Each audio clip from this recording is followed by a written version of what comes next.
I am Sera, a werewolf girl rejected by the future leader of my pack. I thought I had lost everything, but fate gave me a second chance. Prologue.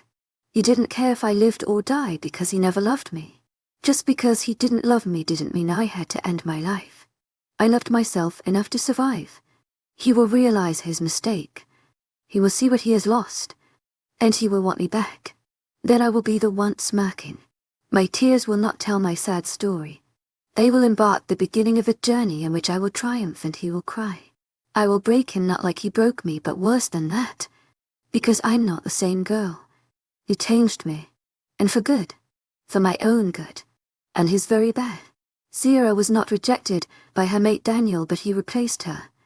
A year later she returns to her pack where Daniel rejects her, but she doesn't accept the rejection. She is set to get Daniel back, but that's not her only intention. There is something she is hiding. Something big and powerful. How will Daniel and her pack react when they will come to know about her secrets? Chapter 1. Unaccosted by the mate. Getting ready for the school isn't as difficult as getting up from the bed. Once you are out of the bed, you can only have to look ahead. There's no turning back. Comfort of the soft mattress won't be able to tempt you anymore. After a pleasant night, it's all over.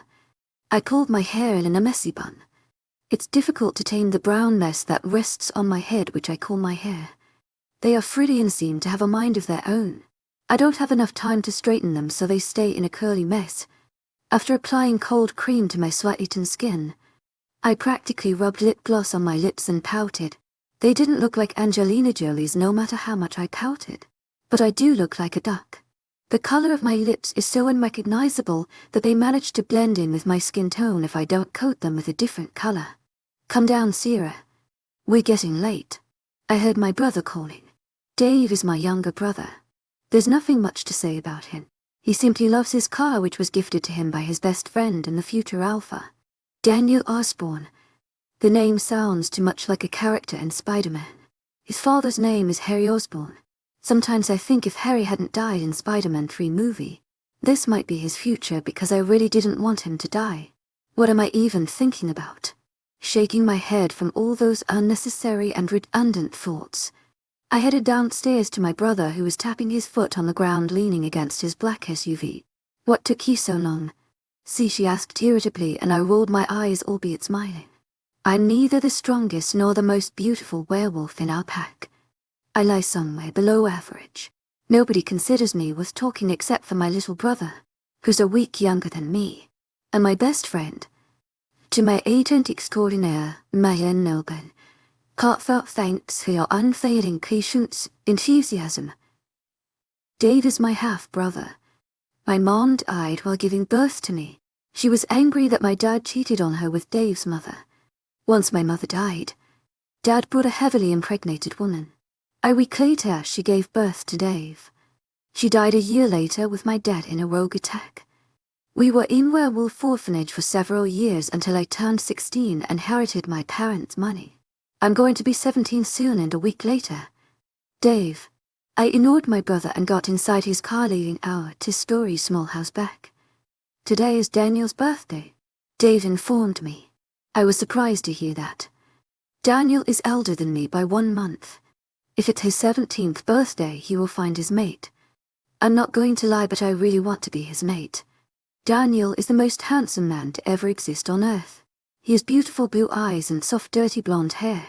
Too bad. He has a girlfriend. Shea is the daughter of Beta.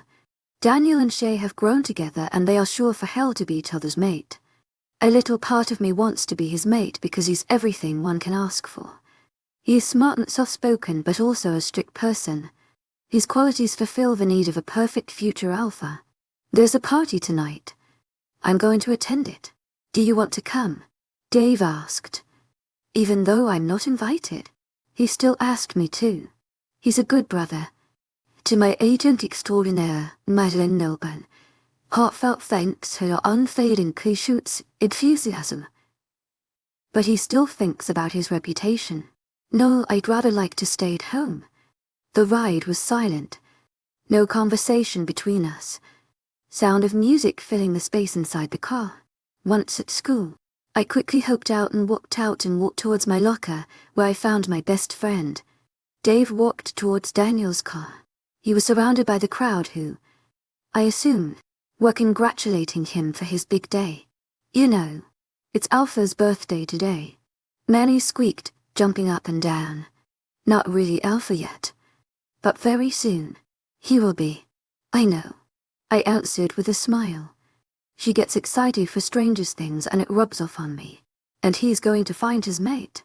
I know. Can you believe? We can be his mate. I mean either I or you. It'd be amazing if you are his mate and super amazing if I am. What would it feel like to be the future, Luna? I'd kick ass of every student who has ever tormented us, and I'd have fun with Daniel. She said in a dreamy tone. I'm not going to see the end of it today. His mate is Shea. I answered as a matter of fact. It's not completely confirmed yet, but she can be his mate. I will find my mate when I turn 17. His smell will call for me. I don't know if he's older than me. He'll detect my scent. But now I've started to think that my mate is going to be younger than me. Then I will know first. He will only come to know about that if he touches me. It'd be amazing. I want to have a happy life with my mate. I hope she is not. I haven't seen her yet. I guess she is taking school off today. She has decided to show her face in the party where Daniel will recognize her as his mate and announce it in front of everyone. That's such a lame show-off of mate and power. But what do we know about these weird rituals of Alpha and Beta? Manny for sure speaks a lot sometimes. Yeah, I agreed with her, though her words hardly registered my brain. Are you going to the party tonight? She asked me. I shook my head in response. I also don't want to. She answered. We will hold a party for our birthdays combined and find our mates. Then we will spend whole night with them and get marked. She told me about her plan. Manny is a day younger than me.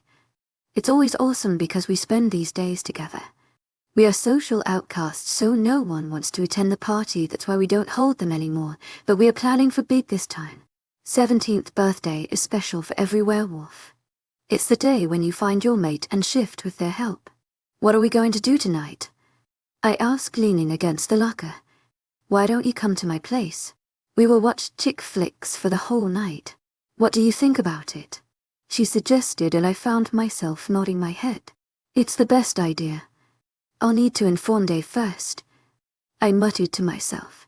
See who is coming. Manny squeaked again, and I rolled my eyes following her vision. My eyes landed on Dave. He was walking with Daniel and Trent. Perfect timing. I'll inform about my night's plan now. My eyes met Daniel's, and for a moment I thought my world stopped. My heart started beating fast and something inside me stirred. I shook my head, throwing the thoughts away. I might have a little crush on Daniel like every girl here, but he is not mine.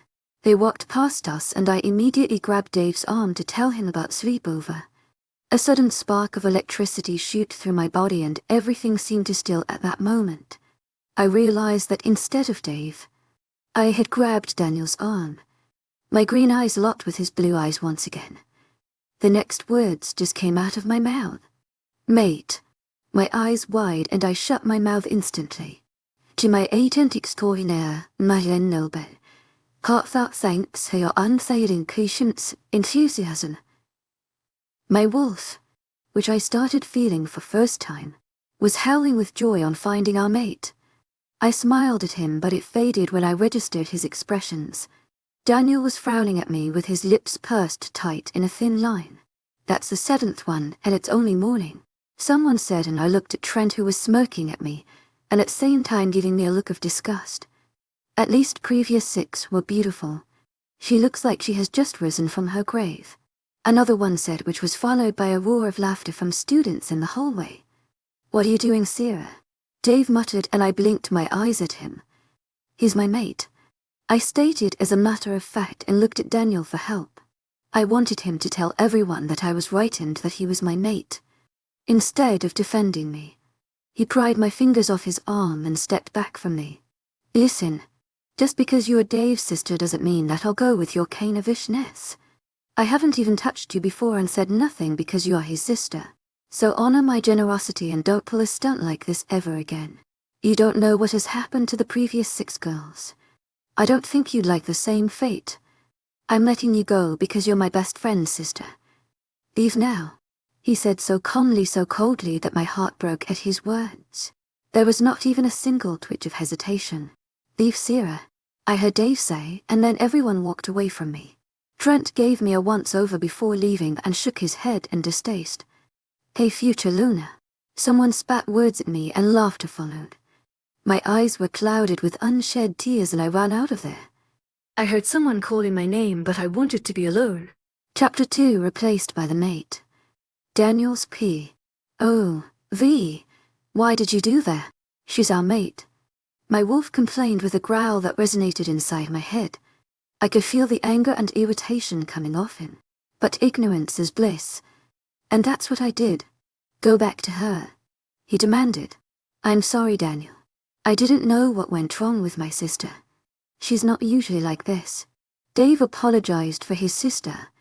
My mate. You should be the one apologizing. My wolf growled again, but I ignored him. Again. Dave. I don't mind. I dismissed him. He seemed unsure and stared at me for a few seconds as if to see if I was lying. Well, she was his sister. His only family. Could he trust more him or her? I kept my poker face on until he looked away. You will pay for this one day. My wolf said again. That day won't come. I'm going to mark Shea tonight. She will be my mate. We won't be alone, so shut up. You will be thankful to me once you realize that Shea is so much better than Sera. I told him and he growled in protest. I'm throwing a party tonight. It's my birthday. And a useless fight with my wolf is the last thing I want. Especially when I'm going to shift tonight. Shea is going to help me and Sera will be out of the picture forever. Sera's P. Daniel's birthday party was awesome. I heard a girl say in the hallways. I didn't want to hear anything about him, but I couldn't help myself. Yesterday, that boy didn't even acknowledge that I was his mate. Yeah, it was the best part of the century. His parents were there when he announced Shea's his mate. She's so lucky. Another one joined. My heart broke hearing those words. So he decided that Shea was his mate and I was not. I can't believe it. He is such a jerk. How can he reject his own mate and go for another girl? Doesn't he know that I'm here alone while he is bonding with another wolf? Are you okay? Mary asked and I nodded my head. After what happened yesterday, the sleepover was cancelled. I wanted to spend time alone to forget everything, but nothing helped. I cried myself to sleep. Dark bags under my eyes revealed how long and torturous that sleep had been. There was a sudden silence in the hallway and I became alert. I guess we should leave now, Manny said hastily and started pulling me. What the hell? To my agent extraordinaire, Mylan Nelben. Heartfelt thanks for your unfailing patience, enthusiasm. I followed her, but my eyes managed to fall on the new couple, or should I say the future Alpha, and Luna walking hand in hand with smiles on their faces. At least one of us is happy. Ignoring that tears that started to pool in my eyes. Time flew agonizingly slow. Every passing day was like a stabbing pain in my heart. Daniel didn't even reject me. He plainly refused to believe I was his mate. I didn't know what to feel. Relieved, because I don't have to spend the rest of my life with a bastard like him.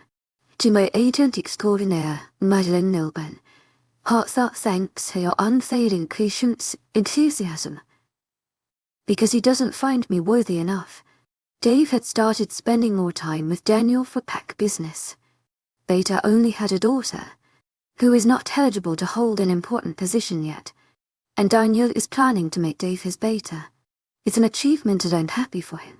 He can't spend more time at home now, and is mostly at the main house of the pack. Now Daniel is keeping my own brother away from me. Dave would call me every night and I'd tell him everything is okay. When he asked me about the whole mate thing, I told him it was my fault, and that created a rift between us.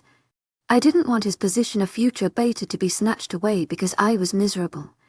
He deserved the best and I would give it to him. I would protect him as long as I'm alive. I had to see Daniel and Shea in school hand in hand with a smile on my face. He never even looked at me. This hurt me even more. Every night I'd cry myself to sleep. I could hardly see Dave at school, and when I did, He would make sure to talk to me. Manny was always there for me. I didn't talk about my mate to her as she also didn't push me for it. She tried to make me happy, but my happiness was long gone. It's your birthday next week, I heard Manny say, and smiled weakly at her. I've started looking more like a corpse recently. What have we planned?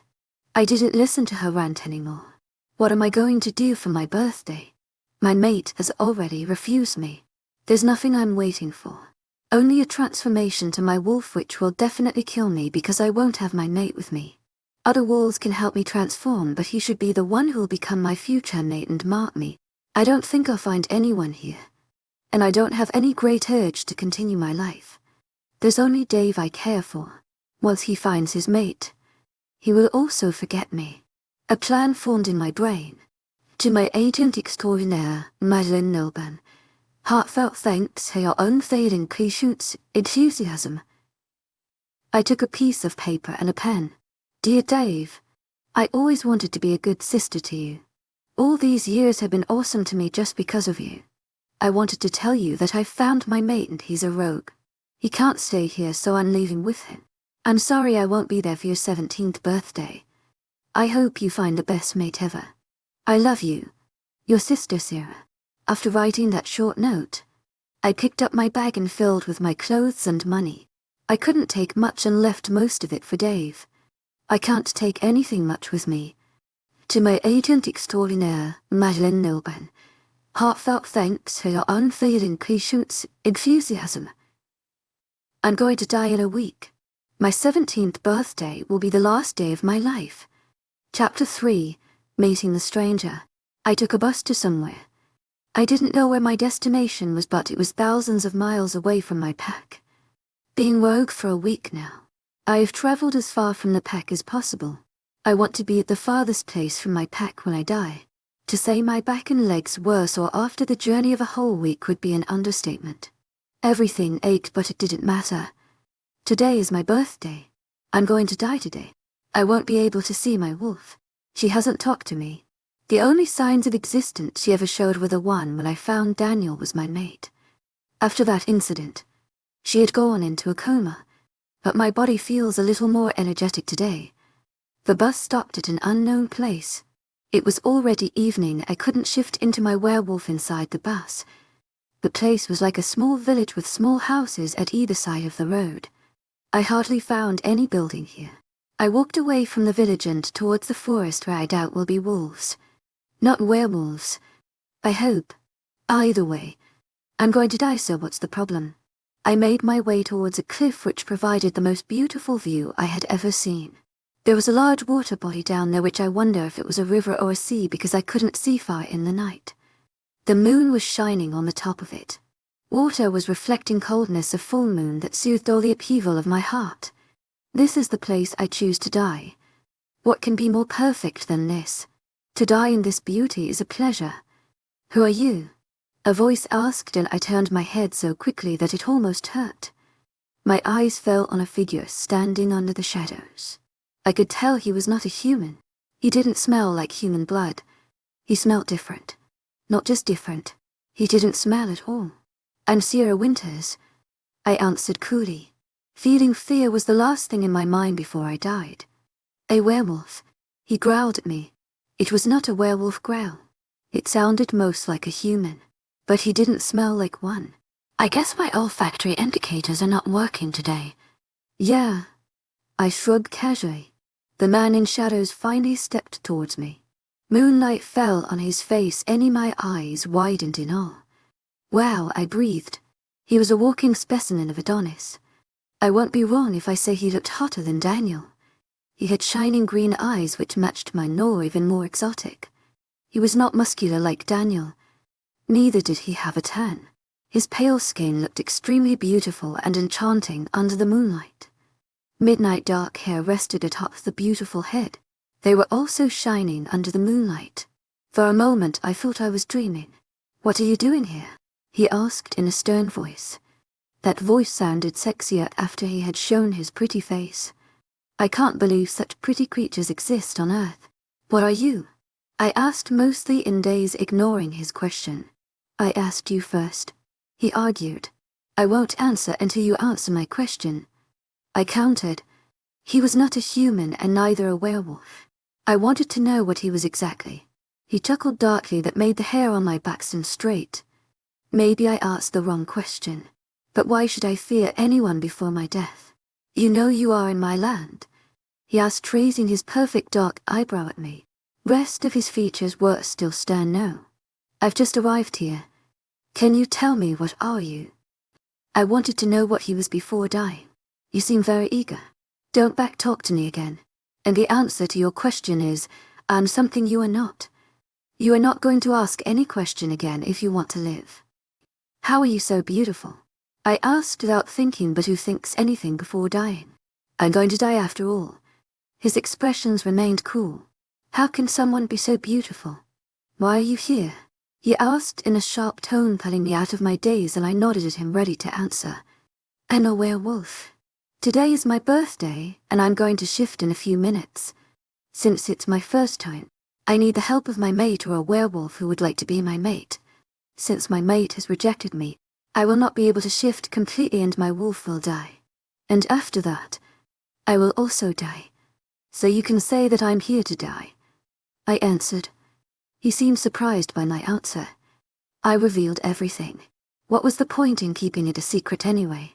Someone has to know that my mate is an asshole. Why here? He cocked his head. His every gesture was so nice. I wanted to go as far from my pack as I could. I took a bus and traveled aimlessly for a week and ended up here. This place is so beautiful. I was hoping to die at this place. Why did you run away from your pack? Why didn't you find a wolf there? It's not easy. Most of them are waiting for their mates. And I didn't want to sound desperate. It would be a big blow to the small pride I had left after my mate refused to accept me. Will they not search for you? I left a note back home that said that my mate is a rogue and I eloped with him. Rogues are not easily welcomed by a pack. It was the best excuse I could think of. They won't be searching for me. They will think that I'm somewhere with my mate. You're willing to die. Why didn't you put up a fight? My mate is the future alpha. I can't go against him. Pack members believe him more than a worthless wolf like me. I answered and shrugged again as if it didn't bother me. I've got used to it now. Does your mate not feel the need to be with you? He found someone else. He marked her. They are together. Happily ever after for them. One side eye. It will all be over. You want to die? He asked in a mocking voice. I wondered what was he thinking. It's not like I have any choice. While shifting, I am going to die. Nothing can stop that. Why didn't you take revenge on your mate? If you were definitely going to die, why didn't you make him suffer? I'm not very good in taking revenge. Besides, my brother is going to be the future beta. I don't want to be a problem for him. He stared at me intently for a few seconds and I held his gaze. Who would like to look into his mesmerizing green eyes? They didn't hold any emotion, but still, they were a sight to behold. If this person charges for a single glance of him, he'd be a billionaire. I felt a spasm of pain from my back and winced. It's the time to die. Something inside me wanted to be released and I didn't know what to do. Every part of my body started aching until I fell on the ground. I bit my lip to stop myself from screaming. It was so painful. I felt bones of my arms and legs shift from their place but didn't form any specific shape that comes near to a werewolf. I couldn't move my body on my own. It hurt so much to even breathe. An unbearable pain started from my ribcage and my eyes clouded with tears. The pain was so intense that I almost passed out at that moment. I wanted to pass out, but something was keeping my senses alive. I knew it was my wolf. She was growling inside my head, wanting to be released, but I couldn't do anything. My head started throbbing until a sharp pain hit my head and that pain traveled all over my body before it came back to my brain. Everything stopped. I didn't feel any pain then, but I could feel an emptiness inside me. Tears leaked from my eyes. My wolf had died. I lay there still mourning over my wolf. My breath became labored and I knew my life was also ending. My eyelids felt heavy. They were closing, but I managed to see a head lower to my chest and then a sharp pain erupted from my heart until it numbed my senses. I was about to black out, but the unending agony started again and I almost passed out before the process repeated itself over and over again. It was so painful that I wanted to die. I didn't know my death would be so painful. I don't know how long I lay there screaming and then coming to silence and then screaming again. But I did see the sun rising and there was a lot of light that I closed my eyes, but the pain didn't reduce. It just kept on increasing. It became cold again and sky became dark. The faint glow of trees was visible. The pain was killing me, but I didn't know what to do. And finally, I could feel my life ending. Everything went black and I smiled to myself. It is the end. Chapter 4, The Strange Rogue. 10 months later, Dave's P. OV. A rogue attack took place yesterday in the eastern part of the territory. Pack members Danny, Mitch and Ron were there. Rogues kidnapped Danny while Mitch and Ron were killed in the fight. When more wolves approached for aid, rogues were already gone. Ethan reported. It's the 5th attack in past 2 months. We've lost 12 pack members. 4 taken away while rest were killed. Our forces or weakened rogues are increasing in number. I guess they have a leader and they're intending to take over our pack. Wilson said. He's 3rd in command. Increasing rogue attacks are our greatest problem right now. We have to take an action immediately before the matter goes out of hand. Daniel said, shrugging as if it didn't actually matter to him. He has been acting strangely from the past few months. It's like he doesn't want to be an alpha anymore. I have to take all the decisions. If there is any problem, then he says, talk to my beta. Ask Dave, or he'll take care of everything, etc. etc. And then he goes to his mate. They never get enough of each other. What exactly should we do? This time I want an answer from him. He should realize that he is an alpha, and an alpha has his duties. You think about that. I'm going to see Shea. He mumbled and walked out of the office room like it's not his problem at all. Technically, I spent here more time thinking about the pack than him. I don't know what has happened to him. He was fine a few months ago. When he took over the title of Alpha, he was happy and proud. He had vowed that he'd take care of his pack at every situation, but now it seems like he doesn't care at all. All he does is sleep with Shea. Talking about Shea, she thinks that being a Luna is for barking orders at others for her own selfish demands. She doesn't care if the pack is attacked by rogues or people are killed. All she does is care about her hair, nails, and what she wears. I can sense the downfall of this pack with every day that passes. Even if rogues are not successful in their mission, this pack will still end one day. What are we going to do, Beta? Wilson asked me. We'll talk about it tomorrow. I dismissed them. What exactly am I going to talk about? Daniel's parents have gone for a world tour for the last 4 months. They won't be returning until the next couple of months. I hope we are able to handle these rogues until then. His father is better than him. 18 years of age is fine for the position of Alpha, but I think we should have waited in case of Daniel. He's not ready for any of this. Once at home, I rested on the couch staring up the ceiling. So many things have changed since Sera left. I miss my sister so much. I didn't even get a chance to meet with the rogue who took away my sister. She finally found her mate and I'm happy for her, but I wish she had stayed here. We could have talked to Alpha and let her mate join the pack. Hey, are you okay? What happened? I heard my mate from behind me. She slid her hands to my chest and kissed my forehead. I closed my eyes in contentment. Since the past 4 months, this is the only moment of the day when I feel better. Rogue attacks. I don't know what to do. Our wolves are not trained enough. I guess we have to call someone from another pack to train our wolves. I murmured. She came to sit on the couch at my side and I wrapped my arms around her waist, burying my head in the crook of her neck. Her scent relaxed my senses. Which pack are you considering? She asked while running soothing fingers through my hair. I don't know yet. I've to send Eric to talk to other packs. Blue Moon Pack is my priority. They've once successfully tackled rogues. They are strong, but I don't know if they will help us. They will. Don't worry, Dave. Everything will be fine. Her words were like a lullaby. I wanted to close my eyes and sleep for a really long time. I hope so. I mumbled, my eyes dropping. I miss her. We both knew who I was talking about. Manny was Sera's best friend. She misses her too.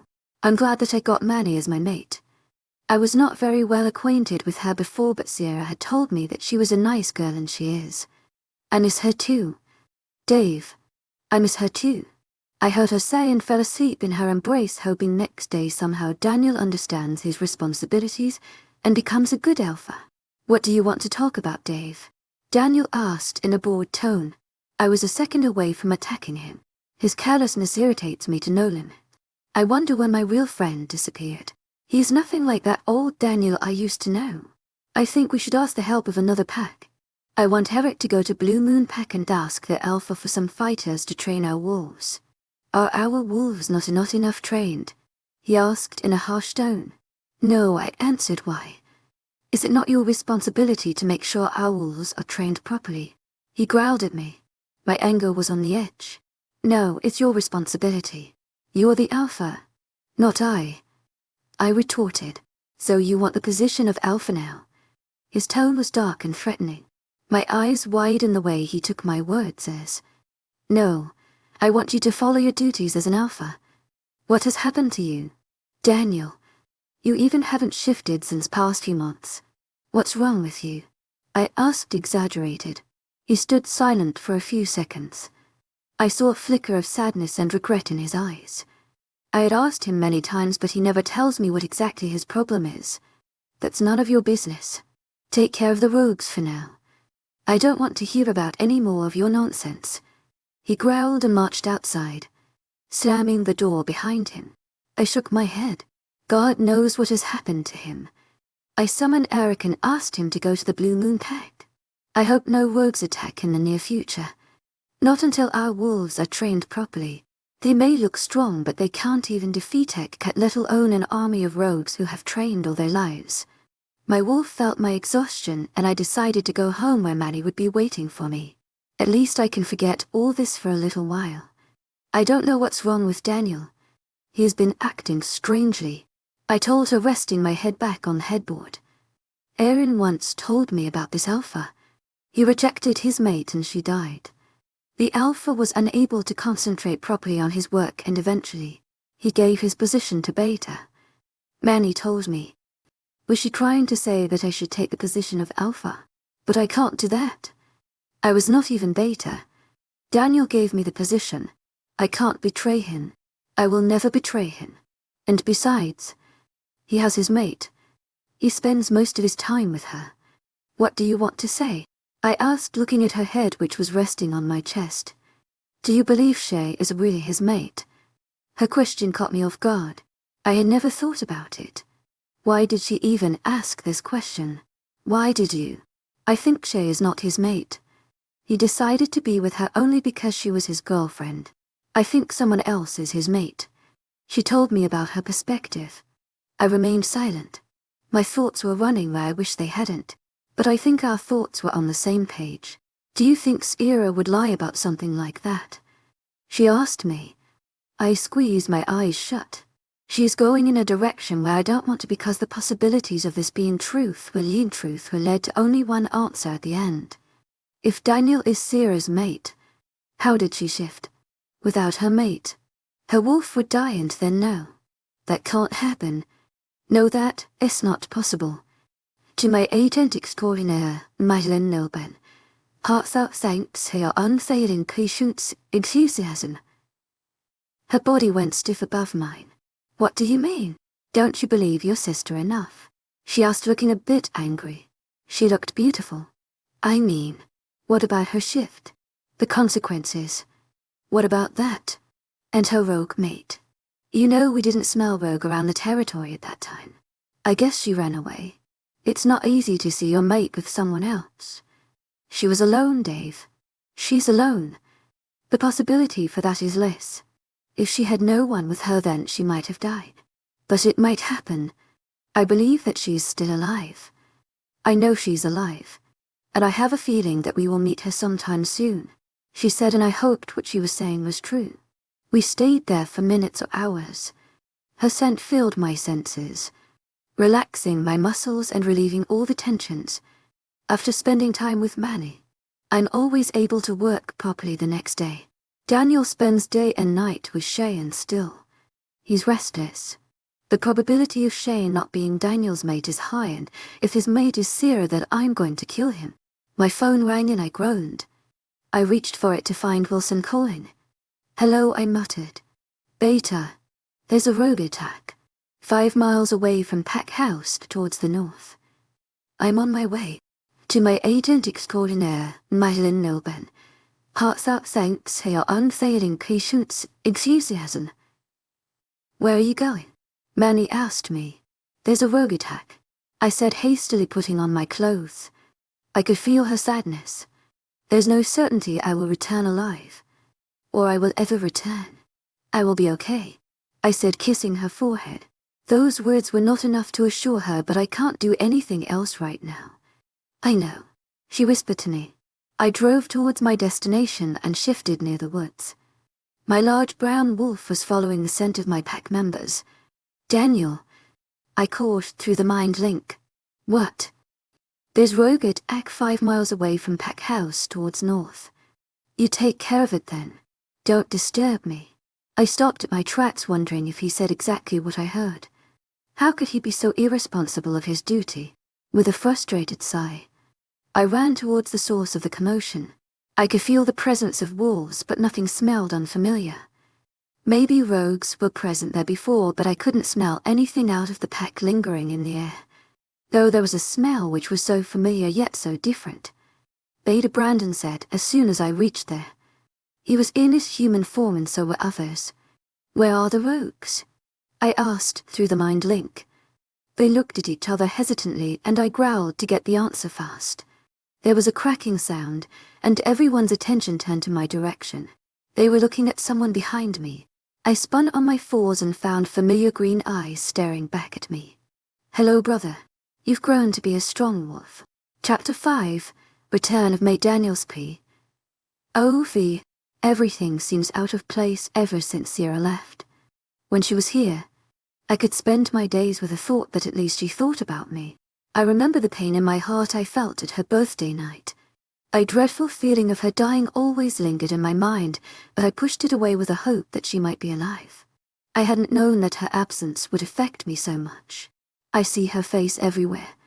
To forget about her, I spend most of my time with Shea. Shea found out her mate on her birthday. He was a rogue locked down in the cellar. I had forced her to stay with me. Once her mate noticed my mark on her neck, he rejected her. I wonder what Sera would have felt. I didn't even reject her. I plainly said she was not my mate. If I had rejected her, the pain might have been less. I was planning to help her shift on her birthday and then reject her, but she disappeared a week before that with some rogue. But I knew it was not the case. My wolf told me that she was alone. He could feel that her wolf was lonely. She lied to everyone. She covered for me. My thoughts have changed a lot now. My wolf wants her and only her. I can't even shift. On her birthday night, my wolf believed that she had died and cut me off completely because it was my fault. It was my fault and I regretted every single day of my life. The decision I made affecting me so badly. Spending time with Shea relaxes me a little, but that's not enough. Ever since she had found her mate, things had been more complicated. I'm contemplating on killing him so she's more devoted to me. I need her day and night or I'll not be able to survive. I don't even know what is happening in the pack. I've lost my interest in pack business. Daniel. I heard Dave through the mind link. The last time he had contacted me, I was with Shea. It made me angry. I knew to snap at him was wrong, but my emotions are in no control nowadays, especially anger. What? Irritation was still laced in my voice, but not as bad as before. There's a little problem here. I can't exactly call her a problem, because she is not. But she is here. I'm bringing her to Pack House. I frowned at that. Who is he talking about? Maybe Manny. She is Dave's mate, but always gives me a stink eye. I guess Sera had told her that I was her mate. I don't blame her for her rude behavior towards me. I totally deserve that too. I asked again, but he didn't answer. I waited for him in the living room sipping tequila. I can't get drunk easily, but I need to drink. About 15 minutes later, Dave scent filled the air. But it was not his scent that attracted my attention. It was something different. So pleasant. So delicious. Usually, the housemaid opens the door, but that scent called me so strongly that I shoved the maid away and opened the door. An addicting and very refreshing odour hit me like a soft cold breeze, and I inhaled deeply, letting my feet lead towards the person. I couldn't see anymore. All I could focus on was the feeling surging in my veins. I felt something stir inside me, and I could hear my wolf howl. The excitement had blinded me so much. I could feel something soft and silky cover my face, and I inhaled deeply. The energy I thought had gone forever resurfaced again, and my wolf jumped inside me. My face came in contact with the skin. A sudden rush of energy almost blinded my senses, but I wanted to feel it again and again because it was so good. I wanted to kiss the skin that had shot so pleasure electric shocks in my body. It was far better than any night I spent with Shea. Before I could do anything, I was pulled away from the source of my happiness. My back hit the ground and I let out a groan of pain. The person took me off guard. I opened my eyes to find green eyes glaring at me. "What the hell, Dave?" I shouted at him, getting on my feet, momentarily distracted from the pleasant smell. "I'd rather you stay away from my sister and with your mate. To my agent extraordinaire, Madeline Nilban, heartfelt thanks for your unfailing patience, enthusiasm." He spat at me. I glared at him, angered by his actions, but then his words registered my mind. Did he say something about his sister? My eyes widened and I stood on my feet immediately. Sister? I questioned him. He only glared at me, and I knew he knew about my secret. The one I regret every day of my life. The one I regret every moment I breathe. "What do you mean?" He opened his mouth to reply, but stopped when a hand appeared on his shoulder. Someone stepped from behind him, and my breath caught in my throat at the sight. Ripples of energy shot through my body and then died. I heard my wolf inside my head. "Something is wrong," he said, and I frowned. The smell was still overwhelming, but it was not enough to satisfy my wolf. He was happy, but something was missing. Sera. I wondered if the creature standing in front of me was actually Sera. "Hi, Daniel," she said with a smile. There were no signs of anger or sadness in her. She just seemed normal. Her melodious voice was like a melody urging me to listen more and relaxing at the same time. I haven't felt anything like this in the past year. I felt something different. It is not contentment, but it is something that rejuvenates my soul and gives me a new life. Hi, I stuttered again, still in trance. "Are you okay?" she asked, and I could only nod. "Are you sure?" I nodded again. "Oh, are you?" I asked her. My stuttering didn't stop. I meth," she answered. For a moment I thought she was as nervous as I was. But the laughter that erupted, not only from her but other wolves around, made me realize that she was mocking me. That was enough blow to my alpha ego that I came back to my senses. "One thing is most important to me than her," I cried. Even though she was my mate. I was the alpha. The call for a mate is nothing as compared to the call for alpha. Seriously, after what you've put your pack, though, you still think that you have the right to be proud of being an alpha? I had Sera says, but her lips didn't move. It was as if she was saying in my head. I stared at her incredulously to make sure I heard what she did. And she was capable of doing what she just did. She was looking behind me, acknowledging other wolves. She was not looking at me. There were no signs of something different. Maybe my conscience was scolding me in her voice. And I deserve it. "Sera," I wanted to say, but was cut off by Dave, who stood in front of his sister protectively. "Dave, get side," I told him. His stance was so tough. He looked like he was ready to attack at me any time. "Step away." I growled in my mind, but he didn't move. "Step away, or I will kick you out of the pack." I threatened him. "I don't care," he retorted. I narrowed my eyes at him. Before I could say anything, Sera stepped in. "Dave, I would like to talk to your alpha," Sera said, her eyes glancing at me. I was a bit startled. She has been acting differently, as if I hadn't rejected her. "To my agent extraordinaire, Madeline Nilban, heartfelt thanks for your unfailing patience, enthusiasm." I didn't reject her, but I neither accepted her. I simply replaced her with Shea. Dave seemed reluctant, but nodded nevertheless. He glared at me before leaving. "Come, we should go to the garden," she said to me and started walking ahead of me. Her tone didn't imply she was angry or anything. She looked happy instead. I followed her towards the garden. Chapter 6, Rejecting the Rejection. Daniels P. O.V. My eyes raked over her voluptuous body. She was nothing like this before. Why didn't I notice this? Her skin was different than before. I never cared how she actually looked, but I could see she was never so hot like this. Her body had the perfect curves at all right places. She was wearing a shirt and jeans. After a year, her fashion sense had changed a fraction. I mean, her figure was always hidden under her baggy shirts and jeans. This time she was wearing a shirt that hugged her curve perfectly. Her dark jeans made her look sexy, and worn-out sneakers were replaced by expensive shoes. Her hair was cascading down her shoulders and blew with the wind. Silence settled between us as we walked through the gardens to the woods. Neither of the two spoke a word. So many emotions attacked my brain that I was unable to form a coherent sentence. I couldn't get over the fact that she was here. It made me feel so elated. But something was still missing. "I don't have my wolf," she said, and I stopped in my tracks. The first sentence she spoke knocked the breath out of me. My blood ran cold at her words. It was my wolf which suddenly felt dead. A sorrowful howl numbed my senses for a moment. Emptiness filled my heart. "What do you mean?" I asked her in a strained voice. My wolf was hurt. I couldn't look at her. My eyes were finding sudden interest in the dried leaves. "You should know it better. You were not around for my first shift, so I lost my wolf. I couldn't transform properly and my wolf died," she told me in a cold voice. I could feel her hateful stare on me. I felt as if someone had stabbed me in my heart. I clenched my jaw and fisted my hands in order to stop any signs of vulnerability from showing. "She is my mate and she lost her wolf. Why did you leave? You shouldn't have left. I was thinking of helping you to shift on your birthday," I told her in a commanding tone.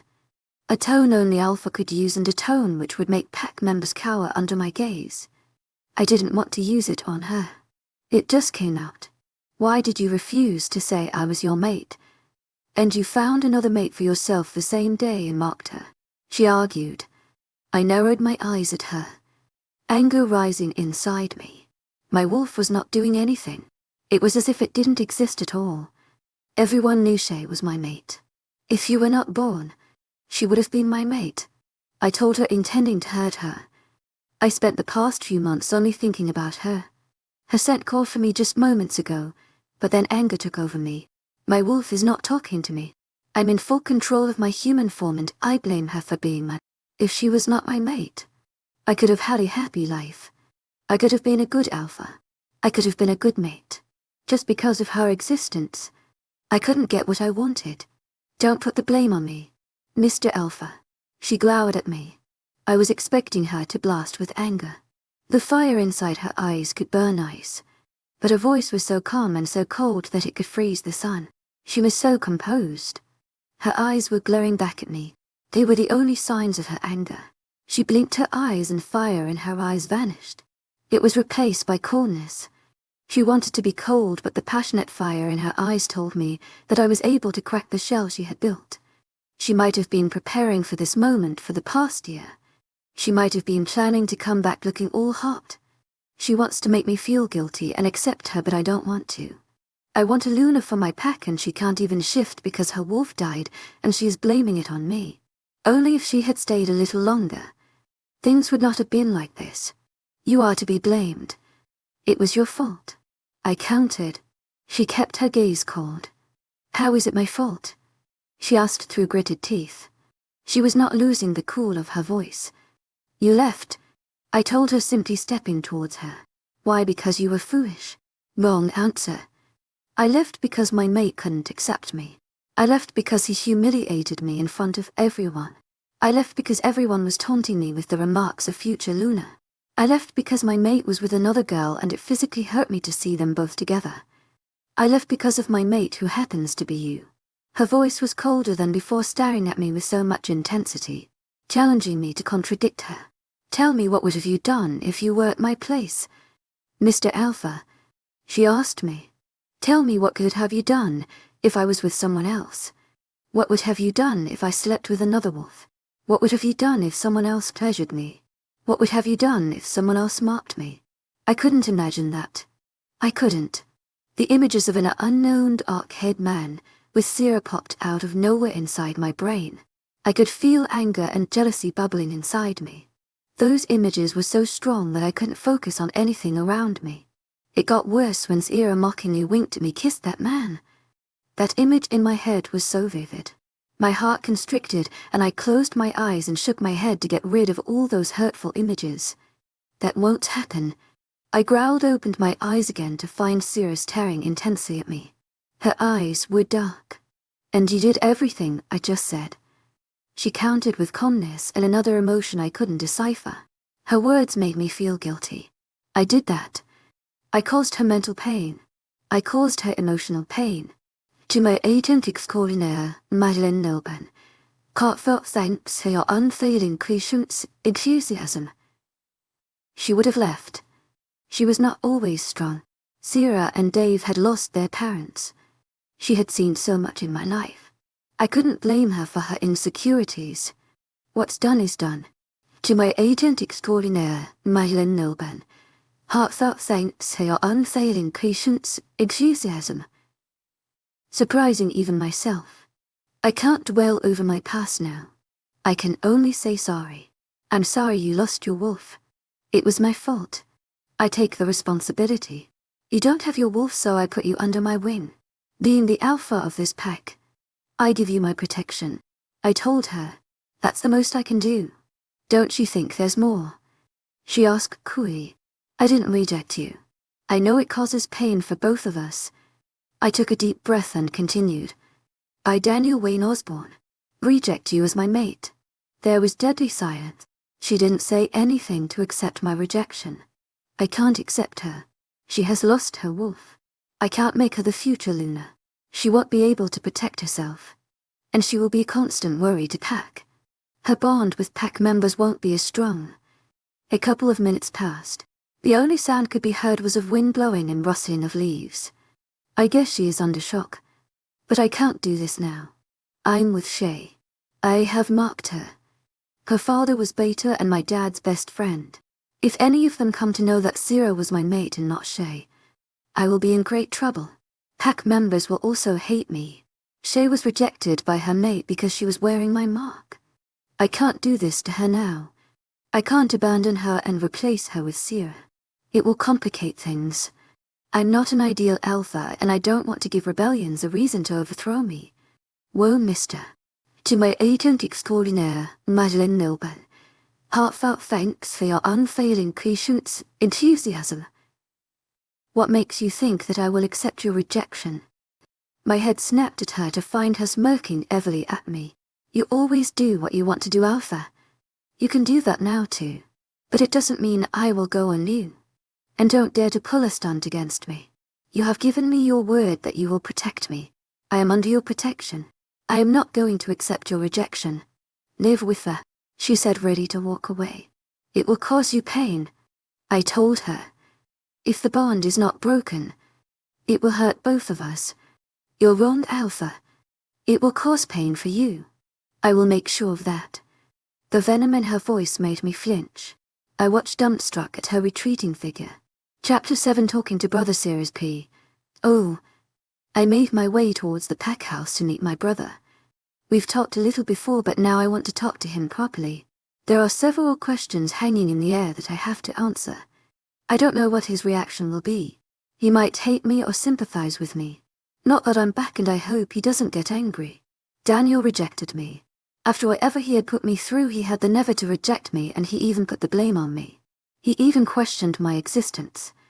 I had to stop myself from killing him at that instant. I can't deny there is a little bit of attraction I feel for him. I remember last time. My wolf was howling when we met our mate. But now that she has died, I don't feel that great attraction towards him. Yeah, he's still there. As much as I hate to say that, I still like his shining golden hair and piercing blue eyes. But I'm never going to admit it to him. Not yet. He was right about rejecting me. It will cause us pain. Both of us. But my wolf has died, so he will be in the one more pain than I. He has already marked another wolf, and I don't have any werewolf to be my... I don't need a werewolf mate. What I have is more than enough. But I swear I will make him regret it. Whatever he has done, I will make him regret it every day of life starting from now. You are on for a game, Daniel Wayne.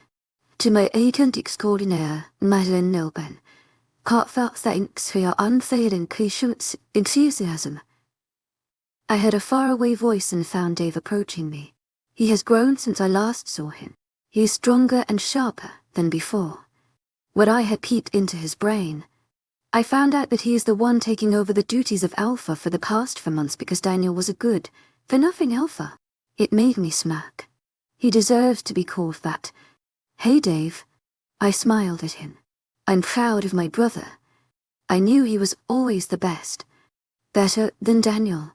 He stood in front of me with a frown on his face. I tried to read his thoughts. He was thinking about my talk with Daniel, and he had a suspicion that Daniel was my mate, and on the grounds of that suspicion, he felt guilty for not believing me that day. Losing my wolf was covered up by the powers I was granted thereafter. One of them included reading the minds of my pack members. What were you two talking about? He didn't want to know if me being Daniel's mate is really a truth. I understand it. He is scared what I might have gone through after that, and he is right about that. But he needs to know that I'm fine now. I stopped reading his thoughts to have a normal conversation. I have no wolf. I'm no longer a werewolf. Daniel talked to me about providing me protection. I must say your Alpha knows a little bit about running a pack. I was highly surprised by his offer. I thought he was going to leave it on your shoulders. I told him what I had thought. We walked side by side towards the pack house where only Alpha family lives, along with maids and guards. He grabbed my elbow and I halted on my steps, making me look at him. Why, you lost your wolf? How? Where was your mate? He inquired. I knew he wanted me to admit that Daniel was my mate and not some rogue. At the same time, he didn't. He was in Daniel. I don't want to talk about it, I said in a sad voice, and his face softened. Vestiges of curiosity still lingered there. To my agent extraordinaire, Madeline Nilben, heartfelt thanks for your unfailing patience, enthusiasm. But don't think I'm dropping this topic. You will tell me whatever happened, he said, and we started walking again. When the right time comes, I told him. And tell me about you. Who is your mate? Who is she? I asked with a smile on my face. I can get into his brain, but listening from others has more fun. Dave and I share the same DNA, so I'm able to hear his thoughts, though they can't do the same to me. And since I haven't accepted Daniel's rejection, I can also hear his thoughts. Their thoughts are clearer than others. You know her, he said, creating a mystery, and I sort of liked it. Playing this game with my brother. Acting so carefree. I've missed this. Why don't you just tell me? I asked, glaring playfully at him. What would be fun about it? Figure it out yourself, he said, shrugging his shoulders. What do I get if I figure it out? I asked, raising an eyebrow. I will do as you ask me too. Your one wish is luck with me, he answered, raising one finger when he said, one wish. I was tempted to go inside his brain and find out who she was, but that won't be fun. As he says, give me more hints then. I know her is not enough. I air quoted. He smirked before nodding his head. She talks a lot sometimes. Considering I didn't know many people in the pack because I was an anti-social girl, I can only come up with few names, Dave. To my agent extraordinaire, Madeline Nilben, heartfelt thanks for your unfailing patience, enthusiasm. Manny, her parents, old lady Woodson, and a couple of children. I didn't have a big circle of friends. And I know only one of them, who talks a lot sometimes because I have spent maximum time with her. Manny, I answered with a grin on my face. He smiled and nodded his head. I was really startled to hear that. Manny and Dave, my best friend and my brother. I don't know what to think about it. They are mates. They are a team now. I'm happy for him. For both of them. I don't have to worry that he got some wench. Manny is the nicest girl I've met in my life. Dave deserves her. And she deserves him. They will definitely make a perfect couple. That's awesome, Dave. Wow. Manny is the best mate you can find in this pack. I'm happy for both of you, I said truthfully and nudged his side. He slapped my arm away and I widened my eyes. Did you just hit me? I asked in mock shock. Oh well, I did, he said, stepping away from me with a smile on his face that only grew wider. Well, I'm going to return it to you then. I ran towards him, but he ran away from me. Chapter 8 Manny the mate Sera's P. Oh, Shea. I put my finger on my lip, signaling Dave to keep quiet. He nodded his head and headed to the front door as I followed him closely behind. I don't know what will be Manny's reaction when she will see me, but I hope she won't break my bones for leaving unannounced like that and abandoning our birthday plans. I never said goodbye. Never left a note for her. Though the reference of Rogue in that letter might have cleared everything, but I know she wouldn't have believed it. She knew Daniel was my mate. She was the only one to believe me. I stepped in front of Dave and knocked at the door, waiting patiently for Manny to open it. Faint footsteps could be heard along with jumbled thoughts. It's strange I'm able to hear Manny's thoughts. Maybe it's because she is Dave's mate. It was hard to make out what was she thinking. There were so many thoughts in her brain that it started to give me a headache. But I could clearly intercept some swear words she was shouting inside her head. I shut her off as the bustle her brain was too much for me. The door opened, revealing my best friend, who looked better than before. Gone were her glasses and baggy clothes. I guess her braces were also gone. She looked better than Shea, actually. We both have gone on the changes. Last year served well for her too. She froze when her eyes fell on me. They were wide open and I was tempted to read her thoughts again, but something inside me told that I'm smart enough not to do something like that. She didn't blink and neither breathed. She was standing like a statue. Her eyes were wide like a deer caught in headlights. Her mouth turned in the shape of, as if she had started recognizing something. She guessed. I smirked at her. I've met 3 people who I knew from my past. Dave, Daniel and Manny. I guess I should get used to hearing Sera, now. Hi Manny. I smiled at her. Are you Sera? I guess I have this effect on people. I leave them stuttering. If I can leave mighty Manny dumbstruck, I think I can conquer the world. I nodded my head. She smiled widely before engulfing me in a bone-crushing hug. I wrapped my arms around her too, smiling. She pulled away, her hands holding my shoulder. I can't believe it's you. Oh my God. I knew it. I knew you were still alive. I knew you were somewhere there. I knew you would come back. I just knew it. I always prayed to Moon Goddess for your well-being and see. You're here. Oh my God. You are here. Standing in front of me, all transformed. You look like you've just won the supermodel contest. God, you look so beautiful. She ranted. She's the only one to speak a paragraph within 5 seconds of meeting me. I guess my effect was not that strong after all. Why, thank you, I said, smiling at her. She's the same friend. Nothing has changed except for her appearance. Well, hi Manny. I'm your mate, Dave said sarcastically, clearly not happy by the fact that for the whole time he was standing there, Manny didn't hear him a single glance. Don't be jealous, Dave. I see you every day, but I've seen my best friend after a year. God, I miss her so much, Manny said, dragging me inside. Dave rolled his eyes and followed us to living room. This place has not changed over last year. It's still the same. I smile and take seat on the familiar brown leather couch, which is more comfortable than bed. Wait, let me get you something to drink, Manny said and disappeared into kitchen. Dave sat at my side. I've missed you so much, and she has too. He had said this to me when we were at Forest. It feels good every time I hear it. I can see that, I said, chuckling. Manny came back, or should I say dashed back, with orange juice. It was my favorite. She smiled and handed it over to me. She occupied the seat to my other side. How are you, my dear friend? Manny asked with a broad smile. She was smiling a lot. It was nice. I'm extremely fine. I lost my wolf during transformation, but it is all okay now, I said, shrugging casually. I have told this thing to Dave too. Not a pleasant story, but there's no need to hide. Besides, I'm sure I look better even without my wolf. It's sad I lost my wolf, but I'm not very much complaining life after that. She gave me a sympathetic look and I smiled feebly at her. Her expressions then transformed to one I've not seen her wearing yet. And what about your mate? She asked the dreadful question. I wanted to tell her everything, but I couldn't. Neither can I lie to her. I don't want to hide anything from her, and I think it'd be good to tell her the truth, but I can't risk Dave. And from what I've learnt about mates, Dave will somehow get truth out of her if he comes to know that she knows something. So I decided to give her the same answer I gave to Dave. I don't want to talk about it, I said in a sad tone. I slumped my shoulders, a sign of defeat.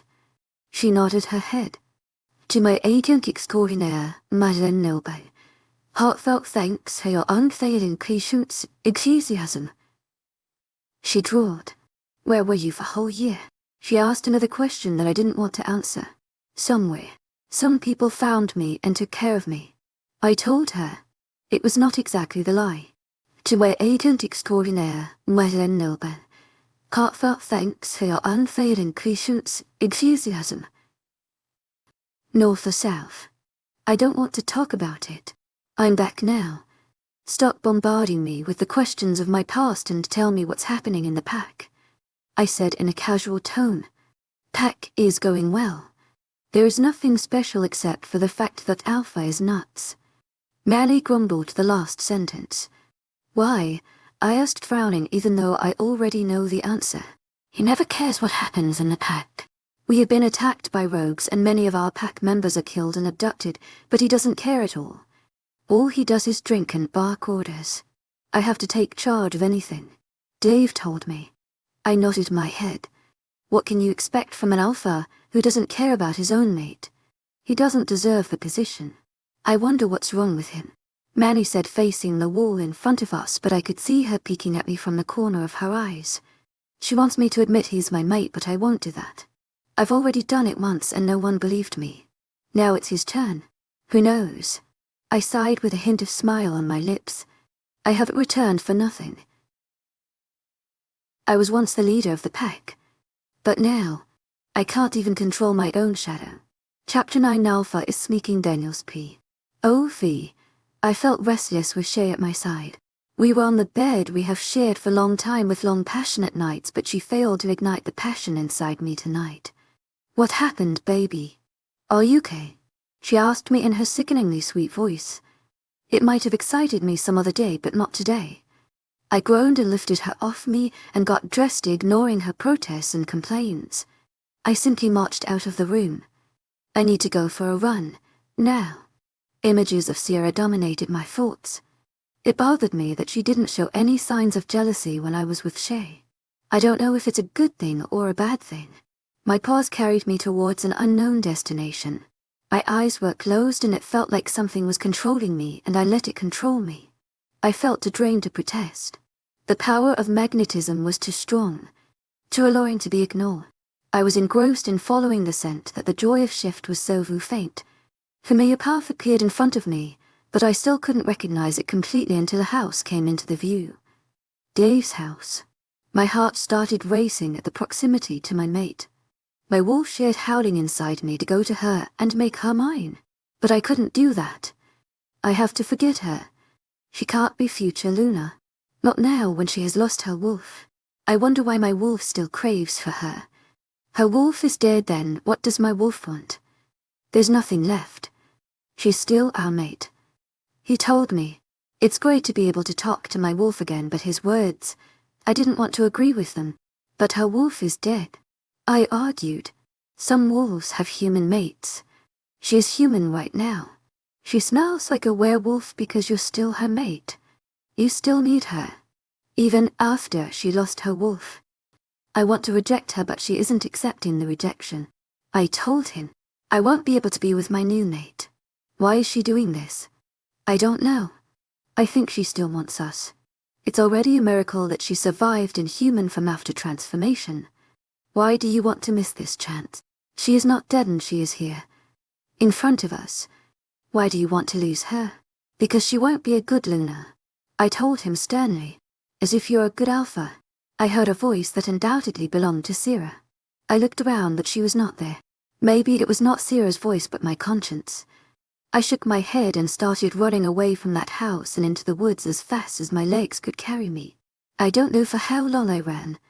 I was still full of energy and anger. Why doesn't she accept my rejection? It'd make things easy for both of us, but no. She has to be a clingy mate. I have to get rid of her as fast as I can. I have to break her so she won't dare to come back here ever again to fix her heart. She will regret not accepting my rejection. Seriously.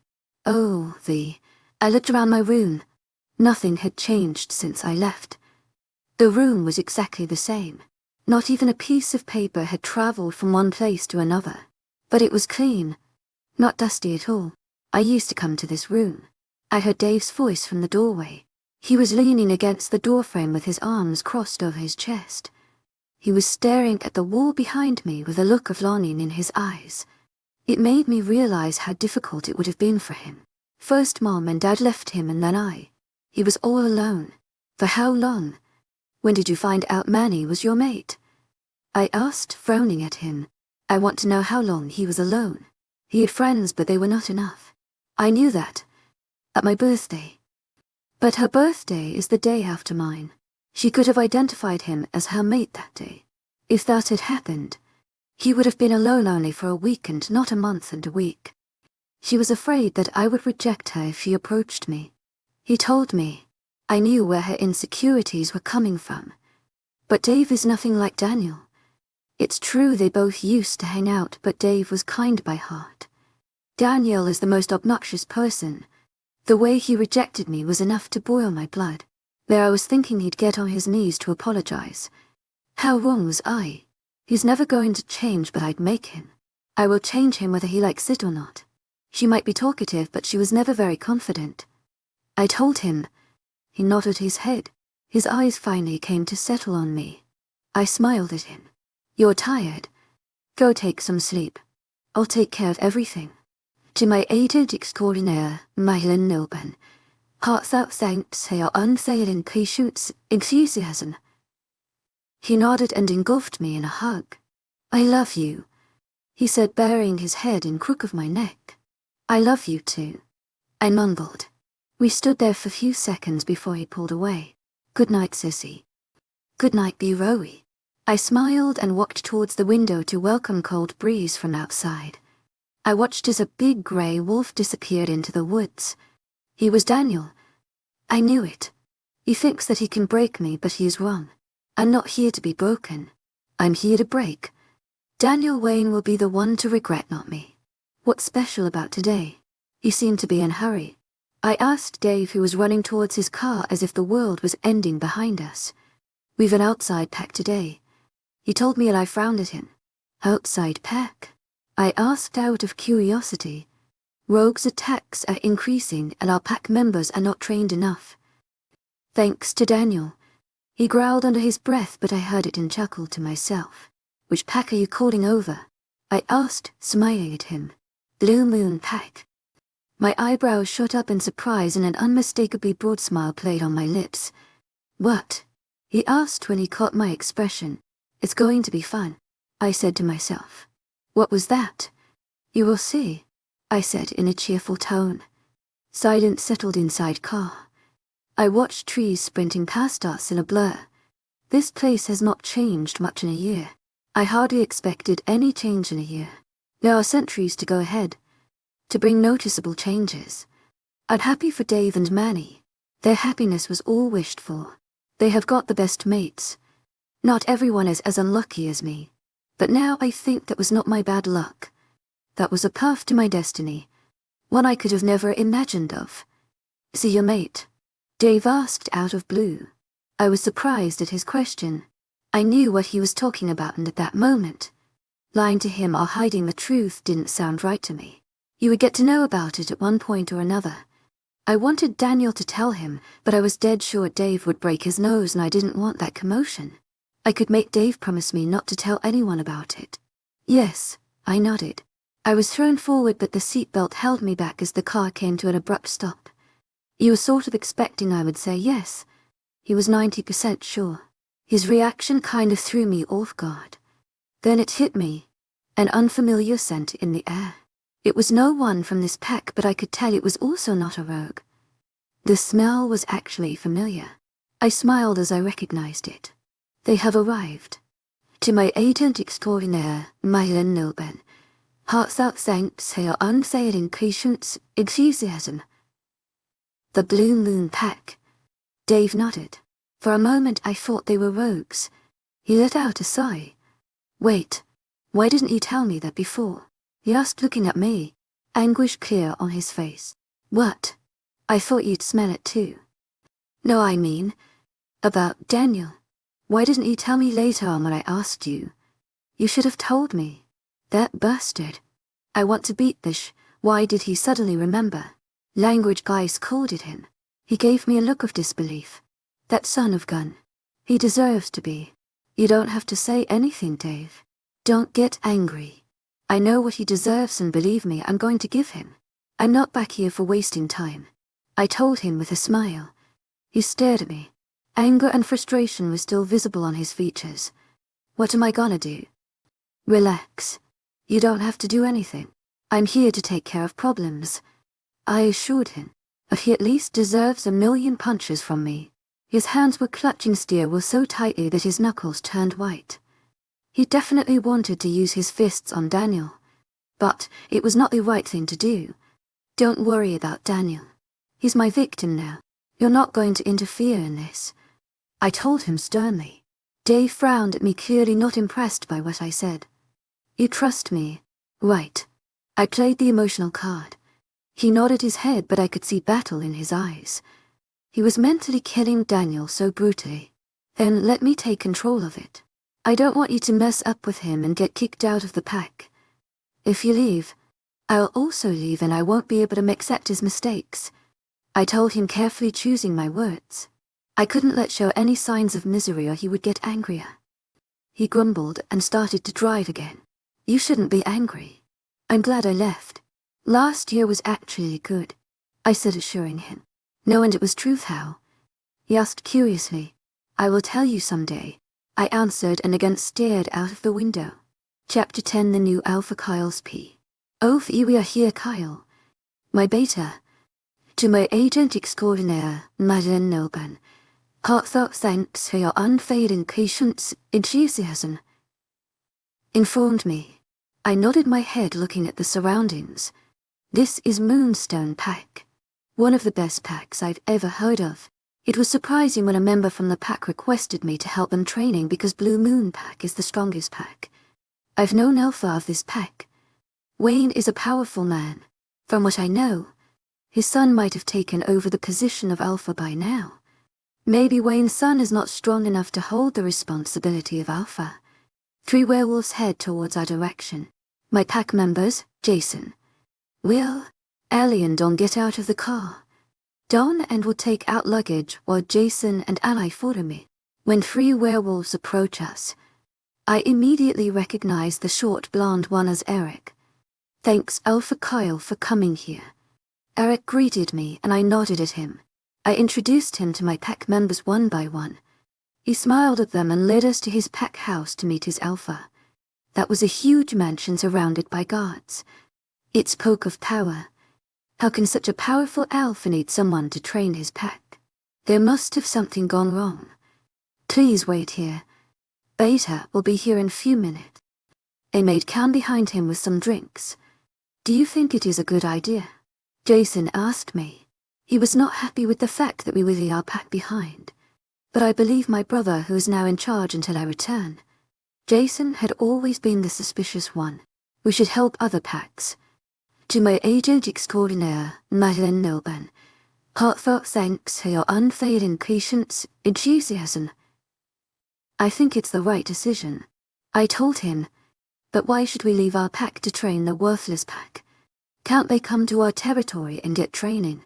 He asked, shaking his head in annoyance. That will mean calling problem. I told him flatly. Better than stepping in one. I ignored him. A strong scent hit my olfactory indicators, and I instantly knew it was an alpha. Alpha of Moonstone pack, or should I say a failure. He had golden hairs while his skin was lessed, and for a werewolf, he clearly needed some time outside in sunlight, or he was a vampire. Alpha Daniel. This is Alpha Kyle from Blue Moon Pack. Eric introduced me to the blue-eyed man who looked gullible for his own bad. There was something about him not settling. His stats said anything but responsible. Can't blame Pack when it's Alpha's fault. I can throw some words here and there for him to realize how much of shame he is on his pack before he throws me out. Alpha Kyle. The blonde frowned. I knew he was the irresponsible man, but seriously, this guy doesn't even know there's Alpha of another pack in his territory. In his house. How can he keep check on rogues? Beta Dave had requested for Alpha of Blue Moon Pack to train the members of our pack because we are unable to cope with rogue attacks. He informed. Realization crossed Daniel's face, slower than I had liked. This man is really a failure for his pack. Where is Dave? He was supposed to be here half an hour ago. Daniel grumbled, narrowing his eyes at weaker wolf. Eric shrunk back. There was something at the mention of Dave's arrival that had instilled new energy in him. Could it be the Alpha was a gay having hots for his beta? That would be completely ridiculous. What about his mate? Dave is definitely a boy name and he can't be a she. Never in history a male would have male mate, and it's impossible. I knocked the thoughts out of my head and smirked to myself. Beta Dave is coming with his sister. They will be here in a few minutes. Eric informed Daniel. Daniel nodded his head and dismissed Eric. He opened his mouth to say something but was stopped by a shrill voice. My werewolf fears rang at that sound. Jason and Will also winced at my either side. I'm going to town with Lydia and Delilah. I won't be back until later evening. Keep your energy charged for night. Plastic Girl spoke. She had blood-red hair with streaks of brown, yellow, and green. She looked like a walking flower pot. Her dress looked like it had been colored with a rainbow. I couldn't blame my testosterone for my wandering eyes as they traveled north to south. She pecked his lips and then looked in our direction. I guess she is Luna of the pack. A mark crested on her neck, confirming my assumption. I smiled at her, fixing my eyes on hers only to find them eyeing me up and down. I could have self-conscious if I was not used to it, but it was really amusing to see mate of another alpha checking me out. It boosted my ego enough to bring a smug smirk on my lip, but Daniel didn't seem to be bothered by his mate. His eyes were on the door as if he was either waiting for her to leave or someone to arrive. Maybe Dave. Who are they? She asked with a smirk. Her eyes were glinting as she stared at me. And they call us pervert. It's unfair male werewolves are given crappy image when both sexes are equally horny. Right. This is Alpha Kyle from Blue Moon Pack. Daniel answered her, drawing his attention from the door. She just nodded her head. I'm Shea, Luna of Moonstone Pack. She extended her hand and I shook it. It was longer than a normal handshake. Not that I was complaining. This girl was really sexy. But she was taken, and if she was willing to offer something, why should I refuse? But I really don't want to be caught with Luna of the pack I'm supposed to train. And also, it'd be like attempting suicide. So I can't really be with her, but I surely can find someone else. I'll see you later, she told Daniel and glanced at me one last time before leaving. She purposely swayed her hips so the attention of all male wolves was fixed on her. Alphas are very possessive of their mates. I won't even let my mate go out without me, and he's letting other wolves checking out her butt. There is something wrong. I wanted to ask him about his Luna but decided against him. I don't want to raise suspicion because I'm sure this alpha has his brain in his knees. Daniel smiled at me. Let's go to office room, he said to me, and I nodded. Cole, deliver their luggage in guest rooms, he ordered, and a burly wolf boy nodded. And ask Dave to come to office room when he arrives. And Sera, he stopped and looked at me, led them both to my office. His voice was tight and I suspected something. There was something I don't know. Daniel led us to his office while I introduced him to my other pack members. He was not good enough to take over the pack, but I felt he had a potential to rule them. Every alpha has. Why was he acting like a complete jerk was still a mystery to me. There is a feeling in my gut that this whole starts and ends with Shea, and it definitely has to do something with Beta. Either Dave is Shea's real mate and Daniel had snatched her from Dave, or Daniel is in love with Dave. Second possibility seems highly unlikely for the werewolf. But I can't draw any conclusion now. There is third party also, Sera. There are many rogue attacks in my territory. The possessive alpha started. The way he said, "My," told me that he's not a big fan of another powerful alpha being inside his territory. It seems that he didn't have even the slightest interest in calling me here. I was wishing hospitality, but I got hostility. Other packs are better than this one. Even though they are mostly weak, at least they have some decency. I think getting under this alpha's nerves is going to be a great pleasure. That's because it's not properly protected, I said with bored tone. They have killed many wolves, he said, narrowing his eyes, ignoring my previous statement. Anything else? I inquired. What? He frowned at me. I rolled my eyes at him. It's like he know only two things: rogue attacks. To my agent extraordinaire, Madeleine Nilban. Heartfelt thanks for your unfailing patience, enthusiasm. Other than that, his knowledge is zero. This pack can't survive if Alpha is such a D.C.K. head. There was a knock at door and our attention went to door. Jason exchanged looks with me and I just shrugged. His stance became stiff and he was in his protective mode. Come in, Daniel ordered, and door opened to reveal a boy. Well, a werewolf who had authority of Beta. Welcome, Dave. Daniel greeted, though his eyes were fixed on creature who entered the room after Dave. I can't blame him. She was damn beautiful. She had pale porcelain skin which was kind of strained for werewolf. I wondered if she was actually a werewolf and not any angel. Her eyes were emerald with a certain gleam in them I couldn't decipher. Her dark brown hairs were resting on her shoulders in bouncy waves. She smiled as she scanned the room. The air around us lifted at her arrival. She came in like rain in a desert. She was so innocent with her bright eyes. Her green eyes met mine and she flashed her perfect white teeth to me, which snapped me out of my haze, and I smiled at her. She was indeed the most beautiful girl I'd ever seen in my life. I wondered if she was my mate. When my eyes fell on Jason and Will, they both had same awestruck look on their drooling faces. Close your mouths, I commanded through mind, like which they followed, but that look didn't leave their faces. It was like they were in a trance. This girl was really beautiful. A growl erupted in background and everyone finally snapped from whatever spell was put on them. Dave was the only one not affected. My immediate conclusion was that she was his mate, but it appeared to be wrong somehow. I knew she was not his mate, because the one to growl was not Dave but Daniel. Tangible anger was radiating from him and he glowered at every male wolf. I guess we should talk, Daniel said. Dave nodded at him and took a seat. You can leave, Sera. Stay at the adjoining room, he said in a stern tone. She cocked her head to side, her smile faltering at his words, but she nodded and left true nevertheless. Before closing the door, her eyes met mine and I could have sworn I saw a flash of red in those emerald orbs. I'm glad you bothered to come, Heir for Kyle. I'm Dave, Beta of Moonstone Pack. I'm the one who sent Eric to you, Dave said, extending his hand, his tone formal. I could tell something was wrong, but he kept his voice formal. I was not sure who he wanted to rip throat, but whoever it was really messed with one person.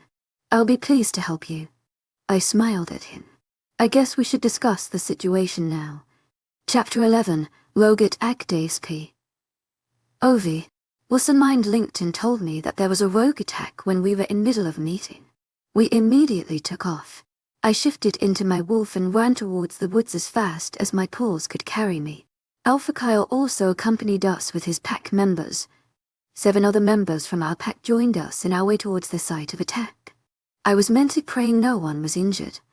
The protectiveness of Daniel over Sera didn't fit well with me. I wanted to slit his throat when he was glowering at Alpha Kyle. I don't know what Sera was. Her wolf was dead, so she couldn't shift. Only her mate Bond was keeping her the werewolf scent and among us. There were about 10 rogues here, but their number is increasing. They are almost 30 now. Wilson mind linked me. We are coming. Keep fighting and don't let them take anyone with them. Okay, Beta. It's strange. Rogues are never in this great number. They start fighting with each other before coming together in great number, and eventually their alliance or whatever together is. It ends. 30 werewolves attacking together in our territory is not a good sign. Sound of rustle. Thuds and growls greet us as we approach fight scene. Our wolves were attacked by ugly red-eyed wolves. I immediately lunged towards one of them, tacking it to ground. I bit at its shoulders with my fangs, eliciting a howl of pain from it. My paw sunk in its skin and it went limp under me. With a growl, I went to another wolf who was attacking one of my pack members. Blood dripped from the stomach of the grey wolf while red-eyed wolf had its teeth still under its skin. Anger boiled inside me and I saw Ed.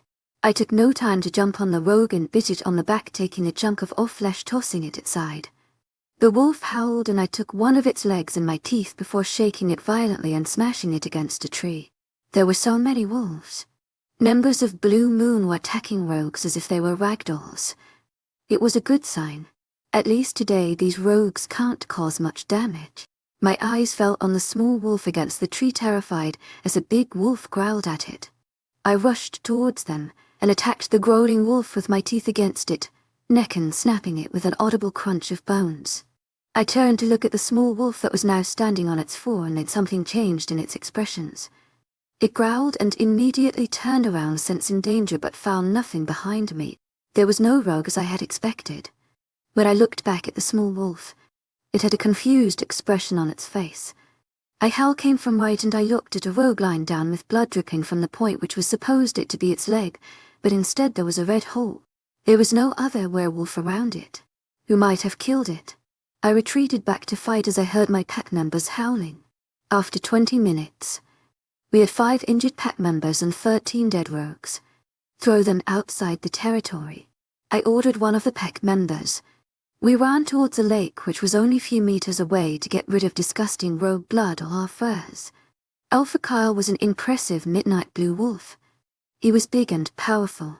If there's a fight between Daniel and him, Daniel would be defeated within 5 seconds. Wolves of Blue Moon pack are all huge. Even the Shea wolf is bigger than Eric but smaller than me. After cleaning ourselves, we ran towards the pack house where Daniel was waiting for us.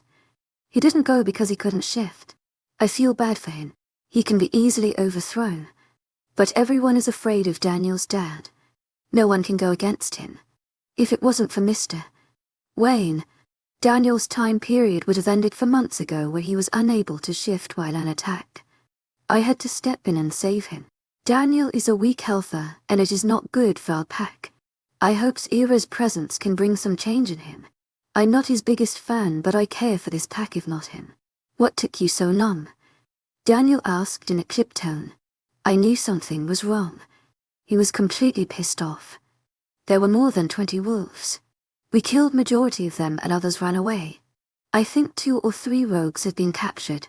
Alpha Kyle is planning on questioning them. I told him, frowning still in confusion at his tone. I couldn't smell always horny Shea, scent which meant she was not here. What was ticking him off? He nodded at me and walked towards the door. I hope I didn't sound like an overprotective housewife with my next question. Where are you going? I asked that because Daniel doesn't use his brain. There was a recent rogue attack, and if he is planning to go for a run, then he is biggest fool in werewolf history, which is most probably true. He can't even shift to his wolf. Going outside and human from his red alert. For a run. Scratch probably. It's certainly. There was a rogue not half an hour ago. Are you really planning to go for a run now? There were several occasions when he'd fight with Shea and then we'd go for a run.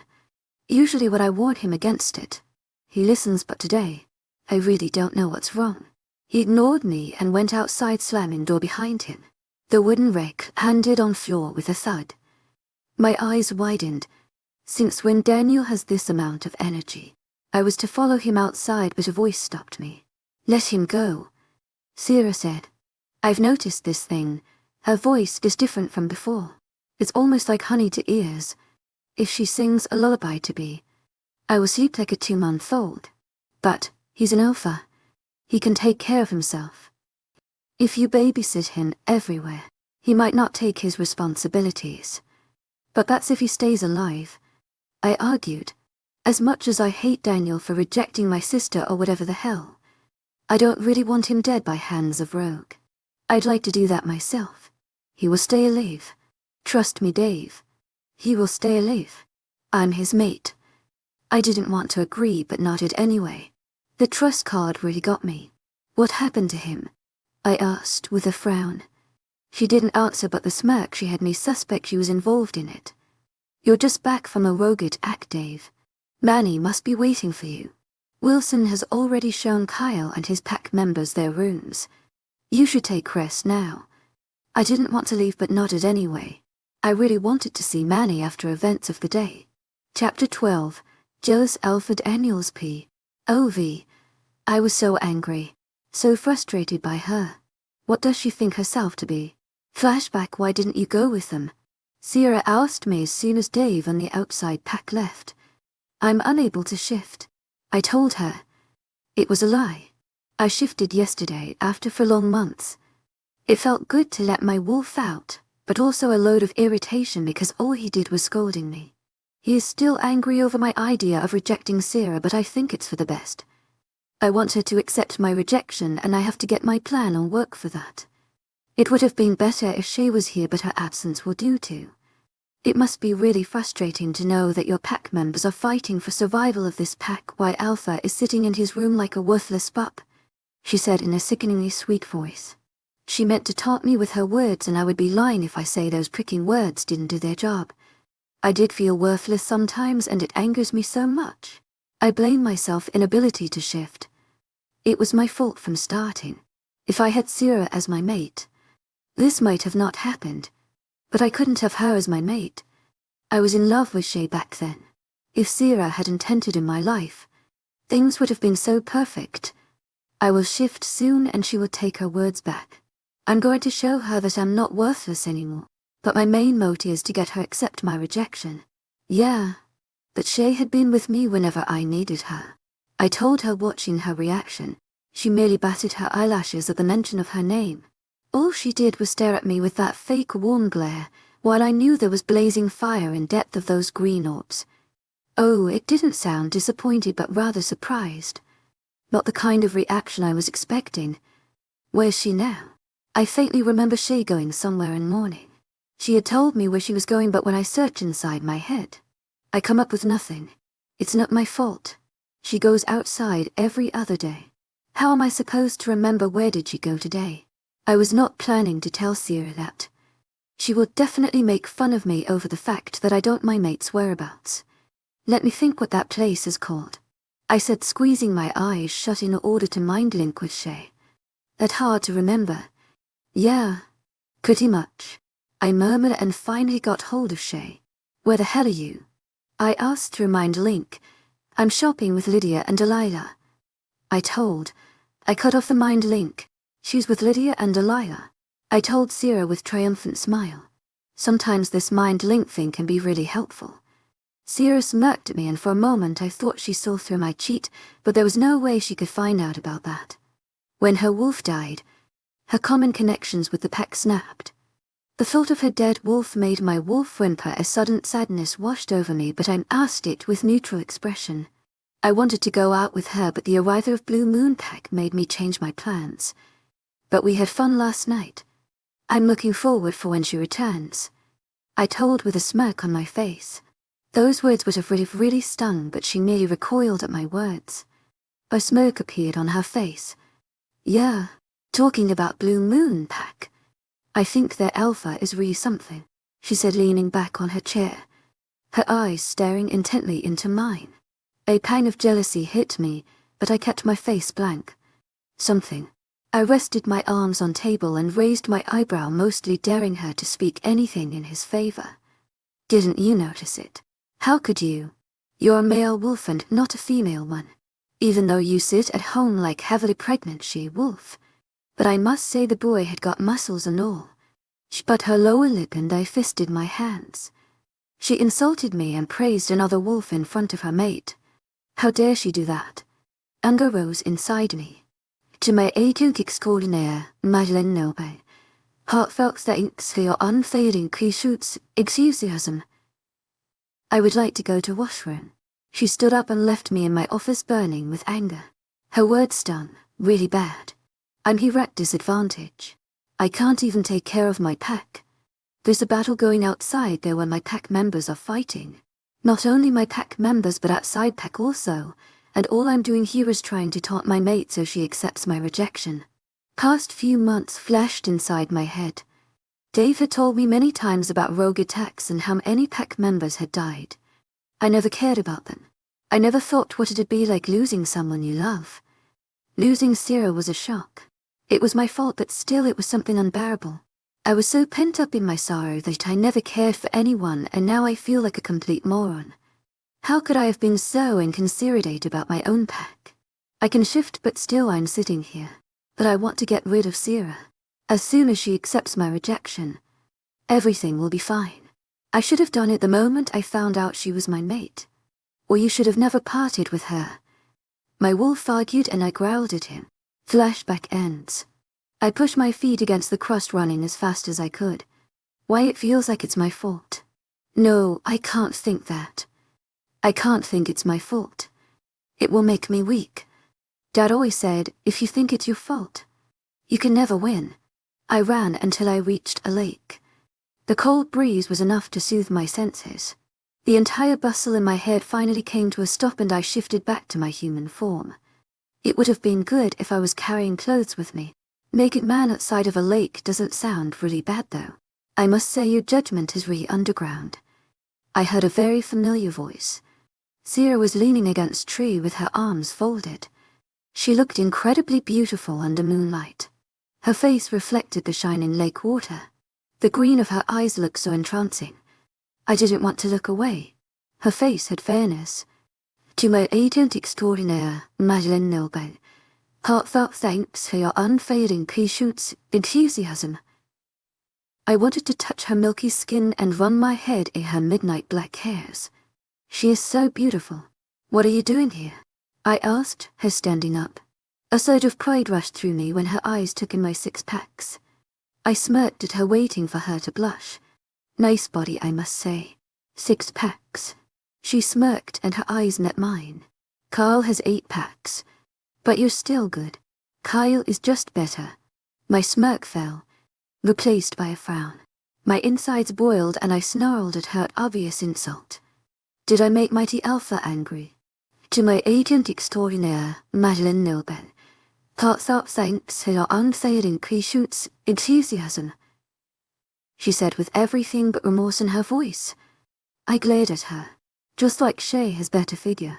I spat at her. She also has ABS. I never knew. She sounded surprised. She's better than you. I told her, meaning to hurt her feelings in every way possible. You will like to take your words back, Alpha. Even you know I'm better than her, or you wouldn't have been checking me out when you saw me here. And you were checking me out. And you received your share of praise. Though it was less than what Kyle got, she said in a taunting voice. I clenched my jaw and narrowed my eyes at her.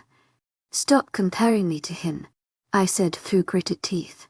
Well, when the alphas are insane territory, insane house, it's hard not to. I mean, what will people think when they find out that the Alpha of Moonstone pack couldn't go to defend his walls when there was rogue attack in his territory, but Alpha of Blue Moon pack did, even though it was not his own pack? I couldn't shift, I argued. Then what's the advantage of being Alpha? Though there are always disadvantages of being weak Alpha for the pack.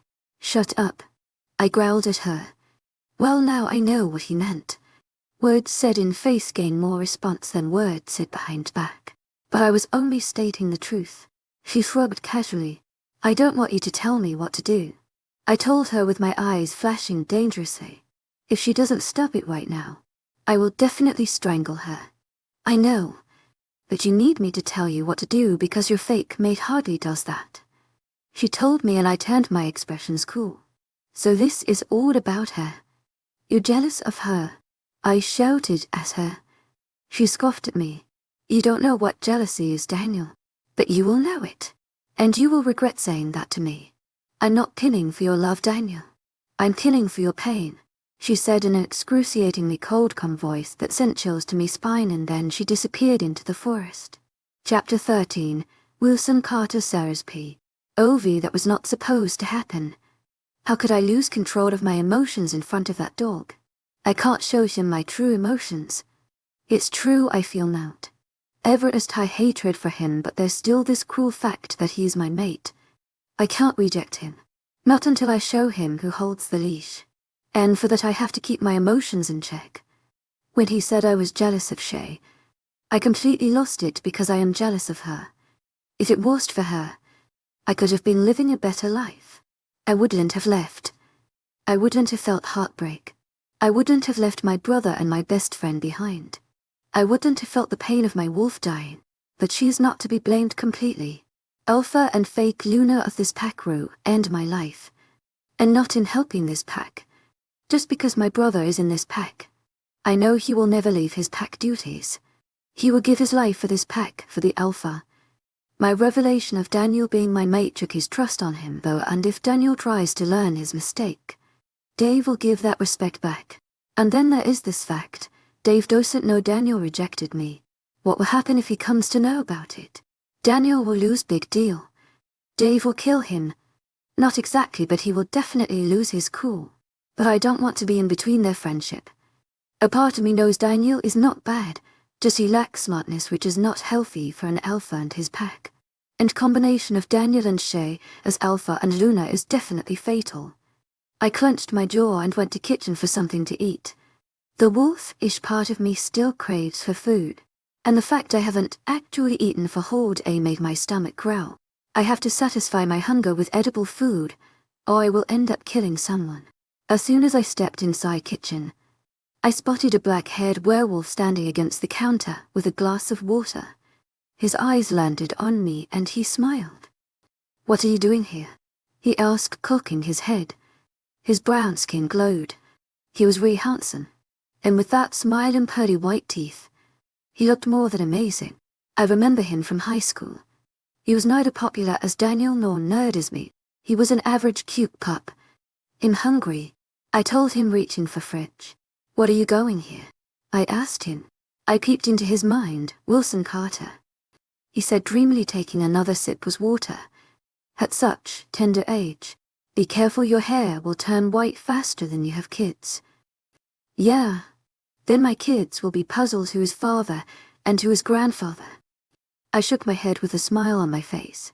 "What are you thinking about?" I inquired with a bar of granola. I sat opposite to him. His glass was half filled with water, and he was sipping at it little Japanese green tea. "Stuff." "What type of stuff?" "How will I dye my hair black every day?" he said, smiling ever so slightly. "Who's your mate?" I asked, raising an eyebrow. Maybe she was someone from high school. "Someone I know. I haven't found my mate yet," he answered with sighing in his voice. It was surprising. Most of the male werewolves find their mates the night of their first shift. If they don't, they can still shift, but it's painful. In case of she-wolf, she cannot shift until she finds her mate. I found Daniel. That's another matter. Things didn't turn out right between us. If I hadn't found out he was my mate, I could have shifted successfully. Once a wolf senses their mate's wolf, it needs them during shift. My wolf had sensed Daniel's wolf, and it was somehow dependent of his wolf. If Daniel was there, I shook my head, throwing all thoughts out of the window. "You've searched the pack." I raised an eyebrow. "I guess she is not from this pack," he grumbled. "About 80% find their mates in the same pack. Rest of them either find their mates or don't find them at all. I wonder if I will ever find her." "Don't worry, Wilson. You'll find her. You will find her soon," I assured him, because I had a strong feeling he will be one of the lucky ones to find his mate. "And promise me one thing, you will take care of her no matter what." I said that from my personal experience. I don't want any other she-wolf to have same fate as mine. I'm lucky one here, but everyone can't be. Of course I will. I don't want to be biggest fool on earth. I raised my eyebrows. Biggest fool. A smirk played on my lips. A werewolf who rejects his mate will definitely be the biggest fool. I don't want to be one of them, he told me. Won't spending time with them make you a fool too? I would never hang out with such a fool. I smirked mentally at the irony. Biggest fool on the earth, Daniel. I can totally agree with that one. And tomorrow he will be the biggest jealous fool on earth. Chapter 14, Revenge Plan Kyle's POV. After 3 hours of training Moonstone pups, we finally had time for rest. That was a long day. Alpha's second and third in command are better than any other wolf. I don't think they need training but rest of wolves. Well, calling them wolves is a shame to wolves. They are mere pups. They can easily be defeated by rogues or any other pack. There are some wolves which are really good, but majority of them are only to scare humans without aid. We are here to teach pups. Will grumbled. Even pups can do better than them. Those mutts think they are invincible when they can hardly stand against a gust of wind. Don joined. Jason was with his mate Hallie. Will and Don have not found their mates yet and I'm sure that day is not far away. Both are amazing warriors from my pack. I think we should send Jason back. This pack will require about a month. I can't let the pack to feed on their own for that long. Jason will take care of everything. I put forward my views. Jason and Allie will leave. Can't you call someone other? I mean some other warriors from pack to teach these pups? Will argued. We can't do that. We are here to help. Sure, we will help. Indirectly. I rolled my eyes. We are staying, I said with finality in my voice. He sighed and nodded his head. There was silence that engulfed the atmosphere. It was dreading until Will decided to break it. You're staying so that you can hump the Luna. Right. We were in living room after Jason and Dahi left. Will and Don were constantly complaining to me. They wanted to go back to pack because this one was like teaching alphabet to an infant. They tried to mind link me, but I blocked and asked them to voice their thoughts, but of course they could not do that because third in command and Eric were also there. Will and Don dare not to mess with them in their territory. I thought about this pack and another encounter with Luna. It was almost terrifying to find Luna of the pack you were staying with inside your bathroom waiting for you, in nothing but a towel which hardly covered around behind. For a holy wolf like me, it was almost impossible to refuse her seductions. When I went back to my room wrapped in a floral scent, I was on high alert. My little friend also went on high alert when she tried to seduce me by dropping that only piece of cloth covering her petite frame. Usually I wouldn't have minded and took advantage of the situation if his mate washed Alpha and didn't have any capability to set loose his whole pack on me. She seemed angry when I refused her advances. She knew what she was doing to me by that smirk on her face when her eyes noticed my predicament down there. I had 2 problems. Luna and my 2 warriors. Hey Alpha Kyle, a beautiful voice said. I stared into the emerald orbs of the heavenly face that belonged to the same girl I met yesterday. I cocked my head to side trying to remember her name. She is Dave's sister. What is her name? I knew it yesterday. Am I growing older fast? In Sera Winters. She introduced herself and that I relived the memory when Daniel had said her name as if he was going to kill anyone who set it apart from him. Hey Sera. I said it anyways. It's not like she is Daniel's mate, and he will explode if I flirt with her. You're in deep thoughts. She took the seat at my side, her left arm caressing my right with so much tenderness. Her flesh was the softest Ivy ever felt. It was more like softness of a petal. So many things to think about, I said, rubbing my saddle. Her eyes noticed movement of my hand. What they could be. She leaned forward with interest. She had a smirk on her face. I never thought she had one of a kind to flirt with anyone. Her face is a complete reflection of innocence. I was startled for a moment before coming back to my senses. One of them is what a beautiful girl like you is sitting with a skunk like me. I asked, leaning forward, running my finger along her other arm. Her smirk grew at my action, but her eyes challenged me to continue with what I was doing, and I accepted the challenge and slid my finger across her wrist and intertwined her fingers with mine. Her grip on my hand was loose. It was only wrapped around mine, not so perfectly, but that was enough. Maybe she's a tentative flirt, but I'm an experienced one. I take full advantage of a situation when I get one. You're not a skunk, she said casually, and then leaned forwards so that her breath trickled my cheek and then went to my ear. More like a hot, sexy beast. Her voice sent chills to my body that shivered involuntarily. It was impossible. I never react to a girl's seduction. My little man does, but I never. Yes, not even my mate, so how her voice can have this effect on my body. She pulled back with a satisfied smirk on her face. My eyes, which were wide open, returned to their normal size.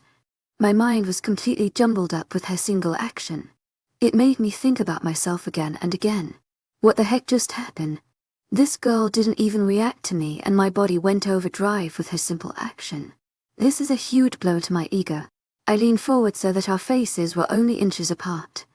Would you like to have some fun with this sexy beast? I asked, waiting for her reaction. Her eyes were trained on my lips, and I knew I was going in the right direction. When she licked her lip, I nearly exploded. There was nothing I wanted more than to kiss her pink plump lips. Without thinking, I closed the remaining distance between us, only to be disturbed by a thunderous growl. Sera was back in her sitting position. Her eyes widened for a second before they went back to their normal size. They had a glint of amusement in them. Those green eyes never left mine.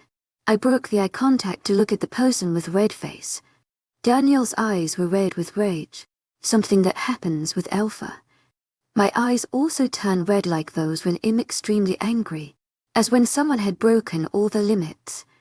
It's nearly impossible to control in a situation like this. I watched in my peripheral vision other wolves cringing back at the sight of insanely angry Alpha. To my agent extraordinaire, Madeleine Nilben, heartfelt thanks for your unfailing patience, enthusiasm. Sera nodded her head to Daniel, who glared at me. I actually felt uncomfortable under his scrutinizing glare. Even I can't deny that Daniel has an air around him that will make you follow his command.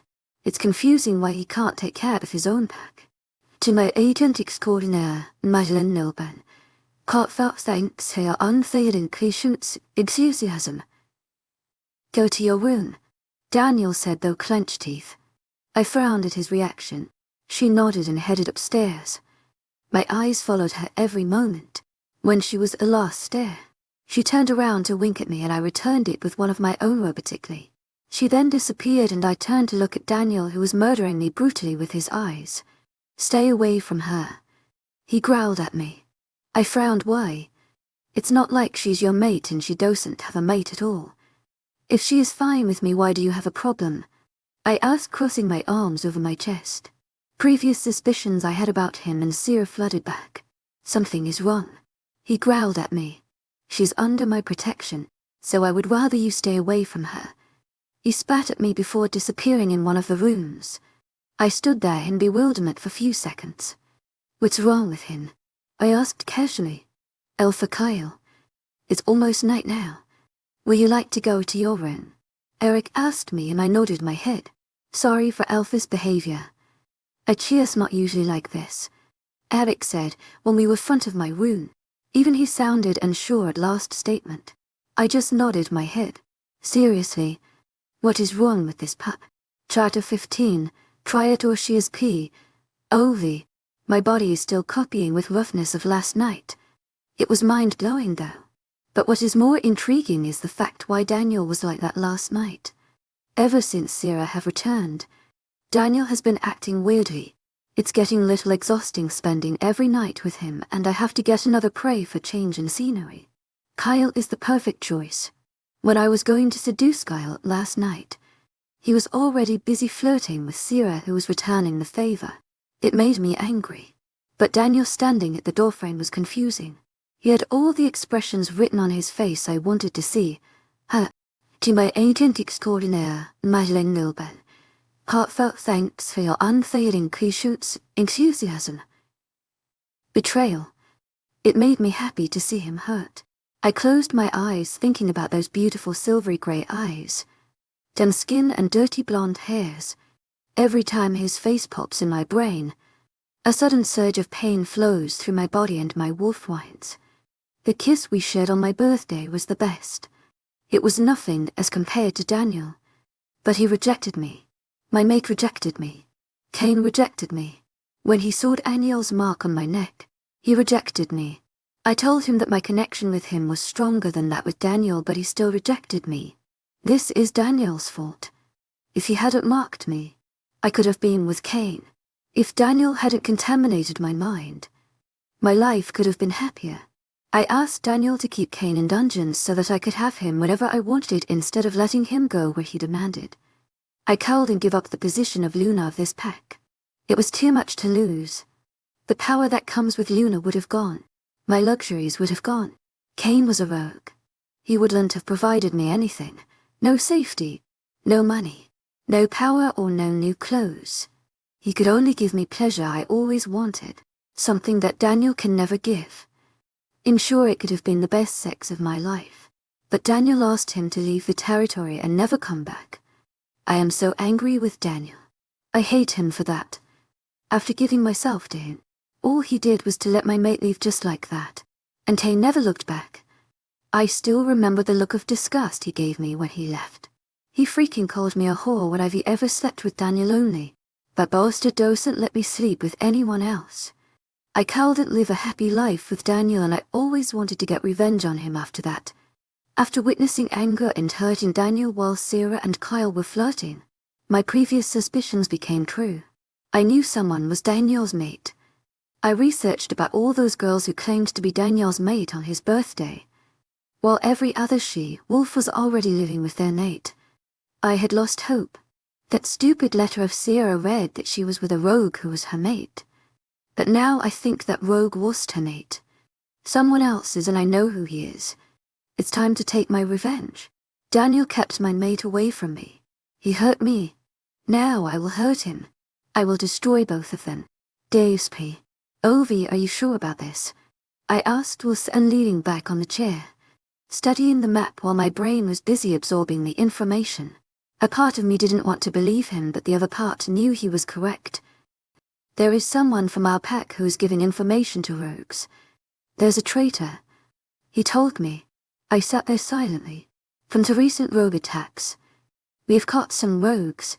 One of them, a weak rogue, revealed that there is someone from our own pack helping them.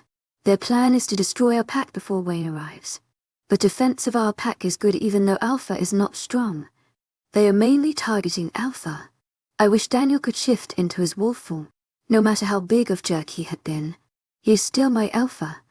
The thought of pain my sister must have gone through due to him makes me want to rip his head off his body, but I restrain myself. I hope Sera make everything alright. I don't want her to be with him, but I know it's the pain of being separated from one's mate is. I can't stay away from Manny for a day.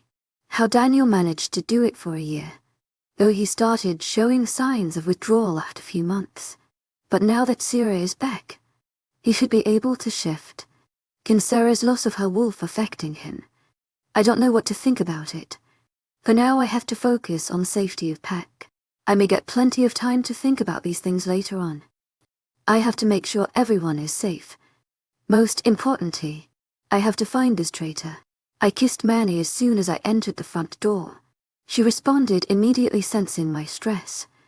Without any intention, the kiss grew heated. All stress and tension disappeared slowly as I enjoyed the feel of my mate in my arms. Someone cleared their throat, forcing me to pull away from Manny. Standing at the corner was Sera with hand covering her eyes. "Are you done yet?" she asked with strain in her voice. I rolled my eyes. Manny was to open her mouth, but I stopped her with a kiss. "Not yet," I mumbled and continued to taste Manny's addicting lips. I knew I had to stop, but it seemed nearly impossible. I faintly heard my sister in background saying something like kids these days. She's only 1 week older than me and a day older than Manny. Still she acts like grandmother. I pressed Manny against the door when I knew Sera was no longer in sight and kissed her thoroughly. I moaned when she tugged at my hairs. Things were getting very heated when she pulled away. But that didn't stop me. I dropped kisses along her jaw to her neck to delicate skin. "We need to stop." Manny breathed and gasped when I licked her mark. "I don't want to." I groaned, traveling up her neck to her face and claimed her mouth. Sera," she mumbled in between kisses. I reluctantly pulled away. Sera won't let me live it down if I have sex with Manny with her present in this house. Especially against the door. Knowing Sera, she won't ever step inside this door and prefer back door or even windows to enter. I gave Manny last kiss before walking to living room. Sera was sitting on couch watching television without any care of world. She didn't look like a heartbroken girl whose mate didn't want her. She looked like she was enjoying something. "What brings you here, sis?" Her head snapped in my direction and she stared at me strangely. You could at least try to hide that you were almost making love with your mate not 12 feet away from me. She shook her head in disgust. I rolled my eyes again, trying to settle my hairs, which stood like I got an electric shock. Well, every kiss from Manny was like a mini electric shock. First 3 buttons of my shirt were unbuttoned and it was slightly wrinkled. After fixing everything, I took a seat on the other couch. Sera would definitely kick me if I tried to sit at her side right now, especially when I was almost going to make love with Manny. You're in good mood today, I said, still wondering what type of mating bond she has with Daniel. I was in good mood, until I saw my brother and my best friend eating each other's face. She shuddered. I just shook my head with a faint smile on my face. Daniel was really jealous yesterday. He looked like he lost a batter, she said with a smile on her face. It was as if she had won $1 billion lottery. Her eyes shinned with victory. What happened? Something. Leave it. You look stressed. What happened? She asked me, changing the topic. To my agent extraordinaire, Mythical Noble. Hearts out, thanks for your unfailing patience, enthusiasm. There's a problem, I said, shaking my head. A traitor in pack. Well, that's a big problem, she said casually. My head snapped at her. How do you know that? I don't remember ever telling her that. You're my brother, Dave. I know you very well. Your expressions scream of betrayal. There can be 2 reasons for that: fault in mate. Fault in pack. There's no problem with the mate because you were pouncing at her like a horny love-sick drunk teenager not 5 minutes ago. Then there is pack. Someone from pack betrayed. I don't trust this pack very much and am always doubtful about the member because of Daniel. And you didn't deny it. She told me and I blinked at her eyes, surprise. She's observant. So, who's the big buddy? She asked, leaning back on couch casually. I don't know.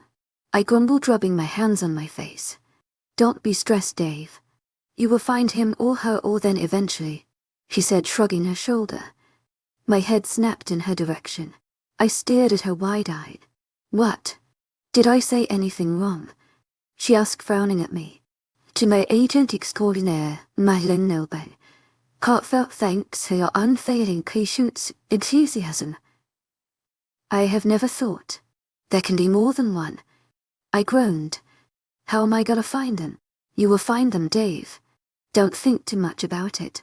Daniel is safe. He's in Pack House. There is Kyle and his pack. They will protect him if anything goes wrong. And I believe Daniel is capable of protecting himself. So just relax. Her words made me feel better. I let out a long sigh of relief. Okay. I nodded and she smiled at me, hugging me. Are you staying for dinner? I asked when she pulled away. Of course I am.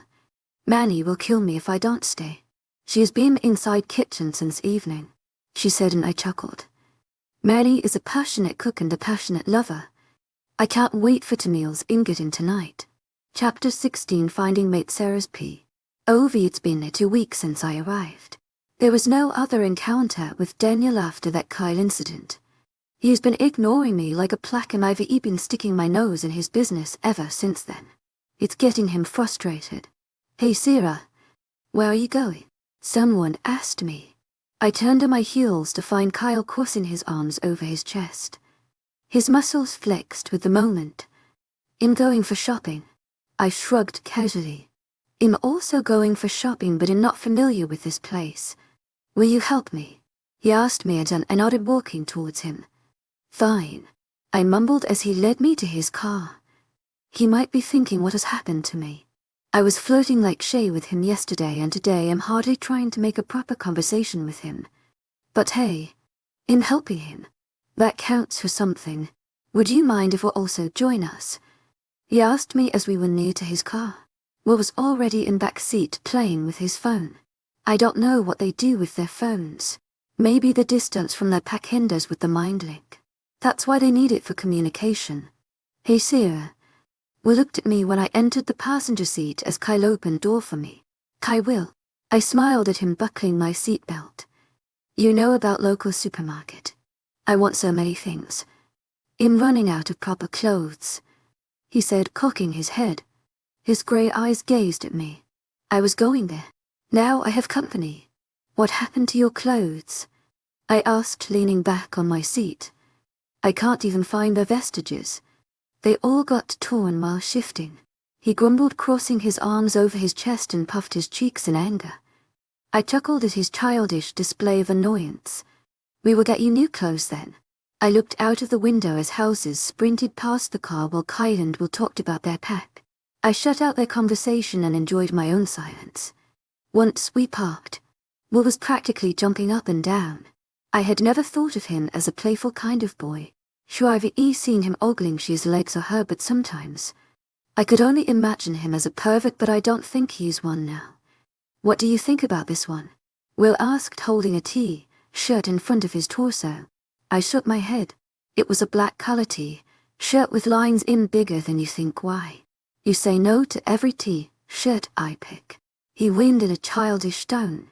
It's a warning, don't get moved by his childish behavior. He is still a pervert. Hey Will, try this one. A blood-red T-shirt came flying and smacked Will right on his face. It fell down and Will scowled at Kyle before holding it in front of him. I'm not silly. I suck Willie written on it. I burst out in a fit of laughter, and Will glared at Kyle, who just smirked. Well, Willie. Tu es agent extraordinaire, Madeline Nilben. Heartfelt thanks for your unfailing patience, enthusiasm. I grinned at Will, who still had a scowl on his tan face. Shut up, he grumbled, throwing the T-shirt back to Kyle. I heard sound of giggling coming from left, where two girls stood looking at Will. When Will noticed this, he turned into a beetroot. What are you laughing at? Leave. He yelled at them, and both hurried away from him. Will launched himself on Kyle, and I chuckled at them before leaving them on their own. I have to buy new shoes. My sneakers are not really enough good to walk in woods. I need something better that can maintain enough friction to prevent my fall. I don't want to bleed in forest and attract trouble. While I was testing various shoes, I heard a giggle. A very familiar one. Shea was standing with a red head. They both were dressed in what I can call clothes of 5-year-old. The amount of skin their dresses showed was enough for horny werewolf to get all wrong ideas. Some werewolves were even eyeing them, and they were giggling when they noticed the attention they got. Shea went as far as winking at a human who grew thousands shades of red at a chair. I rolled my eyes and got back to fit my feet in new red and black shoes. They can do whatever they want. Who am I to judge? As long as they are away from me. In fine. Look who's here. I heard the same voice and groaned internally. I mouthed some curses, still facing away from them, before turning around with a sweet smile on my face. It was not a problem before, but since last few days Shea had been watching me like a hawk in pack house. When Daniel is unable to ignore me, she makes sure he doesn't make a conversation with me. I think she knows Daniel is my mate. Maybe he had told her. I mean, she knew she was not his mate, so there must be someone, and he might have told her that I'm the one. But I'm not exactly sure about it. Redhead eyed me as if I was plaque. I remember her, one of Shea's followers. Who is this? Redhead asked with distaste. Feeling is mutual, dear. To my agent extraordinaire, Madeline Nilben. Heartfelt thanks for your unfailing patience, enthusiasm. Don't you remember her? Her mate was a rogue, but he ran away, after rejecting her. Poor girl lost her wolf, Shea said with fake sympathy in her voice. I wanted to throttle her. And what is this about my mate running away after rejecting me? What are you talking about? I frowned at her. Daniel told me about your tragedy. I almost feel bad for you. To my agent extraordinaire, Madeline Nilben. Heartfelt thanks for your unfailing patience, enthusiasm. Who will feel a thing for a worthless girl like you? She said it with a sinister smile. If I didn't know Daniel was not her mate, I would have seriously felt bad at her words. Who is she to say me those things when she herself doesn't know about whereabouts of her own mate? I heard Daniel's thoughts on what he did to Shea's mate. She wanted her mate, but Daniel took him away from her. Or should I say her rogue mate willingly left her. We are on the same page. She is rejected by her mate. I'm rejected by her mate. It's another matter I didn't accept her rejection and she did. I wonder why she accepted the rejection. Her mind is a mystery to me, not that I'm interested to solve it. Definitely not you. And I don't need pity. I'm fine the way I am now, with your mate providing me protection every time. I shrugged casually with an urge to stomp on her pride, to stand against her, to show her down. I knew it was wrong and Blake would never approve of it, but I couldn't help myself. Was it jealousy? To my agent extraordinaire, Mylan Noban, heartfelt thanks for your unfailing patience, enthusiasm. Werewolf popped out of nowhere. His eyes trailed up and down the frame of both the girls. I rolled my eyes. Typical boy you. He finished, returning his gaze back to me, his gaze not eyeing both girls. Shoes. I gestured the racks with my hand and he nodded. Kyle. She's irritating voice beeped. What are you doing here with this? She looked at me as if I was some kind of disease. I was shopping with this beautiful creature, he said, placing his hands on my shoulders from behind. I smirked at surprised look on her face before it was replaced by a nauseating smile. What a surprise for you then. You met a more beautiful creature. She giggled. I was confused at first, wondering why did she and her cherry-haired friend had smug looks on their faces. It took only seconds to know what she meant. By the time I did, Kyle was laughing uncontrollably. I was silent while Shea was smirking heavily at me. Guess I lose today. I can't control Kyle now. Can I? That was a nice joke, Shea. Those words left Kyle's mouth and Shea's jaw dropped. Red head widened, her eyes staring at Kyle as if he was creature from another world, which brought smirk on my face. Shea stood there glaring at me as if I spoke them and not Kyle. She eyed me up and down in disgust and scoffed. Did you find your shoes? Kyle asked, standing at my side. His arm went around my shoulder, which I didn't mind because he was not caressing my arm with his hand. I took it more as a friendly gesture, which was a risk to take because we were flirting 3 days ago. Yeah. I was looking for them when Shea and I trailed off, my eyes traveling back and forth between Shea and Redhead. Delia, Redhead said rudely to me. I had an urge to roll my eyes. Their inspiration is from Mean Girls. When Shea and Delilah showed up, I completed my sentence. Call me Luna. Shea spat at me, and I smirked at her. Okay. Luna, I said, feeling like a Batterson. She glared at me. Either a growl erupted from her throat. Okay. I can't do that. I will only end up getting a coughing fit if I try. Her expressions cooled and I smelled it in air. Similar scent of Daniel. Daniel, she said rather loudly and walked past us to my cold-mate standing behind few feet behind me. Shea. I heard his voice, which was following by kissing noises.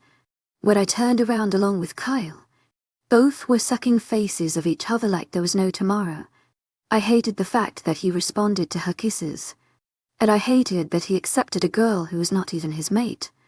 My eyes were glued to the couple, which I pried away when there was a swift movement in background. Kyle immediately turned on his heels. His arm was still around my shoulder, which made me stumble, and I ended up losing my balance. I could have face planted on floor if Kyle's arm hadn't encircled around my waist, holding me tight to him. My face was buried in his hard chest. I pulled away in lightning speed, standing erect while Kyle stared at me, wide-eyed, clearly confused at my sudden reaction, but my eyes darted to Redhead and the blonde, who were looking at each other like love-struck teenagers. You are my mate, Delilah said to Will before he crashed his lips with her.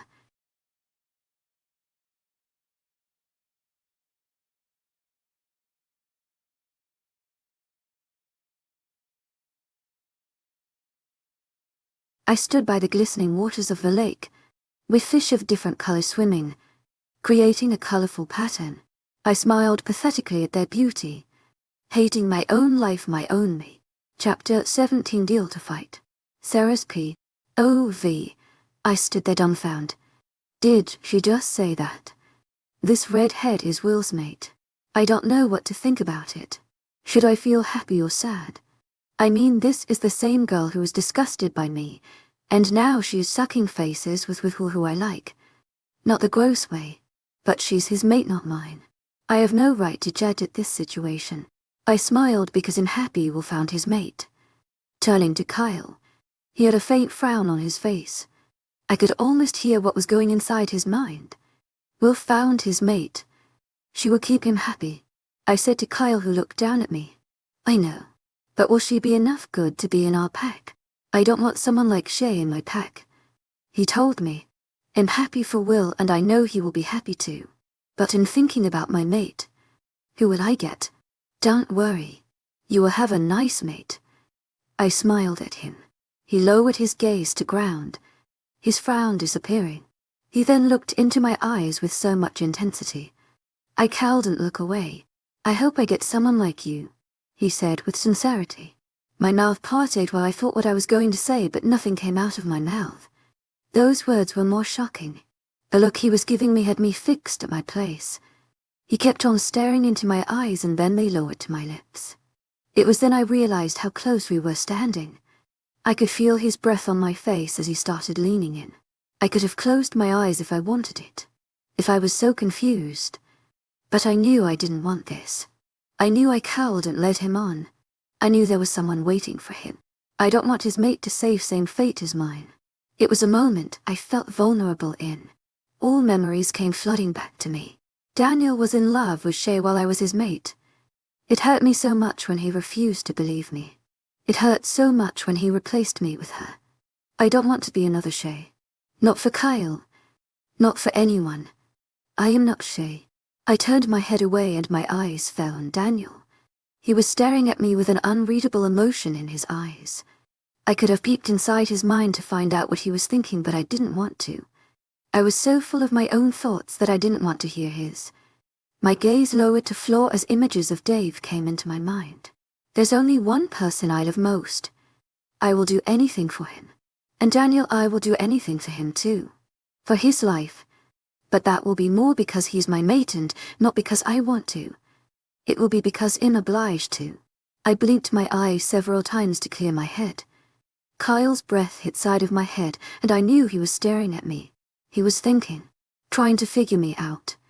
But I can't let him. Finally lifting my gaze from floor to his eyes, I smiled faintly. It came as a sad smile. There's your mate waiting for you, Kyle. You will find her one day, and make her happy when you do.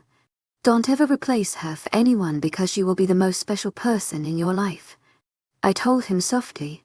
He kept staring at me for a few seconds and then a smile grazed on his lips. I will, he said, and I grinned at him, which he matched with one of his own. Involuntarily, my eyes returned to Daniel. He was no longer looking at us, but I knew he heard every word I said from his powerful werewolf hearing. Regret was clear on his face. I'm hungry. Let's get something to eat. I cheerfully threw my arms in front of me, trying to crack the tension in air. He chuckled and nodded. We exited from Shoe's corner.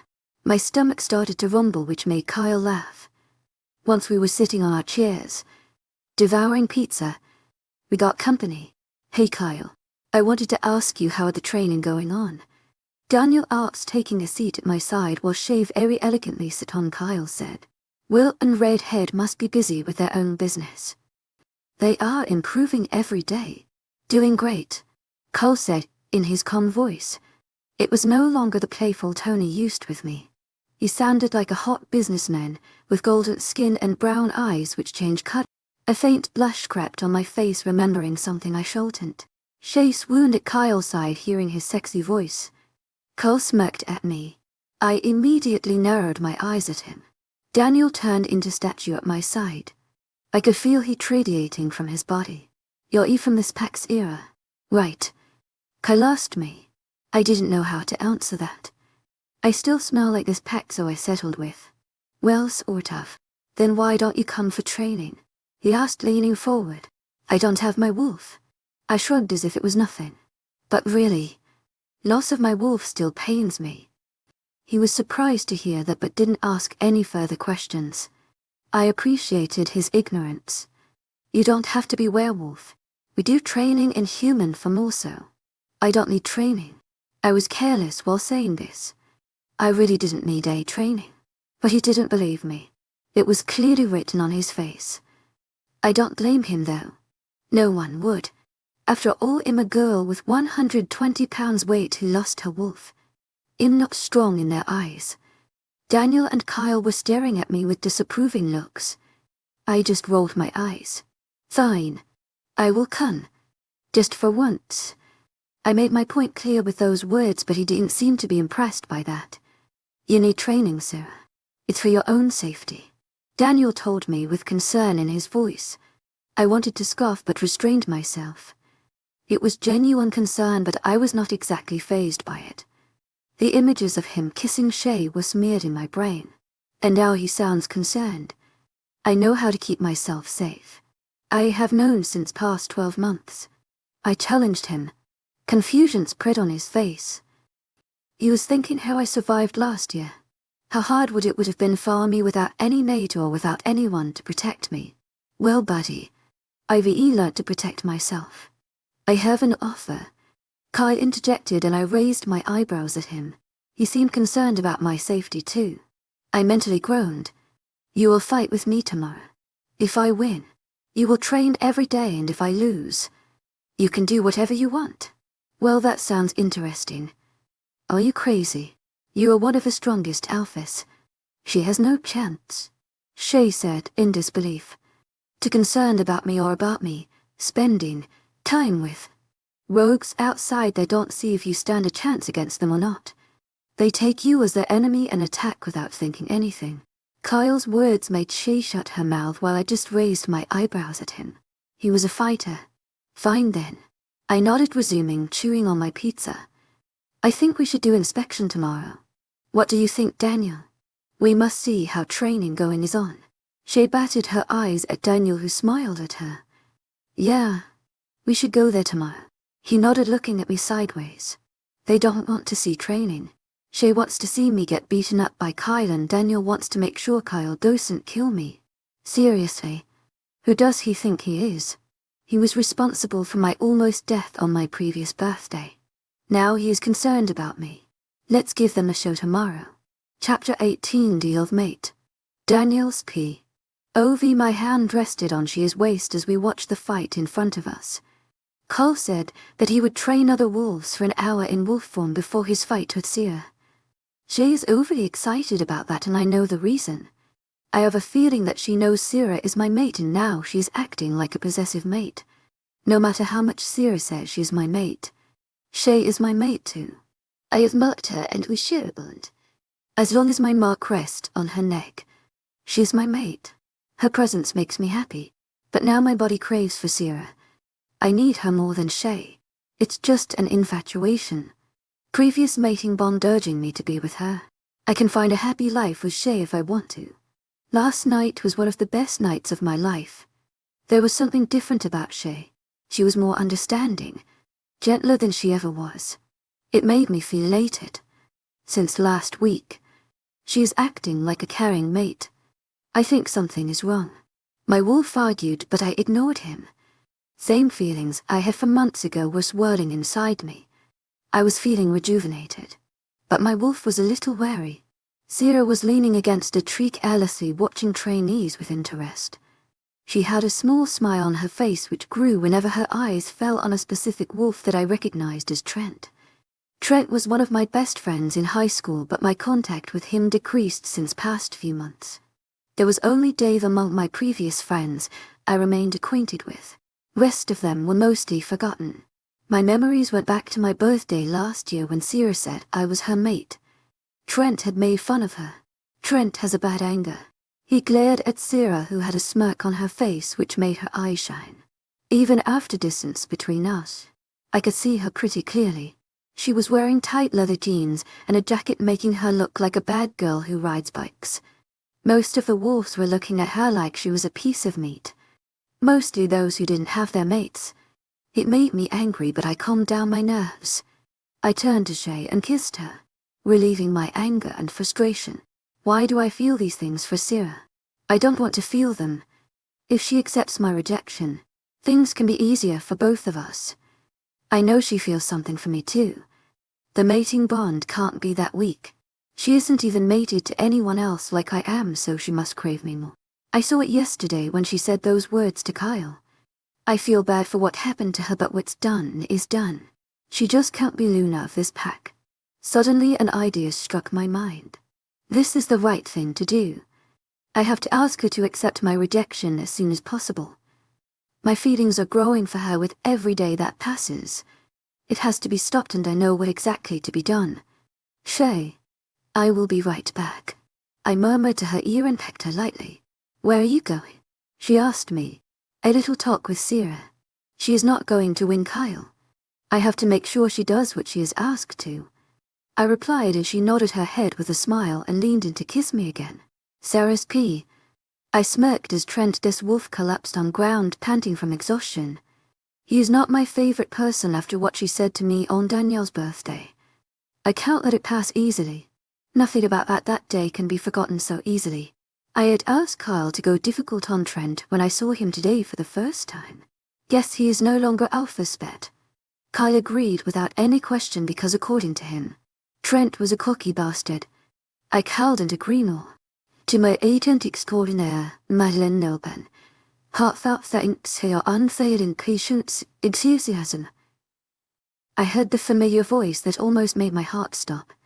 I was too concentrated on Trent that I didn't notice someone sneaking behind me.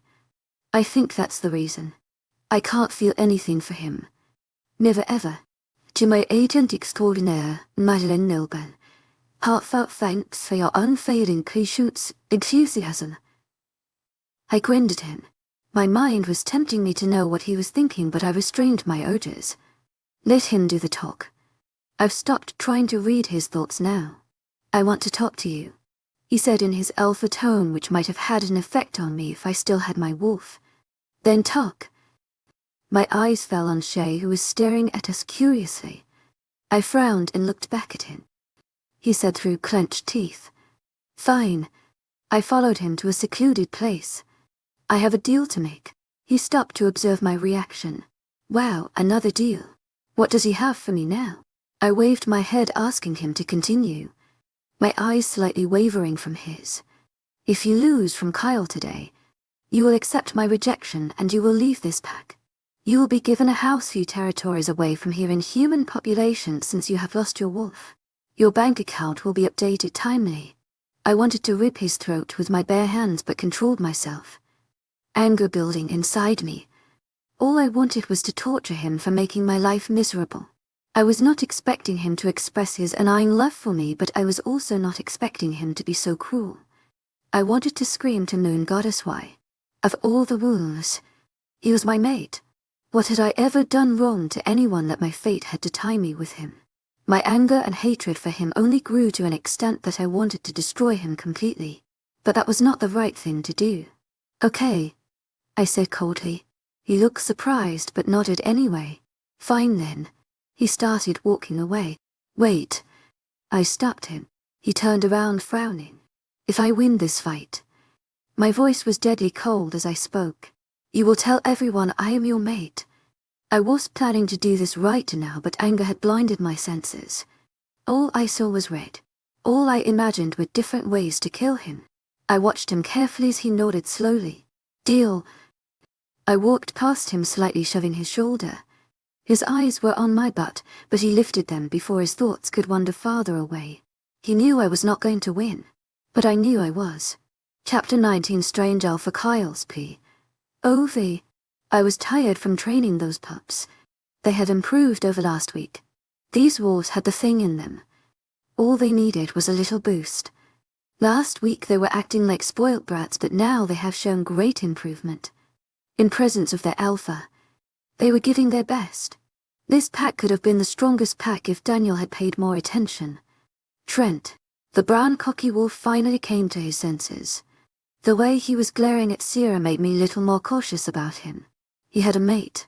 She was nice wolf training with others while he was acting like he knew everything. Once I dismissed all wolves to get an hour break. Daniel interrupted me. Not an hour. Give them 2 hour break. He ordered me. I was stronger alpha than him.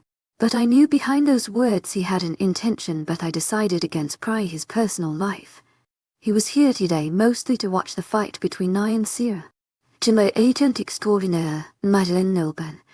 Heartfelt thanks for your unfailing patience, enthusiasm. Her name makes me relax. There is no doubt, I am infatuated by her. I feel protective towards her. She is different from all other werewolves. When I came to know she had lost her wolf, I was shocked. When she told me that I should wait for my mate, I could hear desperation in her voice. There was something she was hiding. A lot of pain. I wanted to take that pain away from her. I wanted to make her happy. But I knew she won't allow it. She is a girl who knows how to take care of herself. She is strong. And there is something going on between her and Daniel that is a matter of curiosity for me. My theory is that Sera and Daniel were lovers, but then he found out that Shea was his mate. No werewolf can ever resist his mate, especially when he's alpha. So he broke all ties with Sera, due to which she went into depression. Now has she lost her wolf? Maybe her mate found out that she was already involved with another wolf and rejected her, due to which she lost her wolf. I don't think anyone would lose their wolf due to rejection. It must take a mate to die, or silver, or absence of mate during first transformation. I want to know what happened to her, but I don't believe she's going to tell me anytime soon. She doesn't trust me enough. I have to gain her trust and find out the truth. Kyle, I have to tell you something. Daniel said to me. I was confused why he gave 2 hours for rest to those wolves, and now he has to tell me something. I nodded and hid. Take proper rest for an hour. I don't want you tired when you fight Sera, he told me. I frowned at him. He sounded like Sera. She also asked me to be fully prepared for our fight. But there's no way she can defeat me or put even a scratch on me. Except for bed. That's even if she agrees to. I shook those thoughts away. Why just take rest, Kyle? You need it, he said before leaving. I was not very much tired. Just a little, but I took rest anyway. I will just go easy on Sera when we fight. Will has been busy with his mate since last day. He seemed really happy on finding his mate finally. I hope she brings him back to his senses. Whatever damage occurred to his brain during fights, I hope she will fix it. I can only hope. The way she was acting with Sera yesterday made me angry. I don't want her to be like Shea. I want her to be like Sera. Just like I want my mate to be. But Sera said that I have to wait for my mate. I don't know if I will ever find her. I closed my eyes, drifting into a dreamless sleep. I was woken up by some horrible sounds. When I opened my eyes, Daniel had his mate pinned against the wall. I shut my eyes, groaning mentally, but their sound continued to bother me. It's over more than an hour. I'm starting to think you are backing off. A voice said over my head, and I turned to side to find Sera staring at me with an unreadable expression on her face. I never back off, I said, jumping from the bed and pinned her against the wall against door. It was kind of gross that an alpha and Luna were making out against wall of my room, but I let it slip away this one time. It was like an alarm which I would like to throw against the wall next time I try to wake me up. She didn't show any change in emotion at my sudden action. It was like she was expecting me to do this. Her face was hard as she gazed at me. Something was off. Was it the fact that her supposed lover was sucking his mate's face? We will see. Let me go now. Her tone was getting calmer. I narrowed my eyes at her. I don't want to, I said, pressing my chest against hers. She squirmed, trying to push me or find a way of escape. How will you fight me if you can't even push me away? I murmured against her ear. I don't want to hurt your family jewels before our fight. She threatened, which made me retreat. I will need an iron shield for that, I mumbled. She let out a chuckle. Kyle, I want to talk to you before fight. I heard Daniel. So the make-out session finally ended. I nodded at him and Shea, who winked at me. I don't want my mate to be like this. But what a reaction a werewolf without mate will give to such a tease when he is alpha. I smirked at her, expecting Daniel to growl at me, but he never did. Instead, his eyes were on Sera, who looked at him so coldly that Sera could freeze. Day by day, my theories are getting stronger. They definitely had some kind of history. Sera and Shea walked out of the door. Keep your iron shield intact, Sera shouted over her shoulder. You won't dare until you don't want our kids to run around our house, I said in order to tease her, but Daniel growled. I looked at him suspiciously. After a few seconds of silence, Daniel spoke. I want you to win this fight, he said seriously. I was a little surprised. You will give your best in this. She will lose no matter what. Why do you want her to lose so badly? I asked, frowning. It didn't make any sense. He wanted to see her beaten up. Was it for reassurance of his mate? Maybe Shea was insecure about Sera. She might think Daniel will be unfaithful to her. But Shea needs more lesson on infidelity. I want her to train. She's a stubborn girl. She needs training because there are stronger wolves outside. She won't train until she is made to. It's for her own good. He told me, but I sensed there was something more. Okay. I nodded my head and he left with a satisfied expression. Chapter 20 The Fight. Daniel's POV. This hour was an important hour of my life. A part of me wanted Sera in my life and other part denied her. I don't know which part was telling me to do something right. All I knew was what I was doing felt so wrong, but the consequences may be right. Are you ready? Dawn, a wolf from Blue Moon Pack asked. Sera and Kyle smirked at each other. Both of them ready for a victory. But it was clearly visible who was going to win. Sera was no match for Kyle. A wolf who had trained for years while Sera can hardly know how to punch. Grey clouds loomed over the sky. It was most likely to rain any time soon. Wind was blowing, carrying dust with it. Leaves twirled in a graceful dance. Kyle and Sera nodded. Each of them waited for other to pounce. Both were on high alert. Spectators included me. Shea. To my agent extraordinaire, Mylan Noble.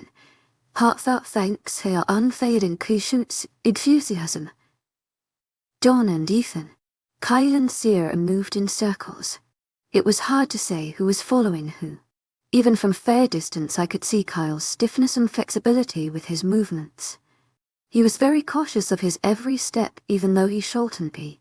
Sera was more careless. For her it was a child's play. Sera is finally going to out of our life. You don't want one that. My wolf growled at me. I want her to leave, but you don't. I retorted, and he growled at me. Our minds are same. You want her. Don't deny it. I cut off my wolf, concentrating on the fight. Just then Sera lunged at Kyle, but he picked a movement and moved aside to dodge, but she is faster than that. Before anyone knew what was happening, Sera slammed at Kyle's side, who lost balance on his feet and landed on his back. Instead of jumping on him as expected, she stood over Kyle with a smug look on her face as he winced. Her lips moved as she whispered something to him, which I cowed and he even after my werewolf hearing. She was most definitely taunting him. It made Kyle smirk and he was back on his feet faster than light and tangled his foot with one of Sera's legs, who lost her balance and was on ground. Kyle didn't waste any time and jumped on her, but Sera had already rolled under him and he straddled nothing but dusty ground. I was startled at next movement as Sera lifted her leg and arc of her foot collided with back of Kyle's head and he face planted on hard surface. Sera stood on her feet. Her eyes fixed on Kyle and she cocked her head to side. Kyle lifted his head off floor and glared at her. His nose was bleeding slightly and his lower lip was busted. Sera said something to her again. The smug look on her face never left as he came back to his feet. Thunder roared as soft raindrops started pouring down. Shea dragged me with her under a tree where we were saved from wetness of water, but neither of the fighters stopped. I could see anger in his eyes as he lifted his hand to punch her on face, but she moved her head to side, successfully dodging it. Just as she moved, his other fist flew to her stomach, which she blocked by her hand. Cole caught hold of her other hand immediately and spun her around. He pressed her hand to her back with his one hand while wrapping his arm around her waist to retrain her from moving. Something twitched inside me and my wolf growled. I shook my head and grabbed Shea's arm and leaned in to kiss her, but she backed away. Just watch Daniel. She scolded me and I had to agree. Sera gritted her teeth. That made my insides twitch. I wanted to go there and kill Kyle, but I restrained myself. He pressed her hand harder to her back and she winced. Her face scrunched up in pain.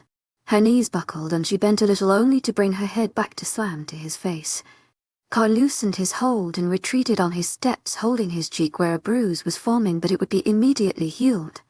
Relief washed through me as Kyle and Sera were back in their starting positions, circling one another. This time Sera jumped on Kyle again and he moved from her path again, but this time she was unable to knock him down.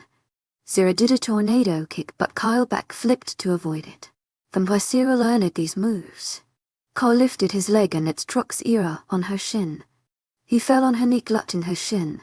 Cole stood over her and said something, but he seemingly cut off as a look of surprise washed over his face when Sera's hand pulled one of his legs. Cole fell on his butt. His hand immediately shot out to grab Sera's leg, mimicking her move. But the fact that Sera was already on ground helped a little. Her legs were open on both sides on ground.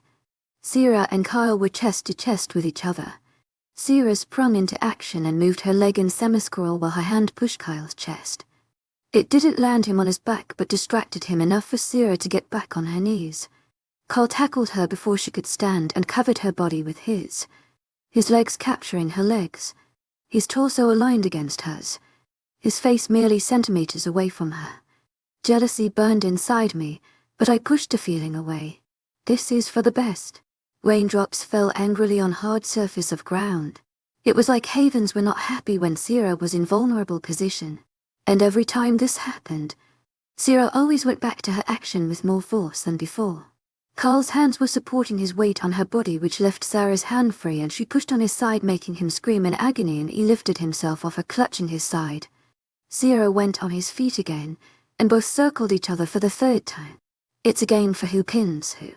Carl doesn't want to hurt Sera, that's why he was pinning her to ground instead of causing actual damage. A part of me appreciated it while other part was disappointed at him. After agonizing 20 seconds, Carl jumped on Sera, taking her by surprise, and pinned her to ground, holding her hands above her head, which again made me angry. She writhed under him trying to get free, but his grip on her was tight. Their faces were a few inches apart as he said something to her. She bit her lip and my eyes instantly went to her lips. She parted her mouth, breathing softly, and I watched mesmerized as it was the most beautiful sight in whole universe. And it was indeed. Sera might have kicked Kyle because he winced and his grip on her wrists weakened. She took the opportunity and rolled over.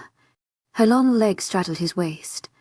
Her knees his wrists to ground while her hands went to his throat, cutting off his air supply. My wolf howled in joy, but I suppressed it. She can't win. Sera can't win. Her victory will mean my loss, and I don't want to lose. I grabbed Shea's arm and pulled her to me. This should help. I side-glanced at Sera, who still was sitting on Kyle.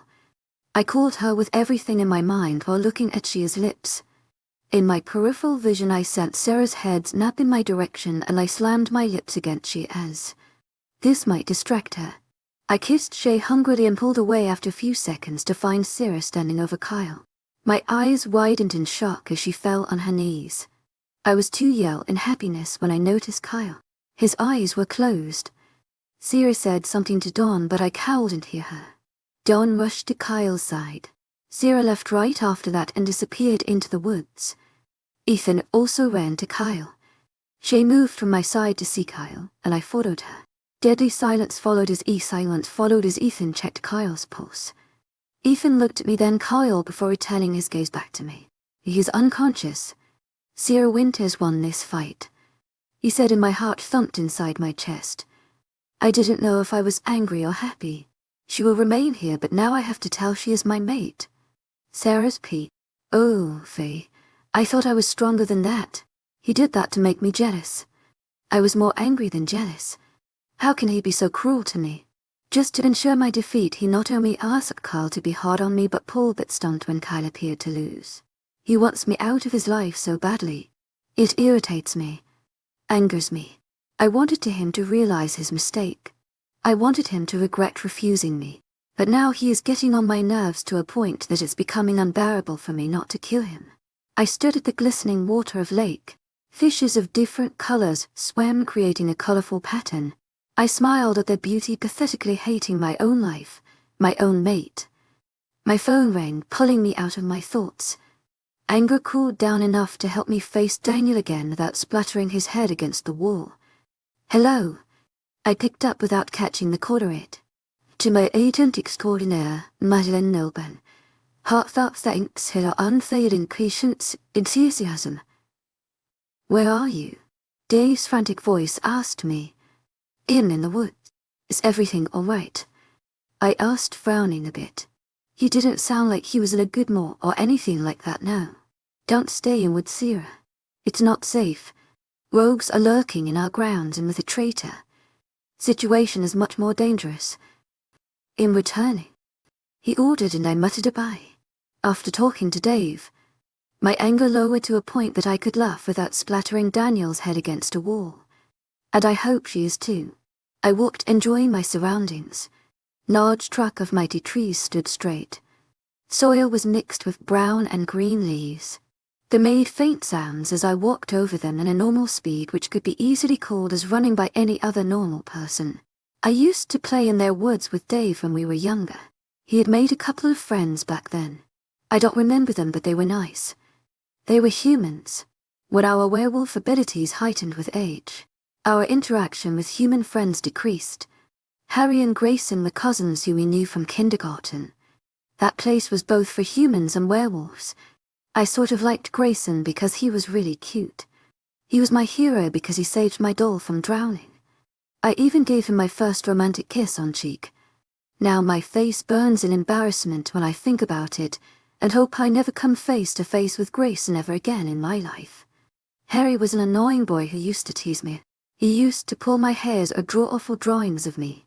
Grayson was always there to protect me from Harry. Another reason to call Grayson my hero, and another reason to blush in embarrassment, and another reason to wish I never meet Grayson ever again. Too bad both were humans. I really wished Grayson was my mate.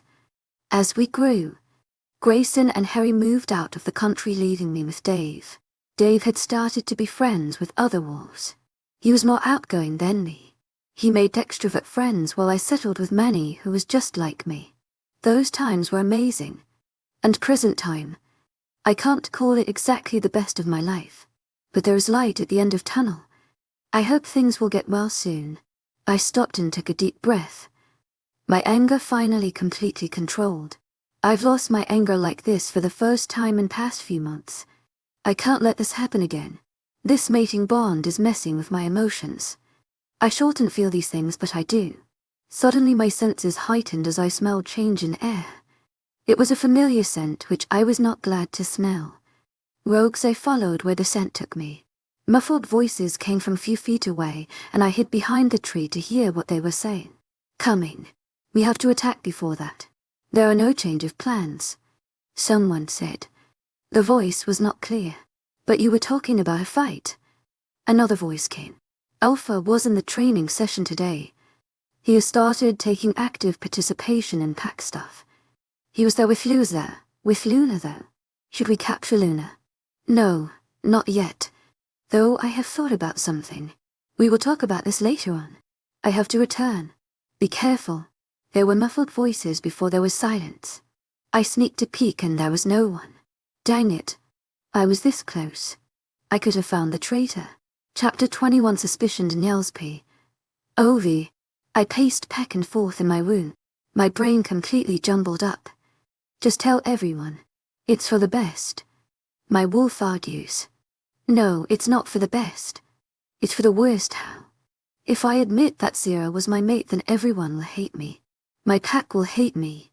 It's not like you don't deserve that. Just shut up. I don't want this now. Already I'm not a powerful enough alpha for them. If they hear about this, that will cause havoc. But if you don't get with your mate soon, I will cause havoc. And I am inside your brain. What will you do about it?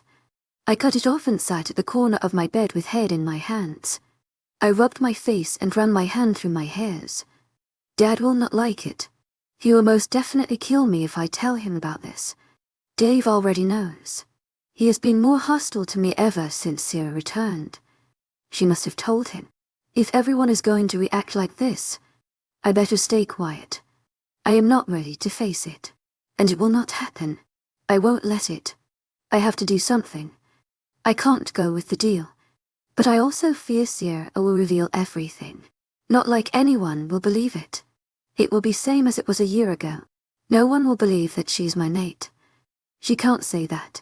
But Dad will definitely believe it. He seems to know everything. He had asked if Shea was really my mate in past. There was no doubt he was suspicious of our relationship.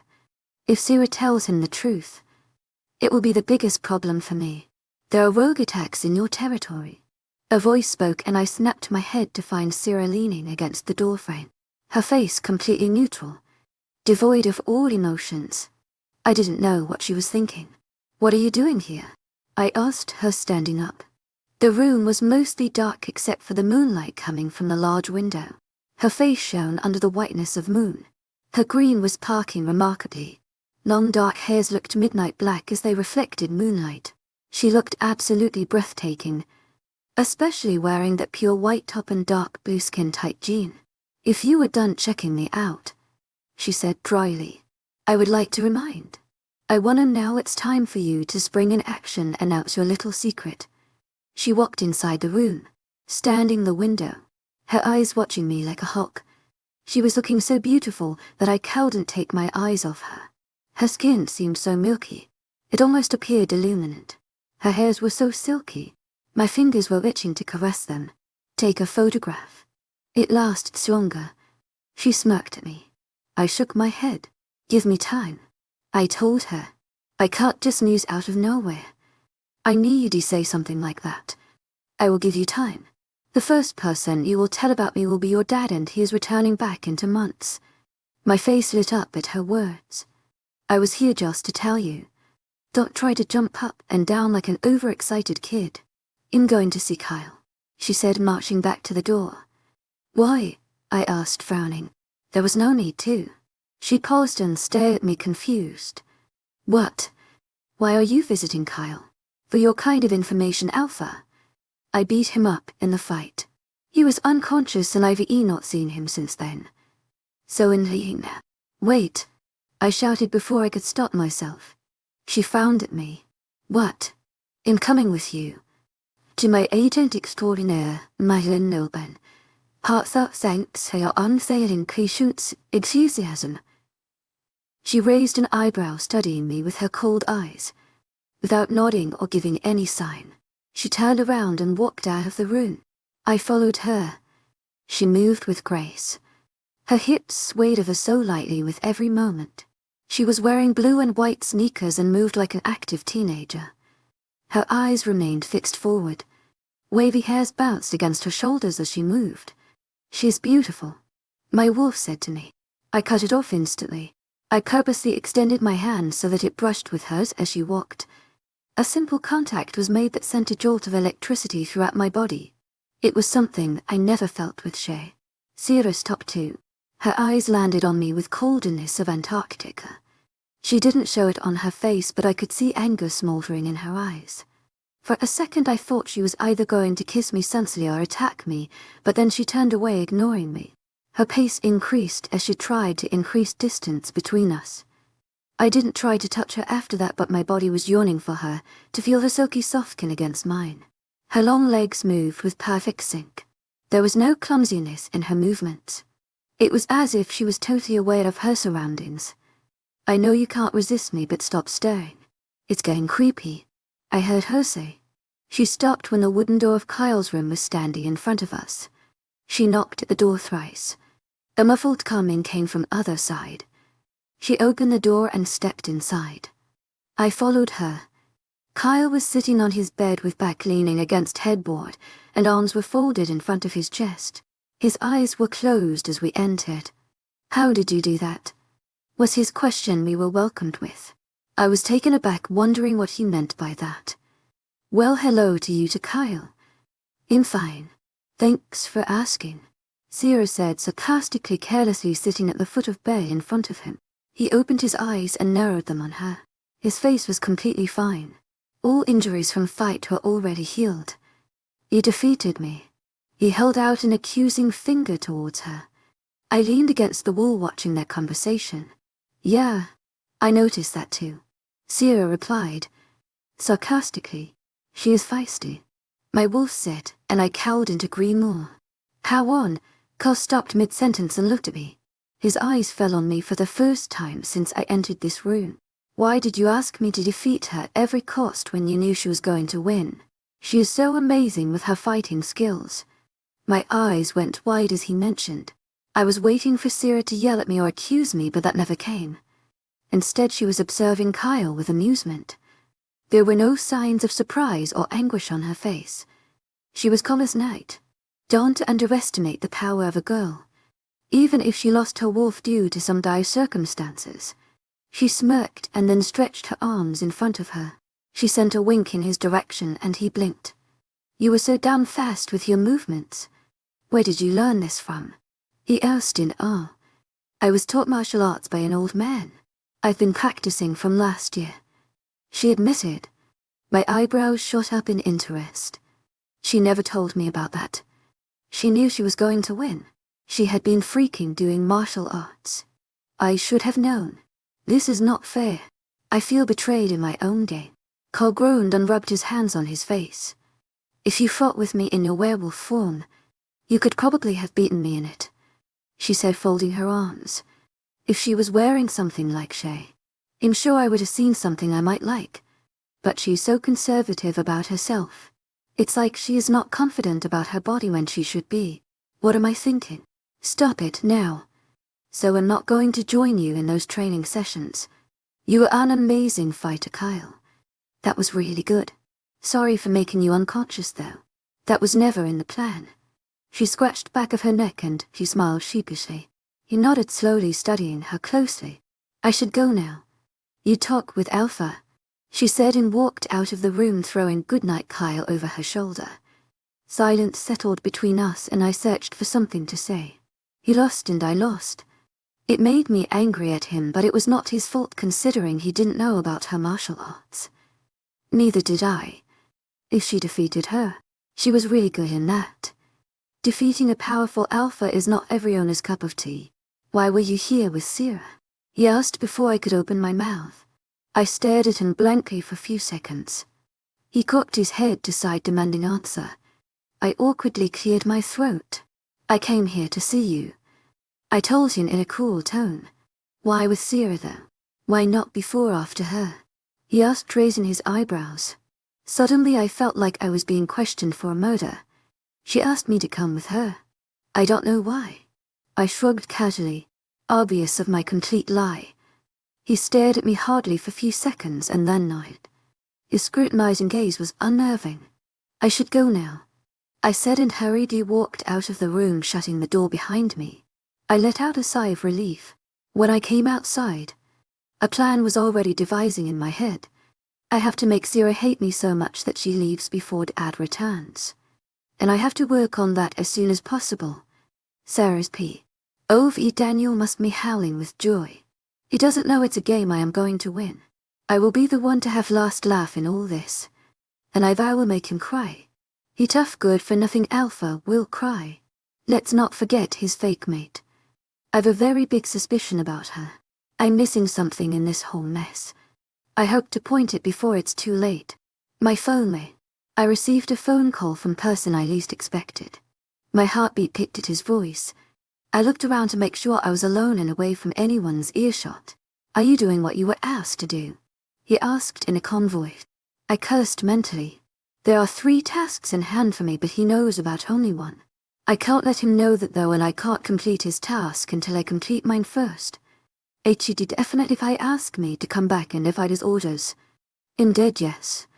I'm trying to find them, I said, dishonestly squeezing my eyes shut. I hope he doesn't find out about my lie. He is not the kindest person in the world. Well, do your work properly. Remember, you are not there for vacation. He reminded me and I nodded, but then mumbled a yes because he couldn't see me.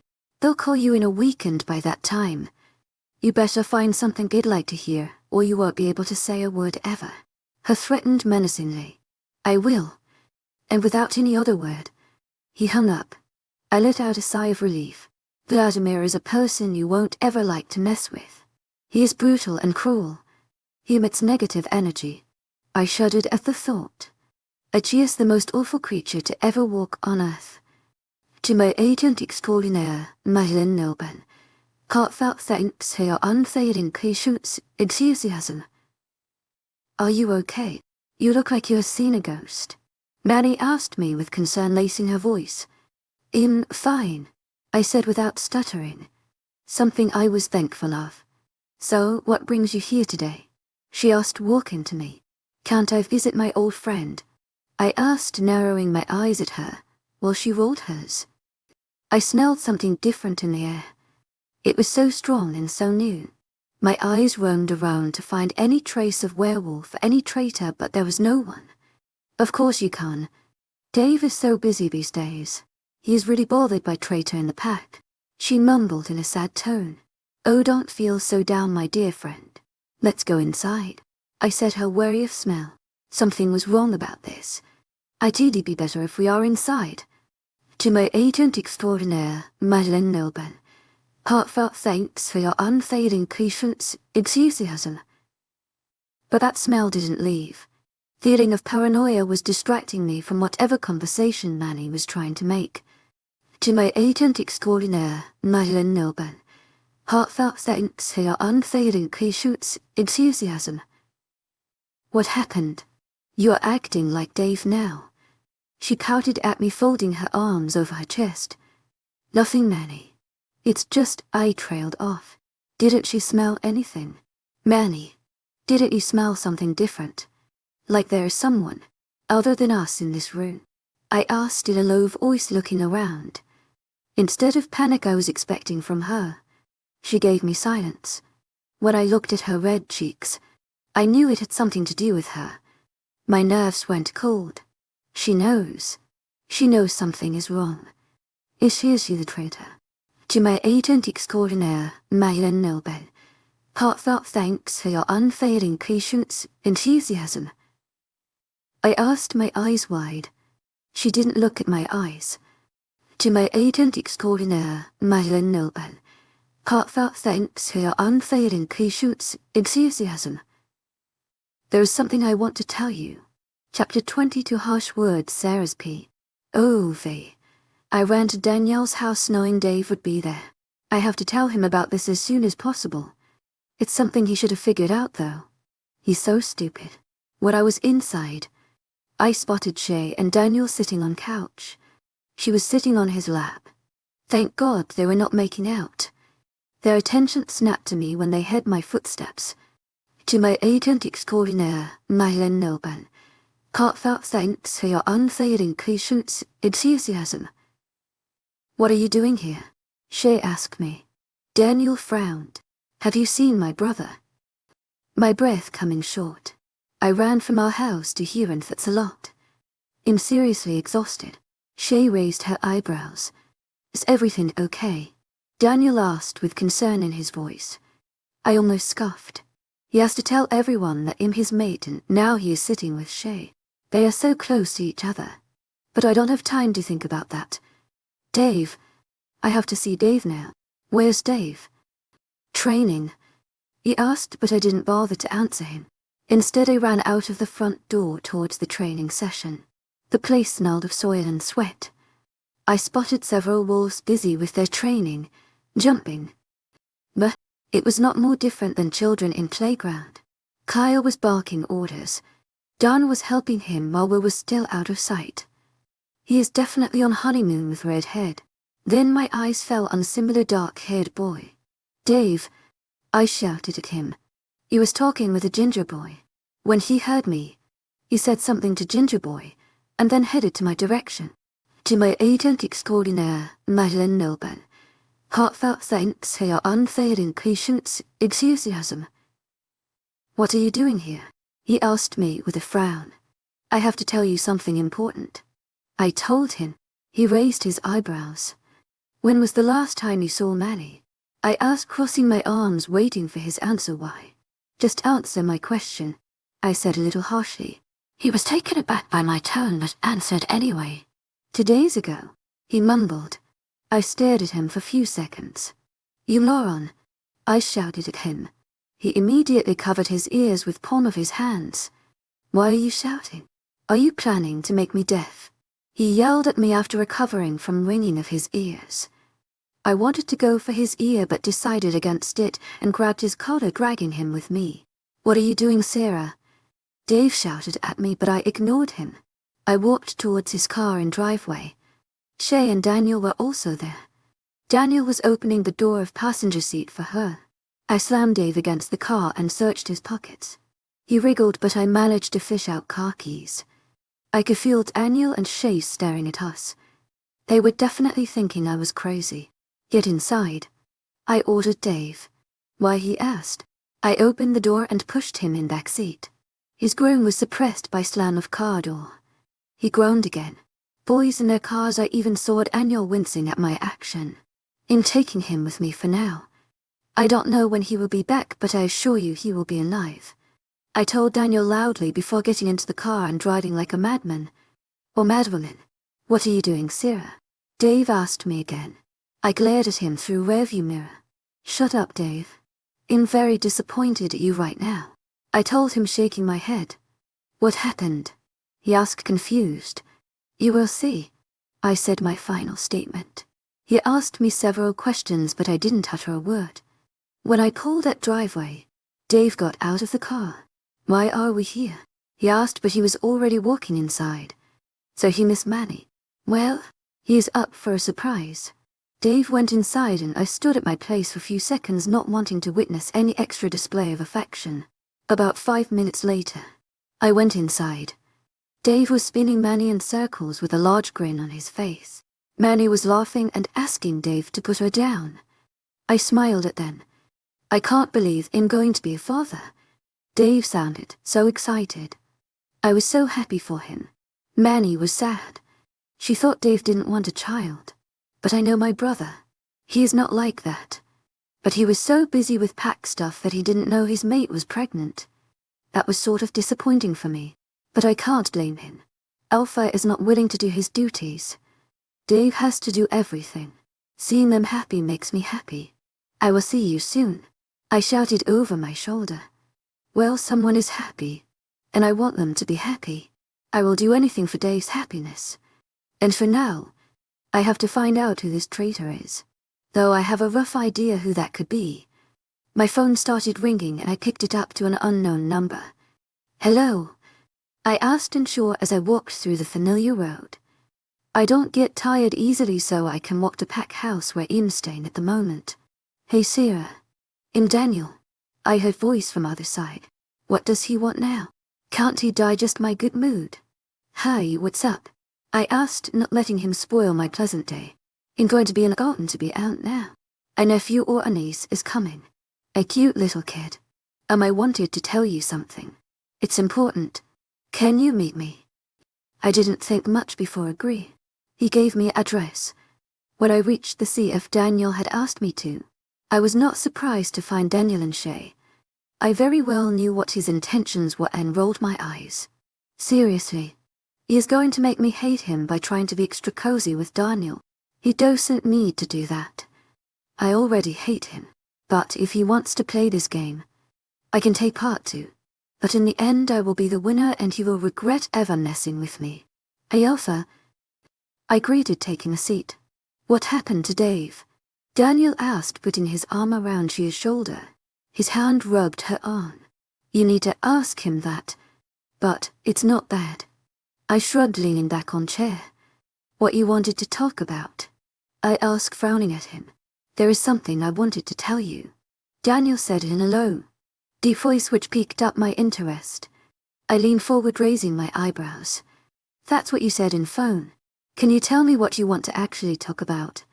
I said in a sweet tone, but message was clear. Either speak up or I'm going to leave because I'm not too patient when it comes to you. Well, there is this thing. You know Shea is not my mate. Daniel said in same tone. Yeah, I am. That came out bluntly as if it didn't matter to me. I told her that. He informed me. Shea was looking at me with cold eyes. That's when I came to know what Daniel had told her about it recently. But she already knew that. I said dryly. What? He seemed surprised. I don't know what you think, Daniel, but for those who are near to you, it is not difficult to figure this out. She might already have suspicions in the way you had been reacting. Like checking me out. Staring at me when you think I'm not looking. Smiling more when my presence doesn't help at all. His eyes almost bulged at my words. He didn't know he did that. Neither did I. But I peeped in Dave's brain at what he thought about this matter. The words he used for Daniel were really colorful. Shea glared at me. She scooted closer to Daniel, as if I was going to steal him away. I rolled my eyes at her action. You know, real mate bond is stronger than fake mate bond. I asked her and she continued to glare me harder. Stay away from him, Sera. She growled at me. I wish I could also do that. It sounds kind of cool. It's not like I'm throwing myself on him. In fact, you should put a leash on him instead. I'm not the one to stare at him like a pained lover. I despise him. He is just a horny wolf who just uses you to relieve his frustration. She was about to lunge at me from across the table, but Daniel held her back. She is just trying to provoke you. Don't listen to her, Daniel said to her gently while his eyes were still on me, glaring. I didn't call you here for this, Sera, he said in a deadly voice. Oh no. You are here to make me hate you. Well, newsflash, Daniel Wayne Osborne. I hate you. You don't need to try anything. I'm not here for any of your childish games. You are alpha with responsibilities and not a carefree teenager. Instead of trying to get me out of this pack, you should see what is going inside this pack. You don't dare to. Shut the heck up, Alpha. It's enough. You know why I always call you Alpha. It's not because I respect you or something. I'm no longer in this pack and I'm your mate. I don't have any restrictions. I call you Alpha because I want each as Alpha who has responsibilities. There are rogue attacks in your territory. You know what that means. They can take over your pack. You can shift into your wolf and it's strong for any other wolf but weak for an Alpha. Why do you care about this pack so much? No, you care about me so much. Don't you say that you hate me. I don't care about only you. I care about this pack because I was once a part of it. And on the top of all, I paused, glancing at Shea, who was watching at our argument with mild interest. It's not good to show my emotions in front of her. I looked back at Daniel Day's eyes. You will regret what you did to me. I smirked at him and stood up. Daniel. I had to show that I have lost all hopes of him being good Alpha, and now I want only him as my mate and not an Alpha. I walked away from a shocked Daniel and a satisfied Shea. She wanted this. But now I'm not going to give her what she wants. Chapter 23, Sleep Spee. Ovi. Daniel was in office room wasting his time because being the irresponsible Alpha he is. He doesn't do duties. He was there to enjoy his success on making me jealous, which was only in his mind. I didn't get jealous. All I did was walk away when he and Shea were making out on the couch because it was so disgusting. Who would like to watch a couple making out? I am not sick that way. So being a good girl, I am. I left them to their business. My memories roamed back to the fight with Kyle. I was so hurt that day. I felt jealous of Daniel being with Shea because he had just asked me, his real mate, to leave him. It was hurtful, but now I care the least. Yeah, it is sort of annoying to see them both together, but I have to be here. I will get Daniel, just to cause him pain. Hey Daniel. I greeted with a smile as I entered the office room, standing directly in front of his chair. He looked up at me with a frown which was then changed to smug look. What are you doing here, Sera? He asked with a smirk. Did Dave talk to you? I asked, cocking my head to side. He pushed himself off chair and towered over me. Why are boys so tall? It irritates me. He told me that Manny was pregnant. He answered casually and watched me closely. You know, I can never get Shea pregnant if you are here. Why do I have that effect on you? Can't get Shea to bed. I asked, raising my eyebrows. I won't let her get pregnant because you are here. It always wants you. He told me with a serious tone. I smirked at him and leaned forward. My breath and his face that made his eyes close. I knew what he was waiting for, but I was not going to give him that. My face went past his cheeks and I blew in his ear. I smirked in victory. Why resist your wolf then? I whispered. I raised my right hand and placed my index finger on his arm, sliding it down slowly. I could hear his heartbeat. His mind was jumbled up as if he was high. And I bit his earlobe. I wanted to make it painful but appeared to be pleasurable to him as he groaned my name.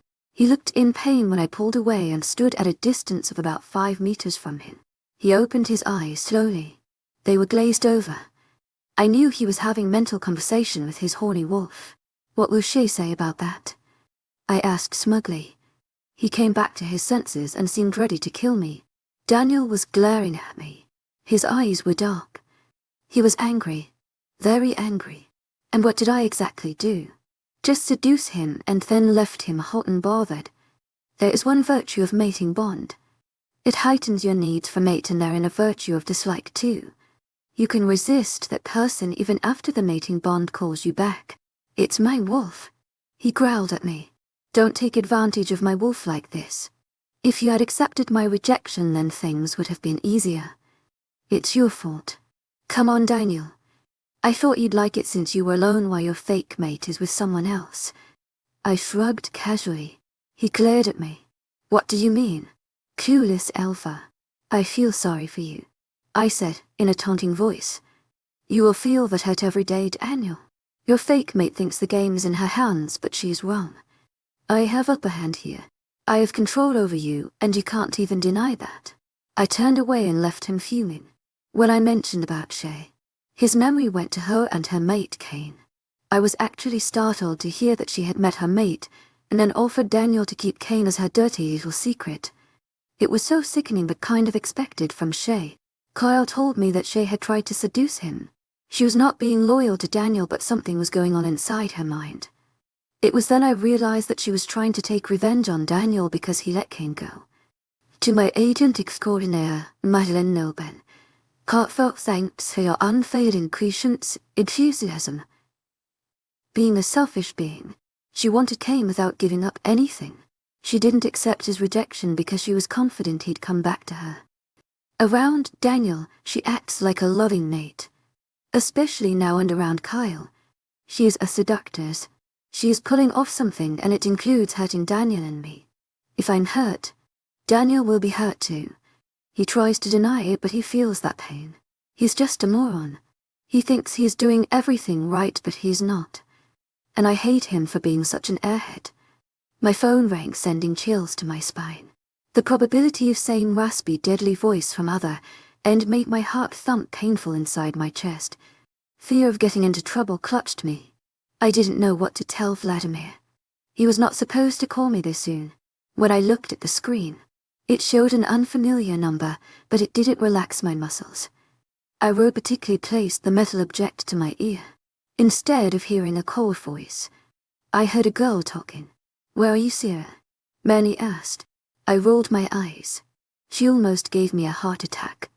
Pack house. I answered smoothly, walking alone. Are you planning on getting Daniel back? She asked, and I frowned. Why would I want that? Because he is your mate. And no matter how hard you try, you always want your mate.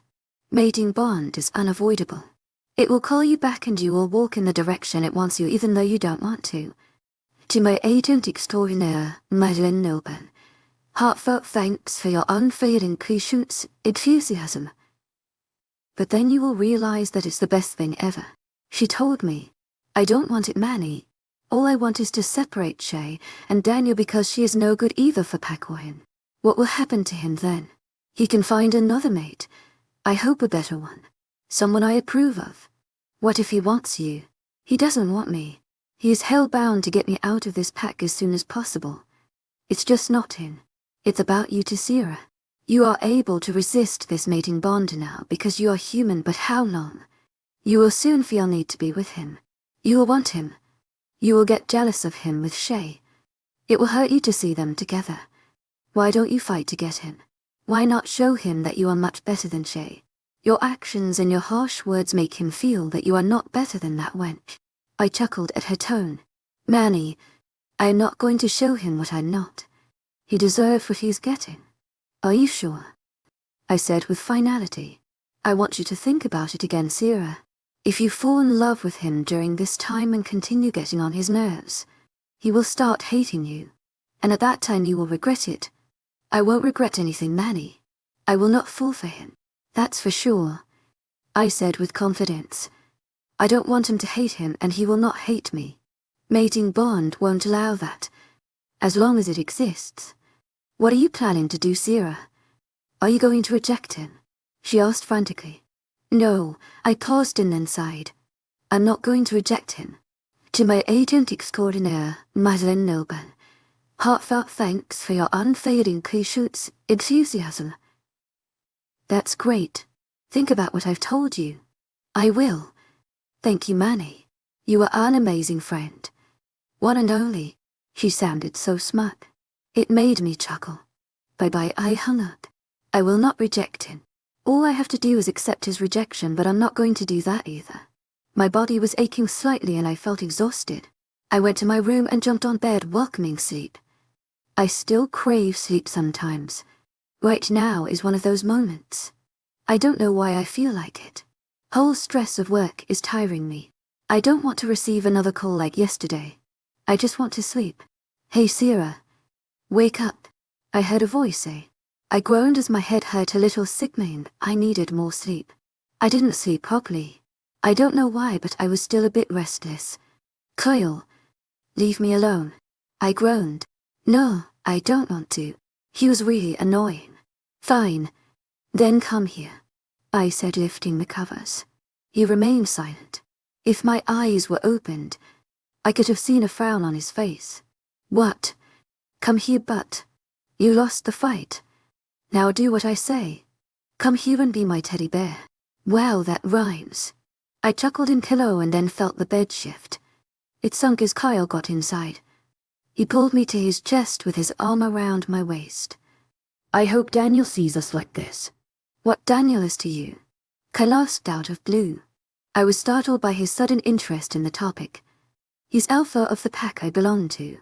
I stated, coolly contemplating if I should tell him the truth, but finally decided not to. Okay, he said without pushing in further. His voice was more murmurs by that point. He was falling asleep too. It was then I felt darkness taking over me and I drifted off in a comfortable sleep. The place was dark as night even though it was day. It was like a fortress. A dark antique room with unlit candles standing aft a few meters distance. It was a room with only darkness blanketing it, yet the figures could see everything clearly as if they were watching it in clear daylight. You have to find the air, said a dark, brooding voice. It was deep and dangerous. It roused desire and fear simultaneously. There was something different. Something so mysterious about his voice that attracting the female standing there like opposite pole of magnet. And how am I supposed to do that? She asked in a steady yet soft voice. She gazed at him, unblinking life, a few seconds drinking in his features. He was the most handsome creature to ever exist on earth. The more she looks at him, the more enchanting his visage becomes. His green eyes were fixed at her as he observed her, like he observed everyone. She was no special to him. She lifted her left hand and ran it along her ponytail. A sigh that she was curious. You have to go back to your pack. What help will it do? The heir was born to a werewolf and a witch. And according to my sources, the pack was Moonstone pack. I want you to go there. Find out who the heir is and bring them here. He instructed her. She nodded slowly. What would you do to them? She asked but regretted it when she noticed his face darkened. Do as you are told to do. His tone was same, but she knew he was angry with her. She knew whoever he was trying to find will have a very bad and brutal fate.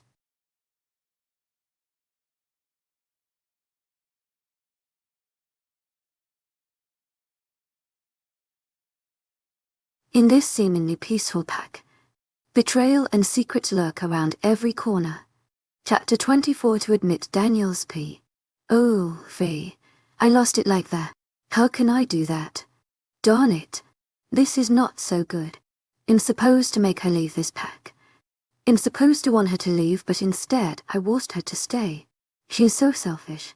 How can she use this mating bond against her? It's not like you don't deserve it. My wolf told me. Shut up.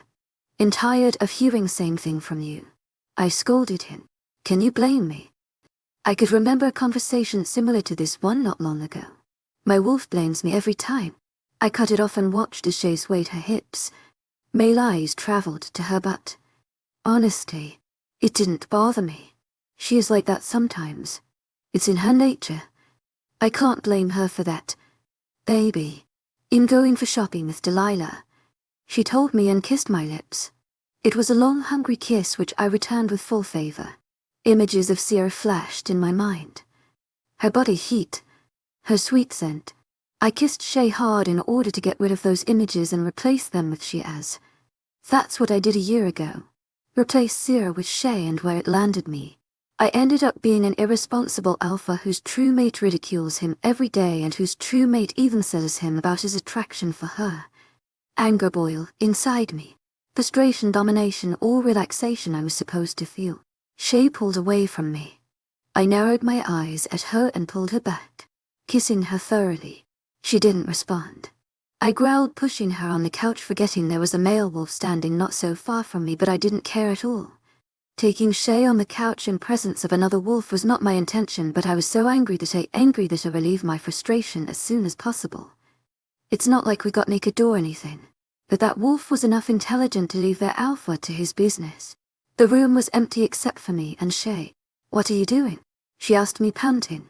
"Let's go to bedroom," I said, dragging her to bedroom. "No, I'm not going," she told me stubbornly. I could have growled at her but realized I didn't want it either. Due to this stupid mating bond, I will never be able to get from Shea what I want. It will only be Sera. Why doesn't she just accept my rejection? Then leave, I said through clenched teeth, and went upstairs. If Sera can't seduce me, I can do that too. Mating bond doesn't work only one way. What I hadn't expected was to find Sera all tangled up with that Kyle bastard on her bed. It was anger of me and my wolf that was responsible for my further actions. All I could see was red as that image was imprinted on my mind. I tore off wooden door from its hinges, throwing it somewhere inside her room. That drew attention of both of them. They separated and sat on the bed. I didn't know what they had in mind, but all I had in my mind was anger and betrayal. How could she do that when I was her mate? "Daniel, what are you doing?" Sera asked with coldness. I glared at her hardly and lunged towards her. Before I could wrap my arms around her neck, I was stopped by Kyle, who slammed me to side, throwing me against the wall. I growled at him.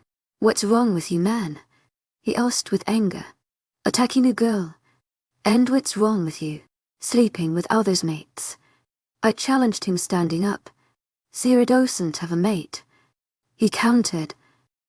"I'm her mate, so you better stay away from her," I growled, my hands itching to do him some damage, so I shoved him. He went flying to other end of the room. I sat on him and slammed my fist against his face. "Stay away from him." I spat and punched him again. "She is not your mate." "Shea is. Sera is my true mate." My fist landed on his cheek again. The next thing I knew, I was lying under him as he straddled me. He glared at me and then disappeared. He was so fast, flying out of the window and transforming into his wolf. I wanted to go after him, but a voice drew my attention. "Well done, Alpha." Sera leaned against the windowsill, watching me like a hawk with cold eyes. Her betrayal made me angrier. "You're betraying, bit. Look who's talking." She cut me off. A faint confirmation hit me. She was right. How could I raise questions at her when I was with someone else? Shea is at least my mate. I mocked her. "You were just sleeping around with other wolves." I accused her. "He was only Kyle. He's been better friends with me than you will ever be." She shrugged her shoulders as if it was nothing. "He's not your mate. He can be. In near future," she said coldly. I froze at me spot. "That can't be." My wolf hated the idea. "But she won't do anything like that." They were together on a bed. "Of course they can think about it. Sera can think about it. But you didn't reject me." "Yeah. I will definitely, so that if I get with Kyle." Suddenly the idea of her rejecting me didn't sound very good. It made my chest constrict painfully.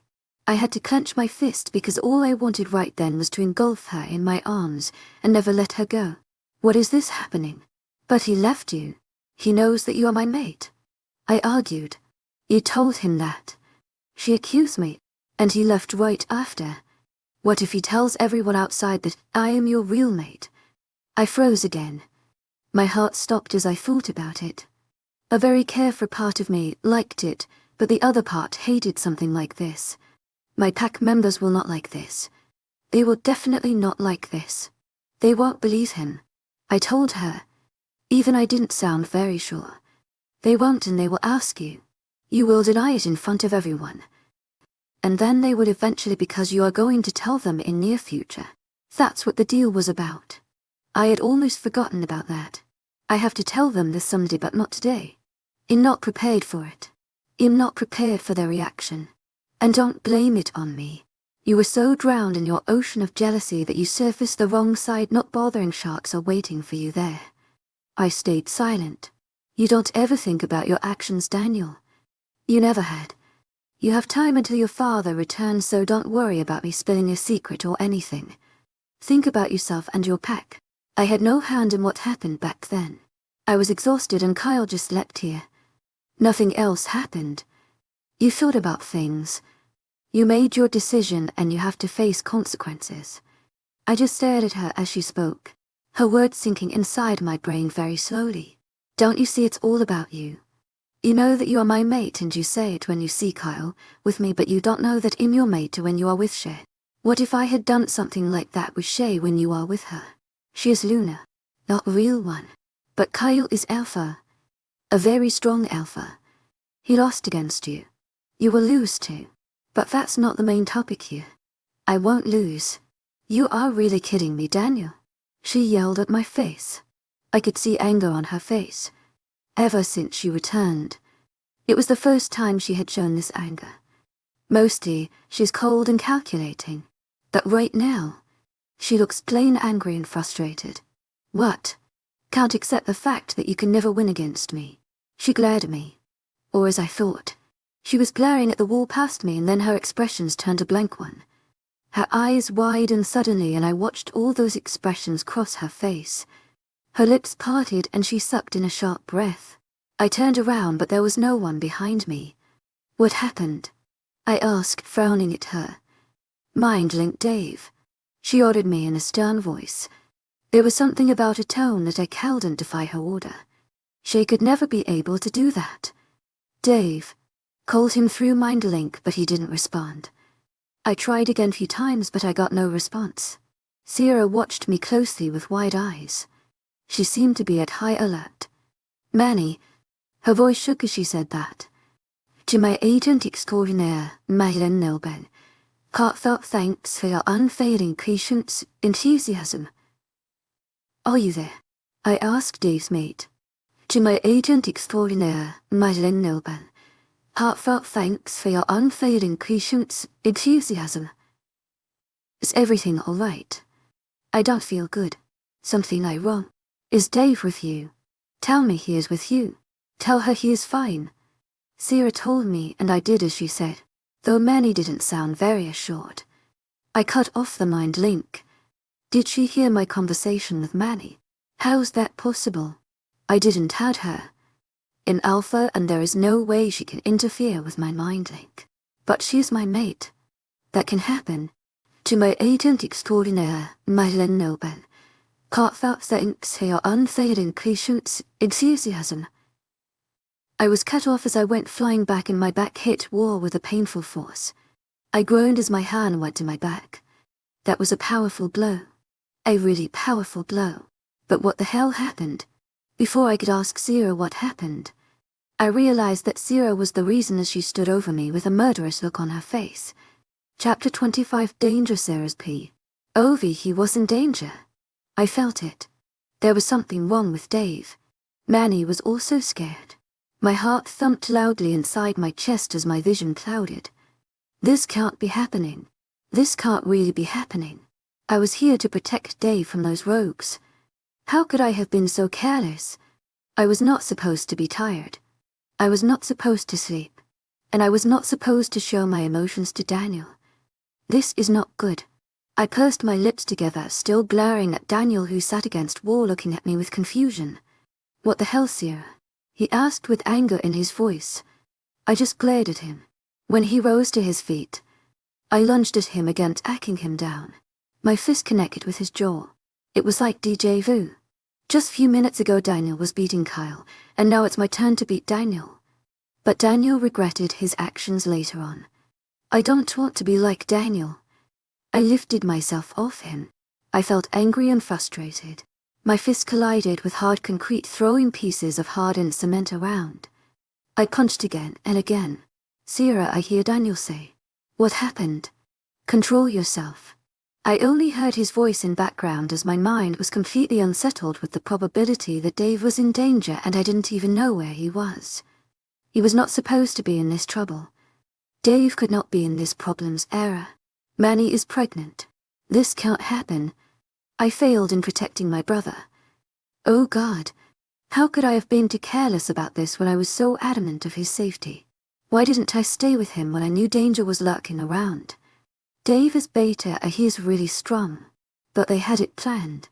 They have it all planned. They have their spy in this pack for crying out aloud. To my agent extraordinaire, Madeline Nilban. Heartfelt thanks for your unfailing patience, enthusiasm. What if something happens to him? What will I say to Manny? What will I say to their child? What will I say to Dave? I will never be able to live it down. I can't be without my brother. Sera, stop it. I heard a voice yell, but it didn't affect me. What affected me were those arms that wrapped around me. What affected me were those lips that enveloped mine. What affected me was that feeling which relaxed me. I kissed Daniel back. Not with anger. Not with frustration, but with softness, because I needed this right now. He needed this right now. With this kiss there were two hopes. He will be a good mate and he will be a good alpha. I wanted that second hope to come true. With a softness it came.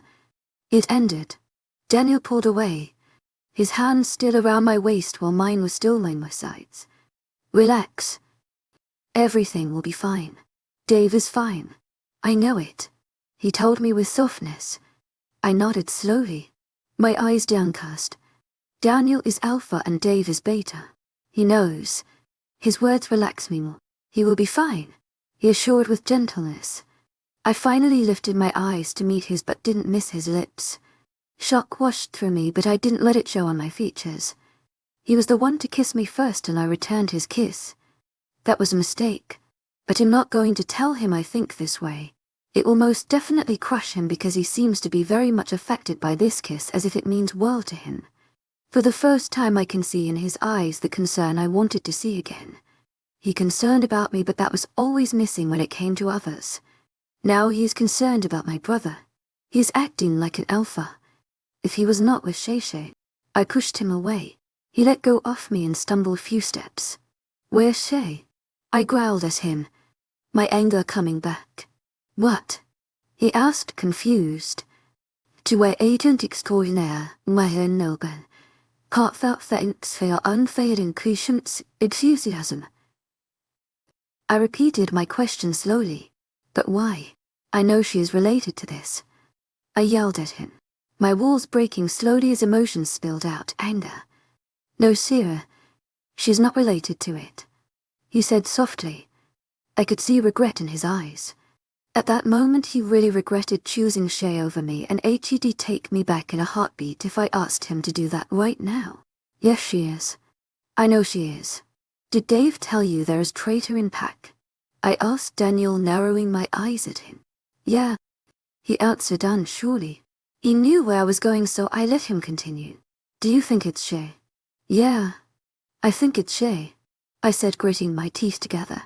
Why? Because her mate was a rogue. And you ran away with a rogue. He shouted at me. You of all the people should know that I rather ran away. Completely alone. Because I was disgusted with my mate. I spat at him venomous lie. He flinched at my words but regained his composure. The same mate you kissed seconds ago. He accused. I huffed. You took advantage of my situation. You kissed me first. And if it bothers you that much, then I won't kiss you again then.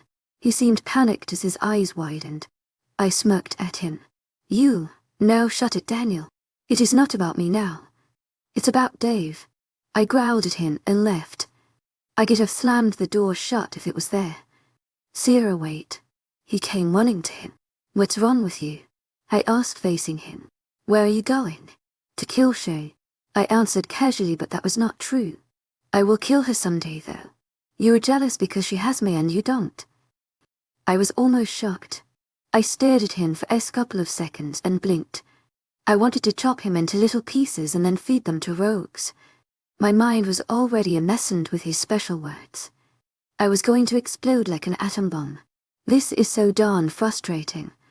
He's so darn frustrating. I clenched my teeth together and squeezed my eyes shut to control myself. This is not the time. I think you should bother about Kyle now. Before he spills your beans. I told him and started to walk away, dismissing his attempts to get on my nerves. It's surprised how much control I have on my anger, because right now I want to do so many bad things to him that I can hardly think of anything else. He is just making it worse. He won't do that. We both know," he stated, falling on the step beside me. I stopped and turned to face him. "Then go to your mate. Just leave me the hell alone right now, because I don't want to see your annoying face at this moment, because God knows what I will do." "You will kiss me," he answered, smirking at me. Is this man so thick? Can't he see that in being held to my cool by very thin thread that can be snapped with one single pull, he is tugging at it like gorilla? "Listen, Daniel, I have enough of this right now. Just leave me alone. Leave me alone," I told him in my deadly calm voice. "Stop acting like you are the only one who care for Dave. Manny does too, and many others in this pack. But not certainly you, because you care only for yourself and your already stained image. My image is, oh, just shut it." I took a step towards him until our faces were inches apart. "You are nothing but a worthless alpha. Everyone wants to overthrow you. Those rogues, they want to end you and take over this pack because you are weak. Very weak. They still think that you can't transform into your wolf. That's why they are taking big steps now. If you had appeared in your wolf form even once, after your transformation, they could have not gone to more extent. You have out your pack in trouble, Daniel. You are trying to taunt me because you are jealous of Kyle. You selfish bastard." I shouted the last part and walked away from him, leaving him stunned. That was really enough. I don't feel bad saying those things to him because he deserved that. Even worse, I know I hurt him. He will cry in his room, but I care the least. For now I have to find Dave. My heart constricted. I hope he is fine. I know he is fine. But for now I have to go to Kyle because I have this feeling he knows about Dave. And then I have to see Manny. This situation is getting very complicated. Oh God, keep my brother safe. Chapter 26. Fear Sera's P. Ove Ekar groaned with another spasm of pain. His stomach had a huge gash from silver. Various bones from ribs were broken.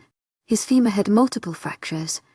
When I heard that Kyle was injured, I didn't know it'd be that bad. Pack Doctor immediately started with whatever work he does while I sit outside. My mind a complete mess. This is the first time since I came here that I've started losing my control. I tapped my right foot impatiently in order to keep my anger in check, because any moment I'm going to explode. Carl was going to survive. He had sustained many injuries, but they were nothing for a werewolf, except for silver gash on his stomach. It will take a month to heal even a nasty scar. A powerful alpha like him was in a vulnerable condition like that. It didn't make me feel relaxed about Dave's situation. I could smell Dave on Kyle. They were together and something happened that landed Kyle in hospital. I just wonder what it might have done to Dave. But I hope he's all right. He's going to be all right. Their wolves are almost trained now. Dave didn't have much to worry about. Except for the traitor. I still wonder who this traitor is. I told Daniel that it was Shea, but truth to be told, I don't honestly know, but I have a strong feeling that she is related to it somehow. I took a deep breath and watched the door closed. Dave must be okay. He's going to be okay. I just have to find out where he is before those rouges do any damage to him. I swear I will tear them into shreds if they cause any harm to my brother. Enthusiasm, and my friend, Manny. She must be worried now. I really don't know what to tell her. She is pregnant and she needs someone the most now. I stood up and straightened my shirt. This is time to see Manny. I hope everything is all right. I drove to her fast, my vision getting blurry, but I refused to let tears show their existence. They will die in my eyes. I can't help thinking about my brother. Rogues are ruthless. They torture their prisoners. They can't do that to my brother. I will kill them if they even lay a finger on him. He is my brother and no one touches my brother. But he is taken away. What am I going to do? I blinked back my tears. Nothing is going to happen to Dave. He will be completely fine. I killed the engine once pulling into driveway and rushed inside. She didn't even lock the door. I entered the living room to find Manny sobbing silently on the couch. Manny. Her broken condition broke me from inside. It made me more aware of my brother's state. To my agent extraordinaire, Madeleine Nilben, heartfelt thanks for your unfailing patience, enthusiasm, She chucked and I put my arms around her. She buried her face in my shoulder, and I let her tears soak my shirt. She started saying incoherent sentences about Dave being in danger and the harm that could be caused to him. It would be completely wrong to say that I was not scared. For the first time in past few months, I could feel fear, and I personally hate this feeling. But I can't control frantic beating of my heart and the potential danger on my brother. He's going to be okay. He's going to be okay. That's what I told myself, and that's what I told Manny, but she kept on crying. I knew what I was going to do, but at that moment, I didn't think of anything better to do than her blood vessels. She went limp in my arms and I carried her to car, bringing her to pack doctor who connected an IV. I just watched them. It was all going in blur as doctor told me that Kyle would get better, which I already knew. He was unconscious. I had to wait for him to wake up and then talk. Doctor didn't appreciate what I did to Manny. I didn't like because I knew he'd find out eventually. I just manipulated him to take care of her. The next thing I knew was Wilson asking me to go to Pack House where I could take rest, but that's not what I did. The moment I entered the living room, I found Daniel and Shea each other's faces. I watched them with cold eyes, with Wilson at side who seemed extremely uncomfortable. I dismissed him with a wave of my hand and stood there trying to cool my nerves. But for how long? Daniel's POV, my hands pulled Shea closer to me, kissing her furiously. I wanted to get it out of my mind. I wanted to get Sera out of my mind. Her words hurt me so much, but I refused to show that. She was not affected by the kiss as much as I was. She became cold just after that best kiss of my life. All I could think of was her lips, and all she would think of was the ways to make me feel worthless. Why is she so cold towards me? What have I ever done to her? Shea pulled away from me when someone cleared their throat. My hands tight and around her waist. To my agent extraordinaire, Madeleine Nilben.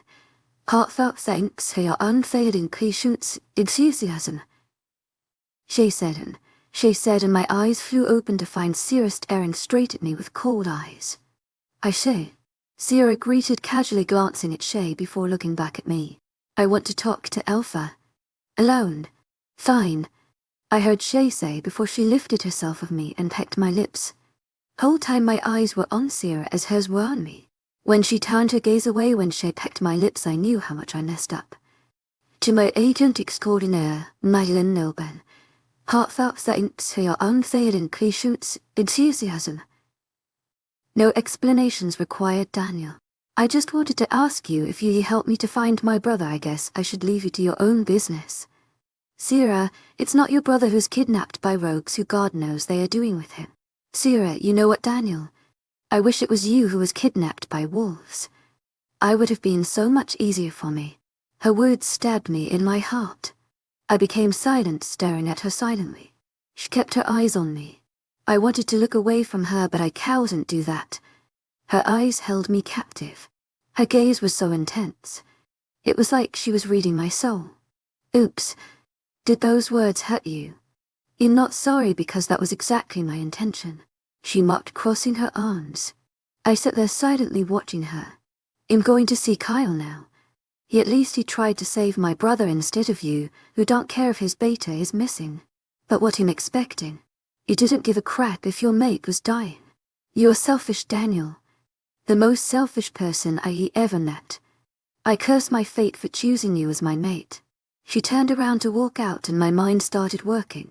To my agent extraordinaire, Madeleine Nilben. Heartfelt thanks for your unfailing patience, enthusiasm. I called out and she stopped on her tracks, not turning around to look at me. But she stopped, which meant she was going to hear me out. I went to see Kyle. I told her. She clenched her jaw. I didn't know what she was thinking. She didn't look very pleased, though. I continued. He was awake and told me that it was a rogue attack. As you already know, they were 10. More than ever. I've asked Wilson to inquire about those wolves who have escaped rogues before, so that we can find out where possibly Dave could be. Her head finally turned to me and she stared at me. The coldness was gone and she was staring in my eyes, trying to see if I was sincere. I didn't break our eye contact and let her see that it was truth. I care for Dave. He's been my best friend since childhood. He is my beta. He had done so much for me. I can't let any harm to come to him. I will find him no matter what. Okay. She nodded, still staring at me, and turned around. To my agent extraordinaire, Madeleine Nogan. Heartfelt thanks for your unfading shoots enthusiasm. I called again, and this time she looked at me, cocking her head to side. Her face was blank. I couldn't find out what she was thinking, but it was better than coldness. I can't stop thinking about that kiss, I said, going to the main topic. She raised an eyebrow at me and then wavered her eye contact before returning back to me with coldness. To my agent extraordinaire, Madeleine Nogan. Heartfelt thanks for your unfading patience, enthusiasm. That was the best kiss of my life. You are my mate and I just can't thinking about you. Please, Sera. Forgive me. What do you exactly want? Her eyes becoming hard. I took a step towards her. Our faces were inches apart. She didn't take a step back and stood on her ground. Her eyes went to my lips and then back to my eyes. I copied her actions and raised my hand, resting gently on her cheek. Her soft skin was like silk under my hand. It was so soft that I couldn't stop caressing her. I leaned in to kiss her, to feel her soft lips against mine. But she took a step back. My eyes fluttered open. Why did she do that? Purple lipstick doesn't suit you, she said with a smirk and left. I stood at my place wondering over her words. My hand reached to my lips. When I looked, my finger had purple tinge of Shea's lipstick. I groaned internally. What is wrong with me? Chapter 27 Miles Series P. Ovi, do you think it will do us any favor? I asked Daniel as we made our way to old-looking single-story house standing in front of us. Deserves a shot. I knew what was going inside his brain. I didn't want to talk to him at that moment.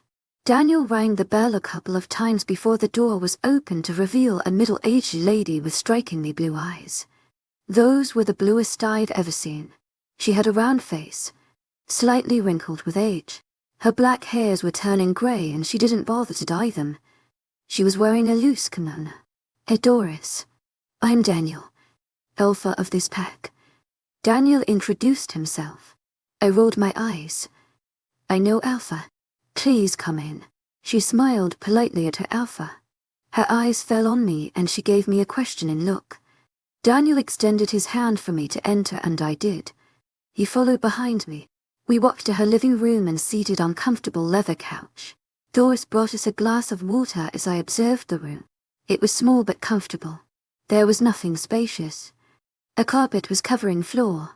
Small coffee table was in front of couch. There was a love seat at left side and a beanbag to right. Walls were decorated with paintings. My mate likes to paint. Doris stole me while my eyes were fixed on a beautiful painting on opposite wall. It was breathtaking. There was a beautiful woman with blood-red hairs and green eyes with a smile on her face. She was hidden behind a veil. A wolf was etched to her right bottom and forest above her hairs. He must be really amazing. I complimented, smiling at her. My eyes roamed back to the painting once again. Oh, he is the best one. She smiled. Where's Miles? Daniel asked her. Miles is her mate. The person we are looking for. He is in his study. He hardly comes out of that place, she said with a sad tone. A mate who pays no attention to you. I feel bad for her because I know how bad it hurts to know the person you love with every cell doesn't love you that much. Miles may love her, but not giving her his time is strangling her hopes, her heart. Can we meet him? Daniel asked expectantly. Doris shifted uncomfortably at her place. So he didn't like to meet anyone? I don't know. He doesn't like to meet anyone, she said in a small voice. She didn't want to anger her alpha when he had appeared on her doorstep for the first time. Daniel was going to become impatient. I knew that. But I will ask him. I nodded my head to her along with Daniel. She disappeared in the hallway. Now I think this is not going to work. Daniel groaned, leaning back and rubbed his hand on his face. It will work, Daniel. I pulled his hands off his face. Roles are reversed. He looked at me intently as his hands were still in my hands. Our faces were not very close but close enough to feel his faint breath on my face. His eyes shifted to my lips and I knew where this was going. When I was about to detach my hands from his, he wrapped his huge hands around my wrist and pulled me towards him. The unexpected move drew a gasp from my lips, and he wasted no time to lean forward and press his lips against mine. I knew this was going to happen, but still my eyes remained open. My body relaxed as his soft lips grazed mine, but didn't help to give any sense of elation or satisfaction. It was a simple kiss, and I was not going to dwell on it, knowing he will go to Shea at the end of day, and I mean night, not the eventually. Eventually I won't let him stay with her. With lack of my response, Daniel coaxed me to kiss him back. His one hand entered the maze of my hairs while others wrapped around my waist. I pulled away slightly because I knew he won't release me easily.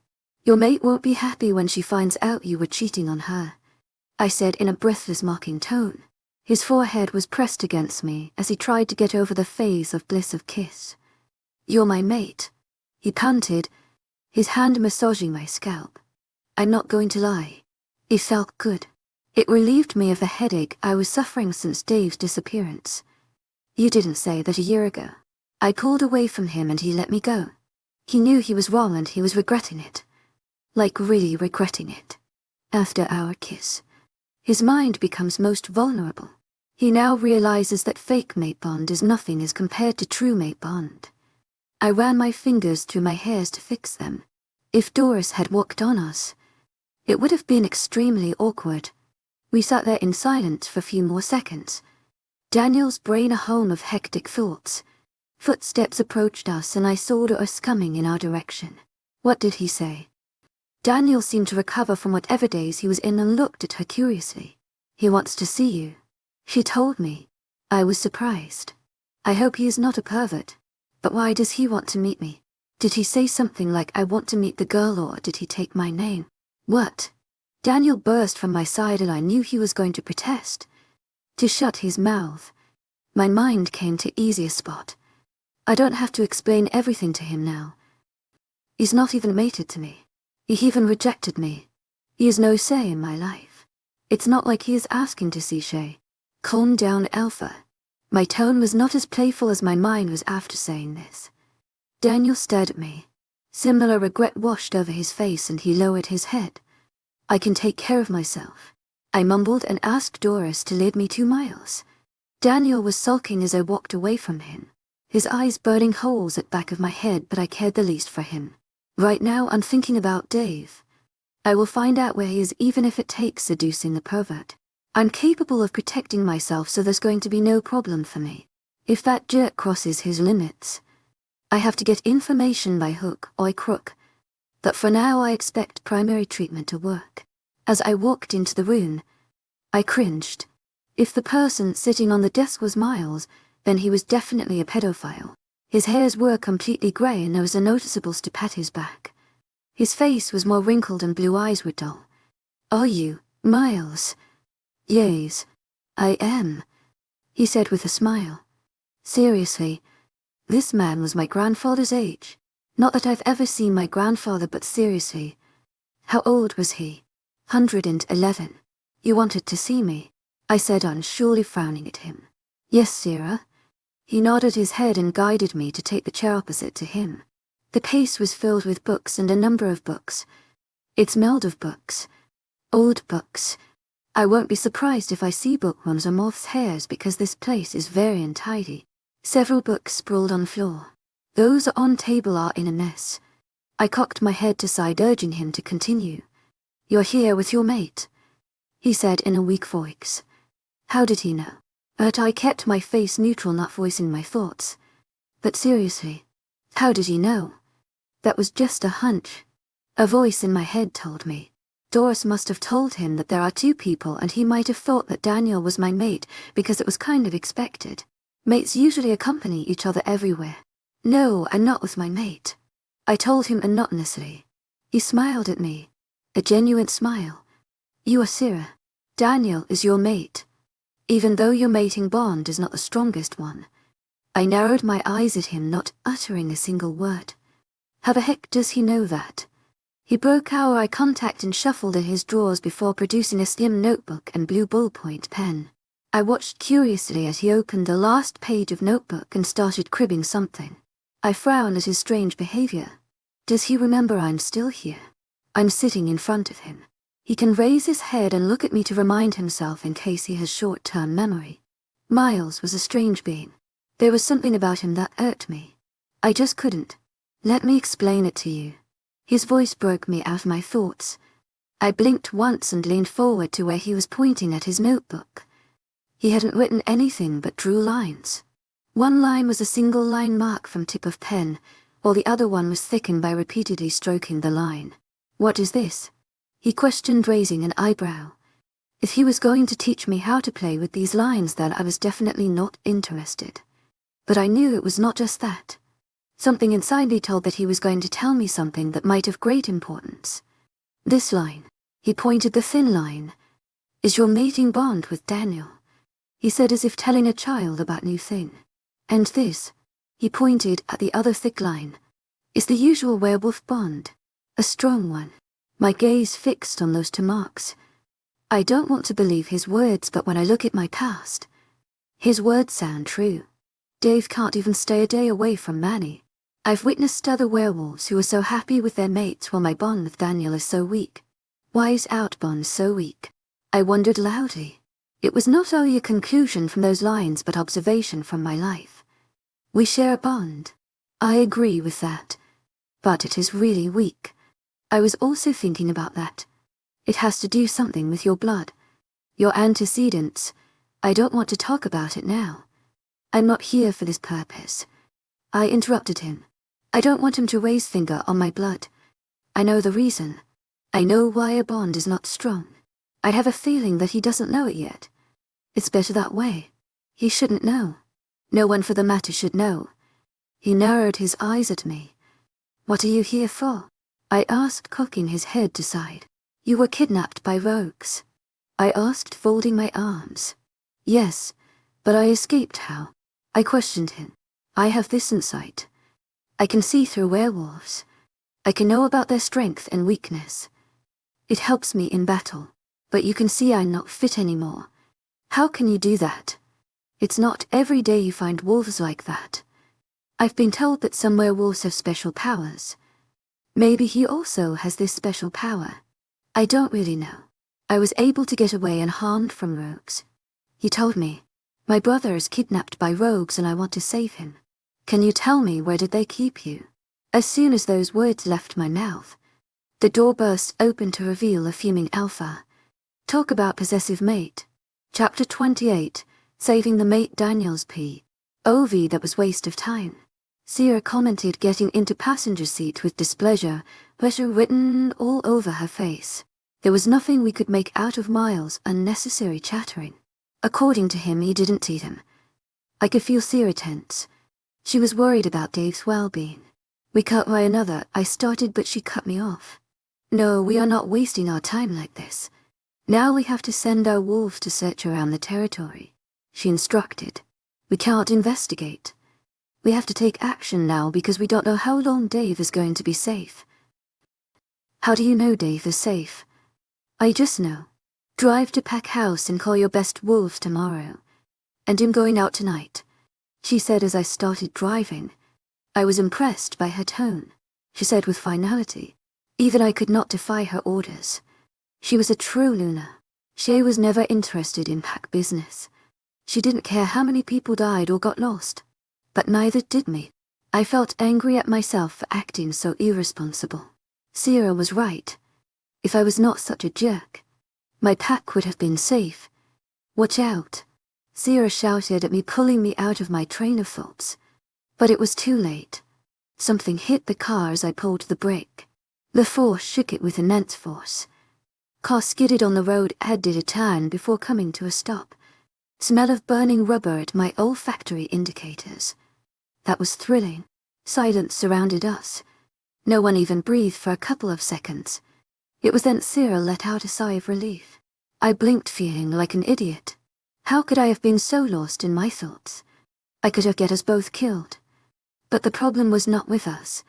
Something hit the car, and by the force. I guess it was a werewolf. If that was the case, there was no big problem because werewolf can heal faster. I turned to Sera, who was facing front with wide eyes. To my agent extraordinaire, Madeleine Milburn, Heartfelt thanks for your unfailing patience, enthusiasm. Are you okay? I asked her with concern. She turned to look at me, blinking slowly. Her mouth parted to say something, but before she could utter a word, the glass of window at her side broke, and a hand was pulling her outside the car through window. I shut my eyes close and shielded my face from the shreds of glass flying. Sera's scream of fear alerted me, and I immediately rushed out of the car to her side. I could faintly see shadows retreated and shifted into my wolf form to save my mate. My angry wolf ran at the speed it never did before. Adrenaline rushed in my veins as thought of losing Sera haunted me. I can't lose Sera. I cannot lose Sera. To my agent extraordinaire, Madeleine Nilban, heartfelt thanks for your unfailing patience, enthusiasm. My wolf cried as the figures came into my view. They were holding unconscious Sera. I pounced at the first figure. His grip loosened on Sera and he dropped her. Without thinking much, I sunk my teeth in his flesh, tearing at it from throat. There was no heartbeat, but I couldn't stop. I jumped on the other person who had shifted into a wolf by then. It landed on my back and bit on my shoulder, but I couldn't feel pain. All I could see was red. I was too consumed in anger that pain had not place in my brain. I ran towards a tree and slammed to it with my back. The wolf howled in pain and detached itself from me. Before it could pounce at me again, I turned around and bit on its stomach, ending its life.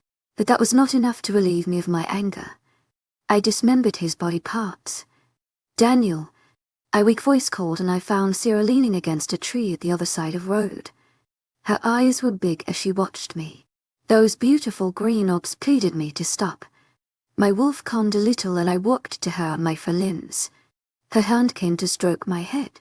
I put my snout under her legs and threw her on my back with my head. She didn't protest and clung to me as I rushed towards the nearest lake to wash myself. When we approached the destination, I placed her gently on the ground and went to lake to wash myself from the blood of those mutts. Cool lake water helped to completely deter my anger. My eyes often roamed to Sera, who was staring at me with a strange look on her face. I shifted back to my human form as I approached her, oblivious to my naked state. It was until I noticed Sera scowling at me did I realize I wasn't wearing clothes. She seemed uncomfortable, so I hid my number from her eyes with my hands. She smiled at me. A true smile. It was nothing like that of those cold smirks she used to give me. For the first time she smiled at me, looking more angelic than ever. How could I have chosen Shea over her? I was a real moron. Sera's anger towards me is completely understood. I walked to her and sat at her side, leaning my back against the trunk of tree. Thanks, Sera whispered, closing her eyes. Her face lit in moonlight and slight breeze flew her dark hairs. My eyes fixed on her face. I didn't say anything and continued to watch her. She was relieved for the first time in past 24 hours. My hand reached hers as I laced my fingers with hers, feeling contented. She didn't say anything. Neither did she protest. We sat there side by side, listening to the rustling of leaves as wind blew past them. Chirpiness of insects in background was soothing as we lay in our own heaven. The silence was like a lullaby, relaxing my senses, and I closed my eyes, feeling Sera's seat against my body. It was no long after that I fell into darkness. Chapter 29, Between to Make Sera's Pee. Oh, Daniel breathed slowly, resting his head on my shoulder while I was on high alert. We encountered rogues not so long ago. There are great possibilities that they are lurking in dark shadows of the secluded forest. If it wasn't for Daniel, I could have found out Dave by now. Not that I blame him. It was the first time when he saved someone. Saved me. I didn't need that. I was not the damsel in distress, but I'm glad he finally realizes what his duties are. I can feel it. I can see inside his mind. He wants to improve now that he knows how it feels to have someone you love in trouble. Initially I had thought to let those rogues take me to their den. Possibly Dave. When Daniel had pounced on them, I wanted to shout at him but restrained the urge. If Daniel was going to change, I could let it postpone a little bit, but I can't wait longer. We are attacked once. We can be attacked twice, but I don't want Daniel to be in trouble. I can't leave him here. Pulling out my phone, I dialed Wills and asking him to get us and also bring clothes for Daniel. I could hear uncertainty in his voice, but he agreed. I hoped Manny was fine. I don't feel good by landing her in that condition. I know that sedative was not bad for her health. She didn't even get a chance to voice her thoughts of disappearance of Dave. She's his mate and she would know better.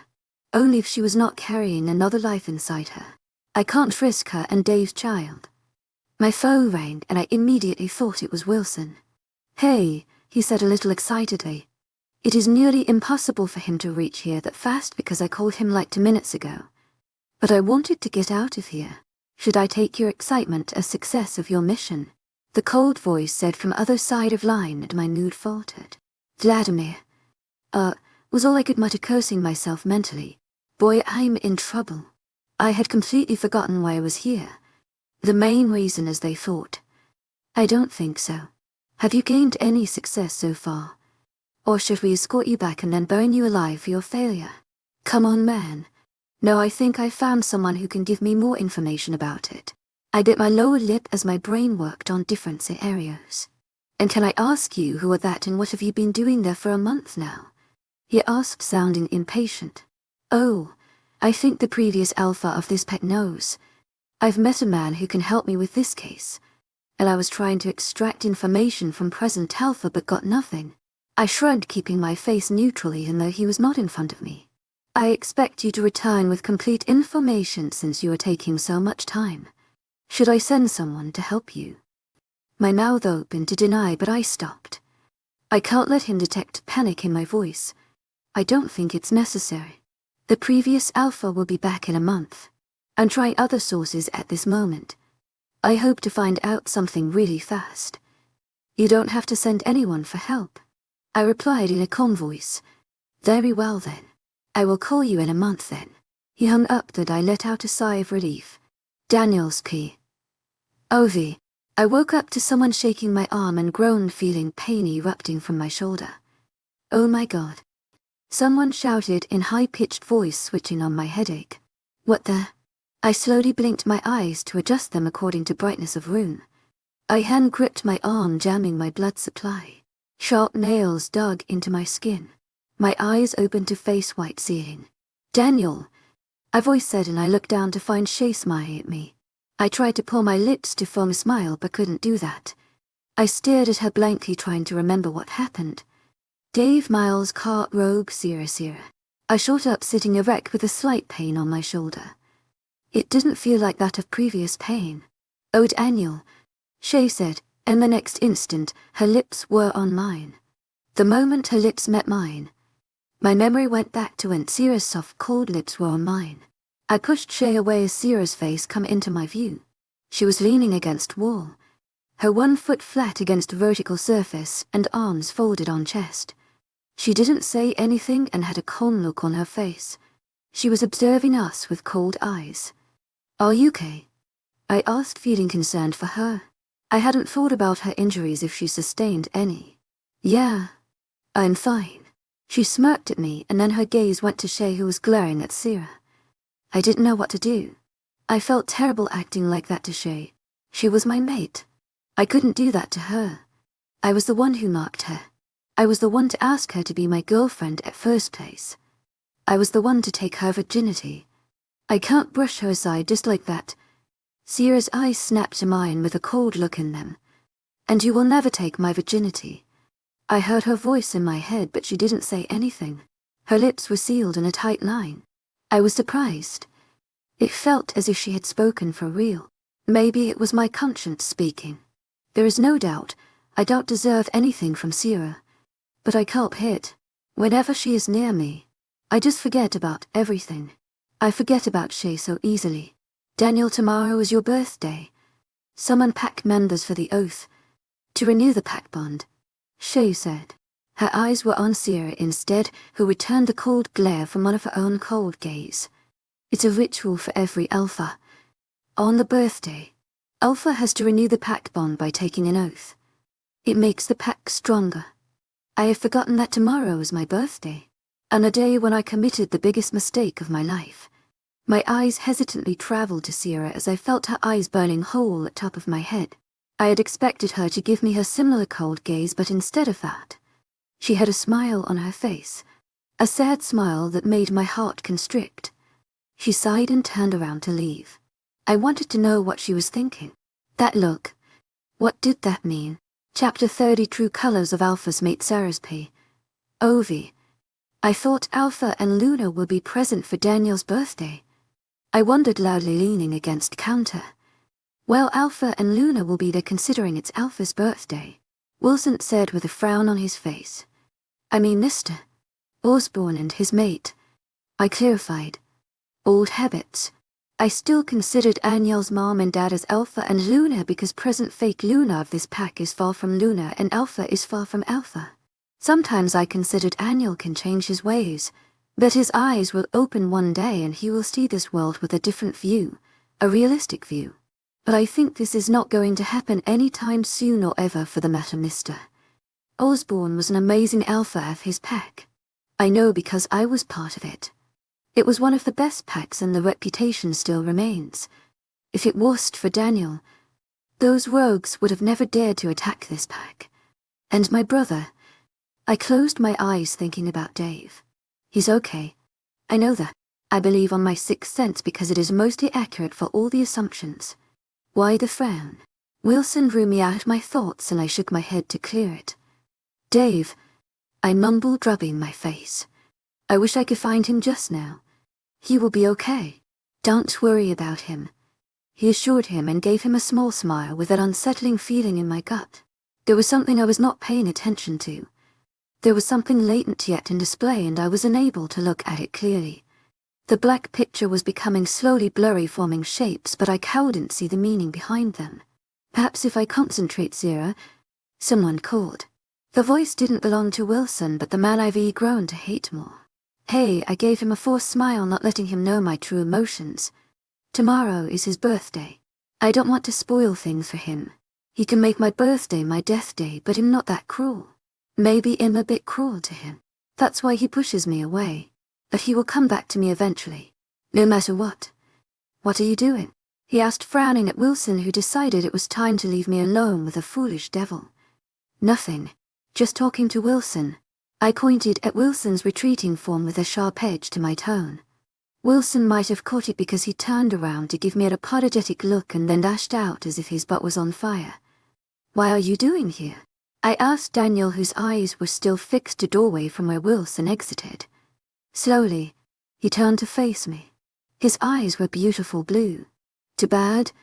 He doesn't have a beautiful personality. Our eyes were locked and this could be considered as a romantic moment. Now we will hug and kiss. No, I wanted to talk to you, he said, staring into my eyes intensely as if to unravel me with the force of his enchanting eyes. Not that I was affected by him. Then talk. I shrugged, pressing my forehead against cold marble. He cleared his throat awkwardly. Are you okay? He asked me. Yeah. I'm fine. I shrugged, not looking at him. I wanted to apologize for kissing me. Shea is your mate and blah blah blah blah. I rolled my eyes.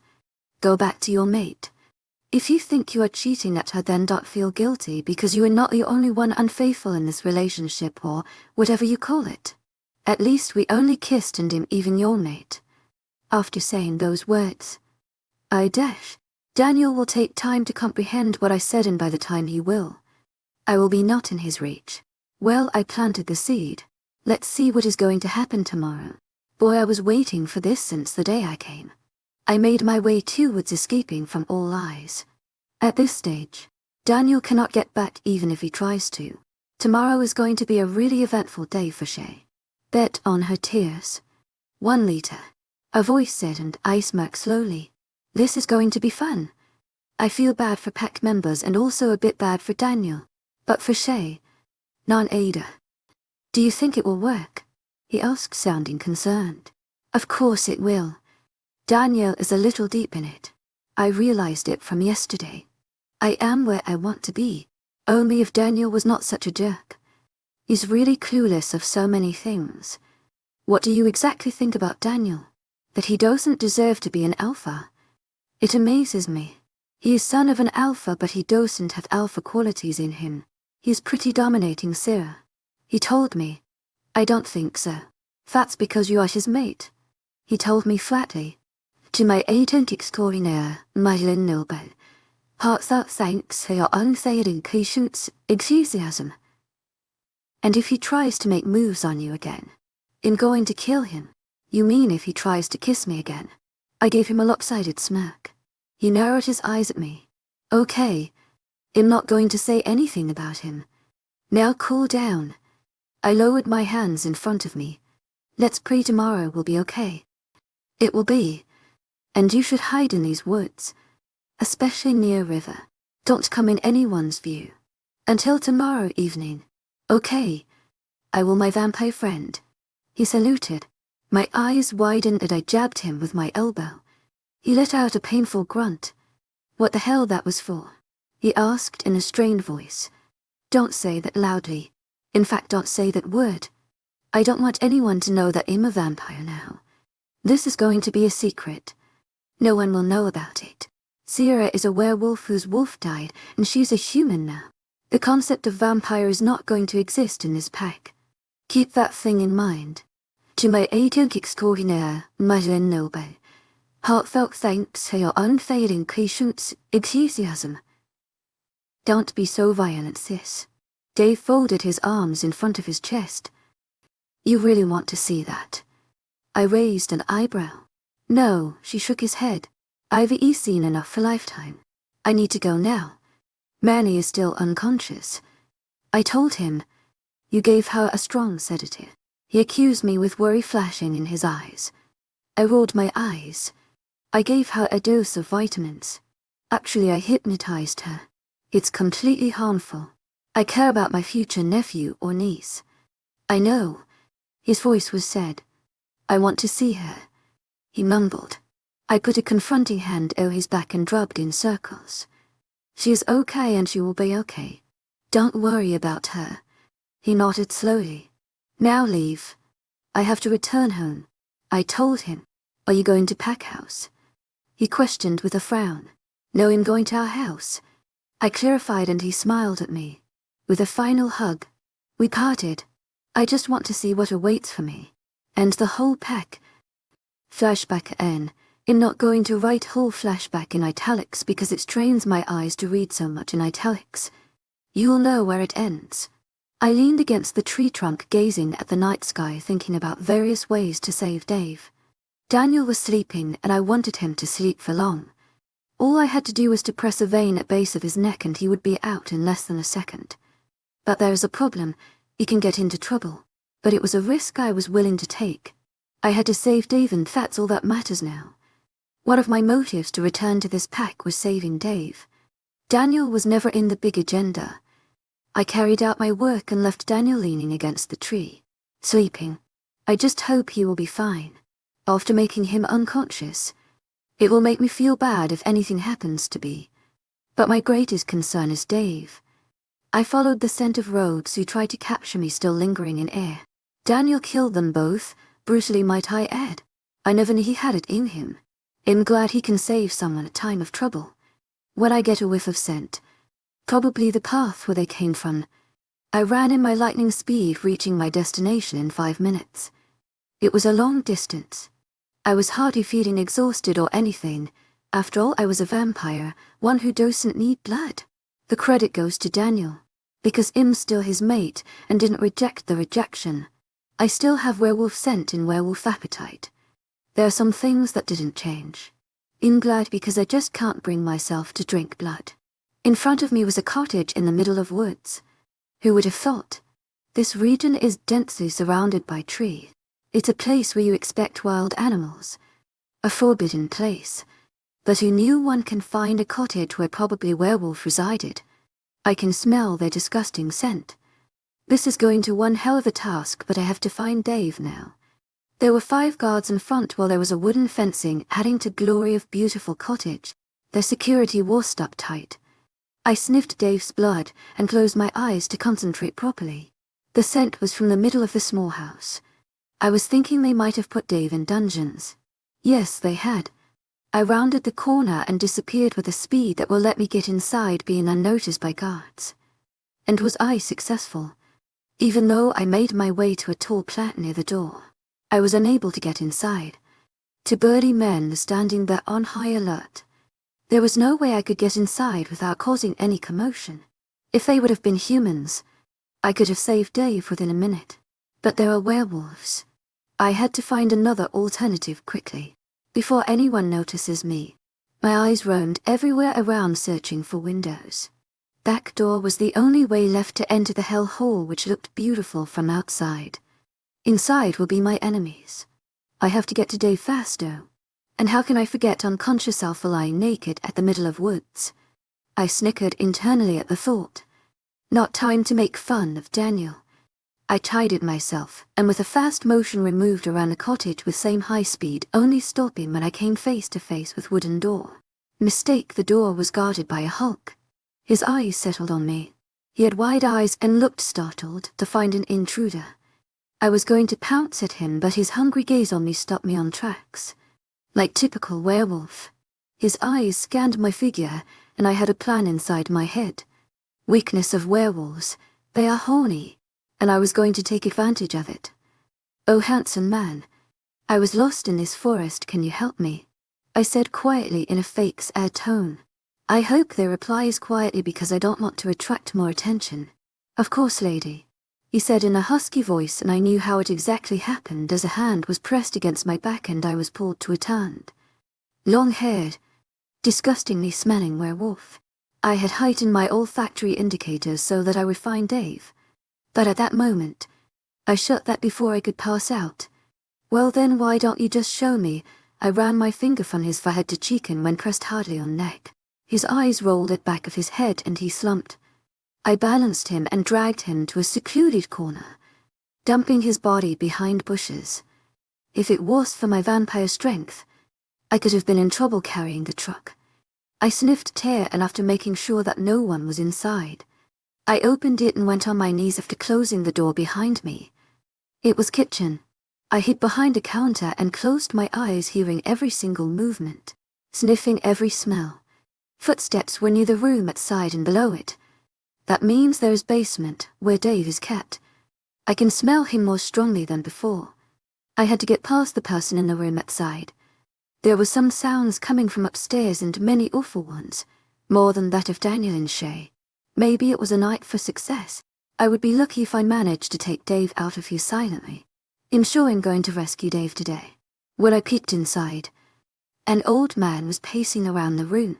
His face was flushed, and he constantly ran his hands to his head, which was lacking hairs at all. He seemed to be in late 50s. He was not going to see me. I closed my eyes.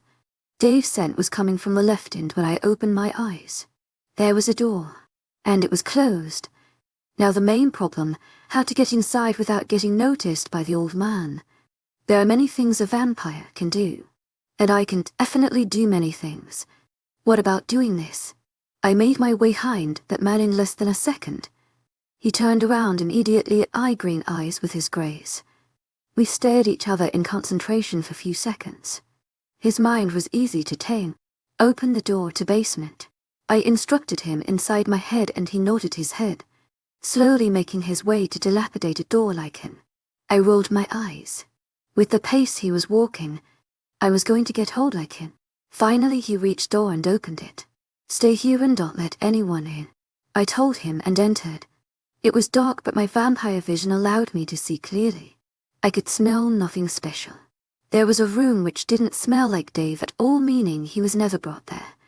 I turned to other side. The room had faint smell of Dave. He wasn't inside, but he had been there. I opened it to reveal an empty room. There was nothing inside except for two men guarding a door, and Dave's familiar scent hit me. Their eyes fell on me, and before they could react, I rushed to them at a lightning speed and threw one across the room while pinned other against wall. I had already seen key hanging from his pocket when I entered. I pulled it out and unlocked door as the weak werewolf fought for escape. I slammed him hard against wall. The impact made door opened. Dave's scent was more prominent. I narrowed my eyes at the weakling who was ready to shift into his wolf and snapped his neck.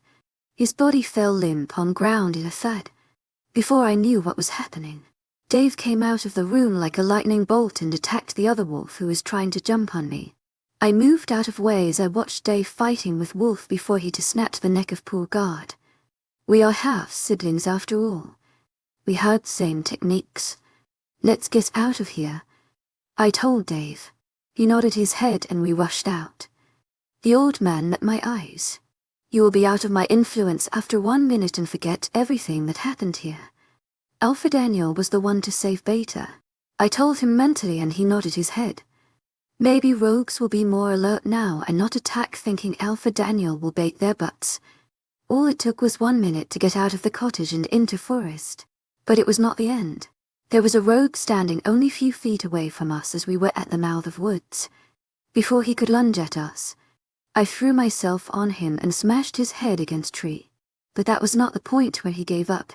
He tried to attack me again, but I slammed my fist against his nose knowing that would be enough to end him. And it did. We ran again and made our way. Daniel was still there in his naked glory.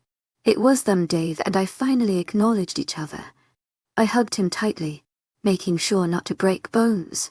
He was a werewolf, but still, he was my brother. I'm so happy to see you, I told him, resting my head on his shoulder. So I am, but sis.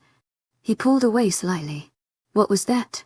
He asked with a frown, and I knew what was he thinking, and I also knew it was EVI table, so I didn't deny what was going to happen next. I'm a vampire, Dave, I told him. Flashback ends. Dave didn't react badly. He was a bit sad. I filled him all the details and that I was here to save Pack from rogues. There were some things I didn't tell him. I filled him with details of what happened, and he just nodded, soaking in all the information. You will not show your face now, I told him sternly. He asked for a reason, which I told him. He was happy to comply. Now tomorrow is for Shea and Daniel.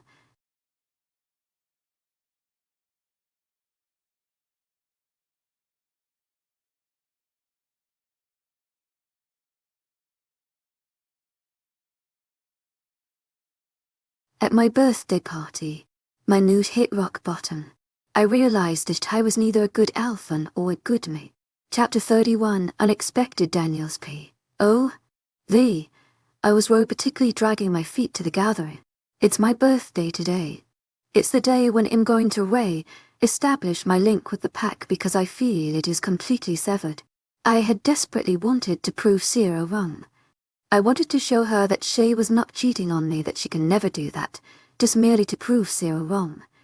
But all I could see were photographs of Shea with other men hanging on the walls of my bedroom. I didn't count how many were they. Only one single image was enough to clarify the fact. I didn't want to believe it. Not because I had that much belief in Shea, but because I wanted to show Sera that I don't make wrong choices. And now I accept it. I accept that I made the worst choice that day 1 year ago. I completely accept that I had been utterly wrong. There's nothing I can do to change the fact. It's me who doesn't like to be incorrect in front of others. I was the perfect alpha, but I'm neither a good alpha, not a good mate.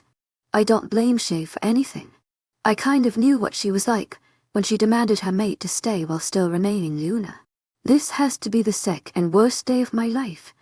Even with the false hope in past, I was surviving, but I want to die now. I'm not good enough for anything. I can't complete my duties as a werewolf. I'm not devastated over the fact that Shea was most definitely cheating on me. Enthusiasm, I'm devastated on myself. How could I make those foolish choices? I'm not a good alpha. I failed at the most decision of my life to accept my mate. Werewolf were at both sides. Shea's arm was linked to mine as we walked towards the podium.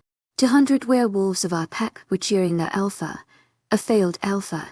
Happy birthday, Alpha. A voice greeted, and my head soon shot up to meet those mesmerizing forest green eyes, staring into my eyes so intensely. She was wearing a small smile on her pink lips which were begging to be kissed. My spirits lifted suddenly. I wanted to haul her into my arms and ravish her mouth, but something held back. It was like her own voice was asking me not to do that, and I simply nodded. Leave Sera. Shea's voice came from my side. We have to go now. You are blocking our way. Before I could even react, Sera nodded at Shea and disappeared in the crowd, making my heart sink. Shea pulled me towards the podium while my eyes searched for my mate, who was nowhere to be seen. I wanted to look into her eyes and tell how I want her, but the roar of applause from crowds snapped my attention back to them, and I realized that I was at the podium. It was time to address my pack members, but I didn't have anything in my mind. I wanted to see my mate.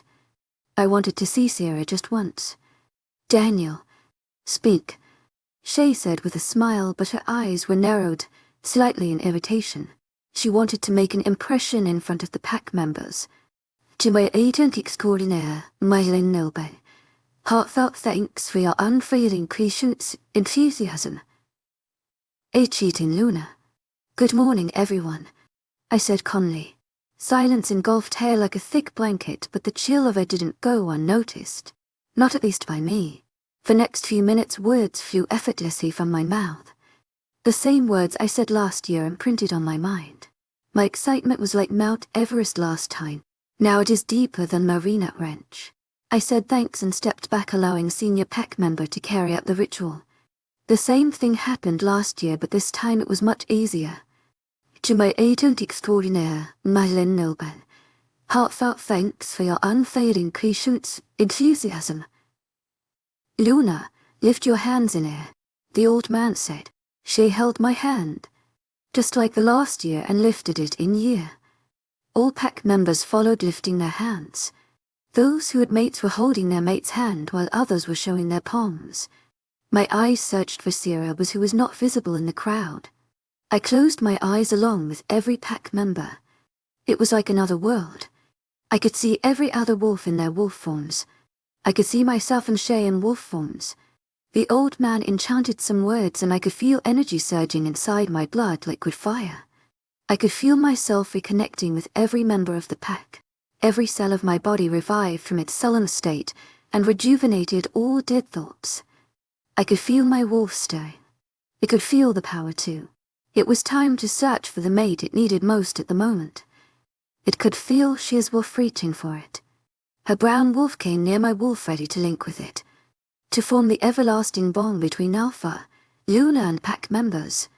Last year I had licked her wolf's face, and then we had caressed each other before howling to the moon above, followed by every pack member creating a firm bond. But this time, it was a whole different story. My wolf came face to face with Shea's wolf and roared, making her wolf to retreat. It gave threatening eyes to Shea and turned away from her, coming back to its position, standing high and mighty. My eyes flew open in a start and I let out a gasp. Her hand felt so wrong in mine, and I pulled my hand away. Every pack member had wide eyes and was staring at us. Shea's jaw had dropped and she stood shocked. There was eerily silence in the air. Alfie and pack had rejected Shea Clarkson. The old man spoke. It was the first time when Shea was not addressed as Luna by him. Just as those words left his mouth, commotion erupted among masses. "We should leave Alpha." Eric took hold of my arm and pulled me with him. I turned around to leave. My eyes fell on those green orbs staring at me. Her face was devoid of any emotion. The blank look she gave me gave away nothing. I was turned around and another one of the guards gently tried to lead me inside, but I couldn't move. I couldn't take my eyes away from her. My wolf growled inside my head. It wanted her.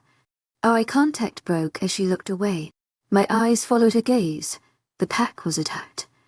Chapter the Tito Alpha Daniels P. OV, that was something I had never felt before. As soon as shrieks of my pack members filled my ears, my gums itched to sink my teeth in the intruder's flesh. My wolf snarled, ready to come out to protect the pack. It was the fastest transformation ever. No one even could hear sound of my clothes ripping as I shifted into my wolf like a lightning and ran towards the origin of commotion. Most part of the ground was cleared as wolves scattered to protect themselves. A small group of people stood farthest away with few werewolves. I could easily identify some of them as warrior wolves or almond wolves. Some were shifting into the wolf forms while others couldn't. My eyes darkened when they fell on rogues attacking my harmless pack members. Rage built inside me with a power that enabled me to jump on a rogue or kill him faster than cyanide. All I could see was red while I pounced on another werewolf, wild riding an other's leg between my teeth. There was weight on my back as a rogue landed on my back, but I violently shook it away and then bared my teeth at it. There were 6 rogues, 4 of them already dead while 2 others were captured by warriors. I wanted to kill them too, but I didn't. They were going to be prisoners. Take them to dungeons. I ordered them. With a curt nod. They left. There were no injured wolves from pack. Only a couple of them got minor scratches which were nothing for a werewolf. They were going to heal fast.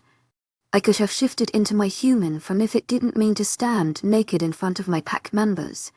All werewolves had calmed down by then and they circled around me. Dead bodies of rogues were dragged away by other wolves. I made my way to podium as the way cleared. I stood on my fours and howled, followed by other wolves. The connection I felt was so much stronger than before. It was a new feeling.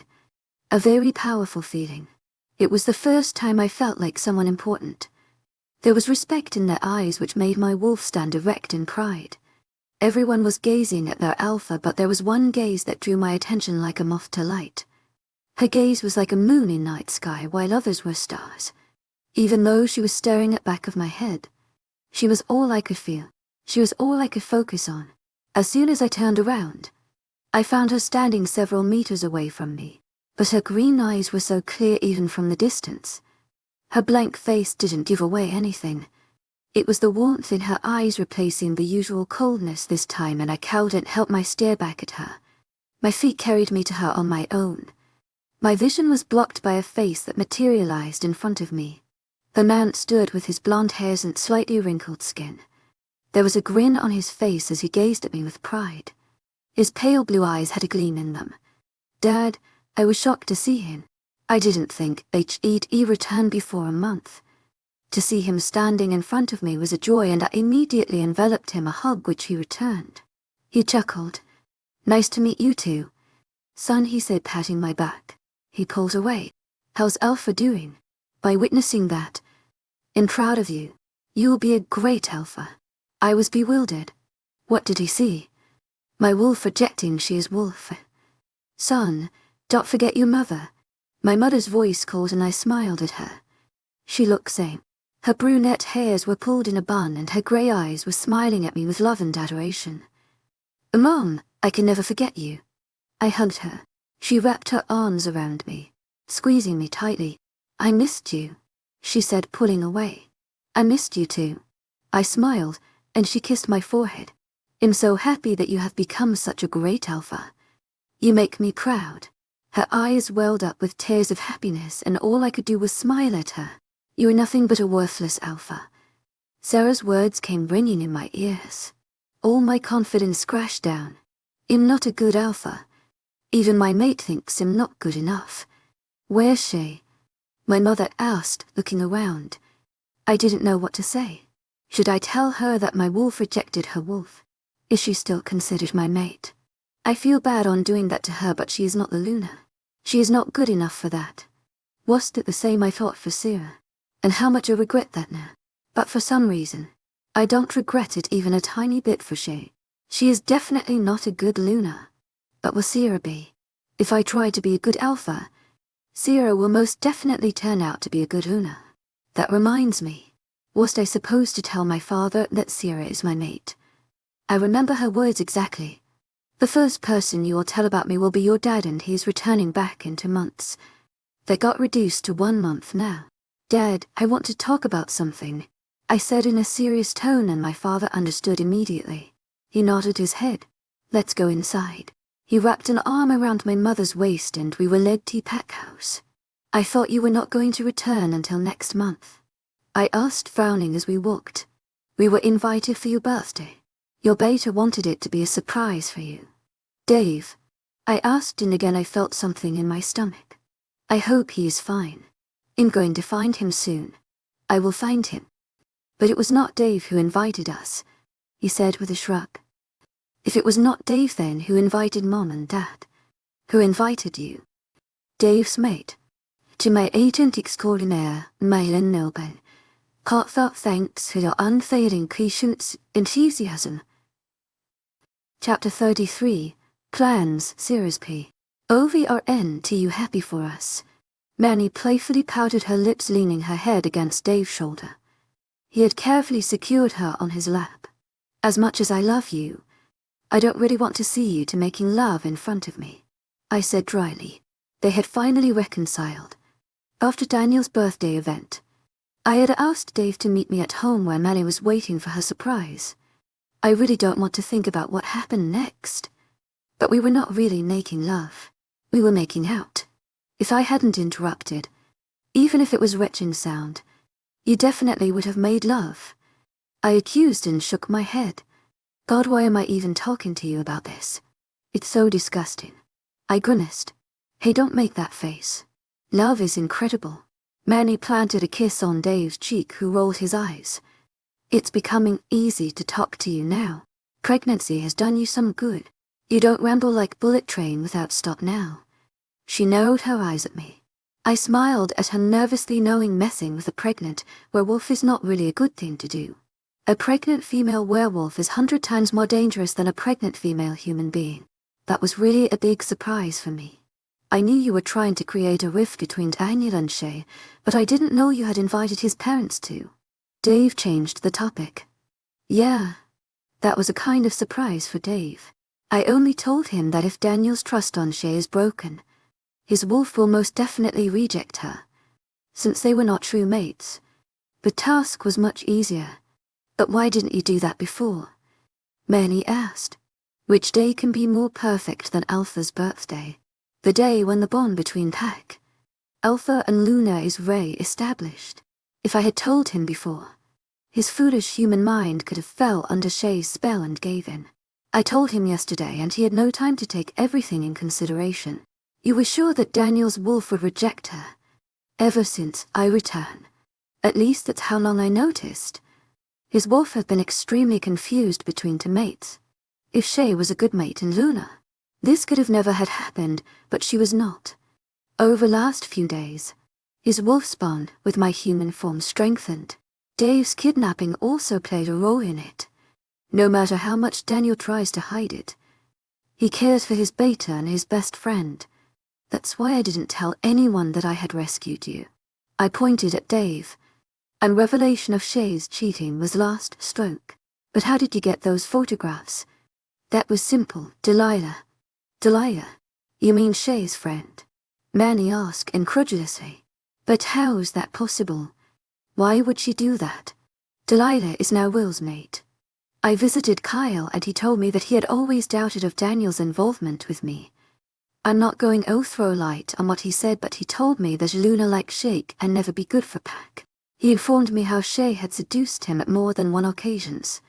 I knew Shea was really a beep. Kyle just confirmed my doubts. Beep. Dave asked, raising an eyebrow. I shook my head, placing palm of my hand on my chest over my heart. Bad words. Dave chuckled and shook his head. How did you exactly convince Delilah? And why the heck did she have those photographs? Manny asked again. Yeah, returning to topic. When I knew Shea was not good, I had to find someone who knew her secrets. If you ask who knows about most of my secrets, my answer will be by the day for you. It was clear that her best friend knew most about her. That's when I asked Kyle to give me Will's phone number. I called him and then talked to Delilah. It was mostly easy to convince her. Being with Will had done her really good. She had those photographs for her own security because she knew what Shea was. Considering they were best friends, those photographs were sort of backup plan in case of emergency. She didn't carry them with Will to his pack because she wanted to have a fresh start. I found those graphic photos in her room here and gave them to Dave, who carefully placed it in Daniel's room. But why had you asked me to invite Daniel's parents? Manny again questioned. Wait, she asked you to invite Daniel's parents? Dave asked in disbelief. Manny just shrugged. There was a deal between me and Daniel. If I managed to win fight with Kyle, he'd tell everyone that I'm his mate, starting from his father. That was the day when I made this plan. I figured out that Daniel was too deep in Shea's trap. I had to slowly pull him upward and then tuck him at maximum force at last moment. Do you think he will tell his father? Dave asked, frowning at me. Yeah, I'm definitely sure. It was Shea who was confusing his human and wolf form. Now that she is out of his life, you will be able to make good decisions. At least I hope so. I muttered the last part under my breath. So everyone will come to know that you are Daniel's mate. That would be awesome. This pack will be perfect. Manny smiled excitedly. That would lessen burden on Dave's shoulder. Well, Sera, you make the most perfect plan. Dave was happy.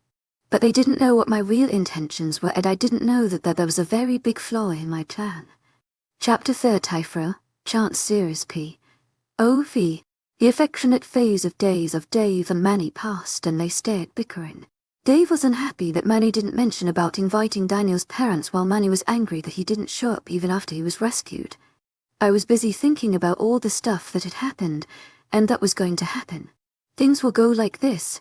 Daniel will tell his father that I'm his real mate. His father will announce it to pack members, and then I will be new Luna of the pack. It will help me connect with every wolf of the pack, and that's what I want to survive. And the fake Luna, Shea might be crying over what she had lost. Her plan to cause pain to Daniel and me didn't go as she had expected. She didn't act fast enough, and I had to snatch the opportunity. I'm never going to tell her about those photographs. I had collected them from Daniel's room last night before Shea could see them. God knows where she was at, but it doesn't matter me. I'm going to be new Luna. Somewhere in my heart I think I'm doing the wrong thing. I don't know what will Daniel say when he comes to know that I'm a vampire. I hope he never comes to know that. To my agent extraordinaire, Madeleine Milburn, heartfelt thanks for your unfailing patience, enthusiasm. I heard my name left from both of their mouths, pulling me out of my thoughts. Dave and Manny were both staring at me. I felt a little uncomfortable under their gaze. Why are you looking at me like that? I contemplated reading their minds. Manny spoke. We were discussing whose fault is this. I was confused. Yeah.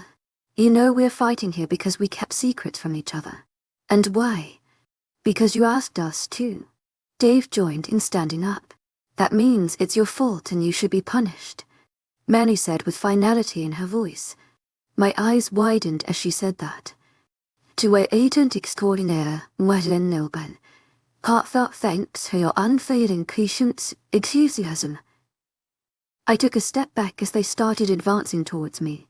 They both knew my weakness. It hadn't been explored since last year, but I guess it's going to happen now. Ready to leave, but before I could even move, I was tackled by huge weight on my back. It was Dave. I groaned at pain shot up from my back. Got off me. Pig, I chucked. He had pinned my hands behind my back together so I was unable to use them. I was also not putting much effort. I was enjoying the moment. There should be little fun in life. I can throw him off my back, which will be difficult since he is a grown-up wolf. But I didn't do that.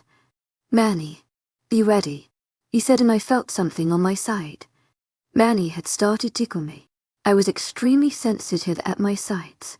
My laughter could be easily compared to that of an evil witch who had obtained the spell to make everyone her servant. Just my condition was opposite. I was held captive by my own brother and best friend. Stop it.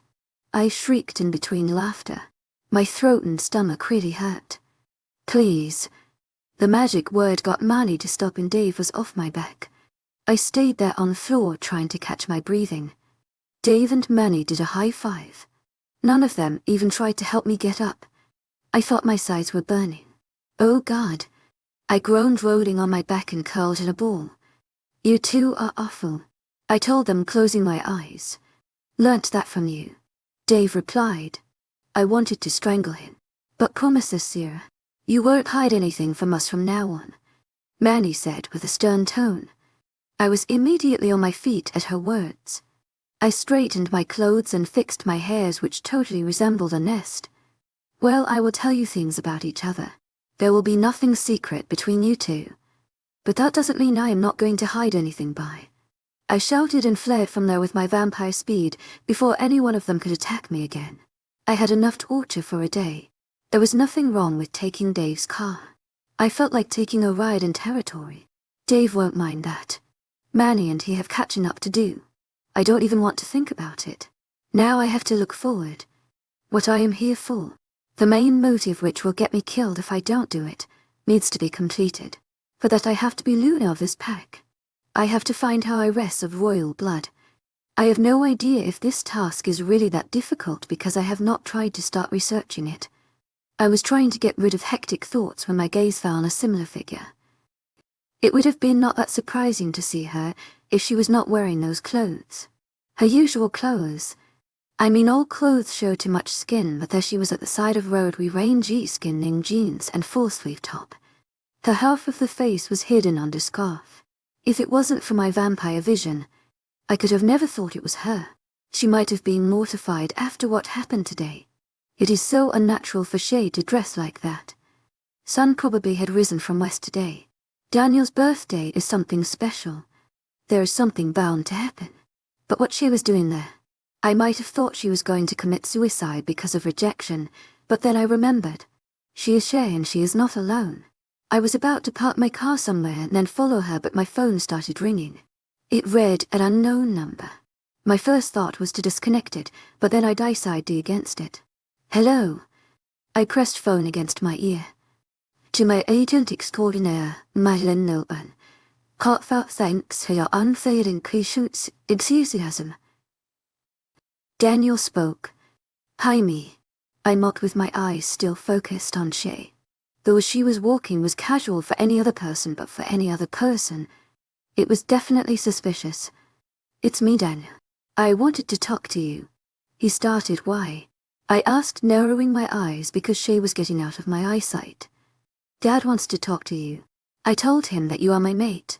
He said with a sigh, gaining my complete attention. What was his reaction? I asked, frowning. Alpha Wayne was an amazing alpha. He had always been. I know he will make the right decision. I can't say. But you should come here. He wants to talk to you right now. I'm on my way, I said, ready to hang up.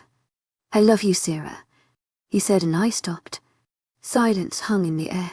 The air outside was calm. Moonlight was reflecting against the wind he yelled, creating line patterns on it, which I never noticed before. By Daniel. I finally hung up, not saying his words back to him. I hope he doesn't feel very bad. For past month I've been throwing him insults at him. For verbal abused, he read must have bruised his ego. But now I think he had enough. People commit mistakes, but his punishment is re-extended. Is it really his punishment or my ruthlessness? Am I torturing him too much with my words? But I have stopped that now. And what about my silence? He can endure it. He can't just expect me to fall in his arms. I could have been dead because of him. He didn't care about my life or feelings. But if I had not left at first space, Daniel could have helped me shift on my birthday. I read his thoughts. He had planned to do so. Maybe he might have come to his senses. There's not so ity of that. Why can't I just trust him again? It's so simple. The first thing he did after I returned was to reject me. He rubbed his relationship with Shea on my face. He put that stupid bet. I can't trust him because he is a jerk. Now that Shea had left, I left the rest hanging because I was already in front of Pack House. I was in a very confused state. That's what happens when you argue with your conscience. There are very, very rare occasions when I argue with my conscience. I can't even remember when it was the last time. But when I thought about what was about to come, my confidence strengthened. I'm going to be new Luna. The true Luna. I made my way to house. Daniel was already pacing back and forth on porchy. When he heard my footsteps, his head snapped in my direction.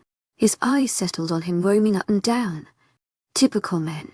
I wasn't like I was wearing a dress or anything. Those were my casual clothes. Hey, I said as I came face to face with me. I waved my right hand, but his scent etched my wrist and pulled me to him. His scent engulfed me. He rested his head on my shoulder. I swear I heard a sniff. Daniel must have been really bothered by something. I was to read his thoughts, but the front door opened, revealing Alpha Wayne. My eyes widened and I tried to pull away from Daniel, but he didn't let me go.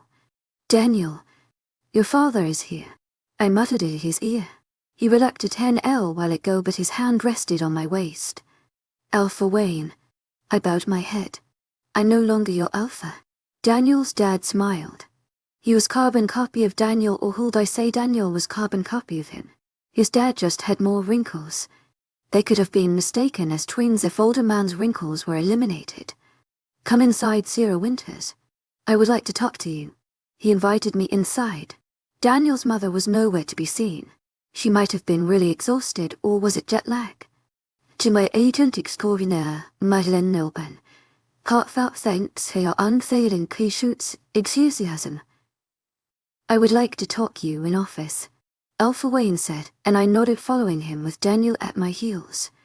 Alpha Wayne stopped abruptly. Son, it'd be better if you stay here. I want to talk to her alone. Daniel was to protest, but the look in his father's eyes stopped him. He nodded his head. Alpha Wayne turned around and walked. Daniel kissed my forehead. I will be waiting for you outside.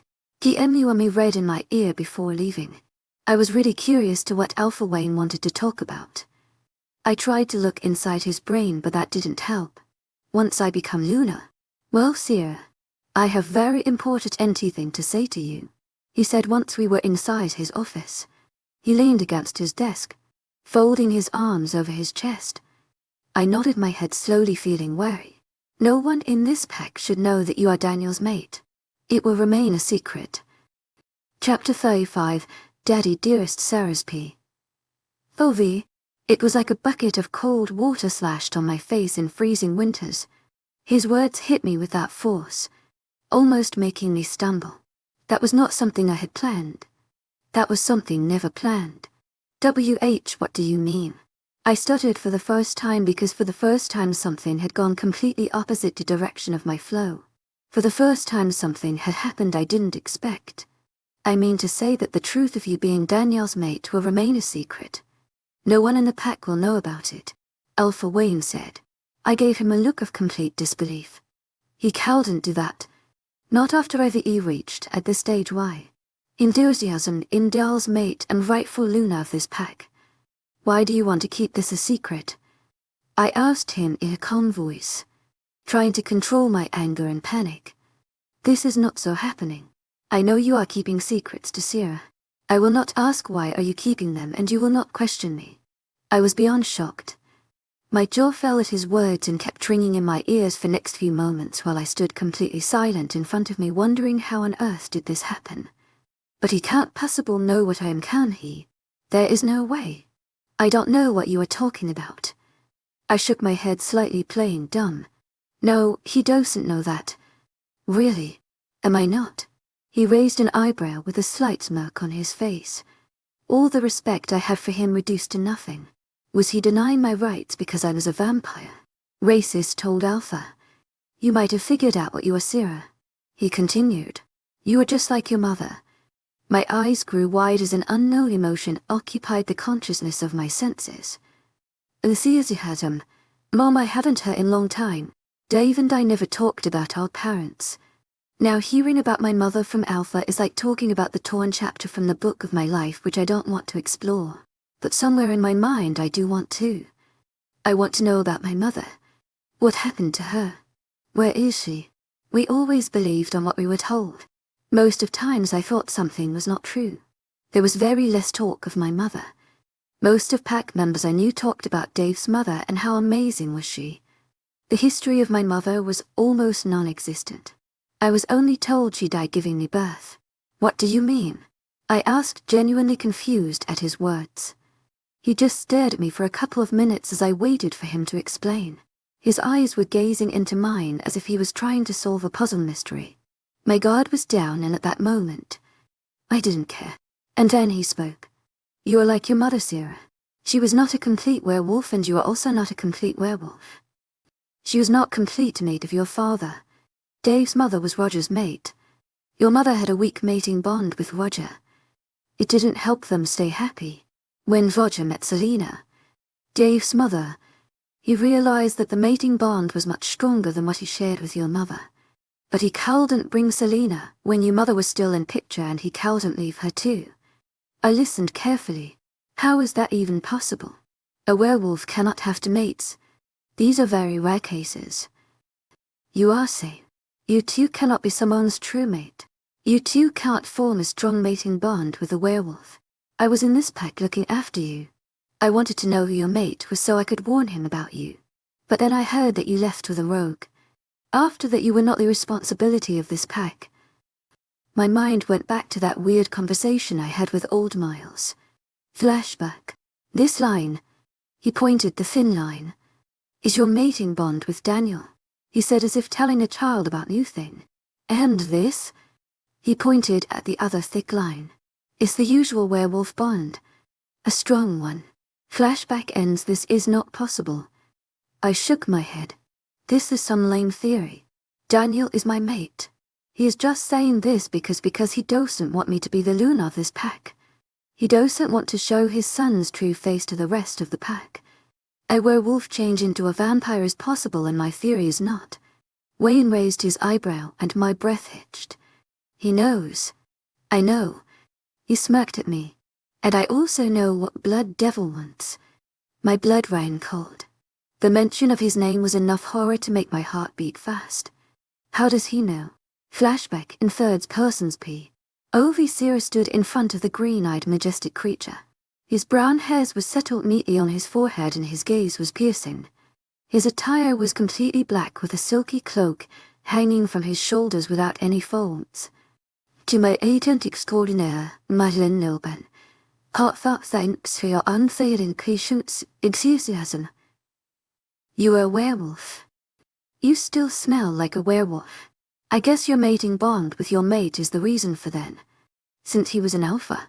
She nodded her head, fixing her gaze on his chest covered with dark fabric. She couldn't meet his eyes, knowing how deadly they were. I have been informed by my spies that the heir of hybrid blood was born in your pack. I want you to go to your pack and find out who that person is. You are given 2 months for this task. You will not tell anyone in your pack that you are a vampire. It will remain a secret forever. You will bring the heir to me by the end of 2 months. There should be no mistakes. Vladimir will contact you every once in a while. Don't disappoint me, he told her in his cold velvety voice. She nodded her head. Today you will leave. I have already told you once about this. I want no mistakes. He dismissed her. Her eyes fell one last time on Blood Devil's right-hand man Vladimir, who looked at her with too much coldness that she almost shivered. Vladimir was a hulk with rippling muscles and immense power. He was feared most after the Blood Devil. She knew never to mess with that man because he could be psychotic at times. She was set on the task to find the heir for Blood Devil, and she had to complete it within 2 months. And she exactly knew how to do it. All she needed was to create a bond with every pack member of Moonstone pack that will enable her to find out every single detail of the members. She would know about their blood heritage too. For that bond, she had to become Luna of the pack, and she already was that. The only obstacle in her path was her mate's fake mate. She would definitely throw her off the picture. Flashback ends Chapter 6. Mate Sera's P. Oh. I had always known Alpha Wayne was one of the best alphas to exist in werewolf history. That was the reason why this pack was mostly safe. No other pack ever tried to mess with Moonstone pack. But after Alpha Wayne was out, everything went downhill. Daniel's lack of interest in pack also added to increased pressure. Rogues knew if they took over Moonstone pack, they'd be invincible. They strengthened themselves over years to attack on this pack. It made sense to me then. Moonstone pack is really special pack. The bond Alpha shares with this pack make him stronger. And now Daniel is stronger than before. But he is not really my mate, he is not completely my mate's. And I'm not Luna of this pack. That's why I was able to run away from this pack. Because I never really belonged to this pack. I never really belonged to Daniel. I was never a member of Moonstone, and I was never a Luna of Moonstone. Do you think I'd never know about that? Vampire, Wayne asked with venom in his voice.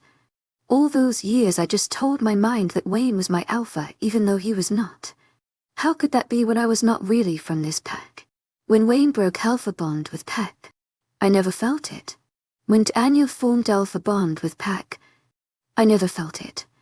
When Daniel formed mating bond with Shea, I never felt it. I never felt anything because I was never meant to. I was told that it was painful when your mate is with another she-wolf. I always dismissed it as a rumor because I never felt any pain when Daniel was with Shea. It was just nothing special to me except for some ache in my chest. All my beliefs on mate were broken the day Daniel went for Shea. I felt the heartache because my belief was broken. Not my heart. My mating bond with Daniel is so weak that we can only maintain a platonic relationship. Because honestly, there is nothing between us. I don't feel what he does. I don't feel his pain. I don't feel his joy. I don't feel anything for him. After realizing that Daniel is not my mate, that there is someone else outside there as his mate, I feel a not for him. My previous caring reduced into nothing, and it was like I was letting Daniel go. It was like a thin thread I was slowly letting go so he could go.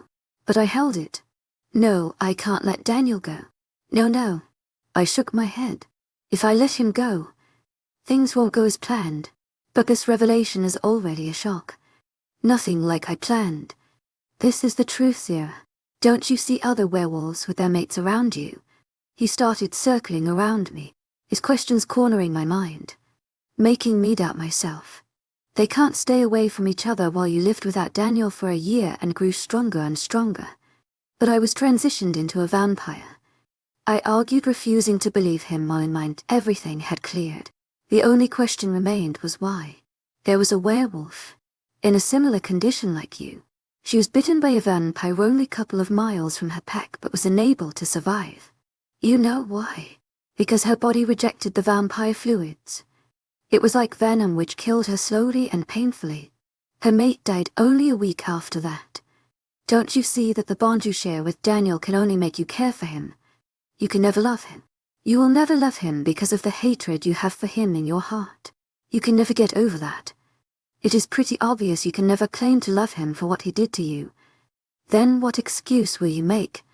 That you are in love with him because of your mating bond, which is mostly non-existence. Your hatred for him only weakens the bond. He spat the last part. But then is my son who loves you. Who really loves you for who you are and not because of any bond. His love might have started on the foundation of supposed mating bond, but he had built it so much with his feelings that it eats at him now. He started me with his revelation. Daniel loves me. Tell me, do you love him? He asked me abruptly. Do you love my son? Forget this whole mating thing for a second and tell me for real. Do you love Daniel for who he is? Even if the weak mating bond between you didn't exist, would you have loved him? He bombarded me with questions and millions of thoughts when my mind beyond attainable velocity. It was like my mind was in total chaos after all the revelations. I am not Daniel's mate. Is this going to be same as it did for my mom and dad? Is our future going to be same? Will he leave me for someone at the end? Dad left Mom for Dave's mum. I don't remember many things, but he was definitely very happy with her. What was my mom's name? I asked Wayne. He was not expecting a question from me but answer to his questions. And I was not in a state to answer him. But this was one thing that always raised my curiosity. What was my mother's name? I never heard her name. He stared at me for a couple of seconds with piercing blue eyes. Gabriella, he answered in a low voice. I just nodded my head. The name sounded so new to me. So strange. Couldn't even recognize my own mother's name.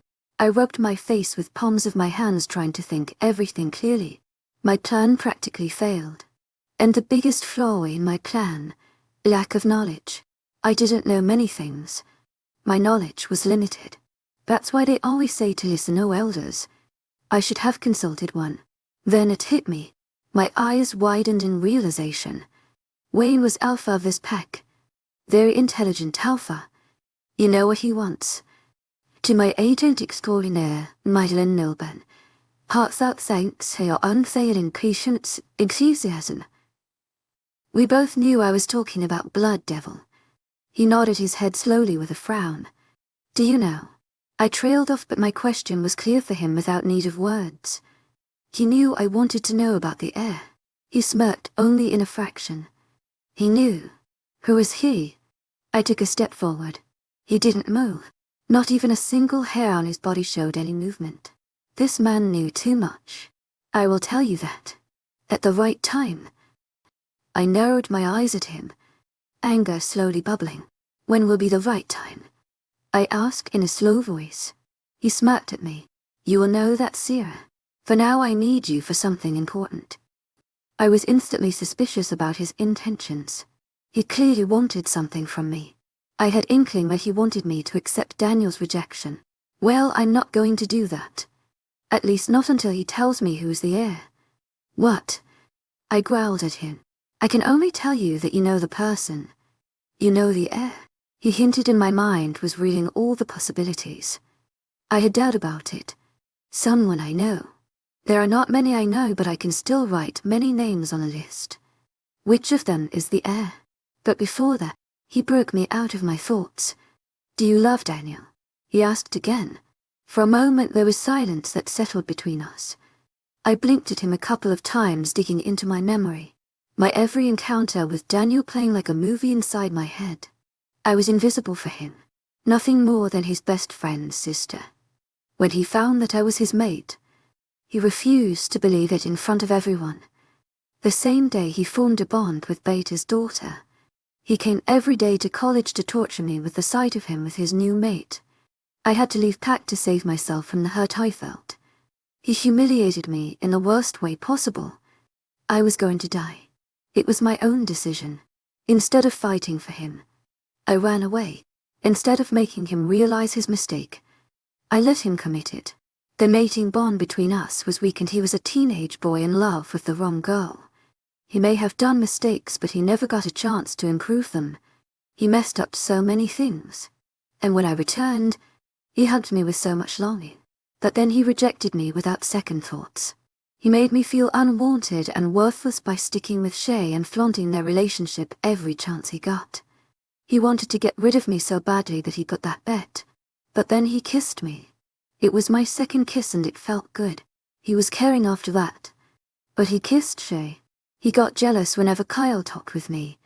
He fought with those rogues to save me. He didn't leave me alone after that. And how affectionate was he to me when I arrived here. There was a massive change in him after his wolf rejected Shea earlier today. But do I love him? The answer was on my tongue. I knew it for sure. And it appeared like Alpha Wayne already knew what my answer was, because he had a smile on his face that lit his features, completed making him look younger and very much alike to Daniel. Chapter 37 Apology Daniel's plea. Oh, I was worried sick about Sera. I know my dad very well. He always means business. Very straightforward with his approach. I don't want him to say something to Sera. I'd have messed up enough with Sera, and now when I want to make it all right. I don't want Dad to spoil everything. He's really wise, but when he came to know about Shea, he was really angry. He said that my wolf might have not rejected Shea if she was only a bit faithful to me.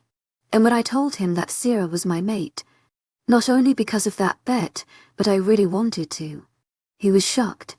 He inquired about her letter, which claimed that her mate was a rogue. Dad didn't give me an earful as I had expected. He only wanted to talk to Sera. He looked so serious that it had me worried. What if he says something wrong to Sera? What if she leaves me? I don't want her to leave me now. Not after everything had happened. I was so immersed in my thoughts I didn't see my mom sitting at my side on the couch. Why are you so tense, dear? Mom asked me with a small smile on her face. I leaned my head on her shoulder and she stroked my hairs with her hand. In worry about Sera. I mumbled. I feel so bad for what I've done to her. She had to pay for my mistakes. She had to face consequences of my decisions. Everyone does mistake in life. You are not different. But I must admit that you really committed a huge mistake. She told me. It was nothing new. I already knew that. Just hearing that from my mom made it feel more real. But you have to win her, Daniel. I haven't met her, but Sera is a nice girl. I think she will give you another chance. If she didn't accept your rejection and has waited for you so long, then I think she will accept you. I just hope she is right. Sera's forgiveness is all in my mind now. I never apologized to her properly. And I also owe an apology to Dave. To whole pack for keeping their Luna away from them and instead giving them the worst Luna ever. Took you long enough to realize. If it wasn't for me, you might have taken decades when your kids will be moving around.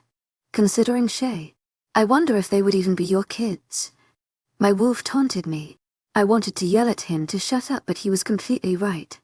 I couldn't deny it. It's time to accept my mistakes and remorse instead of blaming everything on others.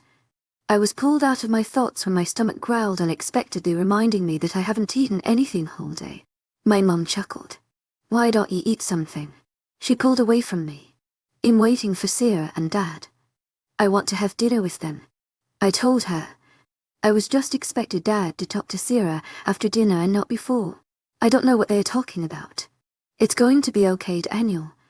Have faith on your dad. He will make everything right. She smiled at me and I nodded at her. I let out a sigh thinking about Sera. She is the most beautiful creature I've ever seen in my life. She was always beautiful, but she had grown to be more beautiful. I can only thinking about her porcelain skin that shines in light inviting lips. The soft curls of her dark hairs always call my fingers to touch them. She has perfect curves which I can stare for eternity and touch them with tenderness and passion. I groaned as I thought how beautiful she is and how badly I want her. She is an amazingly beautiful girl with amazingly beautiful personality. She is feisty and witty, the girl who can exactly show me the right path. I had all those incredible thoughts of her in my mind when I heard someone clear their throat. Sera was standing a few feet away from me with a displeased look on her face. Her eyes were narrowed at me, and I thought my heart was going to jump out of my mouth. Did Dad say anything to him? I immediately got to my feet and reached her. My arms went around her waist. She looked like she was going to back away but then stopped. Is everything all right? Did Dad say anything to you? I asked, impatiently waiting for her to answer immediately. Well, we were there to talk, so he did say something to me, she said in a flat tone. Did he say anything wrong? You know, his opinion doesn't matter here. You're my mate and I want to be with you, even if someone I trailed off knowing she was perfect. It should be me to be blamed for everything, to be punished. I was the one who didn't deserve her. She raised an eyebrow at me, daring me to continue, but I had already cut myself. What was the conversation about? Nothing special. She shrugged casually. Nothing special. I repeated so that she would explain. She just nodded her head. Why did you look so annoyed then? I was confused. There must be something important they talked about. Something she didn't like. Sera hardly voices her thoughts. She is a quiet one, but when she speaks, it is enough to shut anyone's mouth. That look on your face. She grimaced. What were you thinking about? She asked him. I went back to what I was thinking before she interrupted. I didn't think she'd be happy if I told her exactly what was in my mind. She had crossed her arms, her eyes burning into mine as she waiting for an answer. Oh, I laughed nervously, thinking about a way to escape from this situation. If it was Shea, I'm sure she would have loved to hear me talk dirty, but this is Sera. She would definitely hang me upside down until my mind is out of gutter. You were, she urged, raising both of her eyebrows. Her eyes held amusement in them. They were so beautiful, so green. They had specks of grey and blue in them. We should go now. Your mom asked me to get you for dinner. Let's go, she said, interrupting my thoughts, and I was glad she let the topic drop. She walked ahead of me towards the kitchen, but I stopped her. It's my house. I will lead you, I told her, and started leading her to kitchen. She had already wounded my no pride a lot. I wanted to make some impression on her. A strong girl like Sera will not like a wimp. Okay, she muttered. I was casting glances at her so often that I didn't notice the wall standing in front of me and ran directly into it. Pain erupted from my forehead where my head slammed against hard wall. Down, I grumbled, rubbing my forehead. Are you okay? Sera asked from my side. She had amusement written all over her face. Too much for my male pride.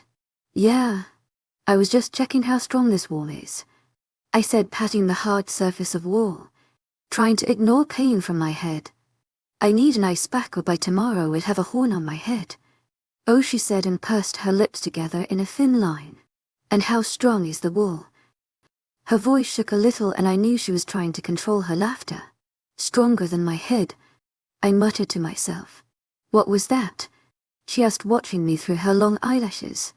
My eyes fixed on those strokes of hairs. It is really strong, after all those years. I told her. Let's go to kitchen, I told her, and started heading towards the kitchen, without running into anything else. When we were seated on the table, my mother and father started telling us about their world tour. It was really exciting to hear how much they enjoyed, and I decided just then that I was going to take Sera there. We will have fun. If she accepts me. I haven't even apologized to her, and I plan on doing that after dinner. Sera looked like she was enjoying this. She listened to every word with full attention. Her eyes lightened up whenever they talked about new places. I really want to go to Alaska one day, Sera said, and I was intrigued by the conversation. Why Alaska? Why not Paris, the city of love? Mom asked, throwing me a side glance. Oh, I'd love to go there too. But I had always dreamt of going to Alaska. One of my best friends, Grayson, lives there, she told Mom. My mind searched for any Grayson from past, but I couldn't quite remember him. That's great, Sera. Mom smiled at her. What other places would you like to visit? I don't know.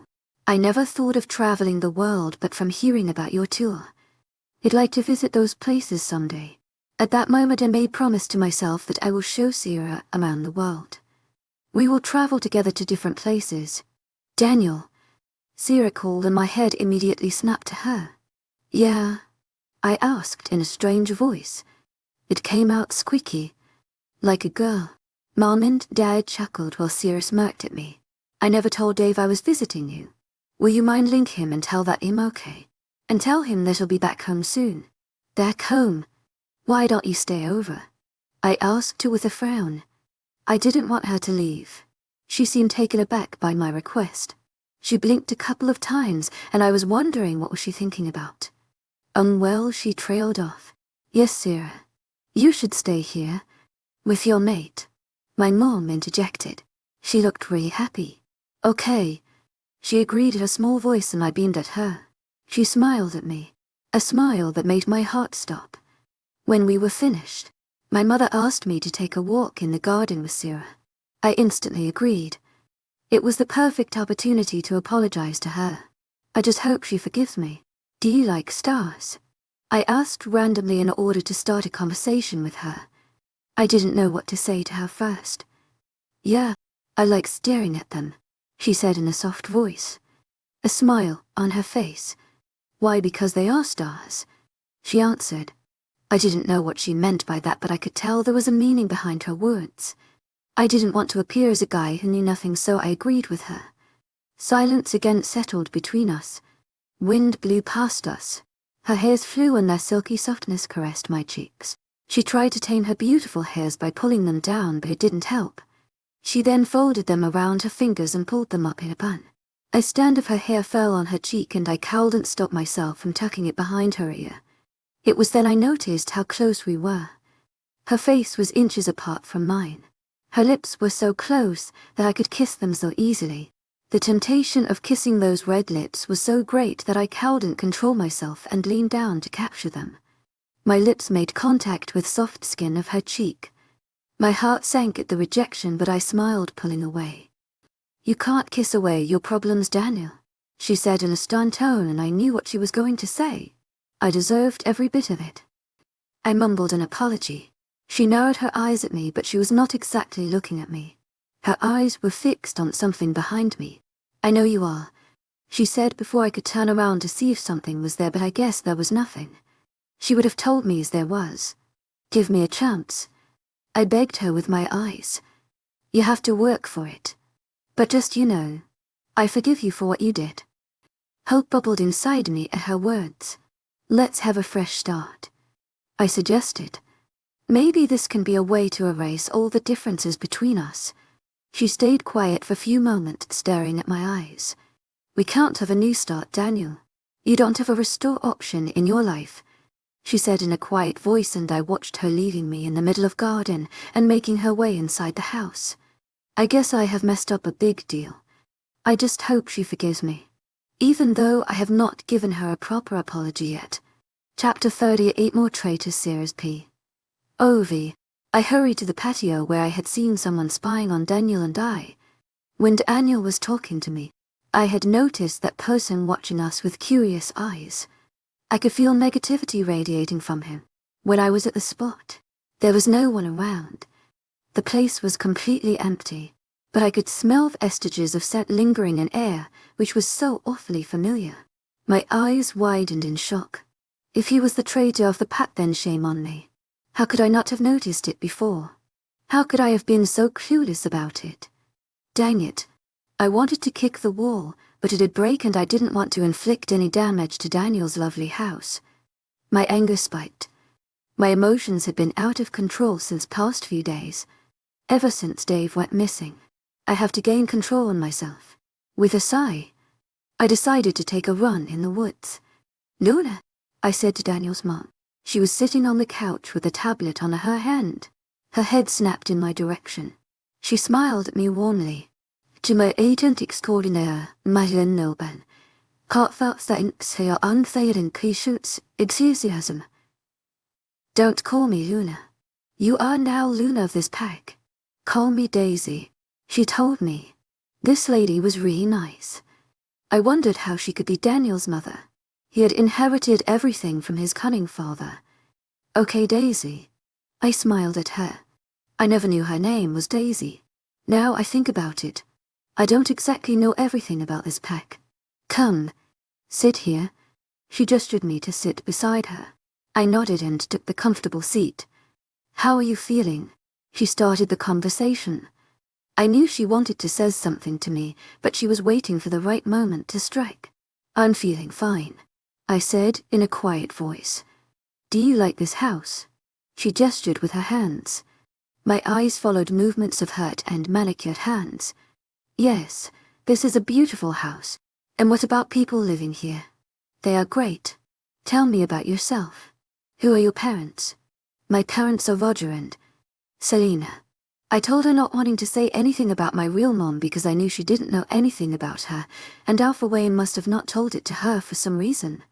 She frowned, trying to remember my parents. "The names sound familiar," she mumbled. "They were killed in rogue attack many years ago." I told her. "And Dave, the beta, is my brother." Understanding down to her mention of Dave's name, she nodded her head. "I'm sorry for your loss. You had to face so many hardships at such a young age." Her tone was sympathetic, full of pity. I didn't need her pity, but it was not like I could control her emotions. It was not very bad. I just shrugged. "I'm sorry for what my son did." She almost sobbed. Now she is talking. Angry part of me screamed in my head. It was impossible for me to ignore the bitterness in my heart. I shook my head slightly. It was getting kind of boring, hearing about Daniel's mistake. I was the one who faced consequences. No matter how many times I tell myself that it was not entirely his fault and that the blame goes to igniting bond, I can't help myself from resenting him. He did wrong by rejecting you. Sadness in her tone didn't move me. I was not going to comfort her. She should have understood it when her son was screwing Shea. She was Luna and she should have paid attention to what his son and future Alpha was doing. His pack had to face. Daniel was attacked only once by rogues. My eyes widened in shock, but I recovered quickly. That's past now. We should forget what happened back then. But I won't. You are right. She nodded her head. I need to go to my room now. I got up and hurried to my room. I was sure she was going to cry rivers down there. When I reached my room, I was shocked to see Daniel already inside there. He was sitting on the bed staring at the wall in front of me, immersed in his own thoughts. He didn't notice I was there and I didn't interrupt him. Instead, I walked to the office where I found Alpha Wayne. He snapped at me as he noticed my arrival. His skin crinkled as he frowned. "Can I do something for you, Sera?" he asked me. "I think I found the traitor," I told him in monotone. He stared at me seriously for a couple of minutes, but I didn't continue. "And who that could be?" he asked, leaning forward. "The book he was reading when I arrived was forgotten. Before telling you, I want you to station two guards at Miles' house. To my agent extraordinaire, Madeline Nilben. Heartfelt thanks for your unfailing patience, enthusiasm." Yes, Miles. The old me who was captured by rogues but later escaped. Why? I think he considers rogues as his friends. You think he is the traitor? I think they are more than one. Miles is one of them. He never lost his contacts with rogues. How can you say that? I was thinking about the only rogue attack on Daniel. Daniel was attacked? He asked with wide eyes. Yes, he was. I asked Eric not to tell you. We were searching for Dave and went to Miles for information. We didn't get anything from him. He just told us that rogues kept him in dungeons and torture he had to endure. At the moment I didn't pay it any attention because of stress, but now that I think of it, Miles was hiding something. There was no way nothing special could have happened there. He said that rogues were going to attack a pack once and he managed to escape. But when I searched about it, there was no attack by rogues when Miles was captured by them. He nodded his head trying to process all the information. I didn't tell him everything. There was so much more. Do you have any idea who was the other traitor? He asked me. He knew it and I knew it too. He just wanted me to say it loud. Lip.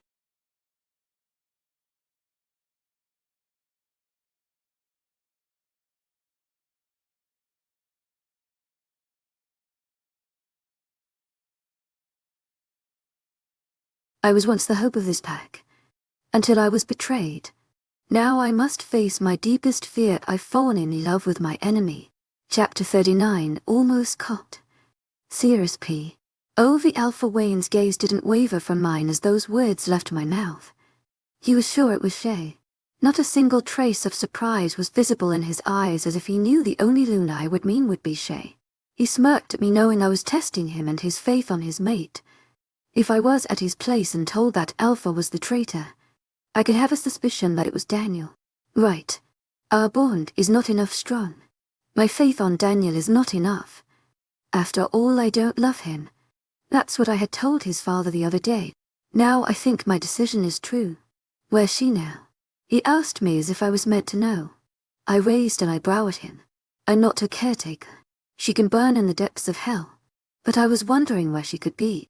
She was that long in this pack and I'm sure she had something planned, but now our plan must have failed. Where she could be now, I think we should send someone to search for her. He told me, I'm not going. I told him firmly, I have many other things to do than go searching for her betraying traitor face. And I think I should call it night now. With that I walked out of the room leaving Alpha to make his decisions. I made my way towards my room. I have spent most of my time in our house. That is Dave and Nine and now Manny's too. I think for next few days, I have to stay here. I'd be easy to keep an eye on traitors from here. The room was silent till I waited for sun to rise while I cleared the jumble of thoughts in my head. This was not settled. Shea and Miles. Though Miles is not against this pack, I'm sure he is hiding something. Attack on Daniel was something that would convince him to capture the old man. I'd plan on asking some questions from him. For now I have to sort things out with one person. I still haven't asked what happened to Dave and how he got injured. How Kyle ended up in hospital. What type of attack was that? And I need to visit to Kyle. Manny and her pup can't be forgotten. I have to ask her mom to pay a visit. To take care of my best friend since I won't be there with her with everything going on. And then appearance of Dave. I have planned it, but now somehow I have to stall the mission of finding him. Daniel needs to stop. Or at least, slow the pace. And lastly, a meeting. When sun rose up the next morning, one of my predictions was correct. Daniel was hell-bent to find Dave. He was barking orders at warriors to search throughout the territory and ordered Eric to contact other packs for whereabouts my brother. I was happy that he had started taking things seriously, but for this single time. I don't want him to be serious. My first instinct was to call Dave, but instead of for Manny asking her to hide him. She was panting and I told myself she was jogging when I called. Hey Daniel. I walked inside living room where Daniel was slouched on couch. I felt bad for making him worry for Dave, but the secret is meant to be kept. And if I told him that I went to save Dave, he will lose 999 of 1,000 cells in his brain. His head snapped to me and his heart rate suddenly picked up. It felt a kind of weird. Most of girls would like anyone telling them that they are beautiful, but I was extremely uncomfortable with his train of thoughts, never having faced any circumstance like this. What are you doing here? He was of course sitting and worrying about Dave. Again, feeling of guilt washed over me, but quickly surpassed the feeling. It was not the time to feel guilty. I wanted to distract his mind from all this mess and I knew what exactly would help, but then it would be giving him ideas and false hope. Just thinking. I sat beside him and I could hear what a chaos his mind was. At least he was no longer thinking about Dave, but fear still lingered in back of his mind. Not wanting to prompt any conversation about Dave, I decided to talk about another topic like Shea. It was a really selfish move, but I couldn't help myself. About Shea, I asked, and he turned his head so fast that I thought I heard a crack. What? He asked with a frown. Come on, Daniel. You didn't forget her that fast now, did you? I mean, she's your mate after all. I shrugged with every intention of getting on his nerves. What would it be missing with Alpha? He narrowed his eyes at me. I don't know where she is. I widened my eyes in fake surprise. What are you saying, Daniela? I forgot you don't give a crap about your mate like most werewolves do. She must be wishing right now she had got another mate instead of you. At a fast speed, Daniel pinned me on the couch as he hovered above me. I was lying flat on my back with my feet still dangling while his big frame was covering my small one. I think I got the Alpha really angry. You're my mate, Sera. She is not. Never was. A deep growl erupted from his throat that sent chills to my spine just the way, or a little less frightened, than the blood devil's words do. I stared into his eyes, turning back as his wolf was taking control of his human form, but he successfully pushed it back. A flash of doubt in his eyes appeared and disappeared fast. He dipped his head to press his lips against my forehead, and then moving them to my cheeks and kiss corner of my lips.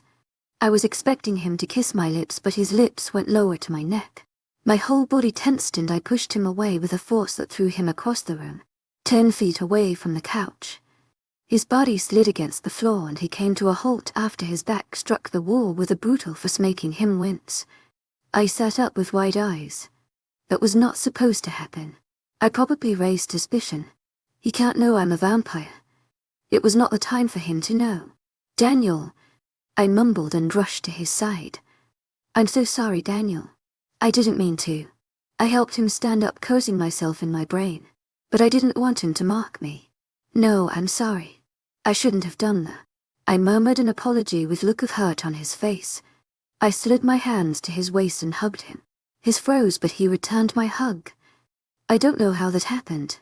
I just pushed you. I panicked thinking you were going to mock me, Daniel, but I can't do that now. I need time and space to think about it. I tried to reassure him. It seemed to relax him and I sighed in relief. It's okay, Sera, he told me. But how were you able to do that? With so much force. That was not something I wanted to talk about, but I worked quickly on an excuse. Do you think my powers are coming back?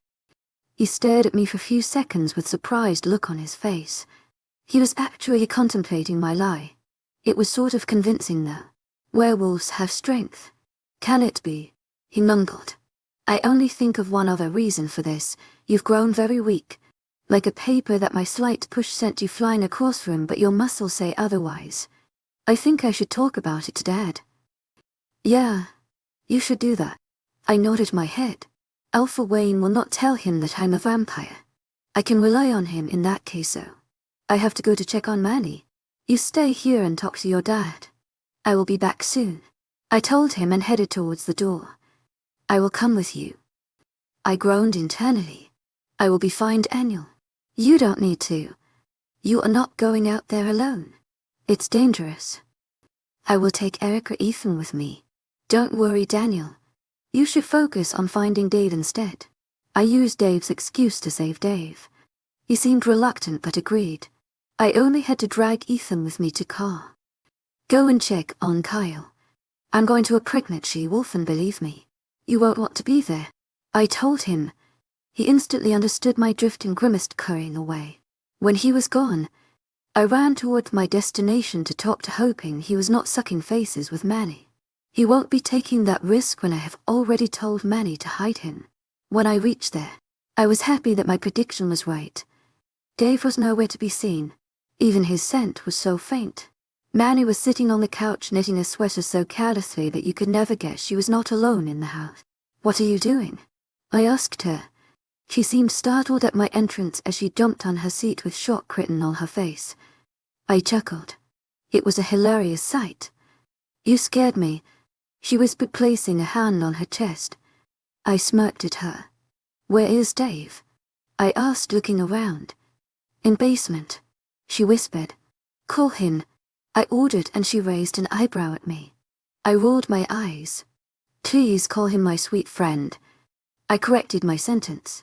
She nodded with a smug smile on her face, and her eyes became glassy, telling me she was mind-linking with him. Not after a minute. Dave was entered through the door. He looked fresh. Hey sis. What brings you here? I wanted to ask you what exactly had happened. He frowned at me. I mean how you were kidnapped. What was Kyle's role in that? He nodded. I was on patrol in the woods when I heard some voices. Those voices. I can't remember them anymore. They were talking about something, but before I could even react, a rogue jumped on my back. He was followed by another one. The voices stopped and another wolf joined, a she-wolf. She was not a rogue, but I could smell rogue on her. She must be mate of a rogue. They had me pinned. I was unable to move, and a rogue in human form came. I had never seen him before. He had a knife with him and was about to attack me, but Kyle jumped out of nowhere. The knife cut him. We tried to fight, but I was injected with something. I blacked out right after that. For most of time I was wondering whether they had captured Kyle, but I was relieved when you told me he was in hospital. So that was what had happened.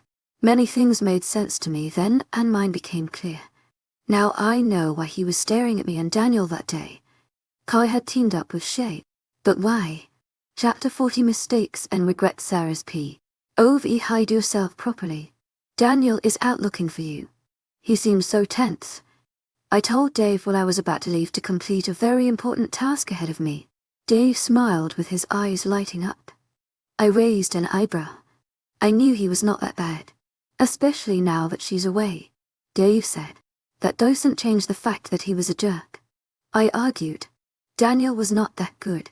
I find myself forgiving him but not completely accepting him. A part of me will always resent him for what he did. Why talk about past? He murmured, aware that I was not going to budge.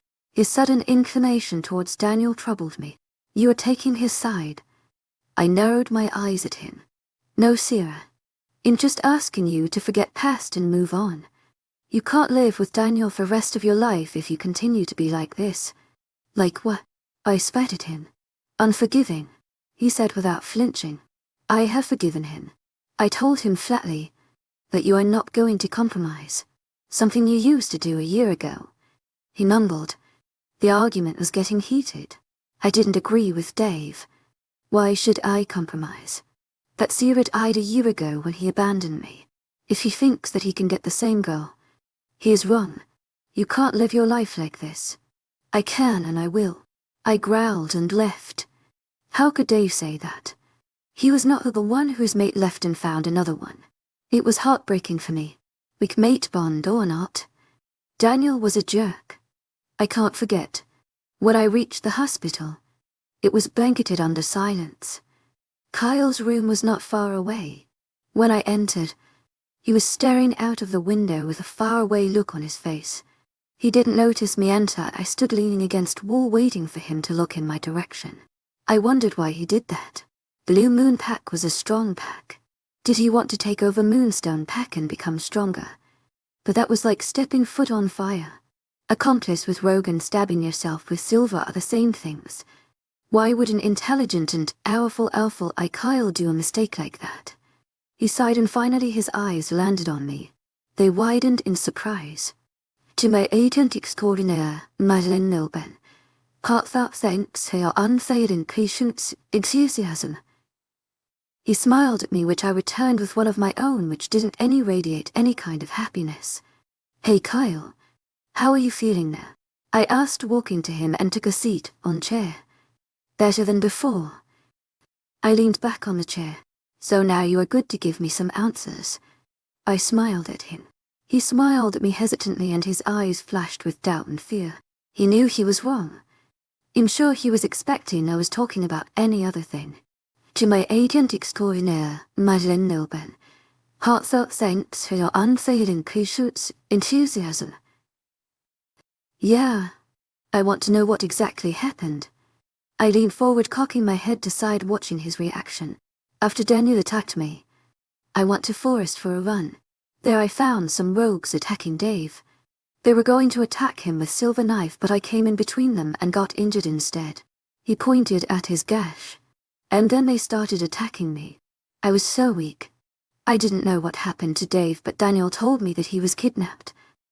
I nodded my head and leaned back. Did you see any she-wolf there? I asked him, narrowing my eyes. His eyes widened ever so slightly that I almost missed it.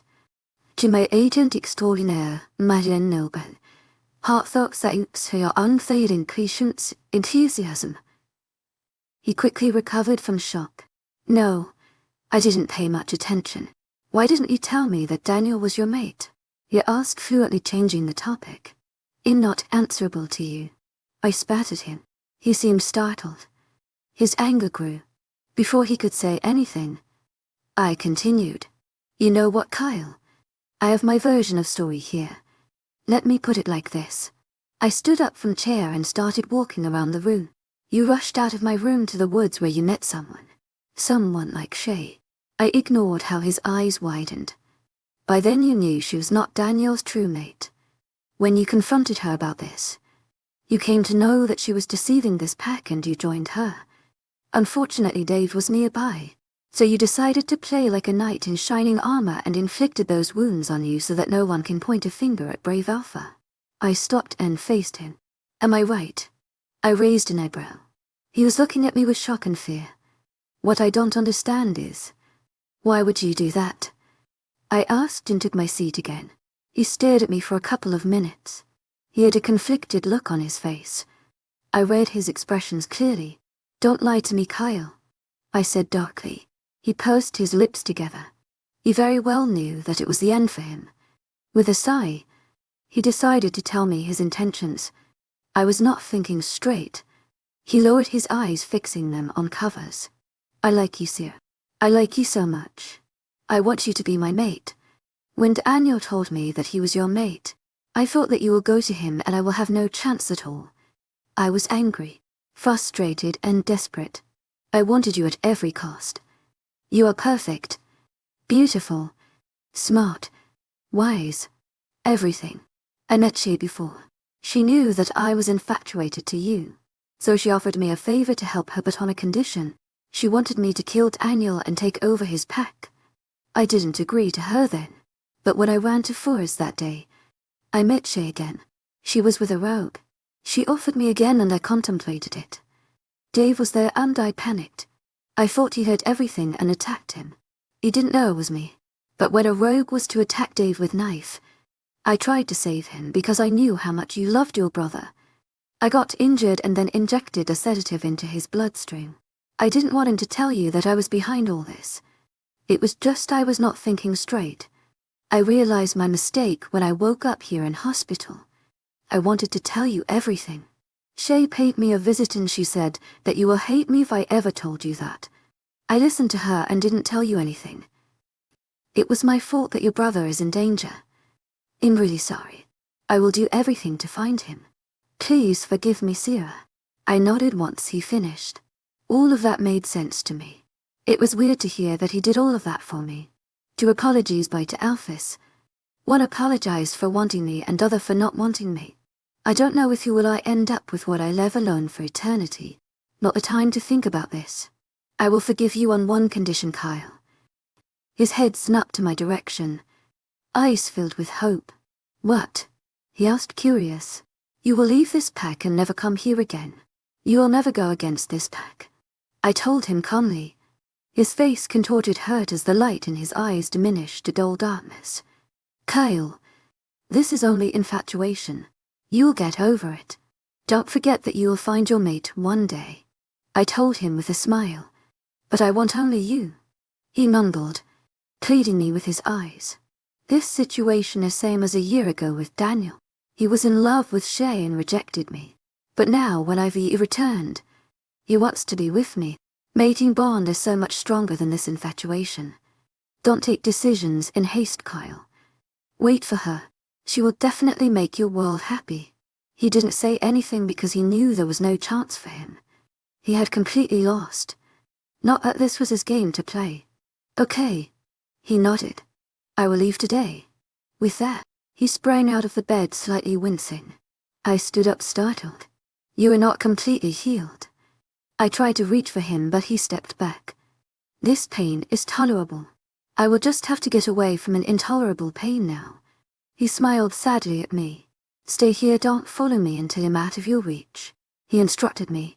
But don't forget, I really like you, Sera. I watched him walk out of the room. There was a slight tug in my heart as feeling of guilt washed over me, but I shook my head.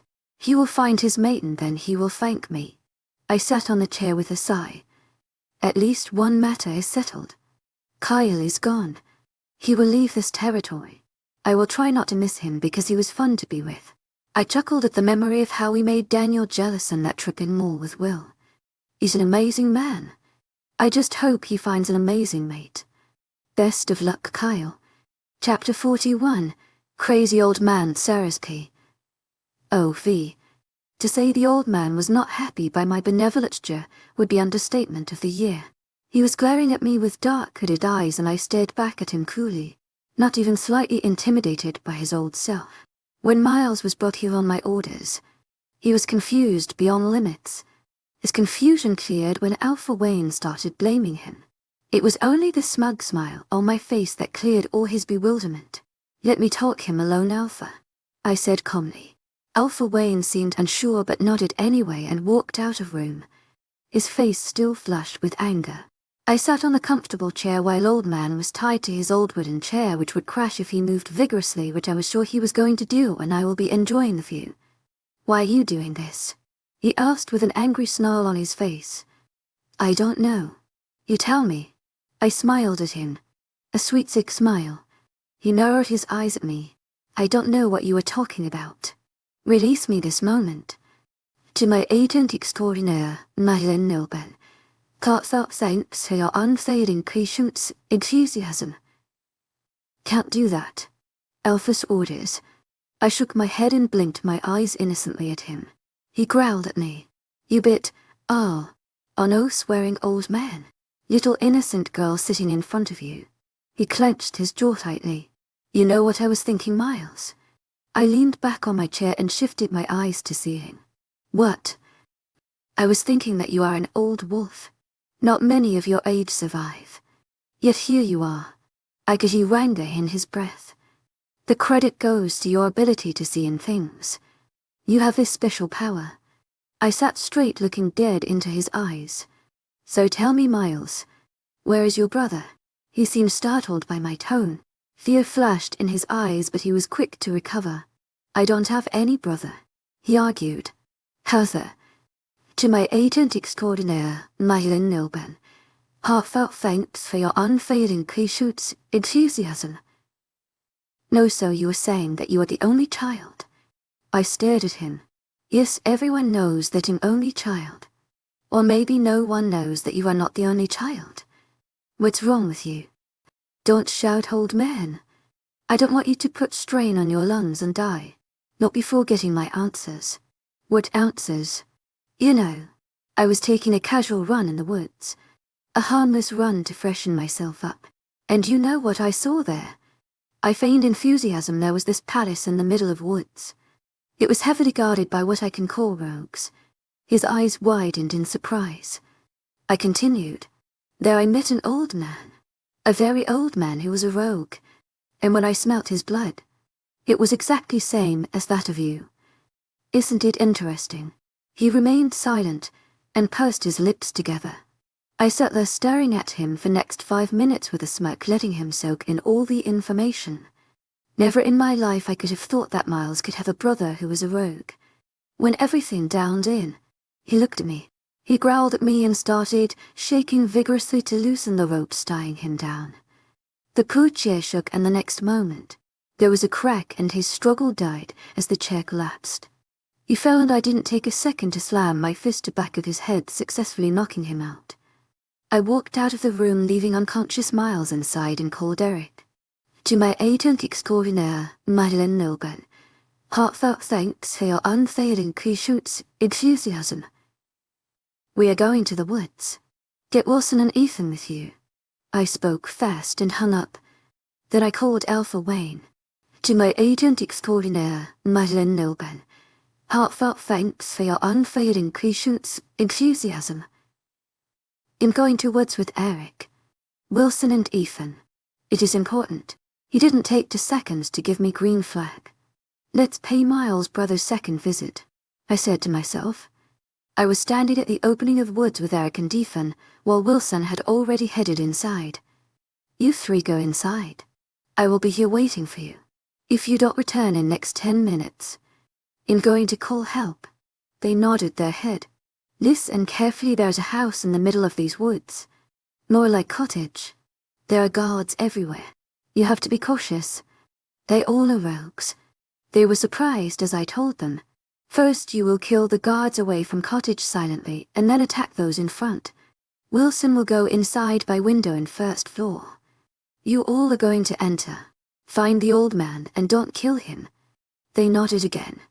They had same question in their head. Alpha Wayne's orders. I answered for them. Since Dave is not in the position of Beta, Alpha Wayne has asked me to take that place. Just go, I said, and they left. I could hear them say something, but I was busy with my own work. I took the other way and with my super speed, reached the cottage much before then entering from back door. It was much easier to kill other 2 wolves. When I entered inside there were 2 young wolves, and I killed them instantly. Come here. I motioned for the werewolf to come with me. God, you are so fast. Dave panted. Shut up and get inside. Lock up yourself. You know what to do. I scolded. Yes, Mum. He muttered and went inside the old room. Perfect. I went outside and hid myself behind bushes watching Eric and Deeth and killing guards at front door. Wilson jumped inside the window with a careful stance. He wanted him to hurry because there was no danger inside. Only 1 old wolf and Dave. I looked at my phone checking. Only 7 minutes had passed.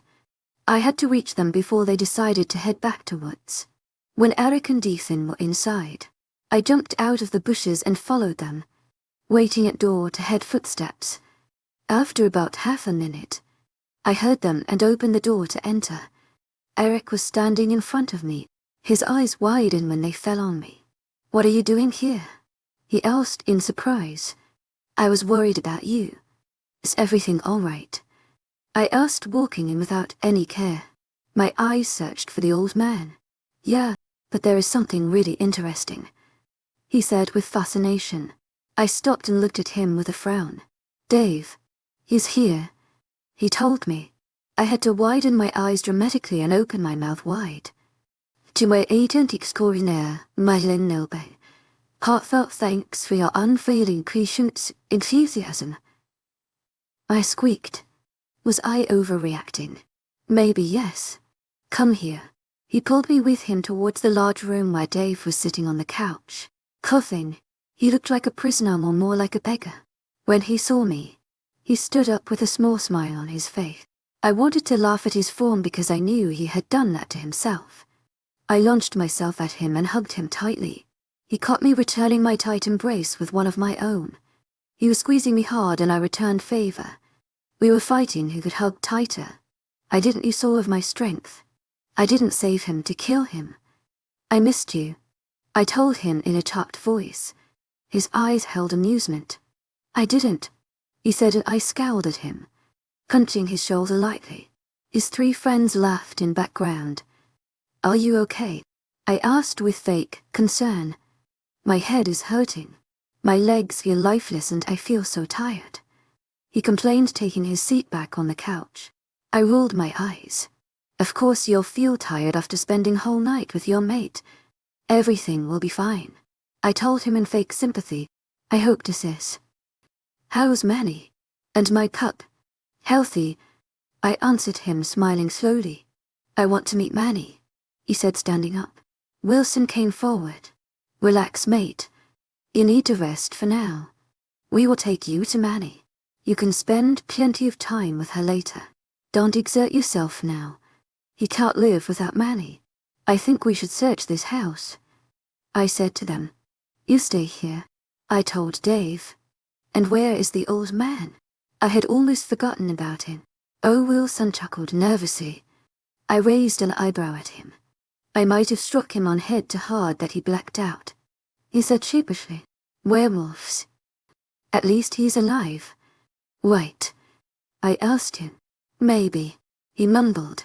I didn't know what to feel about it. I wanted demand to die, but before that I had to extract some information from him.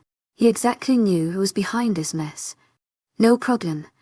I shrugged and we went to our directions to search around. I scanned photographs and weapons.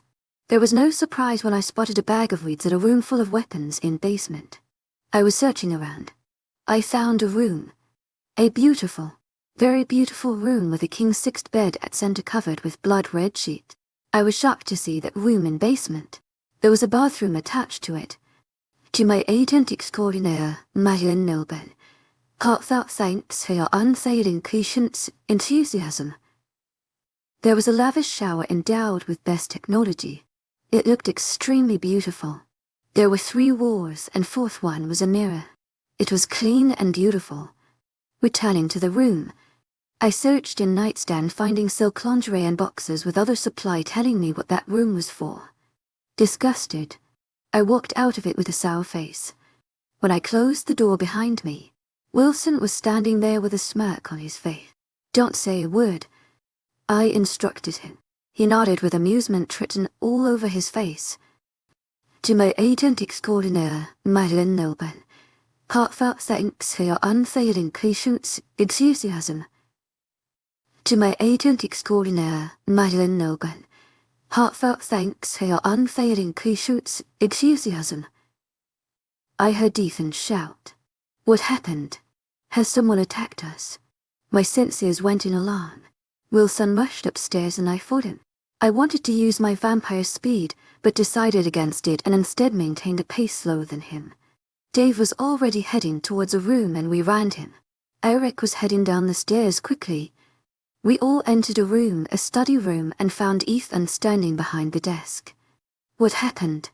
Dave asked. Is everything all right? Ethan shook his head, staring at something in his hand. Take a look at this man, he said, passing something to Dave which looked like a couple of photographs.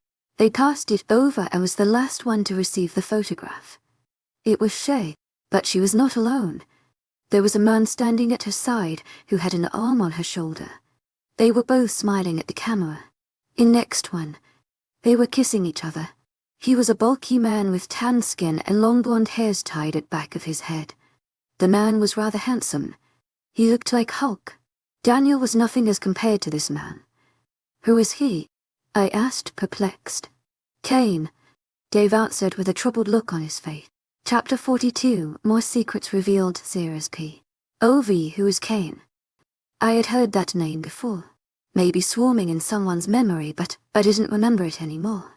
Shea's mate. Dave answered. Shea's mate. I thought he rejected her. To my agent extraordinaire, Madeleine Nobel, heartfelt thanks for your unfailing patience, enthusiasm. Mating bond is not so easy to break. Daniel doesn't know it, because we hid this thing from him. But Shea had once escaped to dungeons and spent a night with Cain. After that it must be hard for her to resist him. He told me. I nodded my head. So Shea was. Okay. I get it. She was with her mate and now they are planning to destroy Moonstone Pack for what? Revenge. Cain must be angry that Daniel stole his mate and Shea. She is crazy. No hope from her. She might kill the nicest person on earth and still claim she did the benefit to mankind. So he's doing this to get back Shea, rightfully. Wilson guessed. Daniel's wolf has rejected Shea. I think it's for revenge. I told them what I thought. They seemed to buy my conclusion. Why would Cain believe on her? Eric asked. He was a nice man. He didn't seem like one to. You can't believe anyone. I interrupted him. He nodded his head but still seemed dubious. We will talk about this later. Get these photographs to Daniel and destroy this place. Wilson asked. Blast it. I told him casually. And don't forget the old man. Throw him in same cell as that of Miles. I shouted over my shoulder and walked out of the door. Lift me on your back. To my agent extraordinaire, Madeleine Nobel, heartfelt thanks for your unfailing patience, enthusiasm. Wilson gave me a look that said what? I can't run as fast as you. I don't want to be left behind. Just shift into your wolf. Or sit on your back. He nodded his head. Hold on tightly. He shifted and others followed. I held tightly on him as he pierced through the woods and we were out in less than 2 minutes. I got to car and threw some clothes outside. Put on these clothes. I'm going to court Daniel. I shouted and dialed Daniel. He picked on the drain. To my agent extraordinaire, Madeleine Noble. Heartfelt thanks for your unfailing patience, enthusiasm. He sounded cheerful. Hey Daniel, what are you doing? Still searching for Dave. We will find him soon, he assured me.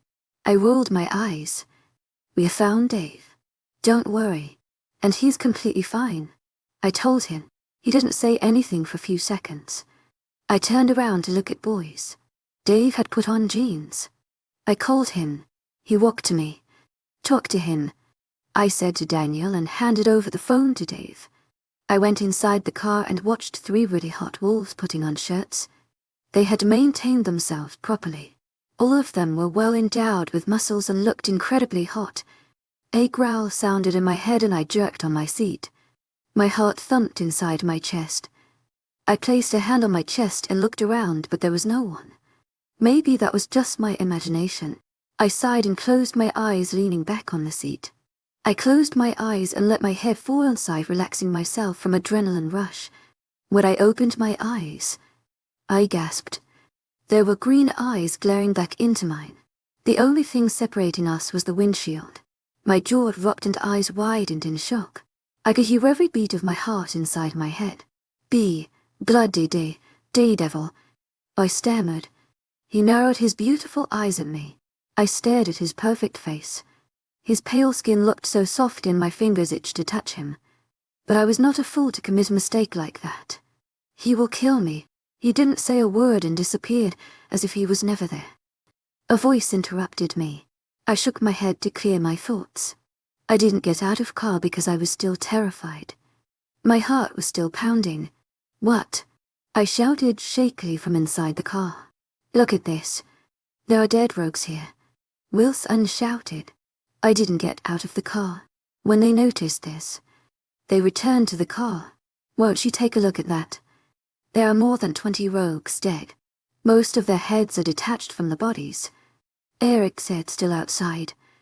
No, let us get out of here. I'm not driving. I sat on the passenger seat. They exchanged looks but nodded and got inside. But what about those bodies? Leave them. Ask someone to deliver them inside cottage and then blast the thing. I told him with gritted teeth. I knew who killed them. Only one person has power to kill so many werewolves simultaneously. And just the thought frightens me. I closed my eyes and leaned my head back. Growling, I went to back seat. Dave returned to car. Eric took the passenger seat, and Dave sat on my side. I curled at his side, clutching to his arm. Are you okay? Dave asked me. I nodded and hid my head in his chest. I can't forget the day before I came here. He had demonstrated to me what he did to those who dared to leave him or those who did not do his work. He had killed that vampire in front of my eyes. It was so horrible and I will never want to have that fate. I'm fine, I whispered. Dave put an arm around me and I felt safe. What happened? I heard him ask. I don't know. Maybe she saw dead bodies of those rogues.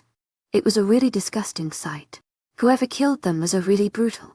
Those people must be really powerful to kill those rogues like that. Wilson answered. I didn't want to tell him that it was only one person who killed them all. There are several things about Blood Devil which will make your hair stand. I have been taught to face every situation. I've been trained for over a year to be a spy of the Empire.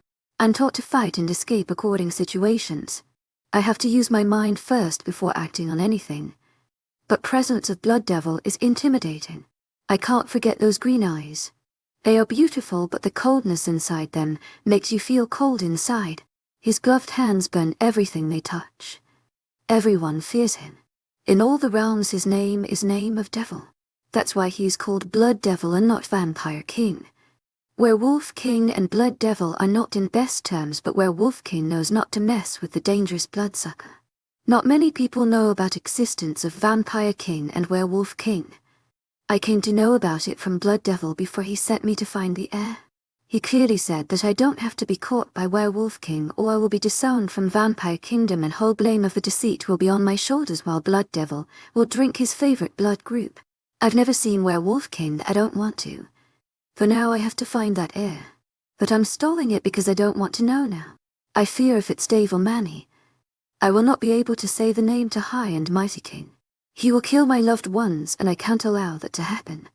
When we reached the pack house, Dave gave me a worried look and I assured him with a weak smile. He was tackled by Daniel and was bombarded with questions. I went to my room feeling exhausted, not noticing Daniel following me. I only acknowledged his presence when he sat beside me on the bed. "Are you all right?" he asked, placing a hand on my shoulder. I nodded my head with closed eyes. He brought an arm around my waist and buried his head in my hairs. "You will not go anywhere from now. I was so worried about you. What if rogues had attacked you?" I frowned at his protectiveness. "I'm fine, and I wanted to save Dave." "I know, but you could have at least talked to me about it. It was just a hunch. I had this feeling that Dave was in the woods, so I asked Tarek not to call other packs and search inside the territory. You did the right thing, but don't leave me worried.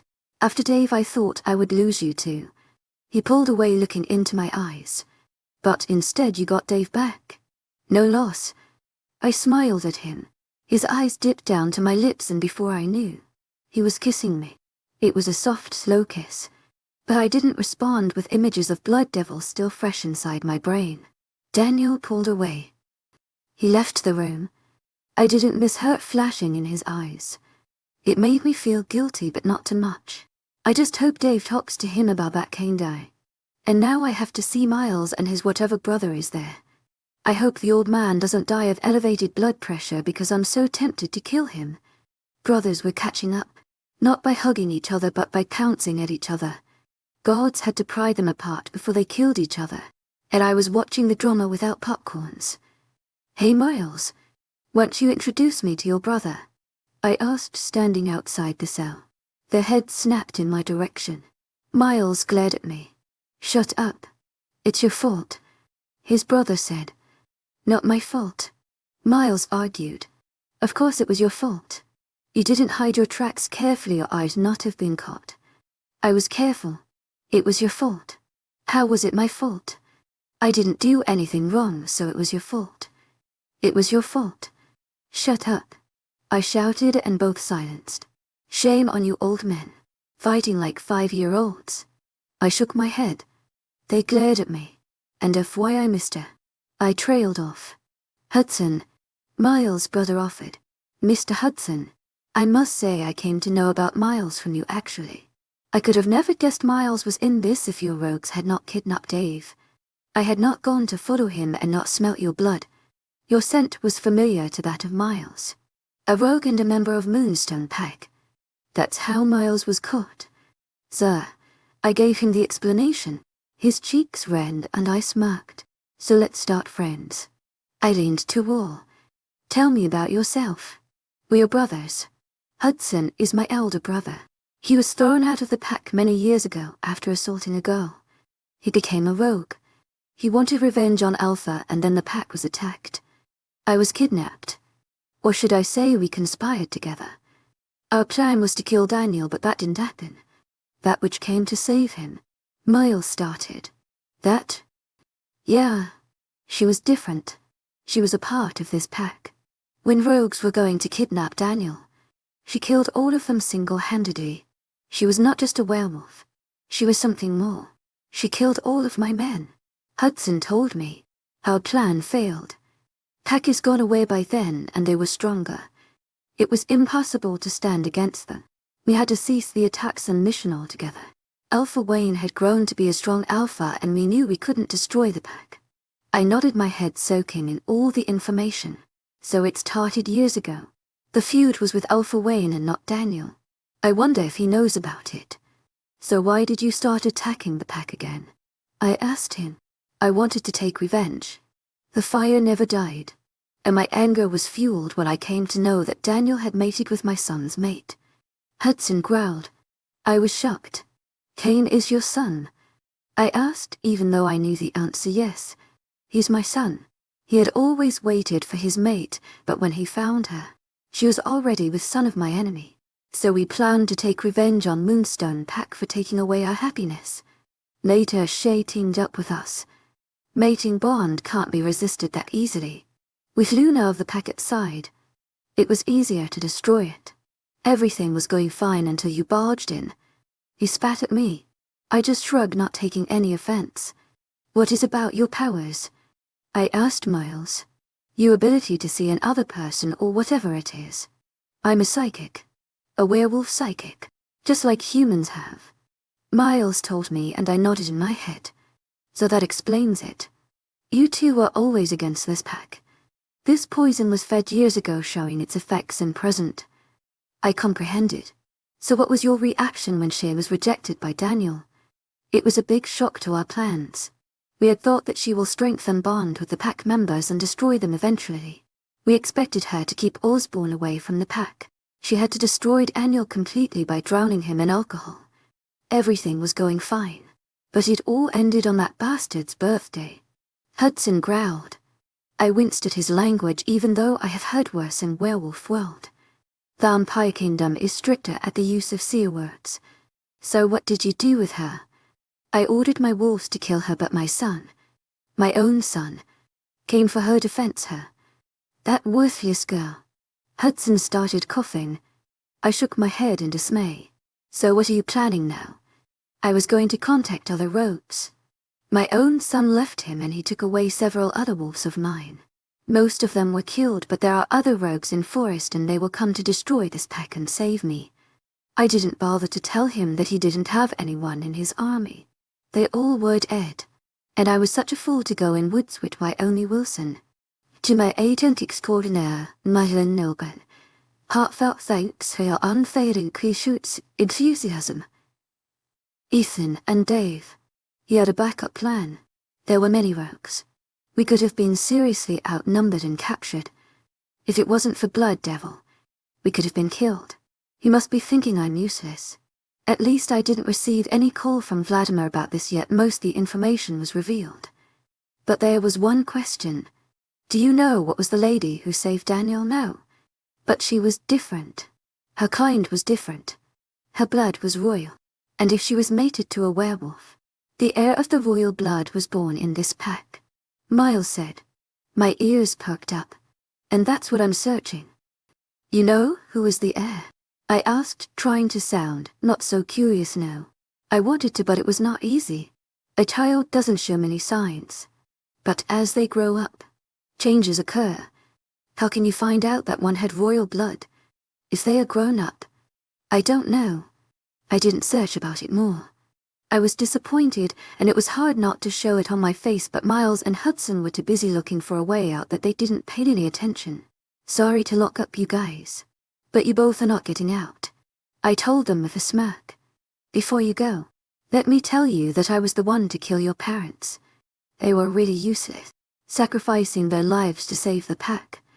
Hudson said with a smirk. Hudson was crazy. Too bad Miles had to face the consequences too. I gave him a cold look. He was talking about Dad and Dave's mom. I'm allowed to take any decision regarding to them. I told the guards.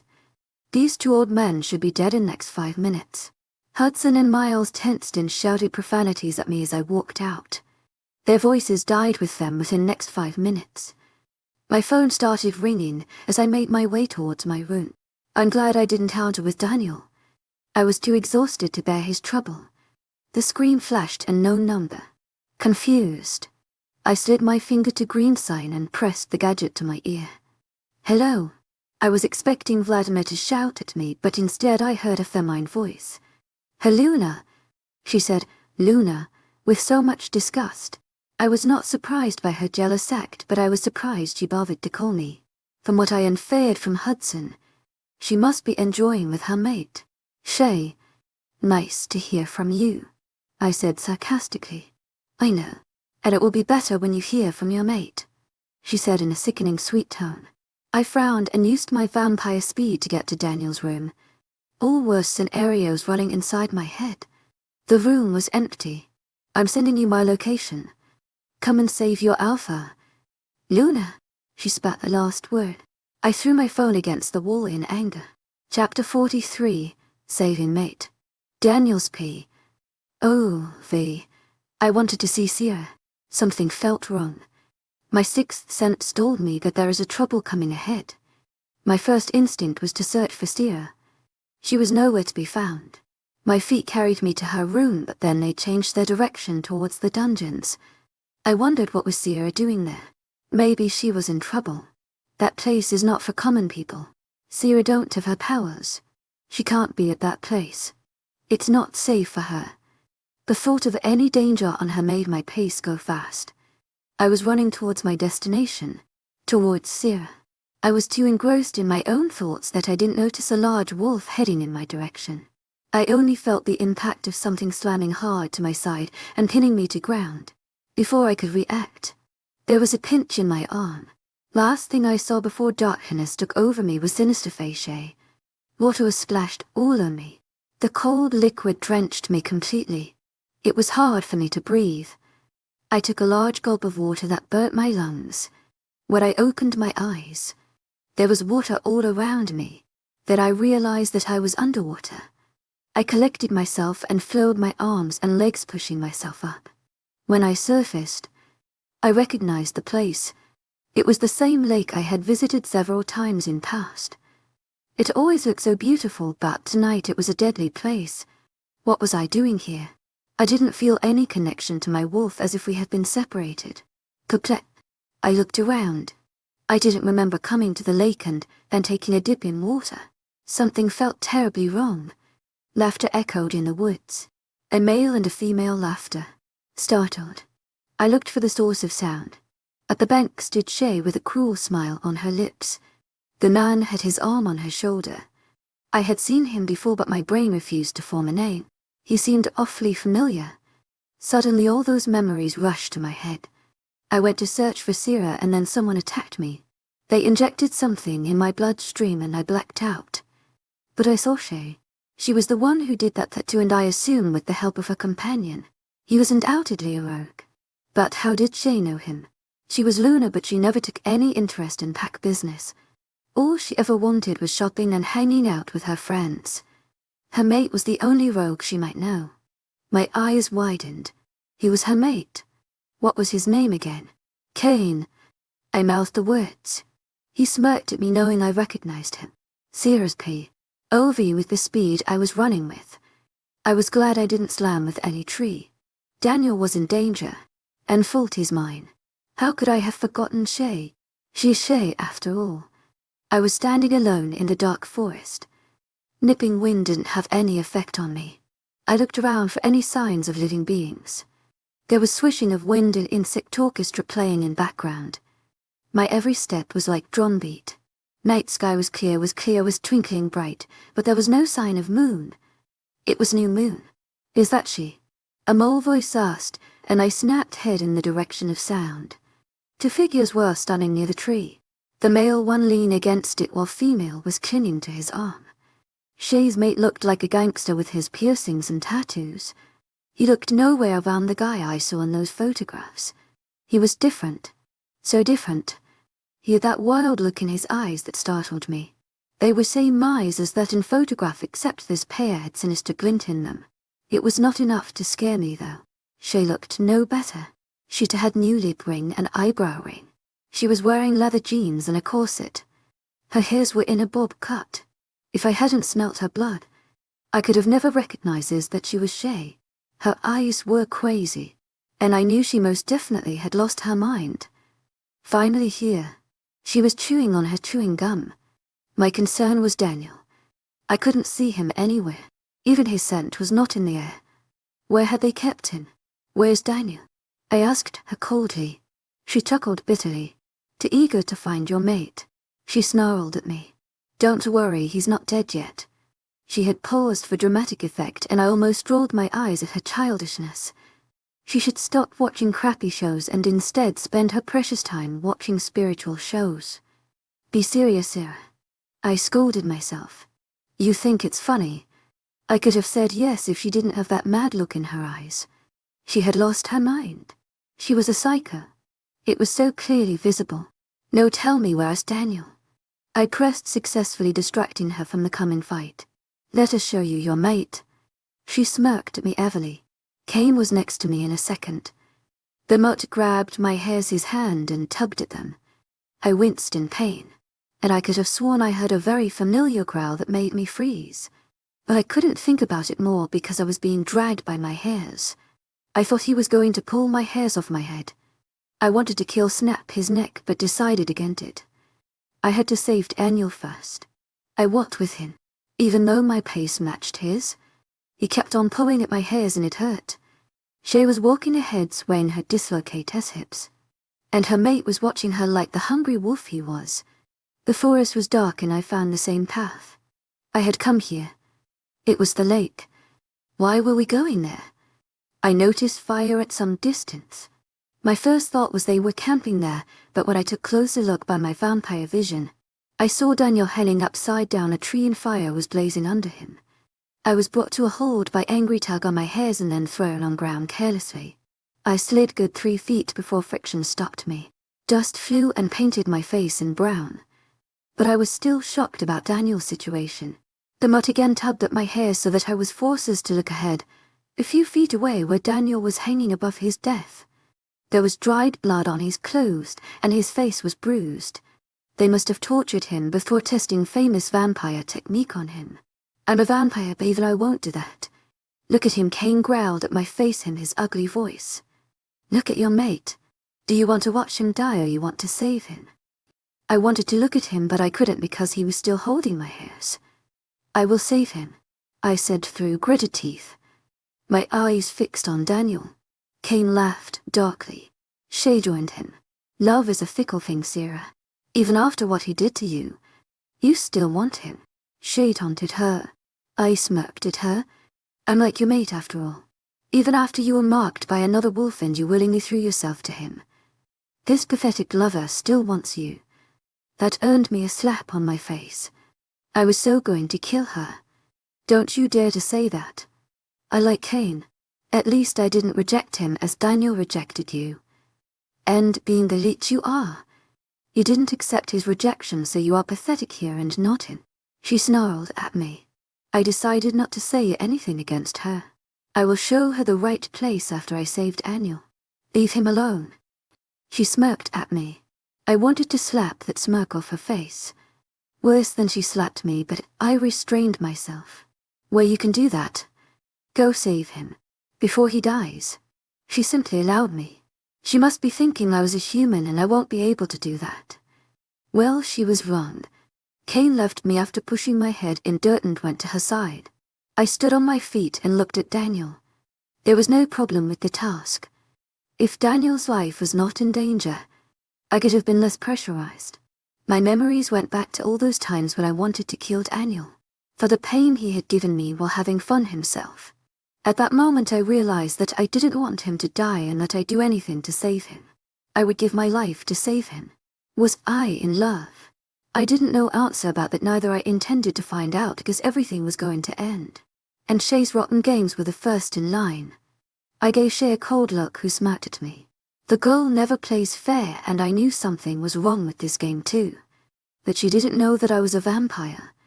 I could use it to full advantage of mine. I ran towards the tree from where Daniel was hanging upside down. I vowed to myself that Shea will be going to be at his place very soon. Fire was blazing hot. Daniel's face was red from heat.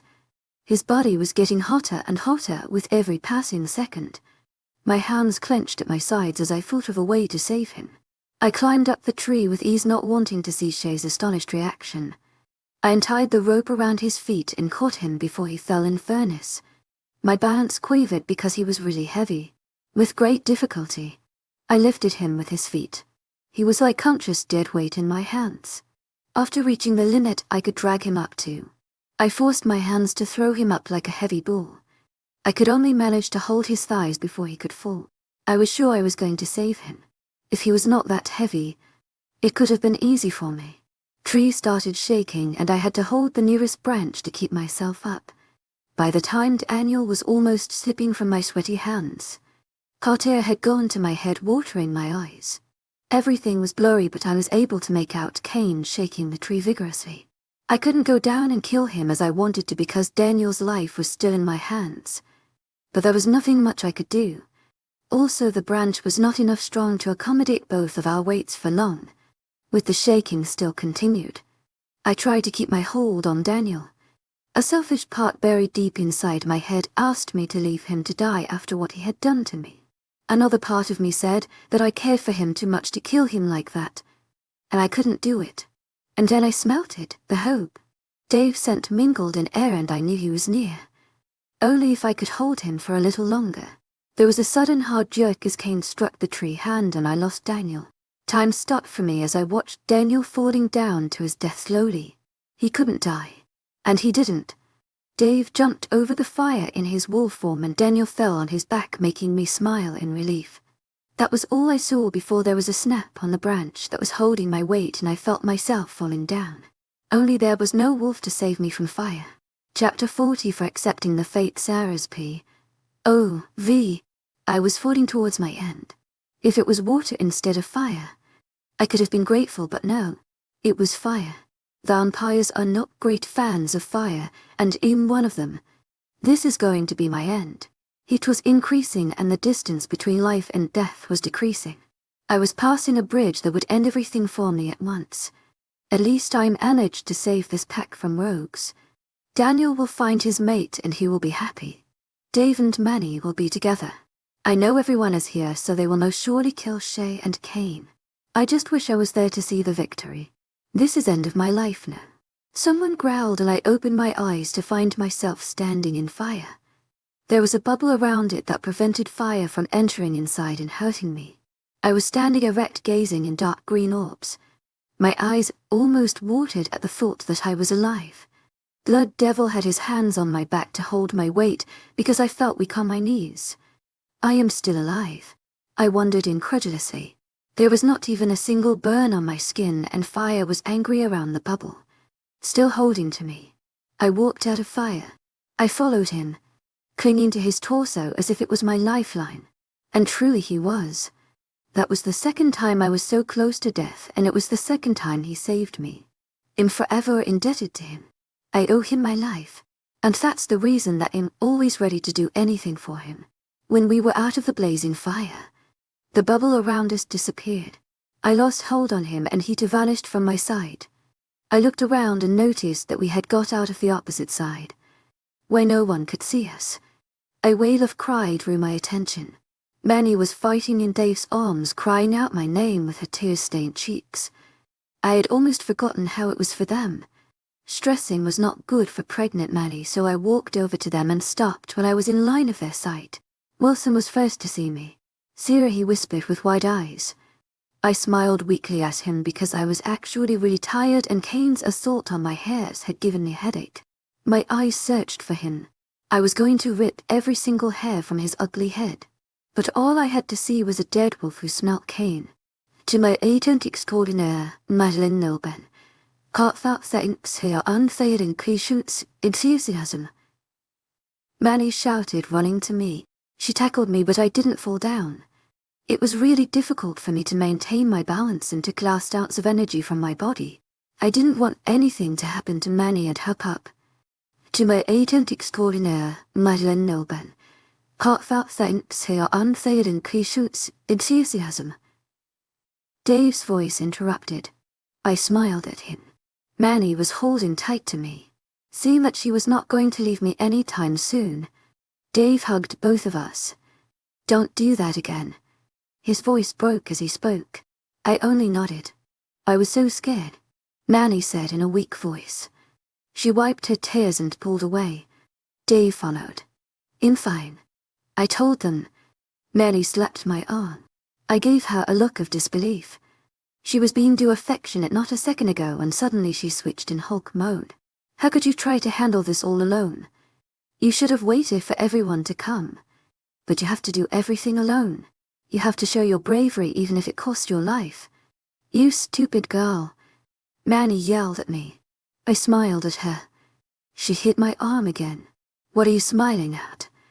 You think it's funny. You scared me. I whipped smile off my face and nodded solemnly at her. She whacked my head. Can't you say anything?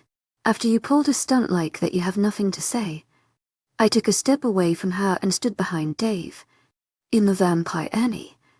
I can save myself. I told her. Pregnant she-wolf. Yeah. That's why you fell in fire. Her face was red. But him still alive. Unharmed. She puffed her cheeks in anger. I chuckled but stopped when she threw me a deadly glare. I survived fire, but who was going to save me from her anger? To my agent extraordinaire, Nilban. Heartfelt thanks for your unfailing patience, enthusiasm. You should take rest now. Alpha Wayne instructed. I straightened myself and nodded. Everyone, go to your home and relax. We will meet tomorrow in Arena. He announced. Everyone nodded. Where are Shea and her mate? I asked to no one in particular. They are going to spend rest of their lives in dungeons. Dave informed me and I nodded, my head relieved to hear that. To my agent extraordinaire, Nilban. Heartfelt thanks for your unfailing patience, enthusiasm. You are coming with us, Manny said. I looked at Alpha Wayne. He nodded his head. Okay. I smiled and followed Dave and Manny to car. They both told me what to do and not to. I could only smile at them sadly. Happiness is always short-lived for me. I had mostly healed by the time we were at home. I went to my room. Vampires don't usually feel exhausted, but I think I'm a special case. Tomorrow I have to meet Alpha Wayne. He will do what he promised me to. I just hope Daniel is okay. Daniel's P.O.V. I can't believe I ever thought of her as the only girl in my life. I can't believe I chose her over Sera. I can't believe I mated with her. I can't believe that my stupidity. I was such a jerk. I am such a jerk. I can't see the difference between right and wrong. That girl. I was in love with that girl who tortured me and laughed at my helplessness. I chose her. I'm most disgusted at myself and her. I am the one to be blamed. The only thing I gave to Sera was pain and she saved my life. I always wanted her out of my life and she saved me. I have to win her. I want her as my mate. I want only her. I want Sera. Sera's P.O.V. Let's go, Sera. This is going to be a special day. Manny shouted. You are going to be declared as Daniel's mate in Luna of this pack today. How do you know that? I asked calmly with a glass of orange juice in my hand. We were in kitchen. Dave was reading morning newspaper. Just for reading. There was nothing of his business in that crap. Why would Alpha Wayne call everyone in Arena? Of course you are going to be declared as Luna of the pack. Luna Sera Winters, mate of Alpha Daniel Osborne. They are going to really love you, Sera. You will be our queen then. She smirked at me. I rolled my eyes. Let's go, I muttered. After an hour, we were in Arena which was stacked with werewolves. There were some werewolf games and many wolves won, but I was not interested in any of them. Daniel's eyes would wander in my direction several times. Mostly, I ignored him. Whenever our eyes met, he smiled at me. I didn't return his smile. When the games were over, Alpha Wayne made an announcement. Manny was jumping on her seat with excitement. Hormones had really messed her up. He addressed pack members and started. I am here to make a special announcement today. Everyone cheered. We all know that there have been rogue attacks on our pack in the last few months. Many wolves were captured and others were killed. But we have taken revenge for everyone who died by the hands of those rogues. The rogue community who attacked this pack are finally eliminated. There were wars again. We are going to honor the members of our pack who played a very important role in saving this pack. Everyone clapped. Beta Dave Winters, Wilson Carter, Eric Tungsten, Ethan Graham, and why you are Alpha Daniel Osborne. Everyone cheered with claps. Daniel's fans shouted his name. He was too busy to bask in his own popularity that he didn't miss the incredulous look on his friends' faces. They exchanged looks and looked at me. I shook my head. I knew what was going on inside their heads, but I didn't really want it. I had already told Alpha Wayne not to mention my name, and I guess Daniel was told about that too. So everyone, celebrate our complete freedom.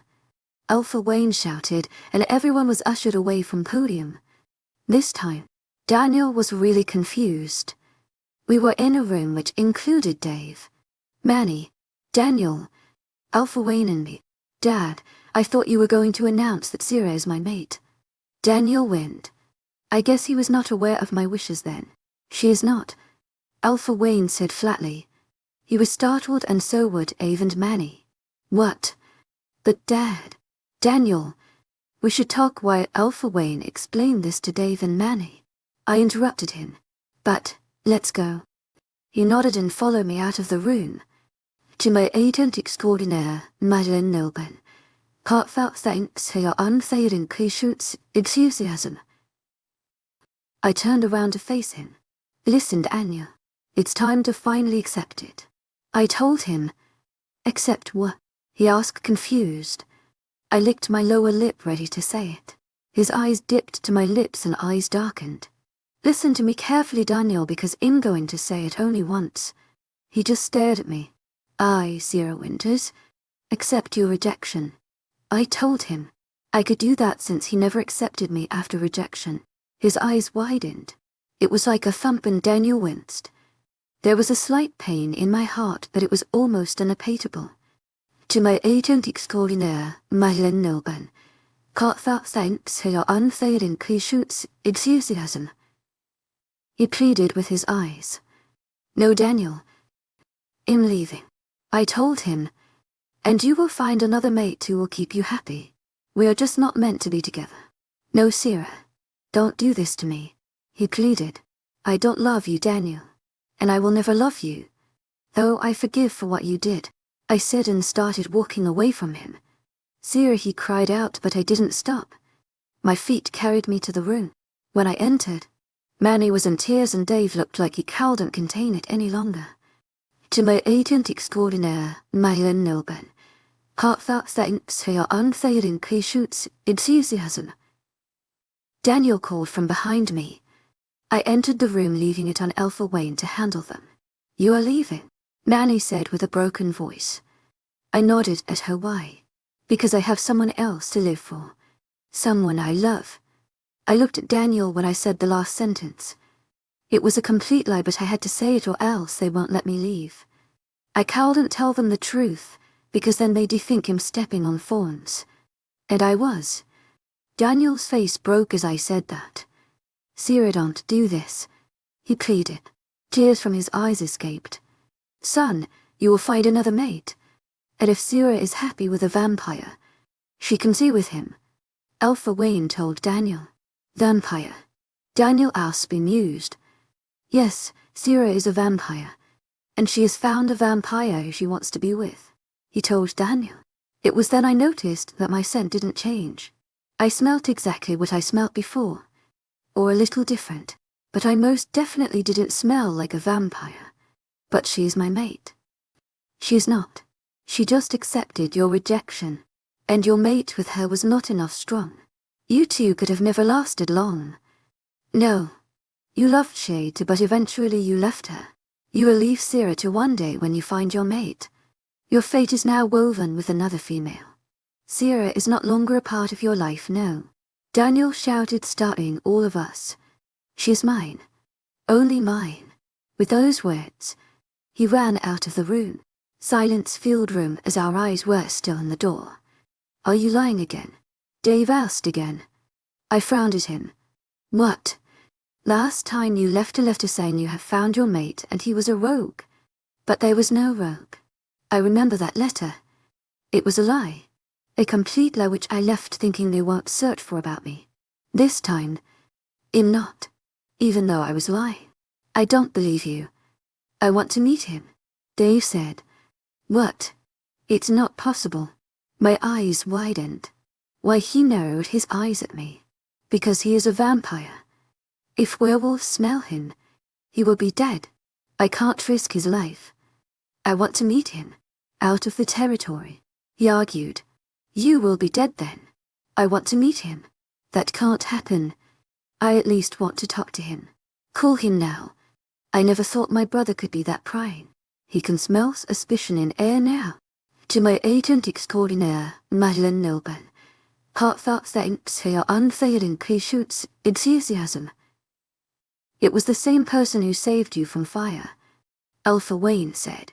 His eyes urged me to agree with him. Did they see Blood Devil there? Yes, he was there. I nodded. Wait. That man who jumped in fire right after you is the one you love. Dave asked and I nodded my head. He smiled at me. Then I'm okay with him. If he can jump in fire to save your life, he can do anything for you. I'm so glad. You saw him? I inquired. Not clearly, but there was another figure who jumped into fire after you fell. There was only a single flash of him and then he was gone. Where was he anyway? He left right after that. Now he's waiting for me. I really love him, Dave. Please. I'm happy with him. I understand your situation with Daniel. As much as I don't want you to leave, I want you to be happy. So can I go? I asked hopefully. Yeah. But you will call me. I will. And don't forget me, she said through tears. She engulfed me and a bone-crushing hug and started crying. I tried to control my tears. She told me what to do and what not to. I just listened to her. Goodbye. I told her when Alpha Wayne said that it was time to leave and that a car was waiting for me outside. It was a tearful goodbye from my brother and my best friend. I'm really going to miss them. I've already shown where Shea and Cain belong to hell. I killed them when no one was around. Cain had paid for his mistakes with every scream that left his mouth while I was killing me. When it was only me and Alpha Wayne in the room, the atmosphere again turned tense. I did what you asked. Rogues are dead. Your son is safe. Now you have to fulfill your part of deal. I told him. Oh yeah. He smirked at me. I have to tell you who the heir is. The main reason you were in this pack for. Yes, so will you please tell me? To my agent extraordinaire, Madeleine Nilban. Heartfelt thanks for your unfailing patience, enthusiasm. That's what I had promised you. Did you have any guess of your own? He asked, raising his eyebrow. I shook my head.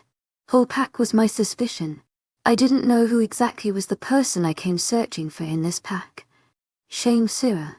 An intelligent girl like you couldn't find answer of this simple question. He shook his head. Will you please tell me already? I gritted my teeth. I wanted to know who the person was. I just hoped it was neither Manny nor Dave. I can't take any of them to Blood Devil knowing the person is going to have really brutal fate. Okay, impatient Sera. So let me tell you who the person actually is. He watched me for my reaction. It's you, Sera. You are the heir.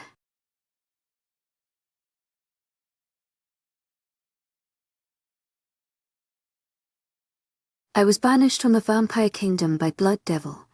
History repeats itself. Chapter 45. Sera's P.O.V.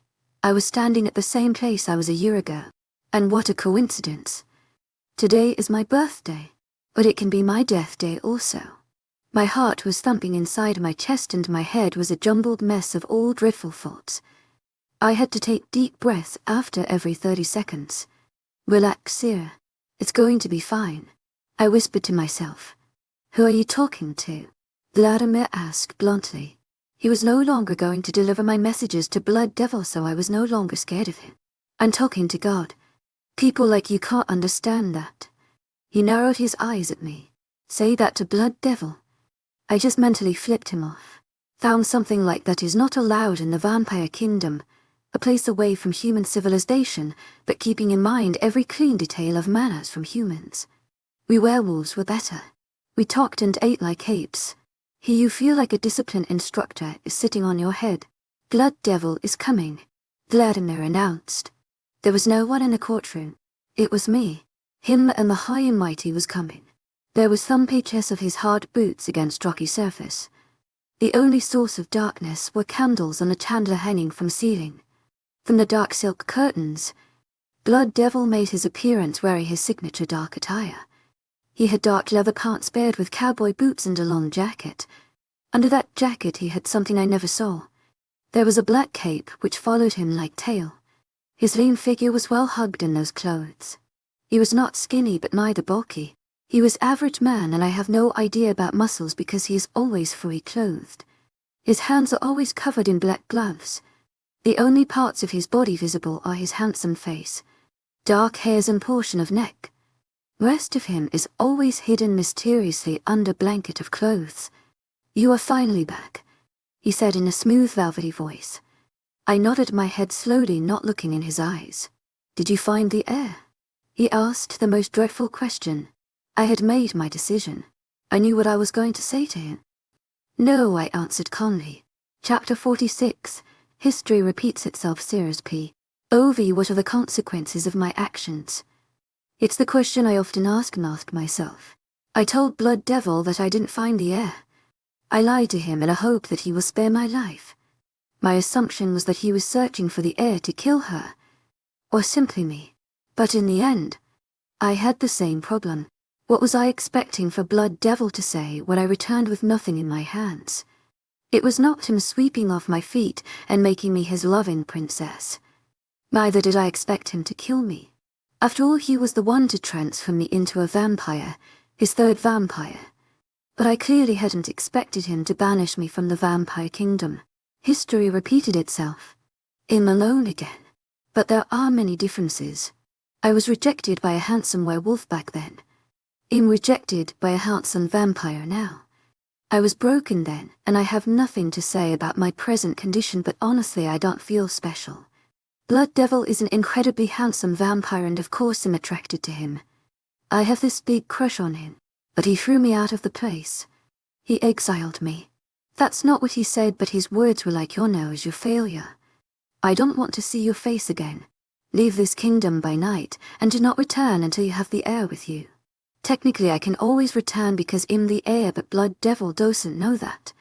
Stupid handsome devil, I muttered, getting out of the gates of huge palace. No doubt I was going to miss the place.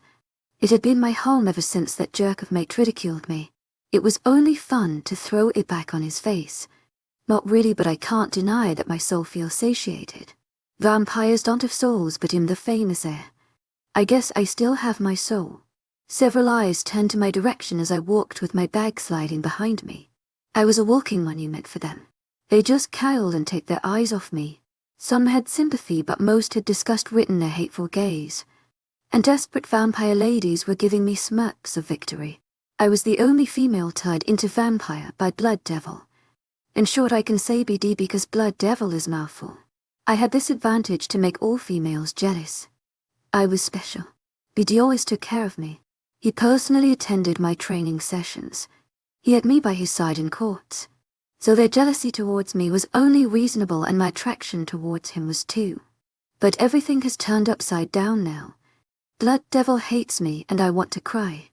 With my head hung low, I managed to walk through the isolated road. Whistle of winds and rustling of leaves were the only sides apart from Parliament's concert. Vampires were standing at either side of road. Only if there was some celebration and red carpet was under my feet, I might have felt good. But the situation was completely out of my control. I was one of the 5 vampires thrown out of the vampire kingdom, and it is said that the vampires once shown their way can never return. They become evil and then eventually killed by BD. So I came to one very fine conclusion. I was going to be killed by Blood Devil. Not now, but soon. There were no whispers, though I could hear whispers of their thoughts. Ever since I accepted Daniel's rejection, my reading thought ability only increased. It was like I was being held by shackles, and finally I was free. My powers enhanced. I could feel it in my bones. Something changed inside me. The same goes to my libido, which was pretty much non-existent almost a few days ago. Now I look at BD and I want to jump on his bones. He might have read my thoughts. That's why he showed me the way out of the gates with that cold look on his handsome face. He wanted to save himself from my clutches. I kept on digging random thoughts in my head to keep tears at the bay. Once out of the place and floodgates will be opened. I walked and walked. My every step a drum beat in the silence of cold night. I walked away from the palace that was home for me. I walked away from the place that had given me a new life, and I thought everything was over. And I'm on the same road again. I passed familiar and non-familiar faces. They all had great importance in my life. They made me the person I am today. I can't go back to Dave now. After all, I have this romantic relationship with Blood Devil. He would like to meet my lover. Going back to Pack is not in question. I also don't want to see Daniel again after I left him. The only way is somewhere. Away from this mess. I can't give the heir to Blood Devil. I can't give myself to him to get killed. Watching him killing me will break me first and then end it all. I'd rather like to fall from a cliff and end my life. Only if killing a vampire was the easy. I ran once I was out of the population. I ran until I was out of the territory. Tears streaked down my face. I was that easily eliminated. Again. Why, it has to be me to be home of rejection. That's what I get as a birthday gift, rejection. First by my mate and then by my maker, who I actually had the biggest crush on. Things never go in my way. I just can't live a happy life for once. Why I had to be the heir. Why Blood Devil had to search for the heir. This is not fair for me.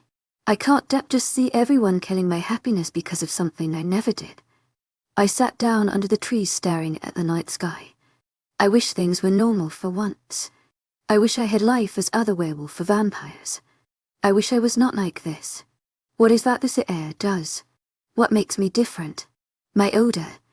My ability to read into others' minds. Why is BD after me? To kill me, perhaps. I bathed in the moonlight, closing my red eyes. Things were never really easy for me. I was never accepted. Well, maybe I was by my pack, but by then I was too far gone. And now I'm all alone again. I closed my eyes waiting for sleep to come.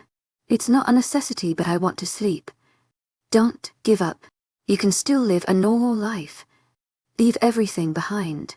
Forget you are a supernatural creature and live like humans. Leave this place. Start a new life. Those were the things I was told by some voices. When I opened my eyes, there was no one around me. I could have sworn there was someone. Even with my acute vampire vision and hearing, I couldn't find a single trace of soul in the middle of forest. There was no one, but I found myself following those voices. Start a new life. Yes, I should do that. I will start a new life. I will leave everything behind. I will not end up as an evil vampire and BD will not kill me. I can forget about everything and go far away from this place. With a new determination, I walked towards my new destination. My feet carried me to a place I always thought I'd go. Alaska. Incoming. Chapter 47, Old Friends. Sera's P.O.V. I squirmed on my seat feeling uneasy. It was better when Shea or Kane stared at me. I never felt as much uncomfortable as I am feeling now. 5 pairs of eyes were staring at me as if I was a unique creation of God. Somehow I stumbled on my old friends when I reached Alaska. The weather didn't bother me a bit. I knew Grayson was living in Alaska with his huge family. His parents were older than before. His aunt and uncle also changed. Their 3 children. They were all grown up. I looked at certain blonde boy who I had crush on back then. He had recognized me easily when I was in the CAF. His family owned that CAF and they quickly took me under their wing. And then I was sitting in the living room of their beautiful house. They asked me how I got to Alaska and I, to my agent extraordinaire, Madeleine Noban, heartfelt thanks for your unfailing patience, enthusiasm. Lied. Last time I lied was thrown out of the vampire kingdom. Lies never do any good to me, but I knew telling them truth would only make them laugh at my face. Do you like Alaska? Jane Roberts. Grayson's mother. Yeah, that was all I could say. I honestly have no idea what I'm doing in Alaska. It's like this place was calling me. Alaska has been in my mind for years. I wanted to visit this place. To my agent extraordinaire, Madeleine Noban, heartfelt thanks for your unfailing patience, enthusiasm. How are your parents? Dave. Drew Roberts. Grayson's father. Asked, raising his eyebrows. Dad and Mom were alive when Roberts were there. Dave's biological mother, that is. I sighed sadly. Our parents died in a car crash many years ago. My memory went back to the happy family we were once, and Dave is running a small business with his wife. A smile formed on my lips. Dave is married. Her eyes were gleaming with joy. Yeah, I nodded. And I hope Dave is happy. Leaving Daniel like that was not a good decision from my side, but I had to leave. That was the part of bargain with his father. Now I wish I had some sort of closure with him. Where's Henry? I asked, changing the subject. I can't disclose many details of my life. Better talk about this. You mean Harry? A voice said from doorway. There stood a boy with blue eyes. Something was familiar about him other than the fact that he was Harry, Grayson's cousin. His hairs were dark brown, standing in all directions. There was a crooked grin on his pink lips. I was shocked. The same boy who used to try to flirt with girls and get slapped grew up to be a handsome boy. He was not as handsome as Blood Devil, but his face was really eye-catching. Hello, Sir Entity, he greeted, walking inside and flopped down the couch. An air of arrogance surrounded him. To my agent extraordinaire, Madeline Nilban. Heartfelt thanks for your unfailing patience, enthusiasm. I corrected him. Yeah. Serenity, Sera, same thing. He rolled his eyes. I gave him a scathing look but refrained from saying anything. I didn't want to make a bad impression of myself on his family. I needed them. He only smirked at me, challenging me to say something. I clenched my jaw. Harry returned just yesterday. Ariana Roberts started with a smile. He went to Boston for middle school studies, then Seattle for high school studies. He was in California for college but decided to continue his college studies here in Alaska. She explained. My eyes went wide. This boy traveled a lot. Couldn't he spend more time in California, though? There was something about him. Something different. Something intriguing. Something dark and brooding. I didn't know it was a good thing or a bad thing. These people were not from Paxo. I couldn't hear their thoughts. I have to survive on my instincts here. Are you also going to attend the college? Jane asked. I gave her a wide-eyed look. Yeah. I received a letter from one of your friends. He asked me to give this letter to you. Your paperwork for college is sorted out. We will arrange books for you. Drew gave me a letter. I took it from him. You knew I was going to come here. I was confused. Who is this friend of mine he's talking about? I opened the envelope and there was a blue paper inside. Yeah.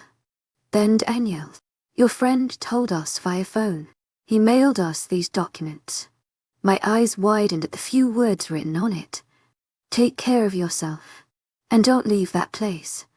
Don't do anything which I won't like. Remember, I'm watching you. D. I didn't know who was Ben Daniels, but I knew who was B. D mentioned. Blood Devil.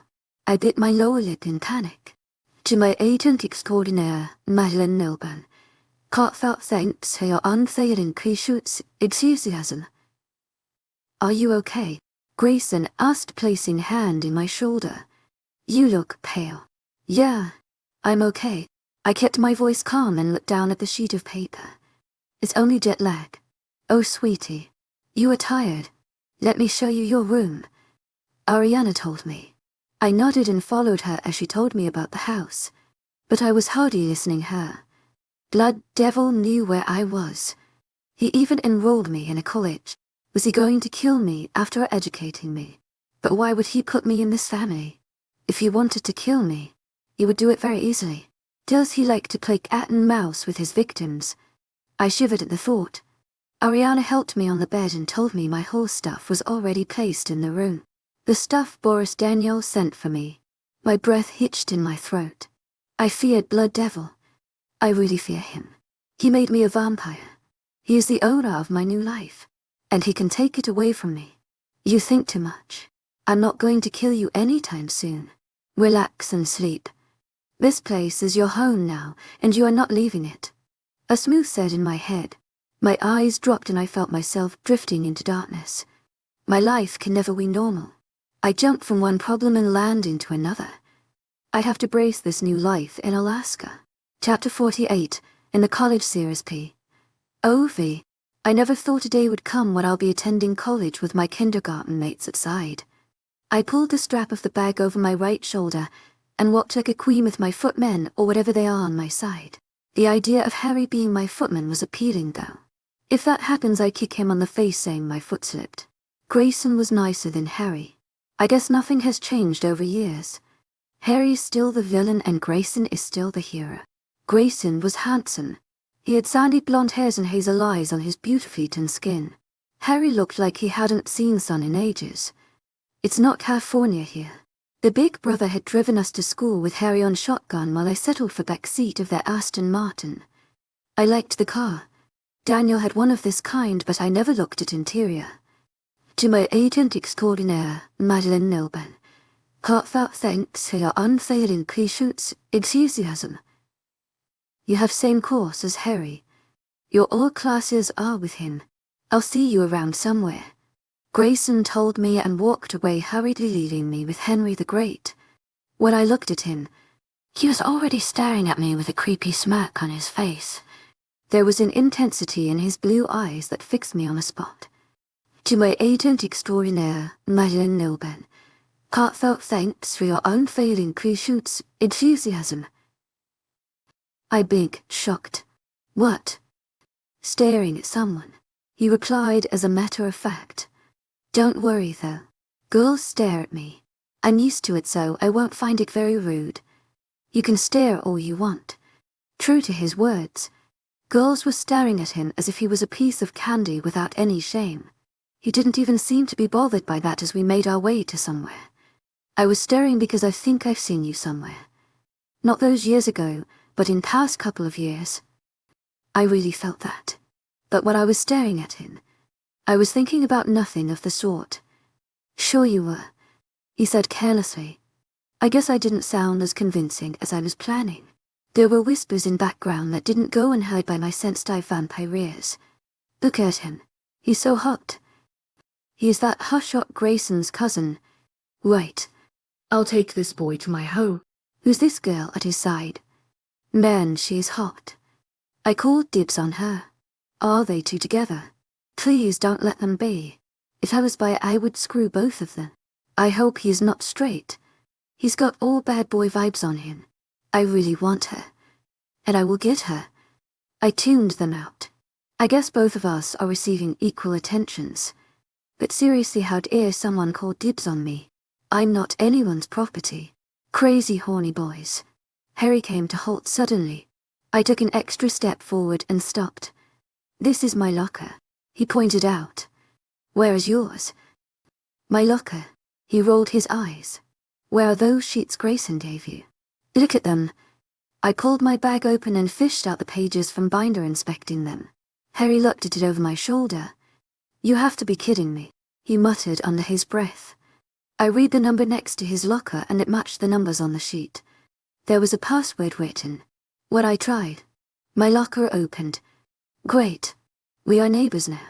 I pushed my new books inside and turned to ask him about first class. He was already staring at me with his dark blue eyes.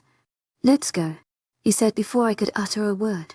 He didn't even look behind at me to see if I was following. I was not. I was gawking at his back. The boy was confident and arrogant. Definitely a typical bad boy. With a shake of head, I followed him like a lost puppy. I was indeed lost, but I was no puppy. We walked in a packed class. He led me to the back of the class. Several eyes followed us, wondering who the new students were. Familiar whispers were heard. Gossips never stop. The classes were uneventful, but I had fun when a redhead threw herself on Harry when we were collecting our periphery and Ollie for next class. He smiled politely at her. She pushed herself to him while repeating, I'm sorry, seductively.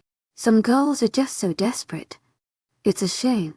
To my agent extraordinaire, Madeleine Nilben, heartfelt thanks for your unfailing patience, enthusiasm. Will you go out with me so that I can properly peon logos A? She batted her eyelashes at him. No thank you. I'm fine. I'd be happy if you leave me alone now, he said through gritted teeth. I could see he was losing his patience, but the girl didn't seem to be even a little bit fazed. Oh, come on. It's a favor. She ran her fingers over the fabric covering his chest. She was going too far. My eyes fixed on her hand. Listen, you pathetic girl. I don't need a loser like you.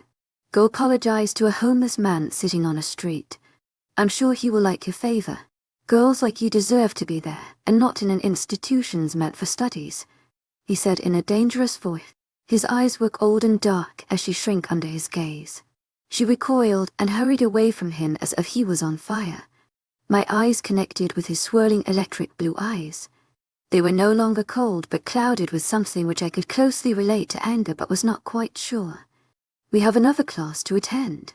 Don't stand like a dumb statue," he said calmly, all previous signs of coldness disappearing from his face. He was so rude to that girl. I nodded mutely, watching him cautiously.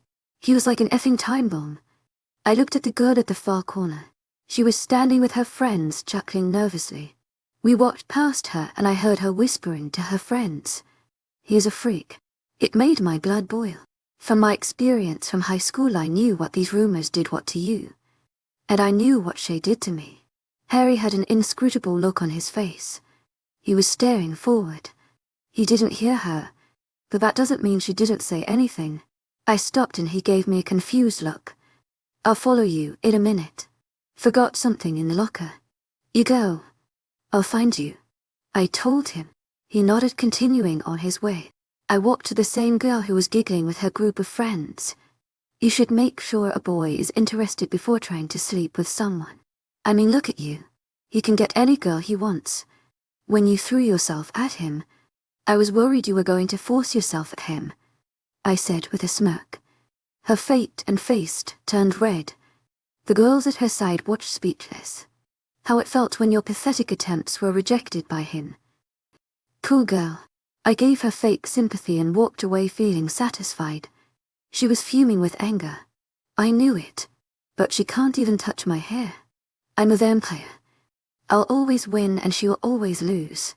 That was interesting. A voice spoke. I stopped in my track and turned around slowly. Harry was leaning against the wall with a smirk on his face. I cussed mentally. This is embarrassing. It was nothing. I played cool. "Let's go to our next class. We are running late." He grinned and nodded his head, not saying a word. I was thankful. But not for long. "Were you jealous?" he asked smugly. As if I'll ever be jealous over him. Not only Harry but Grayson also was a female magnet in college. All information I got was from whispers. Since my all classes were with Harry at my side, I pretty much needed no friend. And these human kids knew nothing about me. I was 19. So was Harry. There were even older students, but they acted like teenagers. Seriously. Grow up. As the day passed and it was all over, my first day at college, a boy approached me while I was waiting with Harry for Grayson, leaning against the black car. He was wearing a basketball jersey and shorts. His hairs were wild and his eyes were pale blue. Much lighter shade than Harry's. "Hey, I was reading a book of numbers yesterday and I realize I don't have yours," he suddenly said to me. "Seriously, somebody kill me. I'll give you her number. The figure will be same as number of bones in your body after I break them," Harry said from my side, sounding calm. The unnamed boy looked at Harry with sour face. "Are you two together or something? That doesn't concern you." Harry gritted his teeth. "If you two are not together then I can hit on her. You can't do anything." He countered. "He could hit on me. Who does he think he is? And being or not being with Harry shouldn't matter if I say no." I scowled at the boy. "You can't hit on me." Playing hard to get now. "To my agent extraordinaire, Madeline Milburn, heartfelt thanks for your unfailing patience, enthusiasm." "Go away, kid. You won't like to hit on me because my knee accidentally lands there."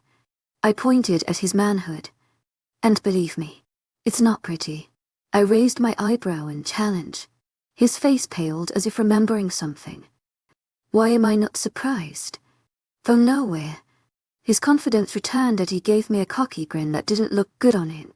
"Oh baby, you will love it too much that you will keep your knee away from it." He looked down. I gave him a disgusted look. Boys are perverts. Nothing new.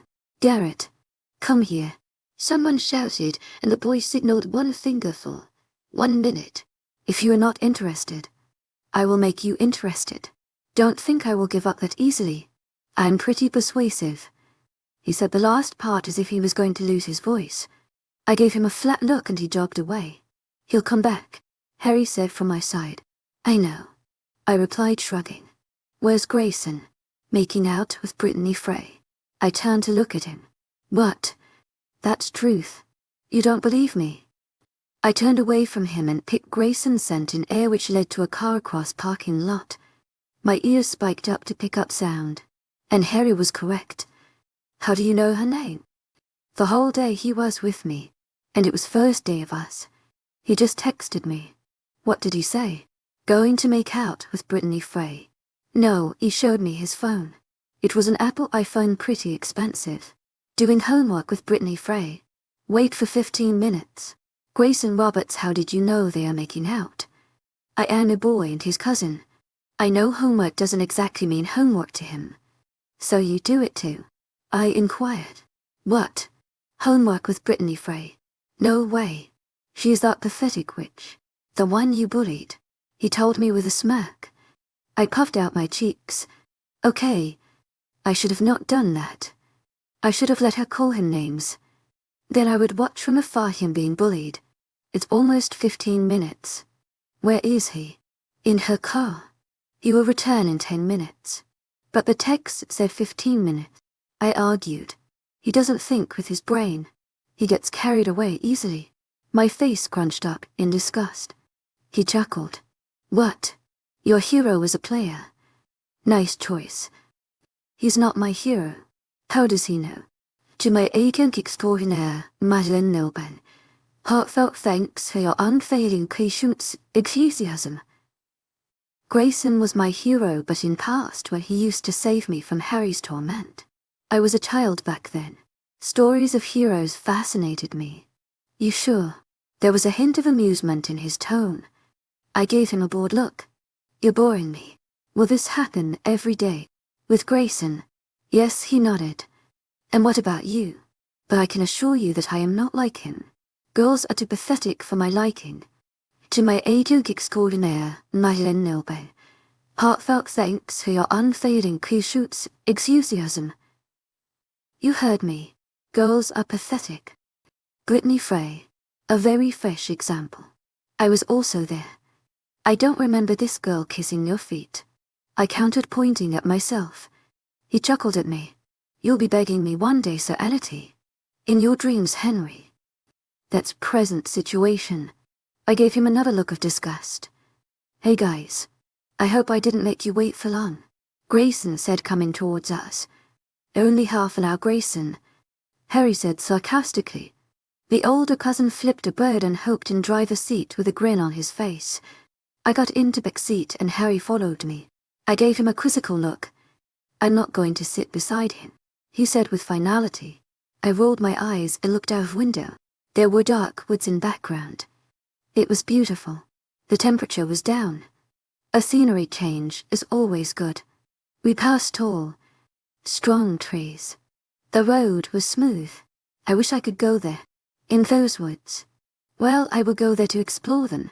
I would like to know what is inside there. I would like to know, are trees so beautiful and strong? I would like to know where that purple light came from. Wait. Purple light? What happened to you? Harry asked, drawing my attention to him. There was a forest fire. What could be the reason for purple light in the forest? That was funny, he said flatly. But there was nothing. Now you've started to hallucinate forest fire in a green forest. Confused. I nodded lamely. But I could have sworn. What was that purple light? Chapter 49, The Ball of Light, Series P. Curiosity killed the cat. I wonder if my curiosity will lead to same result. The force hit my back, sending me flying in the air. I swear no one was there. I didn't feel any but any push. No way, it was force of wind, which wasn't even blowing. I rolled on the ground, dust and dry leaves flying around me as I crouched. My senses alert. These were only wood. I couldn't even smell animal. No human is fast enough. So can there be a vampire? I really experienced vampire. Purple light was nowhere in sight and I was deep in the woods. Right after dinner, I had rushed to woods. After we reached home, female Roberts had surrounded me and Harry.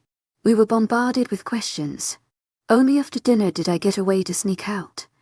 And then I saw it. The purple light again. It was heading towards me. Slowly, I watched, warily stepping back to keep a distance. An orb of purple light was floating in air, shining bright. My first thought was, an alien. I looked around for an escape or a safe place in case things get out of hand. There may be someone else around, either enemy or a friend. All I could see were tall trees and bushes, and a purple luminous orb in front of me. Who are you? Two voices asked me at the same time. The ball shone brightly. Did that thing spoke? Stared at it with wide eyes. I'd never heard about this before, and it is impossible. It had to be a dream. Answer us. The voices commanded. Sera Winters. I kept my voice calm. I was in woods with a purple shining orb talking to me. This isn't normal. I have to go away. What are you doing here? I started backing away. I was wandering here.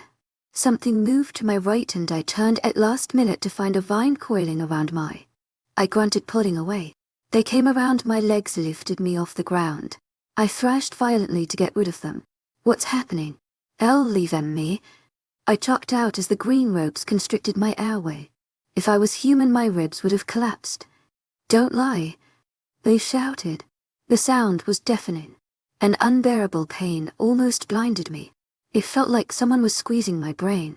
Tears ran down my cheeks when pain became intense. Stop. I croaked through the pain. Purple ball of light killed the curious Sera. That was the last thing I thought about before everything went black. Wake up, sleeping beauty. A voice called and I opened my eyes slowly. Sitting up, I yawned and at Chet mumbling a good morning. Do this later. We are going to get late. Grayson will leave in 10 minutes. Get ready by then. Harry grumbled, walking out. I frowned at his retreating form. I walked to bathroom lazily. Was that a nightmare? It had to be a nightmare.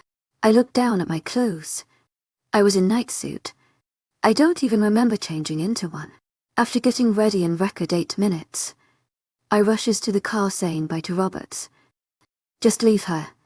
She will learn her lesson and never be late for college. I caught Harry's voice. She'll be down soon. Grayson assured. You were not the one who woke her up. She looked like a witch. Her hairs were like nest. It'd take at least 30 minutes to fix them, he argued. I ran my hand through my hair. They were not tangled. How dare he? It was behind my back, so I missed a dry leaf embedded in my hair that belonged to the woods. It fell down, not making any noise. Good morning, Grayson. I made myself visible to them. Good morning, Sera. He flashed me a $1 million smile. Get into the car. We are getting late. Harry barked. I glared at him and jumped into the back seat. Who stole his favorite toy? We arrived at college. Grayson and Harry were busy in conversation about football game. I tuned them out and stared out of the window. That nightmare felt so real. It only rose my interest. Maybe it was just my imagination. A thing like that purple ball does not exist. Grayson killed the engine as we approached college. He said something and threw keys at Harry before walking away. The blue-eyed boy got out of the car and I followed him. Harry didn't talk much and I was busy with the thoughts of that mysterious ball. Before I knew, college was already over.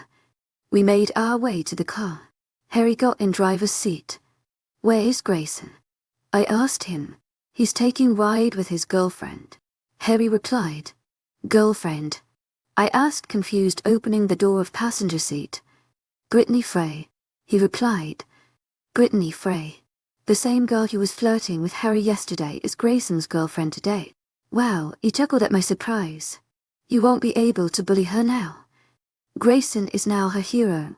I rolled my eyes. I know that much, okay. And I don't need a hero. Many things changed over years that I can agree with. He nodded, looking at me up and down. Look at the road. I snapped and he chuckled again, doing as I asked. A hint of smirk was visible on his pale face. I stared at him. He was handsome. I can't scent that, but there's nothing on his face fascinating me. He was a plain bad boy who was not a player. But whenever he talked or looked at me with those beautiful eyes, I couldn't help but feel something. I don't like him. No, I don't. He's just friendly. Rudely friendly. But friendly anyways. I shook my head, leaning my head against the window and stared outside. My thoughts traveled to that purple light. What was it? So Grayson is on date with his lady friend. Ariana nodded her head. Jane rolled her eyes. It's like the 100th girl he's on date with. I worry for him. Don't worry, Jane. Grayson can take care of himself. I tried to assure her, bringing a glass of water to my lips. I know. I'm just worried. What if he catches an STD or gets a girl pregnant? Water sprayed from my mouth on the person sitting ahead me, who happened to be Harry. His eyes were shut. I tentatively reached for a towel and patted it on his face. He opened his eyes once I was finished. All he did was glare at me while both sisters laughed. I laughed nervously. He didn't say anything and turned away from me. He started fiddling with his phone and I sighed in relief. You mean Grayson is a player? I brought the conversation back to Grayson and places the glass far away from me. I don't know. But he's never with one girl. And that means he's a player. How do you know that he's never with one girl? Molly's friend's sister has been Grayson's classmate for years. She tells her sister, who tells Molly, who tells me, and I tell my sister. Oriana explained in a breath. It was a complicated web. Molly is Harry's older sister. She is older than Grayson. Gina is the oldest one. Both girls are in New York. What about you, Harry? Do you have a girlfriend? Jane brought Harry under light. No, he answered flatly. What? I haven't heard about you having a girlfriend in past year. Ariana grinned. Who is the girl you turned celibate for? Wait. What? There's no one. Harry muttered. His eyes darted from corner to corner. It screamed. There is someone loudly. Who is she? She turned a play to a saint. She must be someone special. She nudged her son. Harry groaned loudly. No one. Is she from California? Are you two on a break? Are there is long-distance relationship? Oriana pressed. There is no relationship. Harry protested. After high school your dad and I went to different colleges. Ariana started dreamily. We maintained long-distance relationship for 4 years. Harry stood up and walked away shaking his head. I chuckled as Ariana continued to tell about her love story. I stared out of the window. Tomorrow I'm going to woods in broad daylight. Chapter 56. Drunk. I walked deeper into the woods cautiously. It was a free day. No college. No kids around. Instead of spending time at home, I excused myself, saying I needed to have an important talk with Ben Daniels, who was in Alaska recently. Who is Ben Daniels? Jane had asked. He's an old man who lives in New York. He was my father's friend. I met him a few years ago. If only Blood Devil heard my answer. What would be his reaction when I called him old man? Honestly, I have no idea. Harry had raised a cynical eyebrow at me. He didn't believe my lie. It was clearly visible, but he didn't ask any question, and I was only happy by that. Why don't you call him here? She had persuaded. Oh, he is a very busy man, was my reply. He's here for a day only. He wished to meet you, but work requires his attention. They all bought it. As soon the house was out of my sight, I ran into the woods, but I couldn't brush off the feeling that a certain blue-eyed boy was watching me. And I street and hurried deeper into the woods in search of the purple bull. I came to a big tree. It was huge. Its trunk was round and thick. The tree looked really old, but its structure was still very alive. I looked at it closely. My index finger touched the rough bark. I trailed my finger down, watching in fascination as a white sparkling line followed the path of my finger. Wow, I whispered. It felt good. I felt an energy filling me that it made me almost giddy. It sounded so weird. I was drunk. My mind became sluggish while I lost control over my body. Smirking, I wrote my name on the trunk of the tree. I bit my lower lip as Sera shone with white light. It looked beautiful. Sparkles emitted from it, and the words started moving. It read a different yet so similar name. I've heard that name before, but my dull brain couldn't figure out when and how or who. Giggling, I dipped myself on the ground, leaning against the tree, and closed my eyes. My insides felt tingly and I laughed loudly. What was happening? I closed my eyes, sighing softly. My body systems started shutting off. Darkness covered my vision. Wake up, alcoholic. Somebody shook my leg. Groaning, I kicked the person with same leg. They let out a yelp and cussed. She doesn't want you now. Another voice snickered. Shut up and help me wake her up, or I'm throwing her out of the window. The voice started sounding familiar. I recognized it. Not too clearly. You shut up, Henry. I mumbled and buried my face in pillow. Someone laughed. Tu agent extraordinaire, Madeleine Noban. Heartfelt thanks for your unfading patience, enthusiasm. I guess. Get up, sleeping beast. It's time for college. Harry snapped. Why is he in bad mood? Slowly I opened my eyes to find happy Grayson and a very unhappy Harry. Grayson looked like a Cheshire cat while Harry's auntie in Christmas. He had wrapped a purple muffler around his neck which had floral designs. I snickered mentally. I sat up and groaned as headache hit me. I buried my face in my hands. To my agent extraordinaire, Madeleine Noban. Heartfelt thanks for your unfading patience, enthusiasm. Take this. Grayson gave me 2 tablets and a glass of water. What is this? It's enthusiasm. I figured you might need it. He explained why.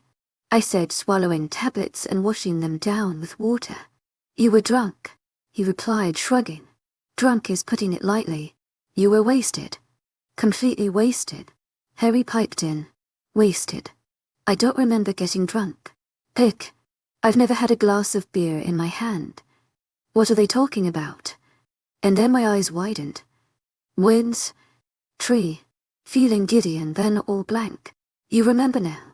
Grayson pointed at my face. Then you must also remember how you kissed Harry. My eyes widened like saucers and jaw dropped. I stared at them in horror. No way. Don't exaggerate it, Grayson. It was not a kiss on lips. Harry said. I let out a sigh of relief. Thank God. Nah, you only kissed his neck. Grayson said, and my head snapped in his direction. My eyes widened again. I looked at Harry so that he would explain and give me another relief. His cheeks were tinged with pink. Oh my God. Kisses, putting it lightly. Grayson mimicked Harry's previous words. You attacked his neck. Please tell me I didn't bite him or drunk his blood. No, you gave him a love bite. He revealed. Thank God. I bit my lower lip, refraining myself from sighing. What if what they think is a love bite is actually a vampire bite? I want to see it. I demanded. Harry looked at me with disbelief while Grayson snickered loudly. I cleared my throat. I mean, that's the first hickey I've given to someone. I want to see it. Grayson gave a weird look to Harry, who narrowed his eyes at his cousin. Go outside, he said to Grayson, who seemed surprised. Why, he asked, smirking. Just go away. Harry sounded irritated. To my agent extraordinaire, Madeleine Noban. Heartfelt thanks for your unfailing patience, enthusiasm. To my agent extraordinaire, Madeleine Noban. Heartfelt thanks for your unfailing patience, enthusiasm. I'm going. You have protection with you. Grayson shut his mouth as Harry threw a deadly glare at him. Grayson turned around and left without any other word. Harry followed him to make sure he left and locked the door behind him. He stood stiffly with his back facing me. I gulped.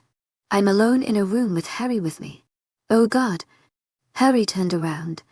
His head hung low and shoulders sagged. His hands were clenched at sides. Harry, I said softly. He raised his head, slowly looking at me with his dark eyes. The blue of his eyes was completely replaced by black. He opened his mouth to reveal elongated canines. His face looked feral. Harry is a vampire. That was the last thought in my mind before he jumped on me. Chapter 51. Drink. Harry's face was in front of me. I could feel his warm breath on my face.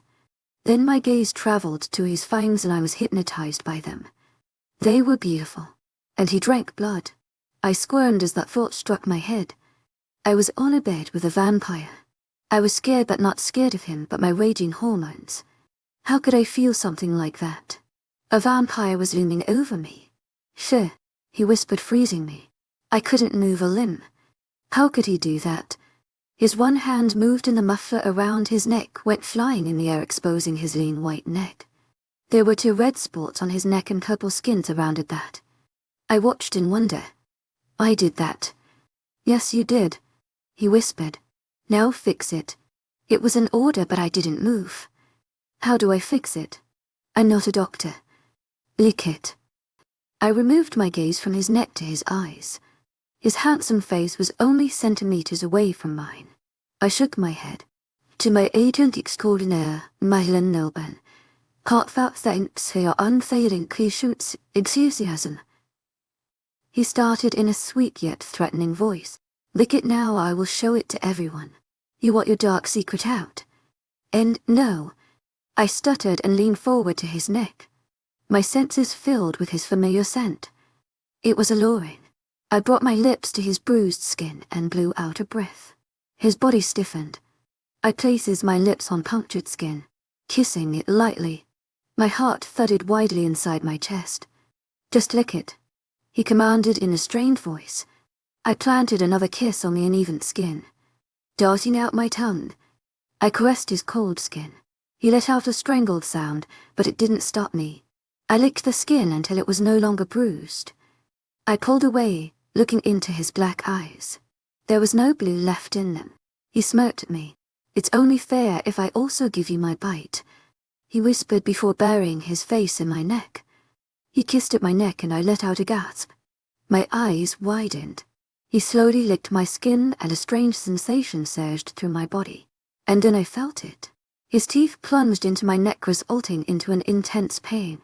I squeezed at my eyes shut, letting out a groan. It will be fine, his voice said in my head.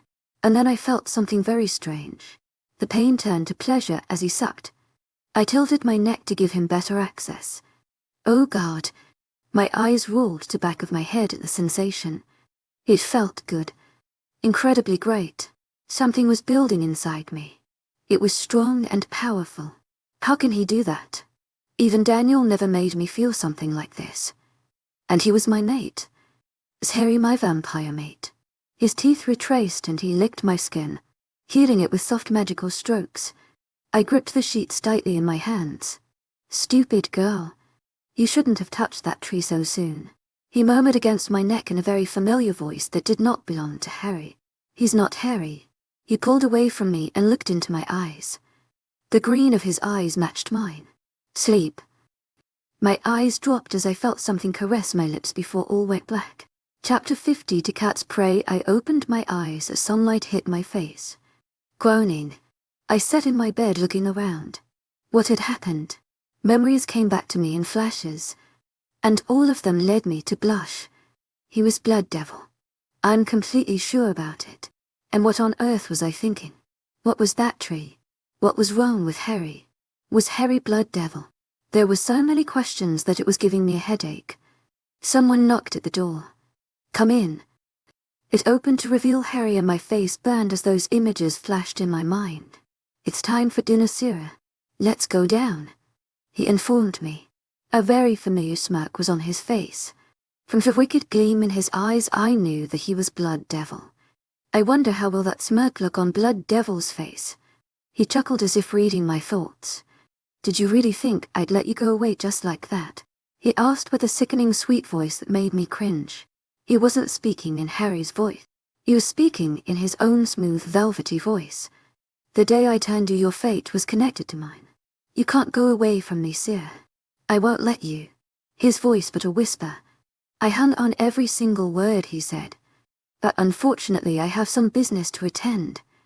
After all, I'm Blood Devil. Who Harry boy is having fun in California. Before I could blink an eye, he was in front of my face. I didn't even sense him move. He materialized in front of me.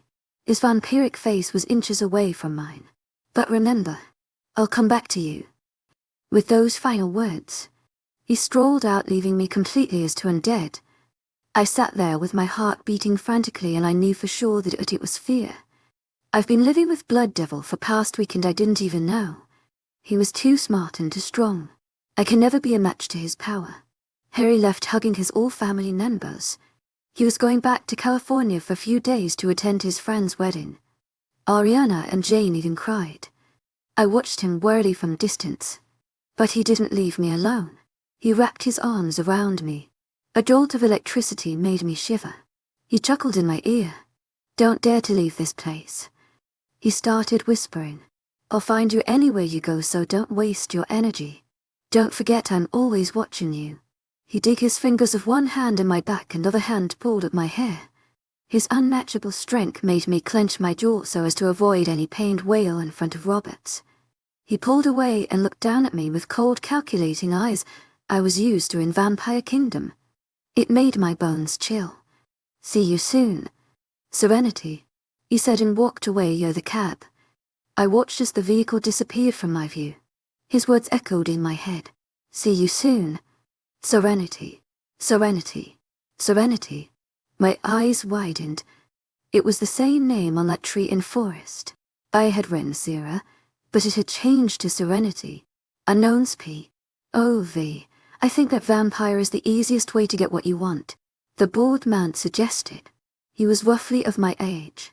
Stop it, son. You're going against nature. My father shouted. I gave him a bored look. He was weak due to silver chains. I hate that man.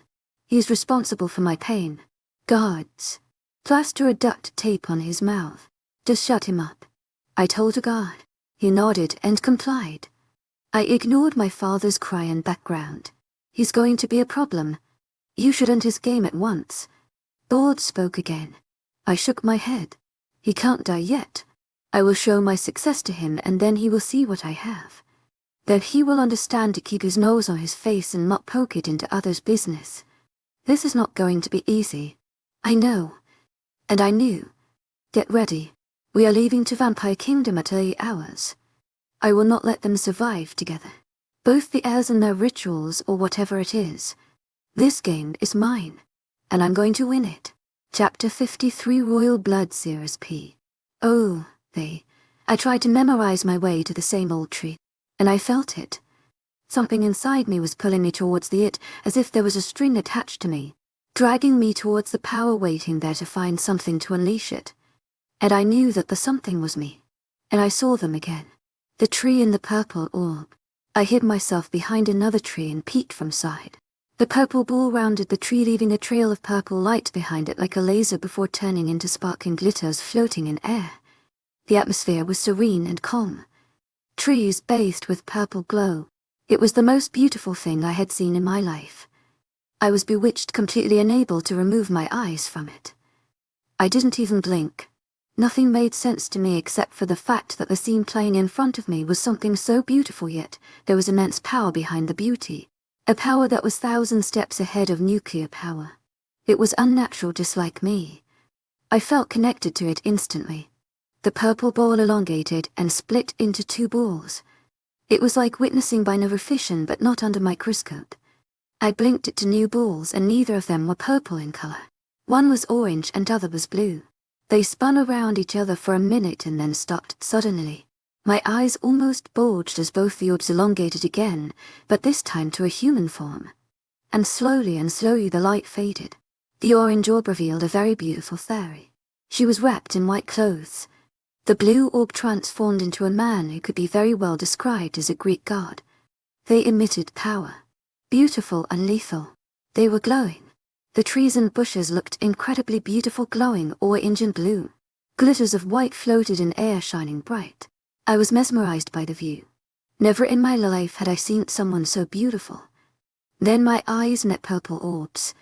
They stared back at me with compassion. I should have ran away on being caught, but I couldn't even move from my place. She was such a beautiful lady with eyes so bright and brilliant purple that they held me captive. Serenity, the sweetest voice I'd ever had called. As if enchanted by a spell. I walked towards her. I should have run away, but I didn't. My feet carried me to them. Come here. She coaxed further. She didn't need to. I walking like a zombie towards them. She smiled when I was standing in front of her. Very nice, Serenity. I know you are a royal blood. We are too. I blinked at her, understanding what she was saying. But his come, she looked so happy while being a royal blood was a curse on me. Don't think that. She shook her head, smiling.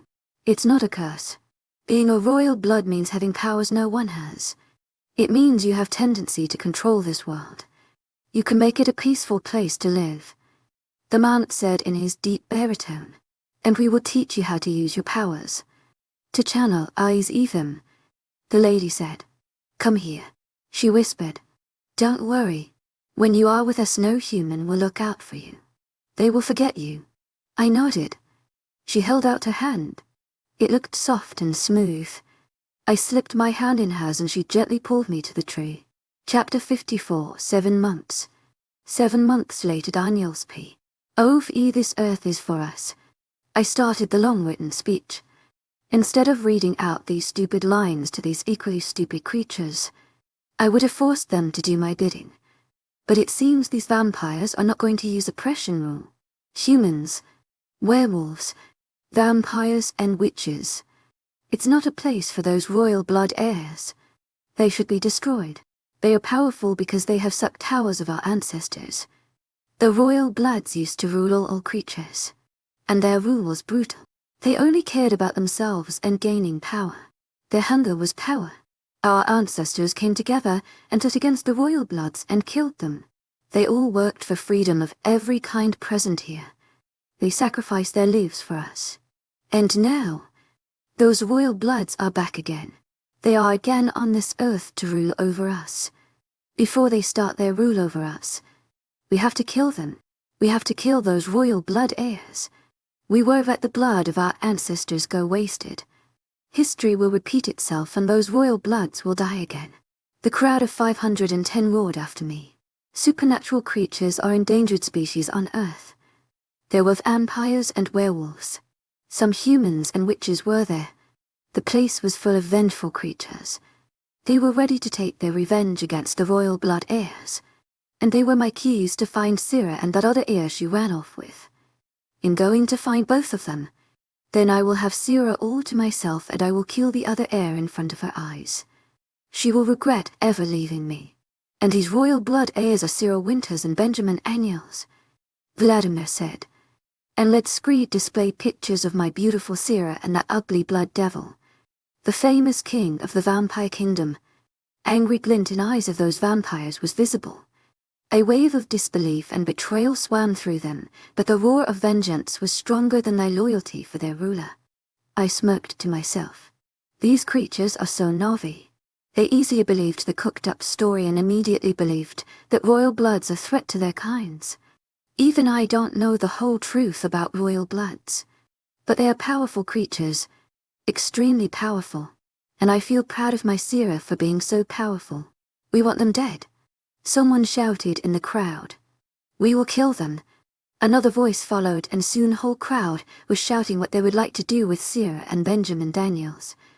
I won't let them do anything to Sera. She will be mine. I will make her see that I'm her soulmate. I will make her realize that I am the one who will always love her. She is mine. And while these stupid creatures are busy finding Sera and that bloodsucker, I'm going to do my further research. There must be a way. There is going to be a way to gain those powers. It will make ruling these creatures alongside Sera more interesting. I will be the king of this world and Sera will be my queen. Let's go inside, Daniel. They will do their job, Jack said in his usual monotone voice. The vampire was overly smart, and he was one of the most important aspects of my mission to rule this world. I nodded and let him lead me inside. I left the balcony behind me, and below there was a mob of angry werewolves and vampires who will do anything to take revenge. Foolish creatures. I chuckled. We should keep an eye on them. 3 of my most trusted vampires will look over vampires. You should also select your trusted werewolves to keep an eye on werewolves and report us from time to time. Vladimir suggested once we were inside. He was 298 years old. A much more experienced man than me. He was also very powerful. I knew better than to argue with me. Not now. Trent, Jake and CB will look over werewolves. I will assign their numbers and locations tomorrow. Meet me in arena at 10 sharp in morning. I told my 3 most trusted werewolves. I knew they would do anything for me. It's good I've sent Dave to a honeymoon with his wife and daughter. They are enjoying their holidays in Australia while I'm going to hunt down his sister and make her mine. I'm going to mark her the moment I see her, whether she likes it or not. And then she will be my queen. Jack, Talon and Damien will be in charge of vampires. We will discuss where we should send our teams tomorrow. Vladimir agreed. Meanwhile, you'll be looking at Blood Devil's belongings to find out about his location. We haven't seen him in past 7 months. I guess he's aware of everything happening here. That's why he is hiding himself somewhere. Vladimir shook his head. Blood Devil doesn't just run away. If he is not here, then it means that he is planning something. My best guess is he is training Sera. He knew he couldn't do it here among vampires. That's he exiled her and went after her. My blood boiled at the thought of both of them together. He better not touch my Sera. I will kill him if he even tried to even lay a finger on her. But I can't do anything yet. First we have to find Sera and that heir. And even before that, I have to find out something important. Sera's P. Being a royal blood is not so bad after all. But it is surely going to be stressful. With all this power inside me, this is amazing and overwhelming at the same time.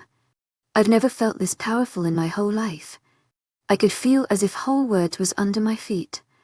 I could do anything. I had control over sour elements here. Water and earth. And over these past 7 months I have learnt to master my control over them. You have done amazing work, Serenity. Celine smiled at me.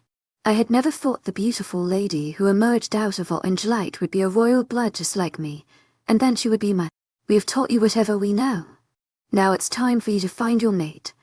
Matthew smiled at me. That spiked my interest. Mate. My mind went back to Daniel and I shook my head. I left him behind only to find him again. My life can't be more surprising. Yes, your mate. You have the time under Blood Moon to find your mate. Celine was not affected by my conflict emotions. When is that? I inquired. I was thinking about the way to go back to the pack. I haven't contacted Dave ever since I left. He will kill me. 39 days from now. She answered. That was enough time to find Daniel. You have to complete the mating ritual with him as soon as possible. Matthew added. If you will wait longer, your powers will be lost and it will chaos on Earth. No, I was not going to do that with Daniel. I was not going to do that with anyone. No way. Isn't there any other way? I don't want to, there's no other way. Matthew interrupted.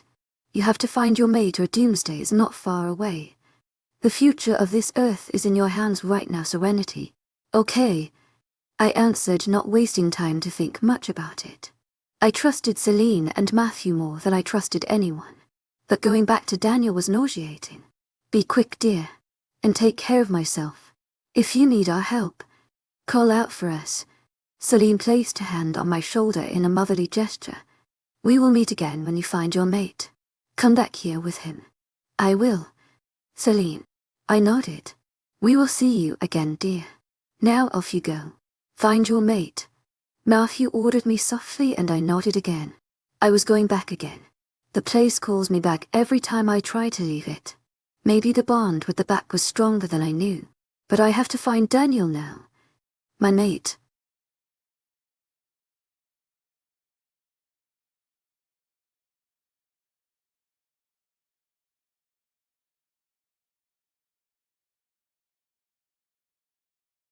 I woke up in a world full of supernatural beings.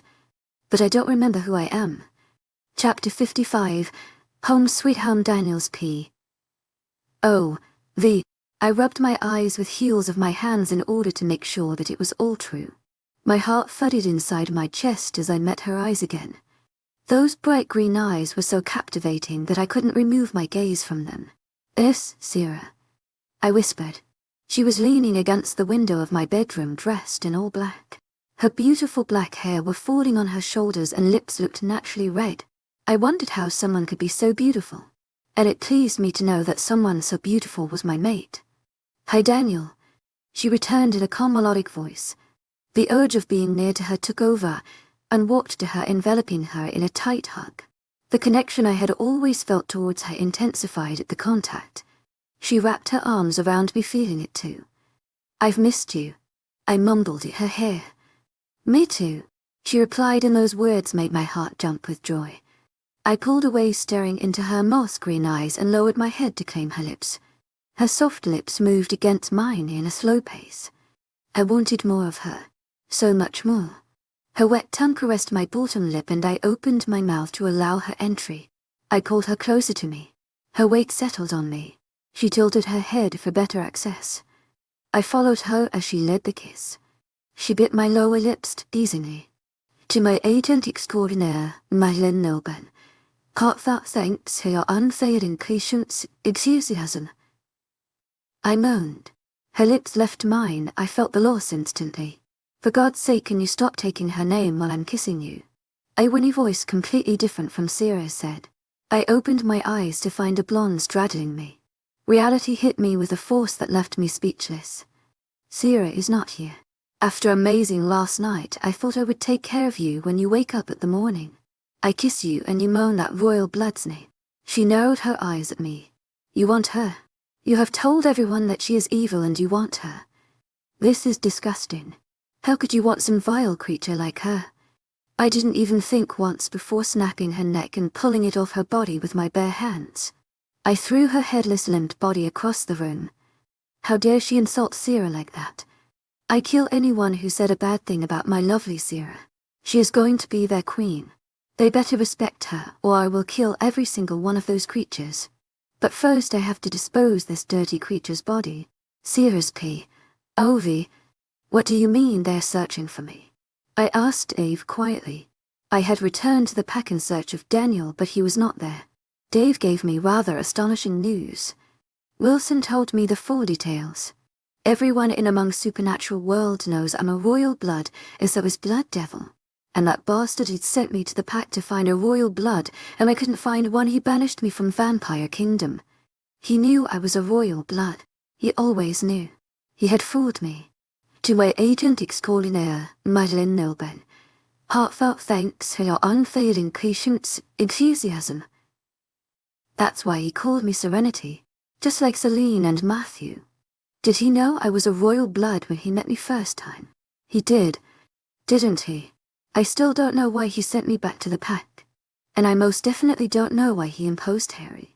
Something was missing in this story. To my agent extraordinaire, Madeleine Nobel, heartfelt thanks for your unfailing patience, enthusiasm. Everything was missing in this story. I may have knowledge of using my powers now, but when it comes to this royal blood's actual stuff, my mind is blank. And now I'm target of every supernatural being on Earth. I can take them down with my strength. But my powers will not work completely until I'm not with my mate. And that makes me wonder if Daniel is real mate. Or Blood Devil. Blood Devil and I are same species. We both are royal bloods. Maybe because of that he is my real mate, and not Daniel. Isn't that what I've been told? Flashback this line. Miles pointed the thin line. Is your mating bond with Daniel? He said as if telling a child about new thing. And this, he pointed at the other thick line, is the usual werewolf bond. A strong one. Flashback ends. I've always felt something for Blood Devil. I've been attracted to him. I admit that.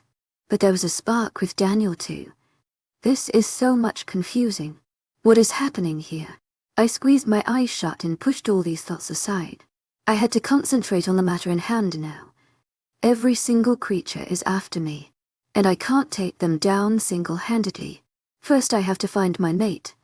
I'm completely sure that Blood Devil is my mate and not Daniel. I have to find Blood Devil. Where he could be. California. You have to prove them that you are not bad. They all think the history of royal bloods is wrong.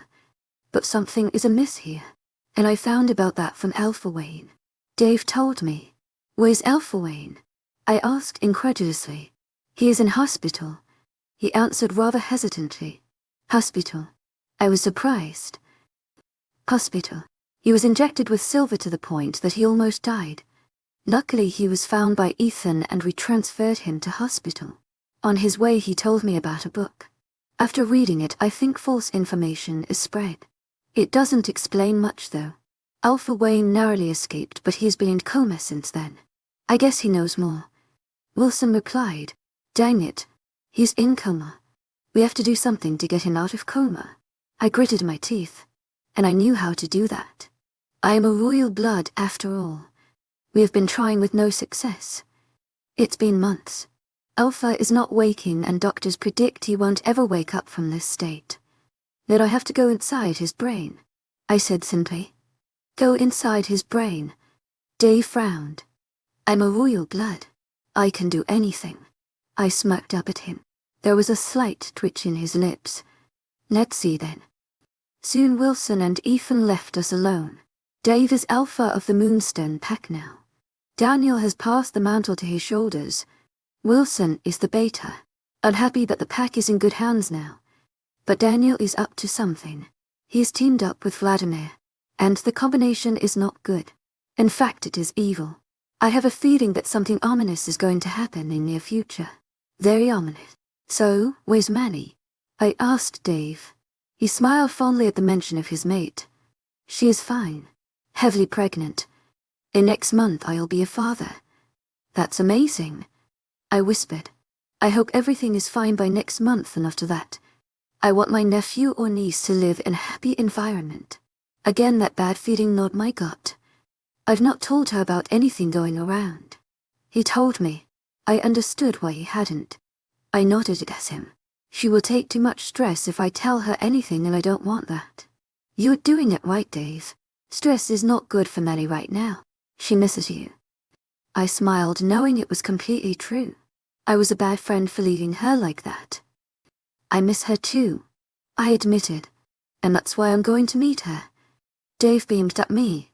That's amazing, Sera. We should go right now. She is dying to meet you. Isn't she like sleeping? I asked an enthusiastic Dave. Yeah. Well then, when she wakes up. This is called a cell phone. It is a device that allows you wireless connectivity to any person in the world at any place where network is available. It also has features that allow you to send messages and mails. I expected you to be more intelligent, Sera.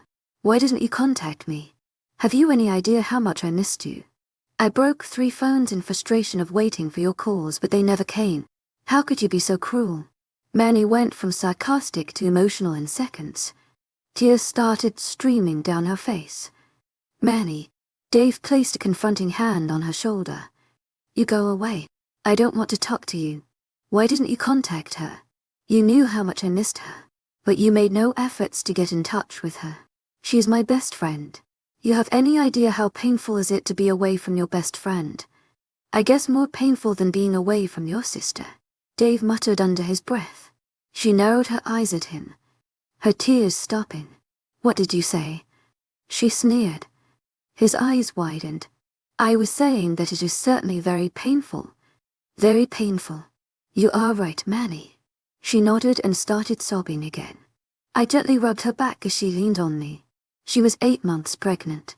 Her belly was large. I had never seen a woman that pregnant before. I'm sorry, Manny. There was a very important task and I had gone to California to take care of it. I mumbled, not letting out the true information. I was not willing to tell that I had been in Alaska for past 7 months. That secret had to be kept with me.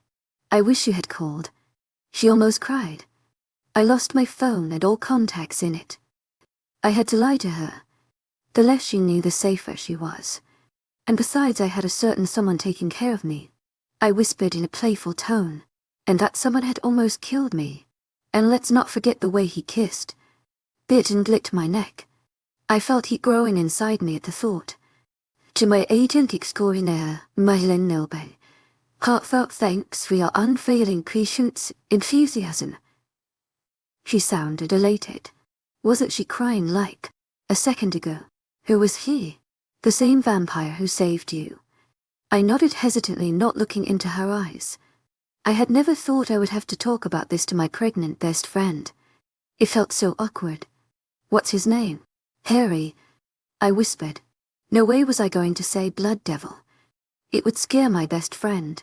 She was already high on hormones because of her pregnancy. Did? You know what? She wiggled her eyebrows. I guess that's enough, I said, standing up. Wow, you're blushing. My little innocent best friend is blushing. Should I take that as a yes? Shut up, Manny. You are very pregnant. I scowled and turned around. Okay. I'm not going to ask anything about Harry. And don't tell Dave anything. I ordered her. Okay, ma'am. She saluted me, and I rolled my eyes. I'm happy to see you. She smiled. I smiled back at her. I missed you too. But I've to leave in a few days. Don't stress. I'm absolutely fine. You should be. I hope Harry's taking care of you. I smirked with a suggestive glint in her eyes. I'm out of here, I said, exasperated, like walking out of the door. How those girls do it. I find it very awkward. But at least it diverted her attention. Her loud laughter mocked her as I walked out of the room. Chapter 56. Inside Sera's POV. I grimaced at the condition of Daniel's father. The great Alpha Harry Wayne Osborne, popularly known as Alpha Wayne. Good did this to him. His influence had diminished to nothing. The scars on his emancipated body made him look like a zombie. He was lying on his deathbed. It won't be long till his breathing stops. All the machines keeping him alive won't be helpful for longer. Shea's in a pretty bad condition, as you can see, Ethan muttered. I nodded, walking towards the Wayne face of our former Alpha. I didn't want to waste time reminiscing about past, so I got with the work and placed my hand gently on his cold head. I closed my eyes, concentrating on reaching the deepest part of his brain where I knew his memories were preserved. I knew I was going to find something resourceful from there. Several images sprinted past me. His childhood, growing up and becoming Alpha, but I was not interested in that. My breathing was getting heavy as energy was draining out of me at an unbelievable rate.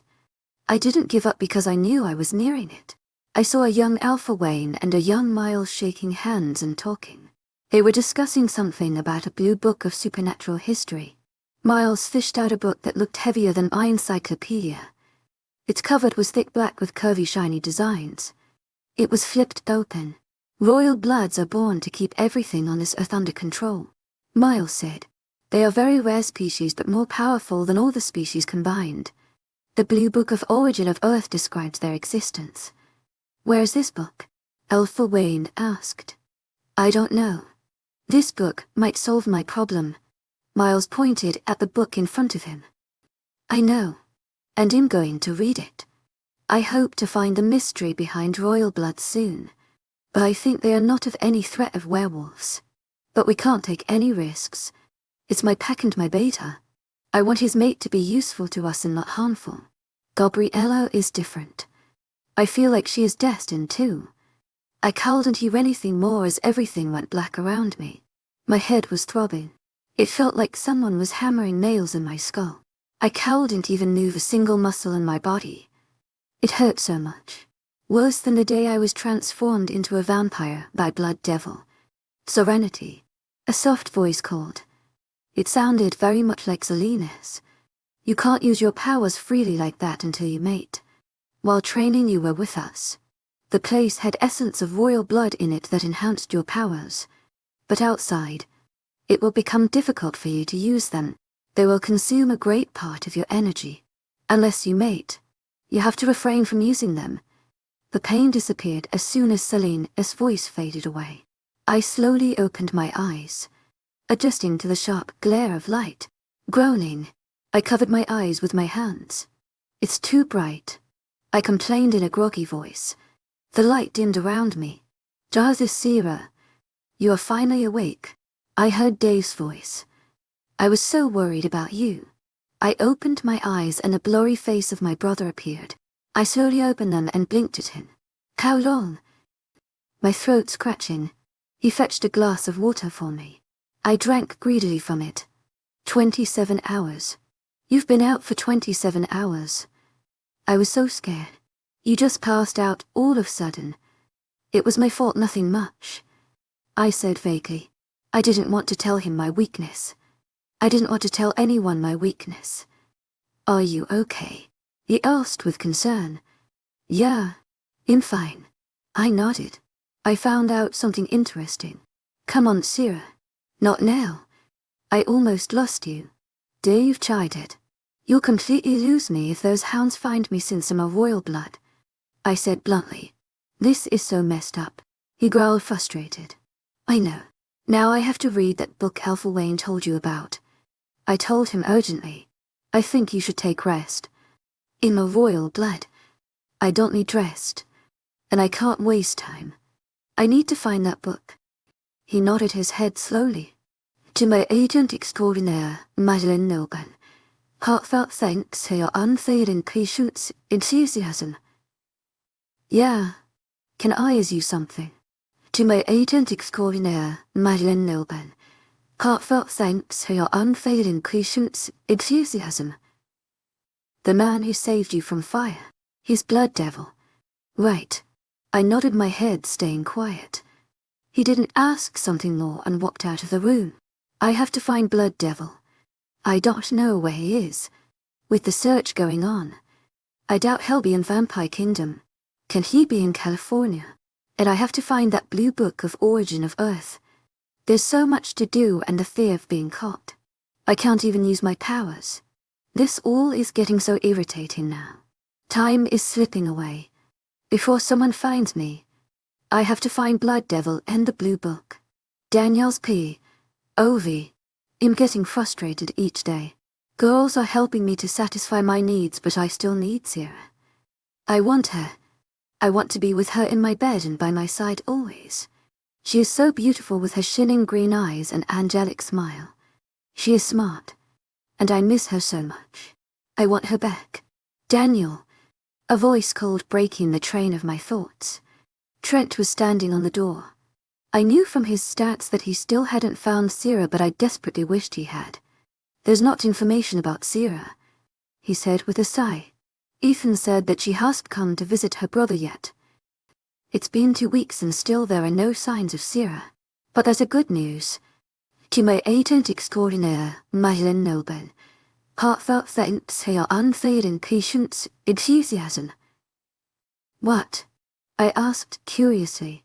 We might know where's Blood Devil. A slow grin appeared on my face. We are going to find Blood Devil soon.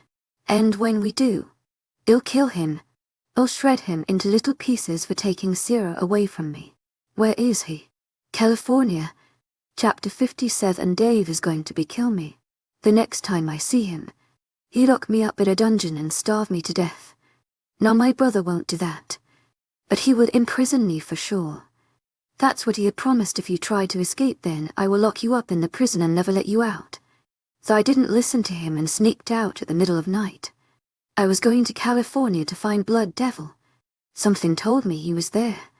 Maybe my sixth sense. I had a strong feeling that he was somewhere there strolling under the sunlight. So ironic to the existence of vampires, particularly the king of the vampires. I flipped through the pages of the book that explained the history of royal bloods. Royal bloods are said to be descendant of angels. The rough information tells that a child was born to angels. They couldn't keep it with them because the child had some abnormalities that made their existence in heaven nil. It meant the child was either meant to be sent to hell or earth. Of course the angel couple won't send the child to hell, so they dropped him on earth. In the house of a wealthy Bayan couple. That child was direct descendant of angel and very strong. As he grew, he found out about his powers. In his dreams, the angels taught him how to use them. The name was not given in the book. He fell in love with a girl and they had a kid together. A girl. And then the bloodline of royal blood started. He also had a boy. His kids married someone else and their kids married someone else. The process started. But none of them was able to use their powers. For that they needed to be as strong as the first royal blood.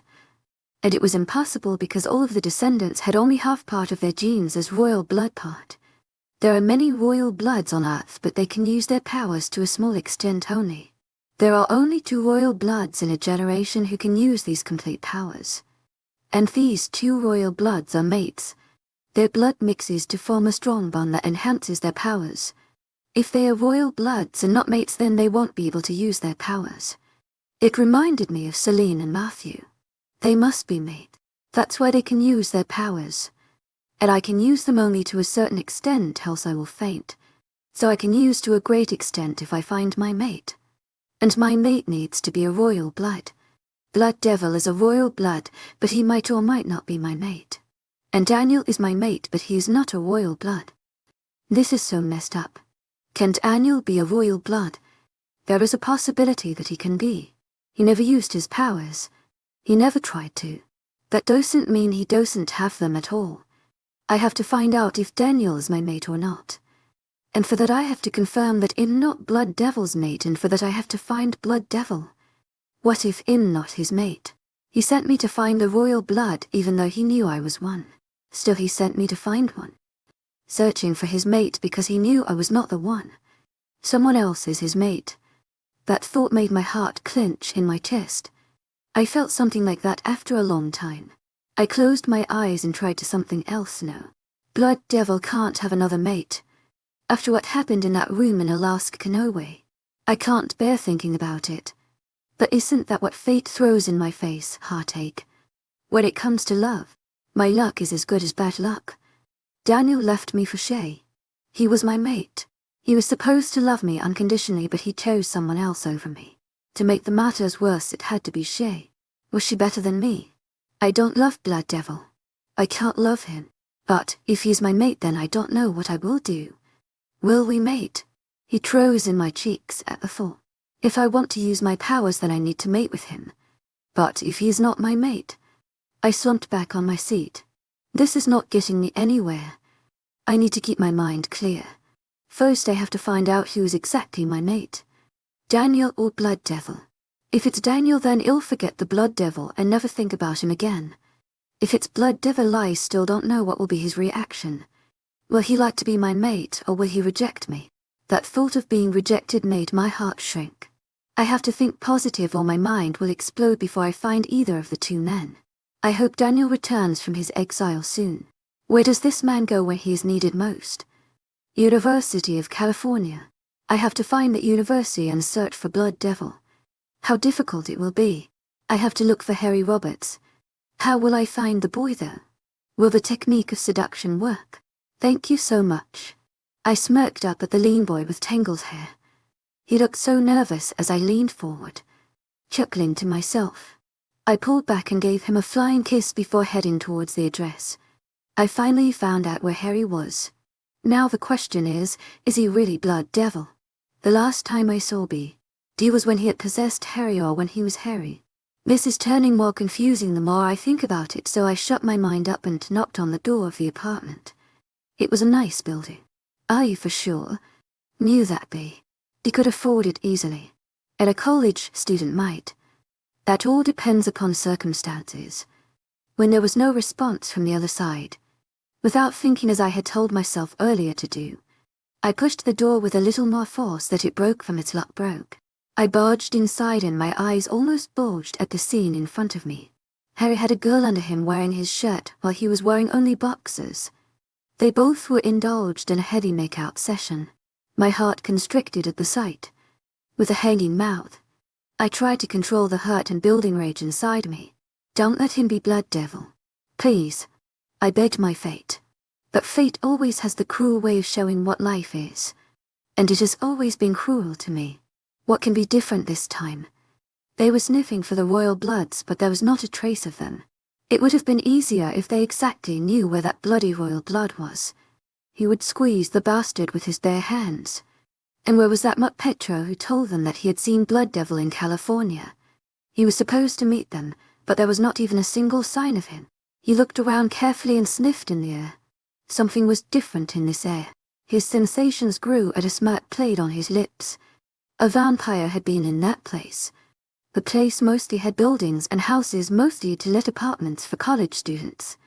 Maybe vampires from California had also gotten the air of Blood Devil and that Sera.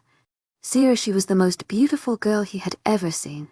But damn that Blood Devil who didn't let anyone come near his precious Sera. She was the second vampire he had turned. There was no doubt. The girl was insanely beautiful and equally talented. She was fast and smart. He was not the only one who had wanted her. And he hated it immensely. He hated her for making him want her. If it was not her, he would have long taken over that Blood Devil and ruled the vampire kingdom. He would have kept Sera by his side. He would have treated her better than Blood Devil ever did. But she was so stupid, and like those girls who tried to gain Blood Devil's attention. She was attracted to that man. It was clearly visible to him, but Blood Devil never noticed. For him she was his pampered girl.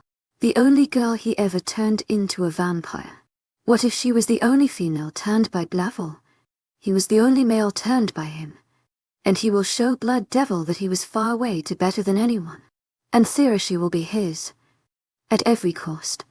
Once he destroys Blood Devil, then Daniel will only be the last problem left.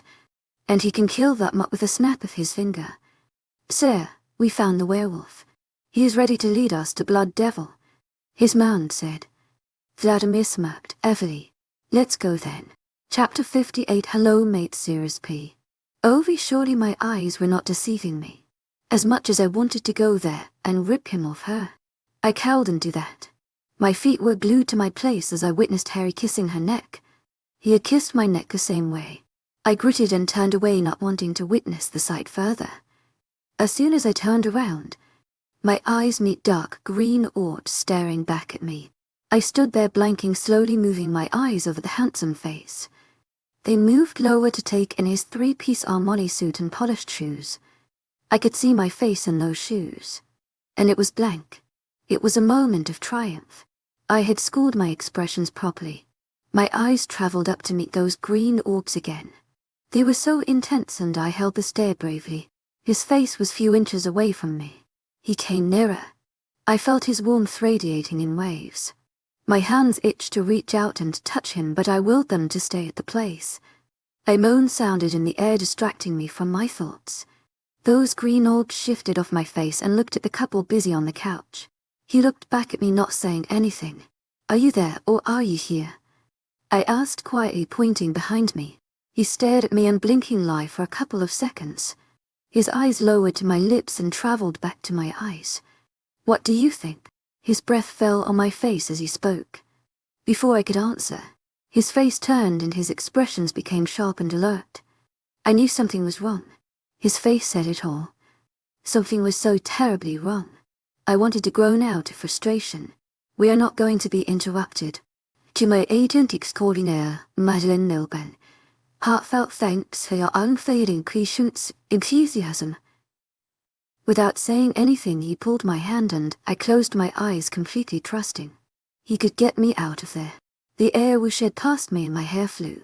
We were outside the confines of apartment and into the busy street. When I opened my eyes again, I found B standing rigidly staring at something intensely. Following his gaze, my eyes fell off the dark-haired man who I've known since past 2 years. Vladimir. He was staring back at us with a couple of vampires. They were from the vampire kingdom.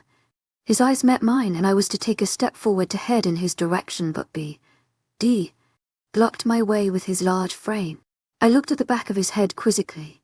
I didn't even know what was going around, and it was turning very frustrating. I bet B would be feeling like HES at the top of the world right now. Vladimir started walking in our direction, ignoring all the pedestrians. I was surprised when he passed the busy road without getting hit by any car driver. He walked like he owned the world. There was a tension in his shoulders that didn't go unnoticed by me. When is ever there not any tension in his head? He gets angry at little things and lets out his frustration on me. When I was in Vampire Kingdom, I was almost scared of Vladimir. He was scary when he was angry. I don't know what should be my reaction now. Don't get involved in this. I'll tell you about it soon. Stay here and don't move. D said and then walked towards Vladimir, who stood rooted at his place. They talked and B led him to an alley. I was standing alone without any idea of what to do. Sure, there were people walking around me, but still I felt kind of alone. Someone was watching me. I could feel it. I was about to turn around and give them a piece of my mind before they spoke. Don't move or hell be dead. A male voice growled behind me. A werewolf who will be dead. D. But that was impossible. Then I noticed another werewolf and he had Harry with him. The boy looked dazed. His eyes were glassed over. He could have been possessed. That seemed like the only valid reason to me.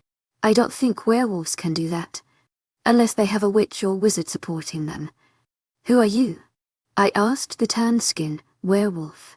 At my question, a sick grin formed on his face. His eyes turned evil and I could have sworn his face morphed to someone else's for a shake before turning back normal. And that was all too familiar to me. I couldn't help but wonder how Daniel managed to do that. Or there might be someone else who was doing this to scare me. But him, an 18-year hybrid of royal blood, Vampire and a werewolf, and not a 70-year-old human lady. My eyes couldn't have deceived me. He was Daniel. Werewolf. I didn't ask him what he was, rather who he was. And was he not aware that I was also a werewolf and could easily recognize one? I know. But do you have a name? And what is Daniel to you? I asked, wearily thinking of a way to save Harry from his clutches. I took a step forward, keeping my eyes locked to Werewolf. My name is Thea Lawson. Daniel is my master, he answered monotonously. His master? Your master? I wondered, taking another step forward. Again I saw his face morph to Daniel's. It switched back between Daniel and the OS face as he answered me. You are my queen, he is your, and I will mate, and he of you has sent me very soon to get you Sera. The veins on his neck were popping. His hold on Harry tightened, and I heard a crunch of bones. Harry screamed out loudly in pain, startling Theo. I took that opportunity to attack him. I rammed my body again the OS, and Harry's body went flying away. He was unconscious soon. Theo, on the other hand, was growling under me. I slammed my fist to his face several times. He was unable to free himself as I landed blows after blows on him. It didn't take long before he was knocked down cold, but it wouldn't take long before he is healed. Looking for BD. I almost forgot about Harry, but then I went to the unconscious boy and picked up his body. I hadn't noticed that we had already somehow ventured to the alleyway. I could have ran to hospital with Harry, but it would have looked suspicious. He was losing conscious, and it won't be long before he loses his life too. If I don't do anything soon. I pierced skin of my hand with my fangs. Dark red blood started oozing out of it. I shoved my wrist to his mouth. Even if he was unconscious, he won't be able to resist the temptation of my blood. He drank my blood. His body started healing when my blood reached the injured parts of his body, but it also reached the unaffected parts. This is going to have some serious side effects. And I was worrying about the safety of BD. He was in another alley. The sun was already setting. I didn't have talked to him before Vladimir had to butt in. That's what he always did. Even when I was in Vampire Kingdom, he always made sure to be present whenever BD and I were alone. As if he didn't trust me. He was so protective of BD that it made me so angry. Now he is again engaged with BD. They might be discussing about some crappy business in Vampire Kingdom. Or are they discussing about how every supernatural being is after us? Or Vladimir is after us? Dang it. I left Harry to heal and went to the other alley, which was empty. There were no signs of either BD or Vladimir. Maybe I entered the wrong one. But I couldn't be wrong. My brain was sharp enough. I checked other allies fast, but they were nowhere to be found. I groaned, frustratingly hating the situation so much that I wanted to rip my hairs out. I just only met Blood Devil, and he again disappeared. Stupid bastard. I didn't know who I was calling that name. Vladimir or Blood Devil. Definitely Blood Devil. It's not nice to call your mate bad names. A velvety voice said in my ear. I knew the voice too well. I tried to turn around, but hands on my waist stopped me. It sent a jolt of sparks through me that made me gasp in surprise. I had never felt something like that. His cheek was pressed against the side of my head. His chest was against my back. The hands on my waist moved to front and circled around my stomach. Hello, mate, he whispered in my ear. Chapter 59. Waking up, I was jolted up in surprise. Breathing heavily, I roamed my eyes around. The first thing I noticed was a dimly lit room. It reminded me a lot of my room back in Vampire Kingdom. The second thing I noticed was that the sheets were in blood red color. They were soft. It was a four-poster bed. The room was strikingly similar to the one I had before. It was not only similar, it was indeed the same room. I jumped out of the bed. Surely the walls were colored dark blue. There was a chandelier on the center of the ceiling of my big room. There was a closet pushed at the furthest corner. A desk and chair. A big couch. A huge pot at the side of the way that led to balcony. It was really my room. And I was in Vampire Kingdom. But was Vampire Kingdom taken over Daniel and his friends? I walked to the balcony. It was night time. The full moon was glowing in the sky. The stars were twinkling around it. I watched over the kingdom. Everything was normal. In the dead silence of night. Nothing seemed wrong. What was happening? Was I caught? And where was Blood Devil? I'm right here. To my agent extraordinaire, Madeleine Noban. Heartfelt thanks for your unfailing patience and enthusiasm. The very familiar voice spoke, and I whirled around. Leaning against the rail, there stood Blood Devil dressed in his signature, all-black dress. I felt self-conscious standing in front of him dressed in nothing more than my flimsy white nightgown. I stared at his handsome face. Dark green eyes stared back at me. There were 2 wine glasses in his hand, but there was no wine in them. There was blood. He neared me and leaned against the railing beside me, staring down at his kingdom. His face was blank of any expression. Handing over 1 glass to me, he sipped from the other one. I eyed the liquid in my glass. How are you feeling now? He asked me calmly. His velvety voice almost made me sway towards him. And I almost did. Better, I replied quietly. But I was really confused. What had happened while I was sleeping? Surely I was not just sleeping. I really feel like I've missed something really big. But I have no idea what. I know you have many questions in your mind. Please ask. I'll try to answer them. My mind raced with different questions. There were so many that I felt headache coming. My brain was overloaded with all these unanswered questions. What happened? I asked softly. At that moment, I had no idea what was right and what was wrong. What was a fantasy and what was reality. My memories were vague. But as I stood there, beside him, they were becoming clearer and clearer with every passing second. What do you think happened? He didn't answer my question but asked one more. It confused me more. All I wanted was to know the answer. I don't really know. I mumbled, not wanting to say anything. First I wanted to hear what he thought. You returned from your pack and after that you dozed off. You didn't complete your job and you are sleeping here. A vampire sleeping. That's pretty disgraceful. You know, living in Vampire Kingdom and sleeping. I watched him unblinking lie. Returned from the pack. Now that you are back here, I expect you to be responsible and refrain from your habit of sleeping. Werewolves might do it, but we, vampires, don't. And I will talk later about you not finding out about the air. Come down to my study in 15 minutes, he said in his flat voice and gave me last lingering look before stalking out. I, on the other hand, sat on the bed thinking what did just happen. Gears in my head turned. Blood Devil was talking as if he was not my mate. Of course he had always talked to me, but that thing lacked in his voice. That thing. I don't know what it is, but it was not there. The way he talked to me as Harry and just a few moments ago when he called me his mate. There was a slight difference. I jumped from the bed and looked at myself in the mirror. BD talked about not finding the heir. Didn't he know that I was the heir? Of course he knew that. And he is also an heir.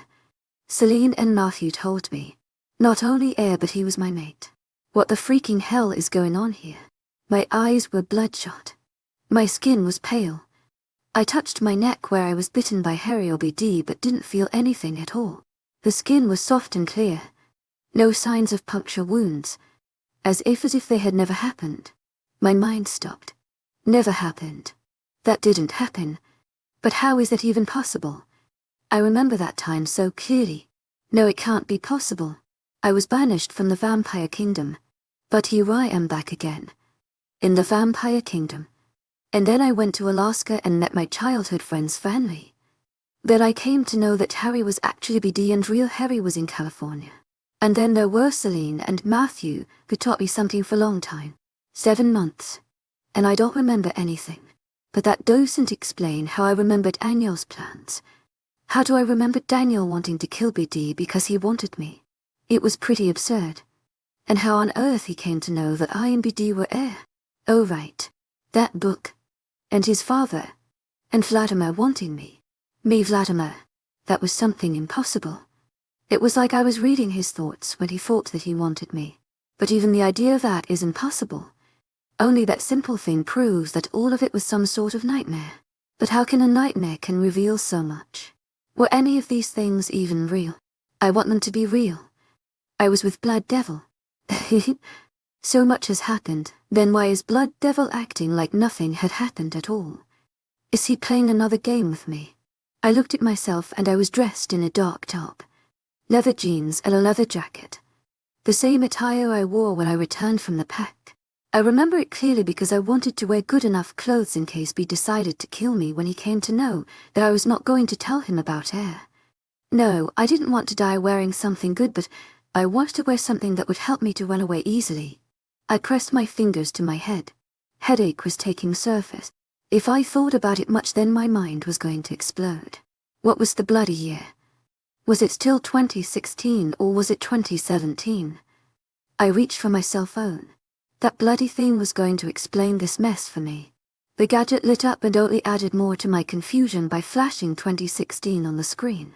There was no way it was 2016. A year has passed. Manny's baby was going to be born. Someone must have tampered with my phone. Yeah, that explains it. It is 2016 and not 2017. It might have been the stress and my world revolved around me and everything turned black.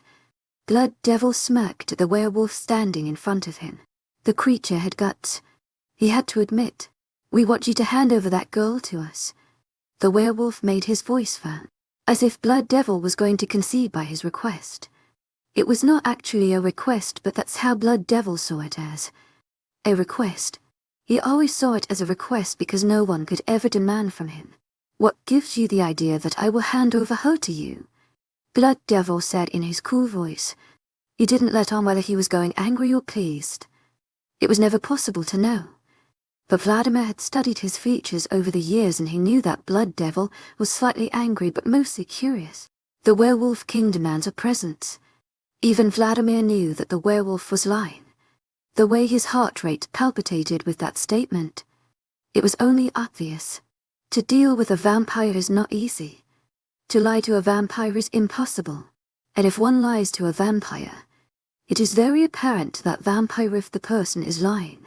The same happened with Sera. Blood Devil knew she was lying. Vladimir only wondered why Blood Devil let her go without question. Maybe the king really had a soft spot for her. But he knew that after the lie, the soft spot was going to become hard gradually. "Don't lie to me, werewolf." Blood Devil started cruelly. "I know Werewolf King has nothing to do with it. And even if he had, he couldn't summon her. She is no longer a werewolf. She has vampire blood in her. To my agent extraordinaire, Madeleine Noble, heartfelt thanks for your unfailing patience, enthusiasm." She has rejected her mate. She has no relation to the werewolf kingdom. She has her brother there. The werewolf argued. "Not blood, related." Blood Devil said easily, and there was a momentary look of surprise on the werewolf's face before it was masked by cool expression. The werewolf didn't reply. "You hold a high position in the werewolf community, so I am not going to harm you. You are not going to get the girl. Vladimir will see you out." Alpha Kyle. Vladimir could only think one thing and couldn't help but find satisfaction in that. Sera Winters was in big trouble. Chapter 60 Search Against RSP. OV. I woke up to the sound of Kiru ping birds. Opening my eyes, I yawned and sat up. I raised my hands above my head and stretched my arms. What a beautiful morning. That was until I was splashed with water. When I looked down, I realized it was not just water but muddy water. There were even worms crawling. My face scrunched up in disgust. I looked up at the culprit leaning against the wall near the door. He had a bored look on his face. I clenched my jaw and tried to look calm. It was hard to as I felt one wound on my arm. I suppressed a squeal in my throat. "Good morning, Queen," he muttered sarcastically. His green eyes leveled with mine. His creator was Blood Devil, so his eyes also green. That's a feature we three share. "Good morning," I replied, not saying another word. My whole attention was focused on the creature crawling on my upper arm. I wanted to get rid of it before the thing got under the sleeve of my nightgun. "I don't know what type of vampire are you?" Vladimir started, and I wanted to seriously do something to his pretty face. I didn't reply to him because the worm had already made its way under the sleeve of nightgun. Keeping my face cool was going to be a very difficult task. Sleeping all night. "I can call you a disgrace to vampires." He continued taunting me.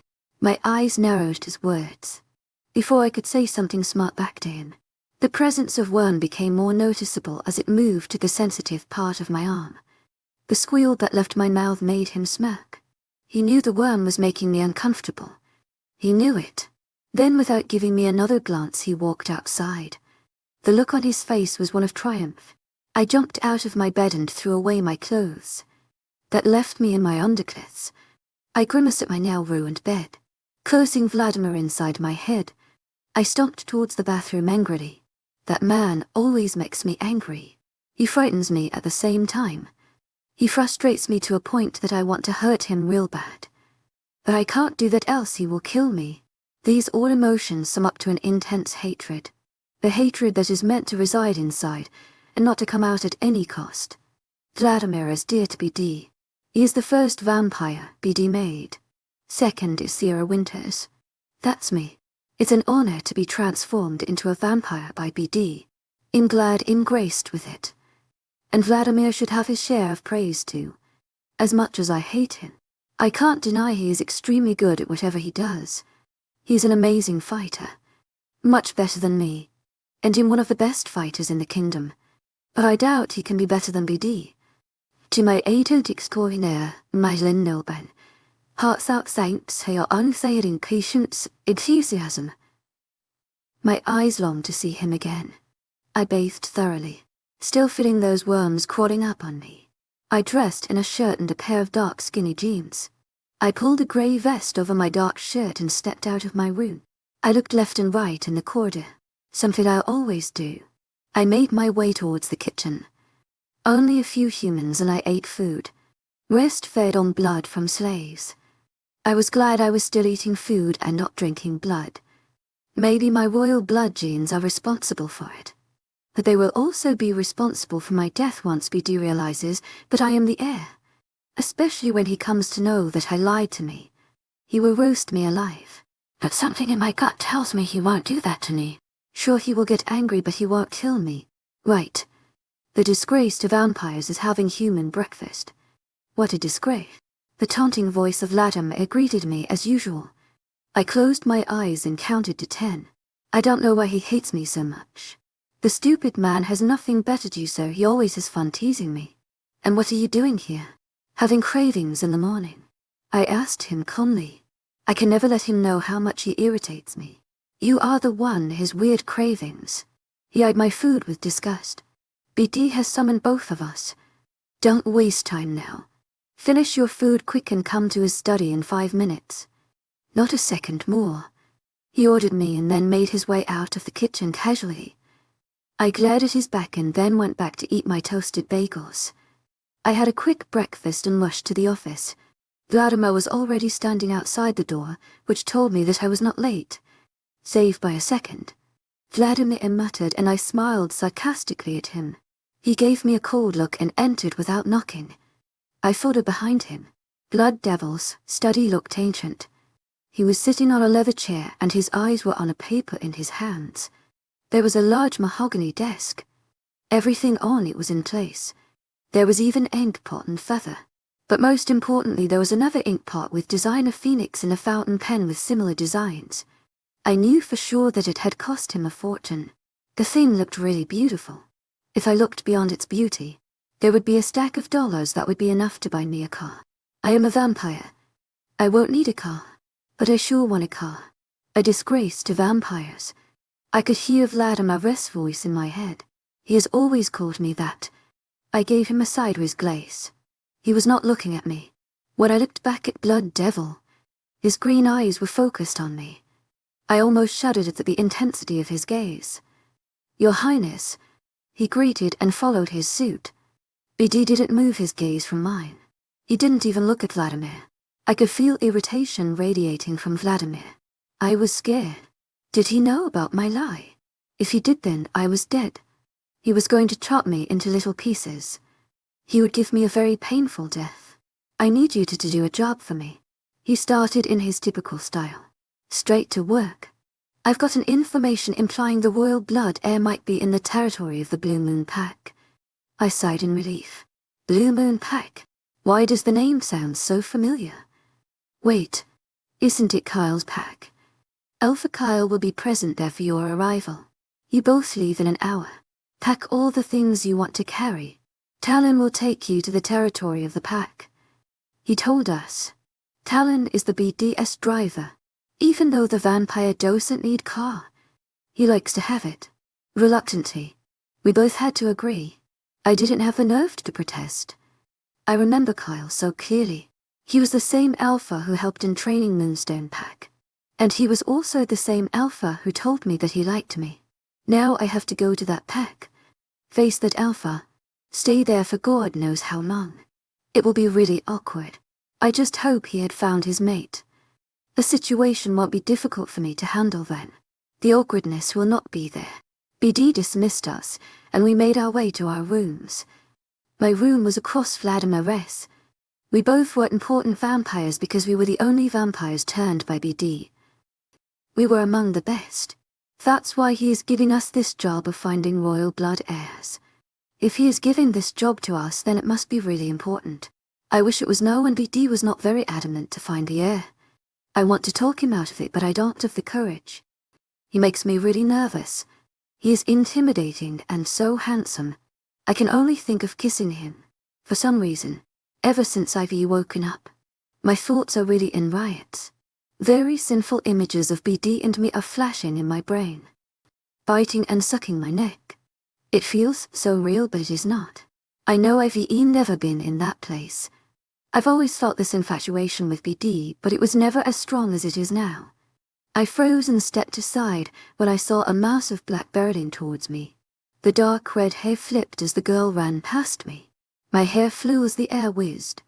With annoyance, I looked at the guilty person. She was seconds away from crashing to the wall, but came to a halt. It didn't take me long to recognize her, Celia something. She is one of the maids working around. And she thinks she is going to marry Blood Devil one day. Wishful thinking.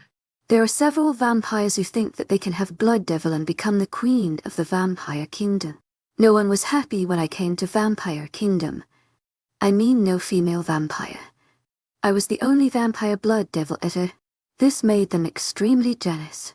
But they had to be polite to me because Blood Devil demanded so. But still there were some who didn't hesitate at showing their dislike towards me. Celia is one of them. Look who's back. She sneered at me.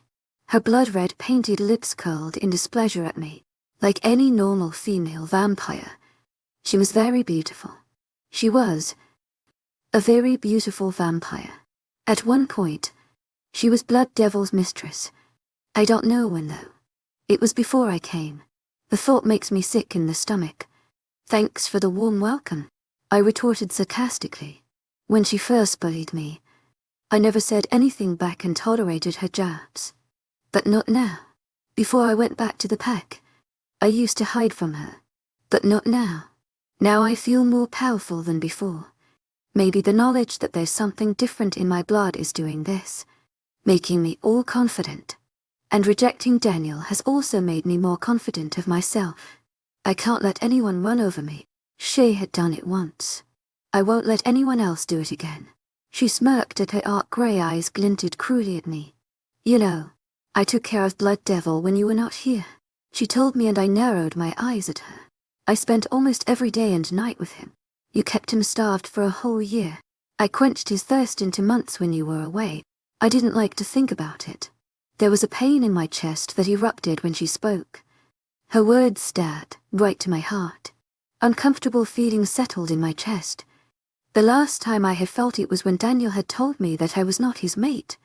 I'm feeling it again now. As if it was some sort of rejection. But she can be lying. I've never seen Blood Devil with any other female species like that since I came here. Celia and Blood Devil had a cast, but that didn't mean he would go back to her. Right. He didn't do it. Even if he did, who am I to be upset? She's not my mate or anything. Then why does it hurt? It's not supposed to hurt. I faced heartbreak once. I don't want it again. Yet my stupid heart is playing games with me yet again. But I refuse to believe Shea. I don't want to believe her. She is just lying. She has said several things to me in past. Especially relaying her personal meeting with Blood Devil in past. They hadn't hurt so bad back then. But now, I feel like my heart is shattering. I know what it is. I've gone through this phase once. My heart is in a real danger. Shea's not lying, Vladimir said. I had almost forgotten that he was almost standing there. I glared at him as he spoke those words. My heart clenched inside my chest, but I replaced it by anger for the vampire standing in front of me. I have always hated Vladimir. He had always mistreated me. If it wasn't for the blood devil, he might have killed me a long time ago. Whatever.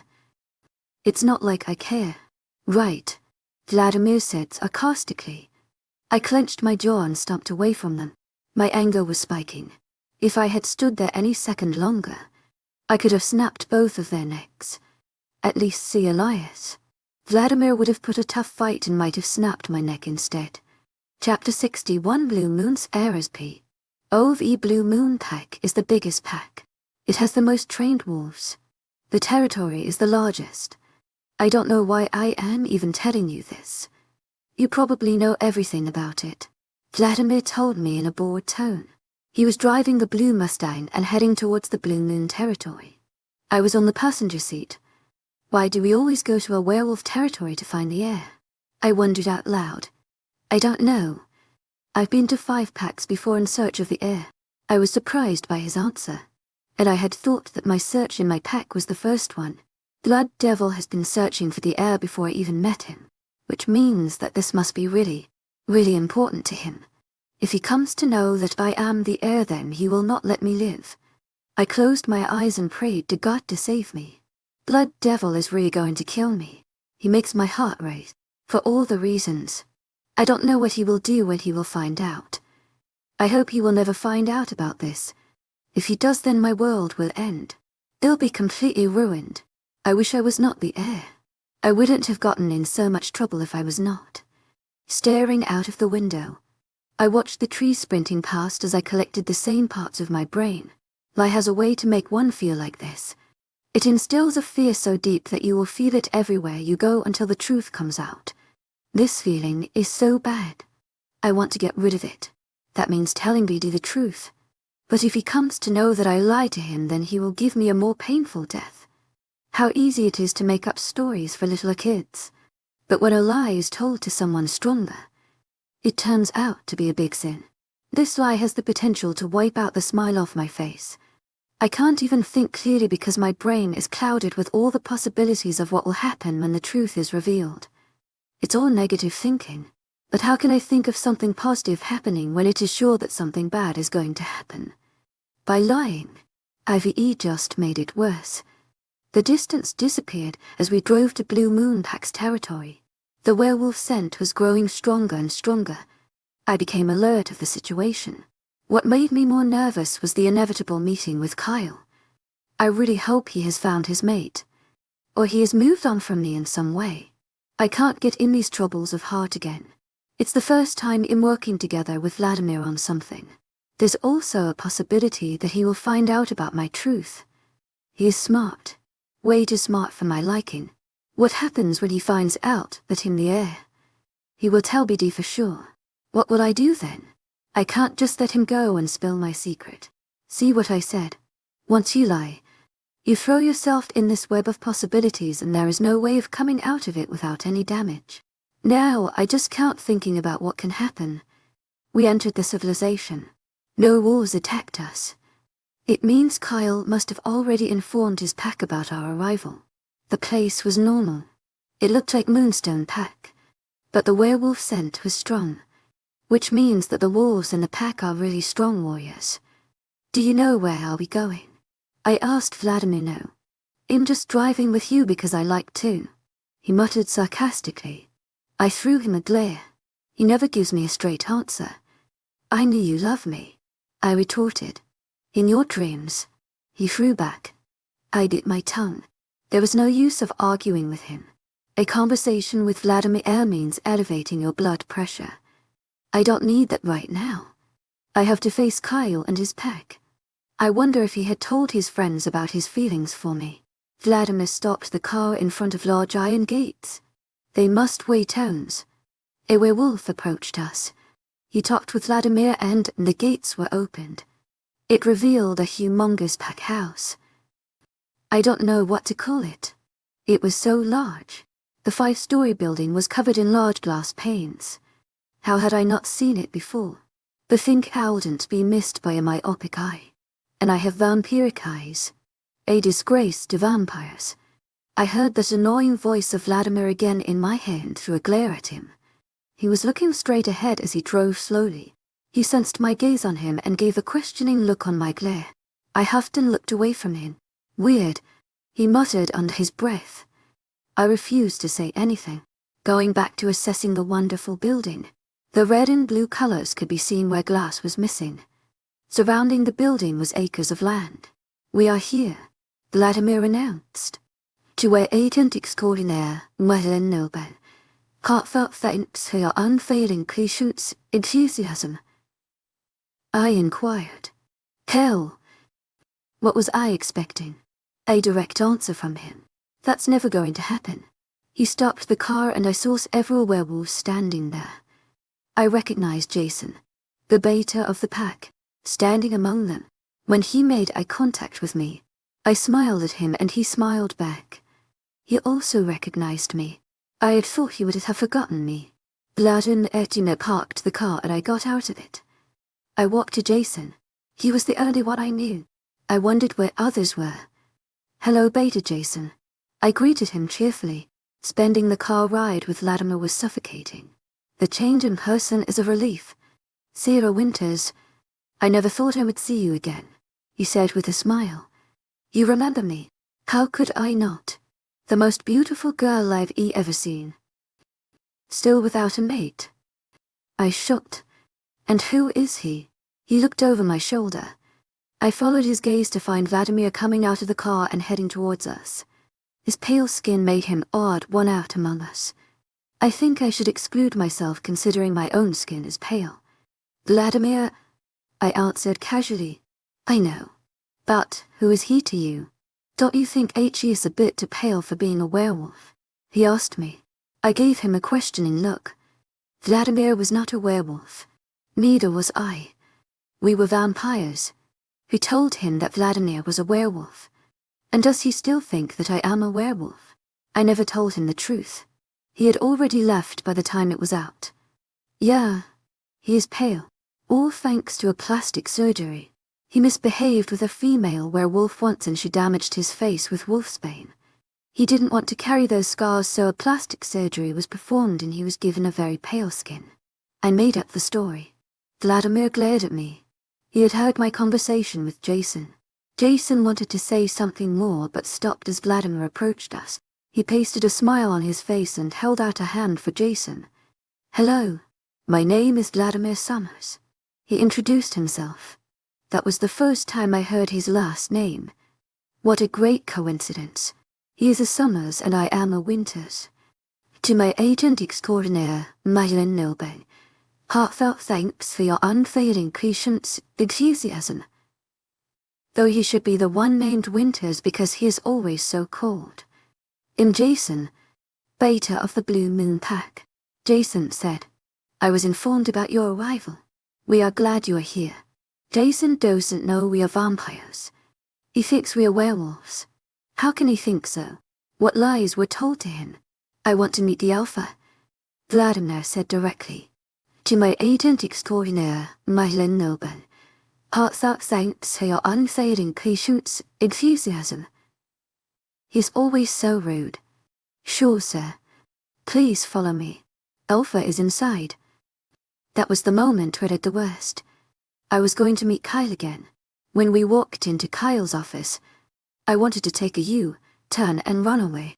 My last encounter with Kyle was one which was not worth remembering, but still it was plastered in the walls of my brain. Very slowly, I stepped inside after Vladimir. He was the least bit bothered. Entering the room, I was welcomed by all the familiar scent. The scent of the boy I once flirted with to make my stupid werewolf mate jealous. The same boy who had told me that he had feelings for me. The same boy is the alpha of the strongest pack, and I might now spend 2 months in his territory. He was still unmated. Carl stood up from his seat, revealing the perfect body of a strong alpha. His muscles were even more defined than before. He must have trained a lot to get that. I'm sure that under his grey t-shirt, but pecs were hiding. He looked more intimidating than ever before. I could only stare at his tan face. He didn't look at me once as he greeted us.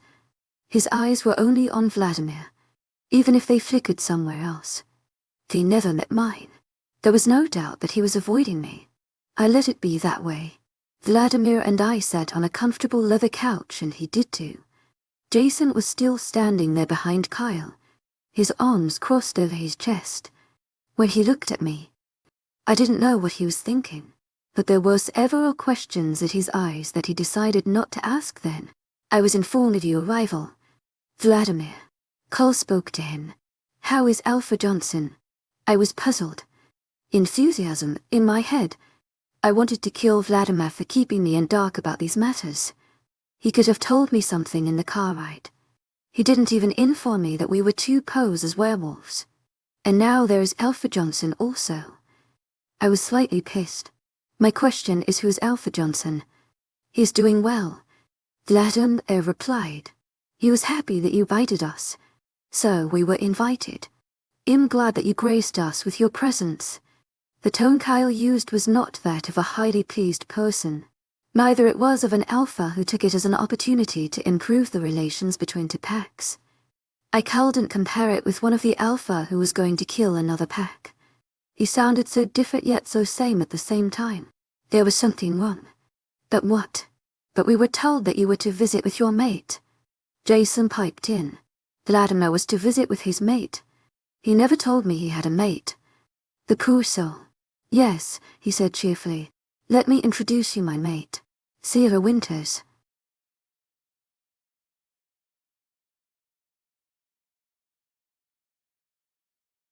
In an unexpected reunion, I discover that Mike's is actually my destined mate, while my current partner is a vampire.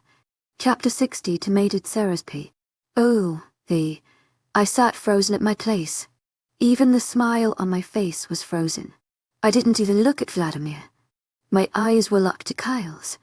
They just happened to be observing Kyle when Vladimir answered, and I became a statue. I couldn't even look away as Kyle's eyes snapped to mine. I couldn't give the same look of disbelief to Vladimir. I didn't even know what was going around. One wrong word from me and everything could be spoiled. Kyle didn't believe a word Vladimir said. He knew that Daniel was my mate. But why did Vladimir introduce me as his mate? He has already spoiled it. You found your mate? Jason asked me in surprise. That helped me remove my gaze from Kyle's dark eyes. Yes, I answered. I couldn't say anything more. I didn't even exactly know what was going around. It was better when I was in Moonstone Pack. At least I knew something there. But right now, at this moment, I'm completely off the hook, and it makes me feel insecure. The same feeling I had when I first landed in the Vampire Kingdom, and I don't like this feeling. Yeah, she is my second chance mate and I am hers. Vladimir injected. It was then I finally looked at him and smiled. I couldn't give him the glare I so badly wanted to. Oh, the sound of disappointment came from Kyle. He had taken his gaze of me and to Vladimir. His jaw was clenched and so were his fists. It was so weird. I felt bad as I shifted away from Vladimir. We were not sitting close to each other, but still it felt like I had done something wrong. The idea of being mated to Vladimir was simply nauseating. That's great, Jason added and looked worriedly at Kyle. I didn't miss that look. Neither did Vladimir. I was wondering what was going inside the vampire's head. He seemed so cool, marrying a smirk on his face. He stood up. It was a long journey. We'd like to take a rest. I stood up slowly, watching Kyle. He had gone rigid. I prayed to God to give him a mate soon before he loses himself in the abyss he is creating himself. By now, I had thought that he would have forgotten those feelings, but it looks like he hasn't. I don't get a good feeling from it. Jason will show you to your room, Cole finally said as he stood to. Still not looking at me, he extended his hand again. They shared some pleasantries. When you don't know what is going around, sometimes it's just better to be quiet. Jason led us through the hallways. "You know my mate?" Vladimir asked Jason. I looked at him. "Yes," he replied. "I trained her pack once. She had a mate there." "Do you know him?" Vladimir pressed. He was prying. I didn't like it but refrained from saying anything. I didn't want to raise any suspicions. I didn't know she had a mate there. Jason frowned and looked at me. "Who was he?" "Someone." I didn't want to tell him about Daniel. That time, Shea was his mate. That would make me look really pathetic. I didn't want that. Besides, it would be great if my past remains in my past. Why was Vladimir inquiring of all these details? "You don't know him." Jason might have sensed how uncomfortable I was talking about my mate. He dropped the topic and showed us our room. It was a single bedroom with a double bed. The room was beautiful, but I was only focusing on the only bed in the room. Great. I've to share a bed with Vladimir now. That is never going to happen. I won't let it happen. This is not good. I'm not going to be a part of it. If you need anything, you can inform me anytime. Jason smiled. "Well, I really need an extra bed. No way am I going to share one with the awful vampire. No way. Just no way." "Sure," Vladimir said. They talked a bit as I entered the room.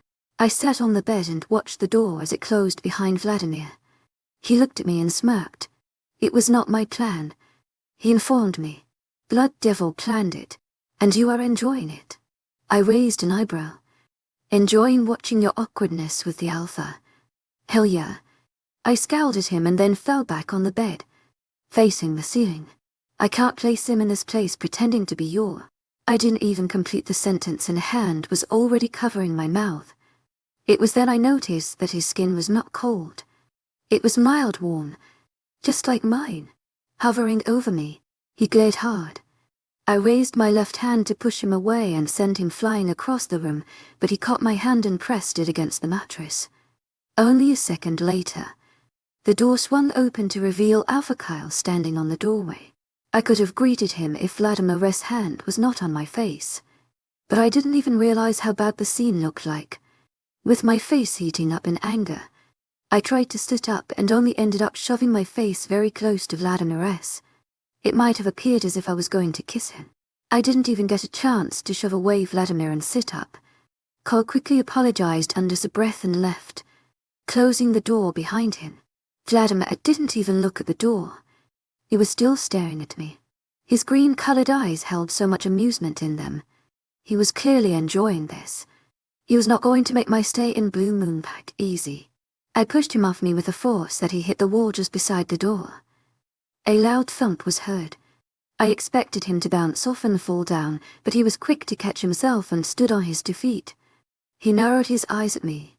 "Your ear, Jack," I told him and flopped on the bed. I closed my eyes and tried to sleep. My main purpose was to cut him out. He was really a jerk. He did it on purpose.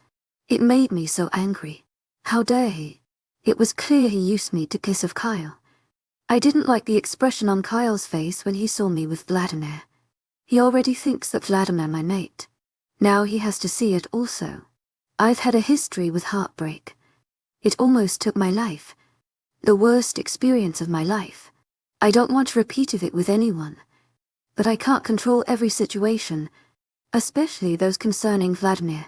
He's way too strong and way too cunning. I wish I could just get him off my way somehow. Chapter 63 Unfaithful. We're here because we are invited, Vladimir told me in his cold, calm voice. What are we invited for? I'm adjusted back to my lifestyle in Vampire Kingdom. That includes asking Vladimir questions and not getting angry when he gives fake answer. That's something he always doesn't enjoy, is the irritation on my face. Why aren't you asked the lover boy? The way he said that made me narrow my eyes at him. There was a hint at playfulness in his voice, but I could still sense the tone of disdain in it. Shut up. I gritted out and faced away from him. It was better to sleep than talk to him. But there were unanswered questions. They concerned me a great deal. We are here searching for an heir. Every time Vladimir looks at me, I feel like he knows something, and it scares me to some point. What if he knows that I am the heir? This situation is completely messed up, and when my lies added to it. Everything just turns out to be a bigger mess. I don't even know where to step. Everywhere. I can only sense thorns laid by me. This whole situation is created to mess up with my head. I may turn completely insane and go on a rampage. Even then, the first person I would kill will be Vladimir. In going out, I said, getting off the bed. Just when I opened the door, a man was standing there. He had a suitcase in his hands. Who did they belong to?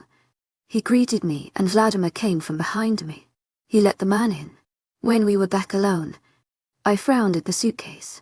He opened one to reveal a number of dresses that didn't belong to me. What is this? But I had a hunch that those were my clothes. They might have been arranged for me because I came without any suitcase with me. But so did Vladimir. Now I think these are for us. They must be in the car. Clothes for you, he answered simply for the first time. He sorted out his clothes from the suitcase and arranged them in the closet. The perfection in his work never fails to surprise me. I wonder if he has some OCD. He was quick with his sleek movements. I was impressed. When he was done putting his clothes at their place, he looked at me. Are you going to stare me all day? That's rude. Take a picture and stare all you want, but I don't want to feel like you are raping me. He opened his big mouth and my mood soured again. Shut up. I muttered and decided to arrange my own clothes. He walked out of the door, leaving me to my own. Finally, I muttered at the side of closet that had my clothes. It's still hard to believe that I'm sharing a room with Vladimir. In mostly thinking of different ways not trying to kill him when he opens his big mouth. It took me 15 minutes to complete my task, while Vladimir had taken only 5 minutes. Looks like I really am a disgrace to vampires. But who cares? In that royal blood heir after all. And Blood Devil is after me. To my agent extraordinaire, Mythical Noble. Heartfelt thanks for your unfailing patience, enthusiasm. That's a reality I have to face every day. Every living moment. But what am I going to do when Blood Devil actually finds out that I am the infamous heir? I decided to take a walk outside. My head was stuffed with too many thoughts. I needed to freshen up my mind. Locking the door behind me, I ventured around in the house. The place was new to me and I didn't know where to go. Soft murmurs of werewolves greeted my sensitive ears. I tried to block them out and walk freely. Then I finally stopped in front of a room that smelled strongly of Kyle. The room didn't expel much power. It was not an Alpha's room. It was a normal room, but Kyle was inside. Oh God, Alpha. A female voice moaned and my eyes widened. The voices were hushed, but still I could hear them. I jumped away from the door. What the hell? I walked away from there and found my way outside the pack house. Once outside, I took a deep breath. That was not Kyle's mate. But what was that? It surprised me. I was really shocked. Kyle was doing it with someone who was not his mate. I shouldn't be surprised, but I still am. Alphas are really different and they'd rather not talk about it. The chapter is closed now. I wondered where Vladimir must have gone to. Maybe for the search of heir. I can only pray to God that he doesn't find out anything about the heir. I shook my head. I shouldn't think about this stuff. My stress level will increase and my hair will start falling. No way. It didn't take long for me to enter the woods. I liked it better there, under the shadow of the trees. It was beautiful. The air was cool and calm. My muscles soon relaxed as I walked deeper into the woods. My mind was also feeling relaxed. To relax that, I was feeling lightheaded. Sitting down under a tree, I leaned against it and looked at the leaves on the opposite tree. I sat there idly for a long time. My eyelids were dropping and before I knew, I lost my consciousness. The place was warmer. That was the first thing I noticed over my drowsiness. I snuggled close to the person who was radiating the warmth. I needed it. The forest was so cold. I opened my eyes slowly at the disturbance and looked into green eyes I loved so much. They were staring back at me. The granite features of Blood Devil's face greeted me. The image was blurry, but I still made it out completely. I knew he was Blood Devil. He was staring at me. Softly. He softly patted my head and I closed my eyes again, falling into a deep sleep. Are you stupid? Where did you go off to? Vladimir asked me with barely held anger. What? I asked rudely and yawned. I was pissed off at him for waking me up so rudely. He pinched my arm so hard that I had a bruise there. If I was a human, the bruise would have lasted at least a week and it must have hurt like hell. You disappeared yesterday, and when I came back, you were sleeping soundly on the bed. And what do I find here? Blood devil, he said through gritted teeth. My eyes mention of the name. He was really here. He was going to kill me for not taking care of you. I felt better after hearing that part and smirked at me. Childish, I knew, but you won't attack me for that. You are enjoying this, aren't you? He narrowed his eyes at me. I don't even know why he bothers with you. You are just a stupid girl who, he stopped abruptly. His eyes were blazing with barely held anger. We are going to training center. Change your clothes and get out of the bed. They'll be waiting for you outside. With those words, he walked out of the door and slammed the door behind him. Chapter 64. The training ground was filled with about 50 male werewolves. There were about half the females as compared to males. The males stood with hundreds pounds of muscles. They were all burly guys. All of them looked intimidating. I've never seen something like that in Moonstone Pack. That's the difference between the two packs. And this difference makes the Blue Moon Pack so strong. Kyle was saying something to his werewolves. He was dressed in a casual tee and shorts like other boys. But after he finished his speech, he pulled off the tee over his head, leaving him completely shirtless. His boys did the same. That's a lot of testosterone in air. Some of the females stared at the males. The maids that were present, who were not the part of training, were most certainly staring at the boys. If you continue to stare at them like that, then they won't believe you are my mate. Vladimir teased me. His mood had improved a little. I was grateful for that. I like to cool Vladimir more than a pissed-off Vladimir. You never know when he will kill you if he is angry. Then you drop your shirt and I will stare at you. I counted knowing he won't do that, and he didn't. Are you admitting that you are attracted to me? He continued to tease me. I have too. To my agent extraordinaire, Manny, heartfelt thanks for your unfailing patience, enthusiasm. You're my mate, I replied sickly. He didn't get a chance to reply as the werewolves lunged at each other and started practicing their techniques. I was impressed by their speed and agility. Back in the Moonstone Pack, no one was as good as them, except for Dave. After about an hour, I was sitting on a bench. At my side was Vladimir, who was playing with my hair. From far, we looked like a romantic couple, but the reality was from it. I don't think any of the guys over there is the heir, Vladimir said. But a couple of girls have caught my eye. I'm not surprised. He smiled at me. It was shut up and listen, or I will make you kind of smile. Be serious. Oh yeah. Don't do that. You sound like an owl when you giggle. He compared me to an owl. As I was saying, a couple of girls have caught my eye. See that girl over there? He pointed toward a tree. Surely there was a girl sitting under a tree. She was watching the training boys. I had noticed her too, but I think she was staring at Kyle. She has been looking at Kyle for a really long time. What's the deal with her?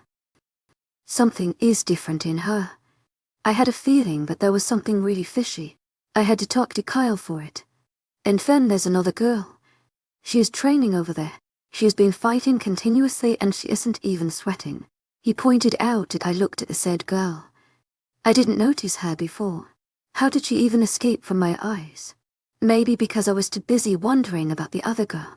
The girl had long sandy blonde hair. She was not very tall, but fought like a champion. She was way too perfect. So we have the suspects. I concluded. Yes, he answered. And please shampoo your hair. They feel so rough. He stood up and held out his hand for me to take. I'm going to talk to Alpha now, and then we will go to our bedroom. To my agent extraordinaire, Manny, heartfelt thanks for your unfailing patience, enthusiasm.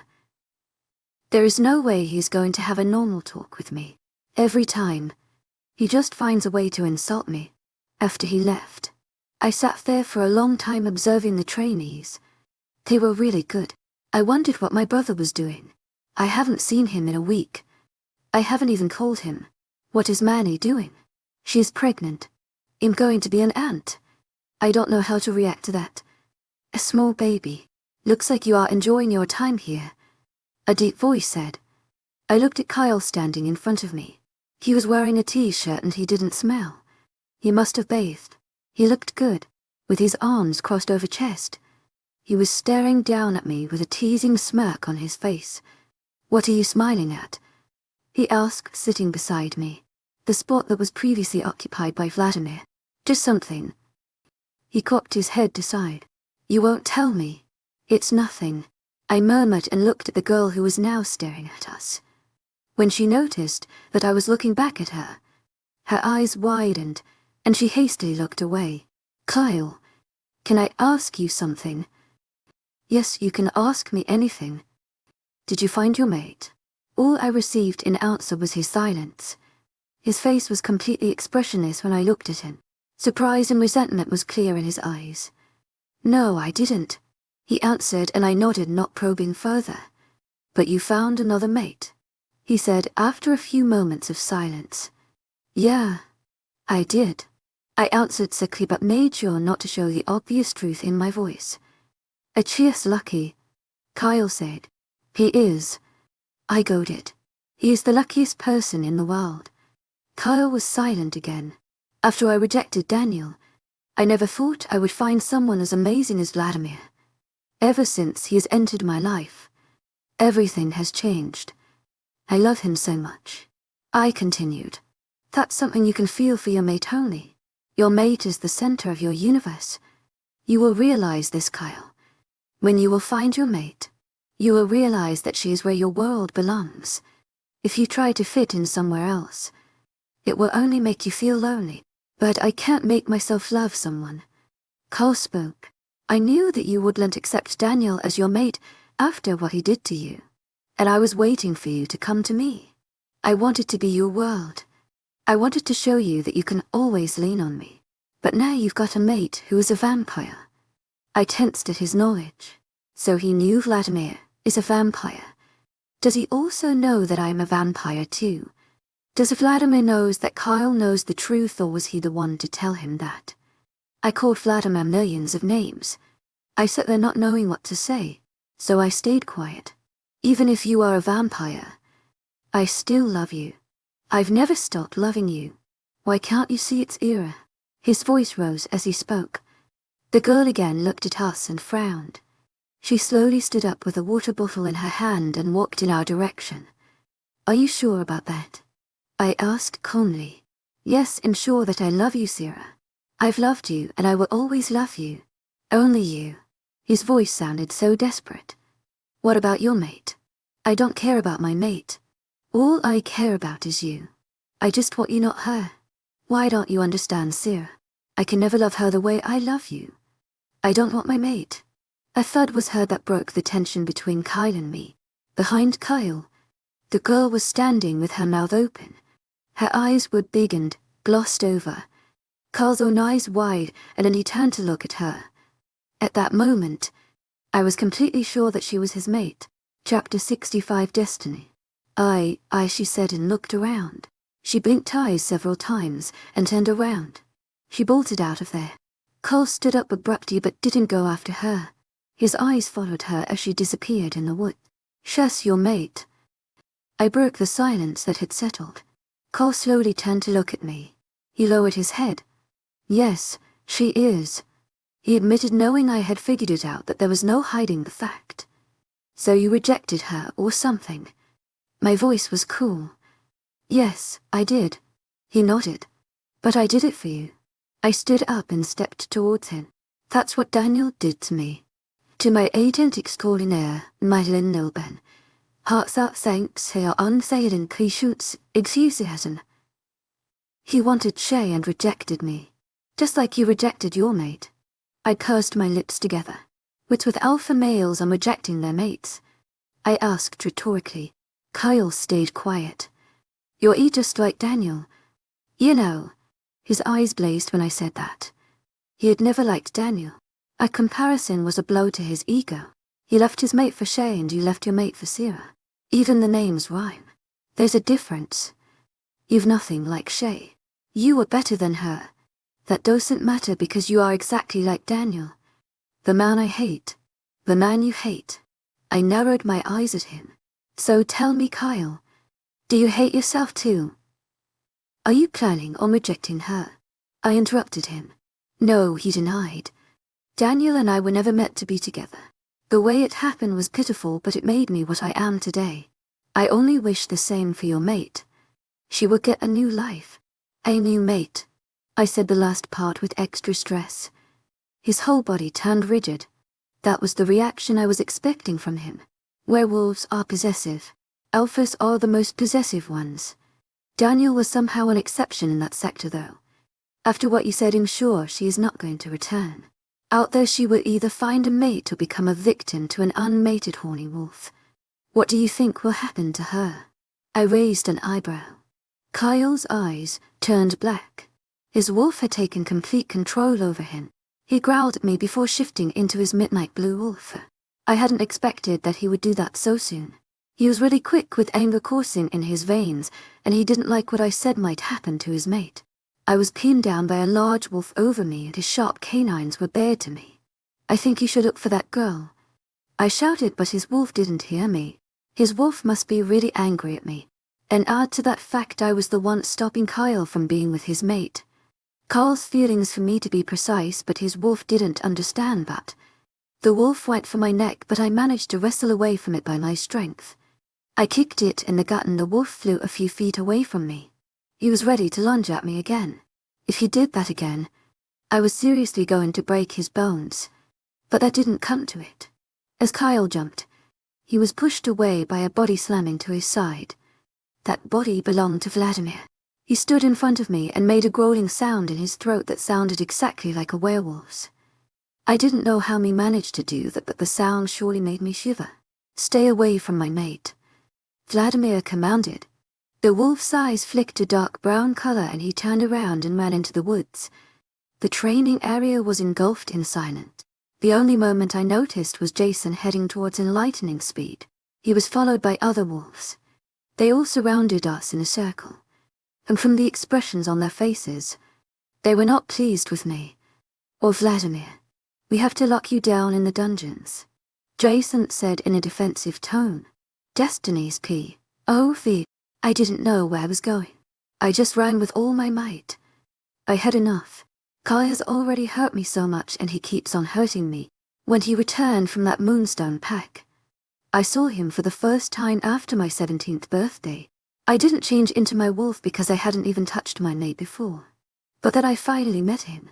The moment I looked at him, I was lost. He was my mate. I knew that. And I was so happy with that. But when I approached him, my happiness didn't last long. He was training with his wolves and I had come to see my father. I was instantly drawn towards him, but he didn't show any response to me, which made me wonder if I was wrong. But after the training was over, he pulled me into the woods.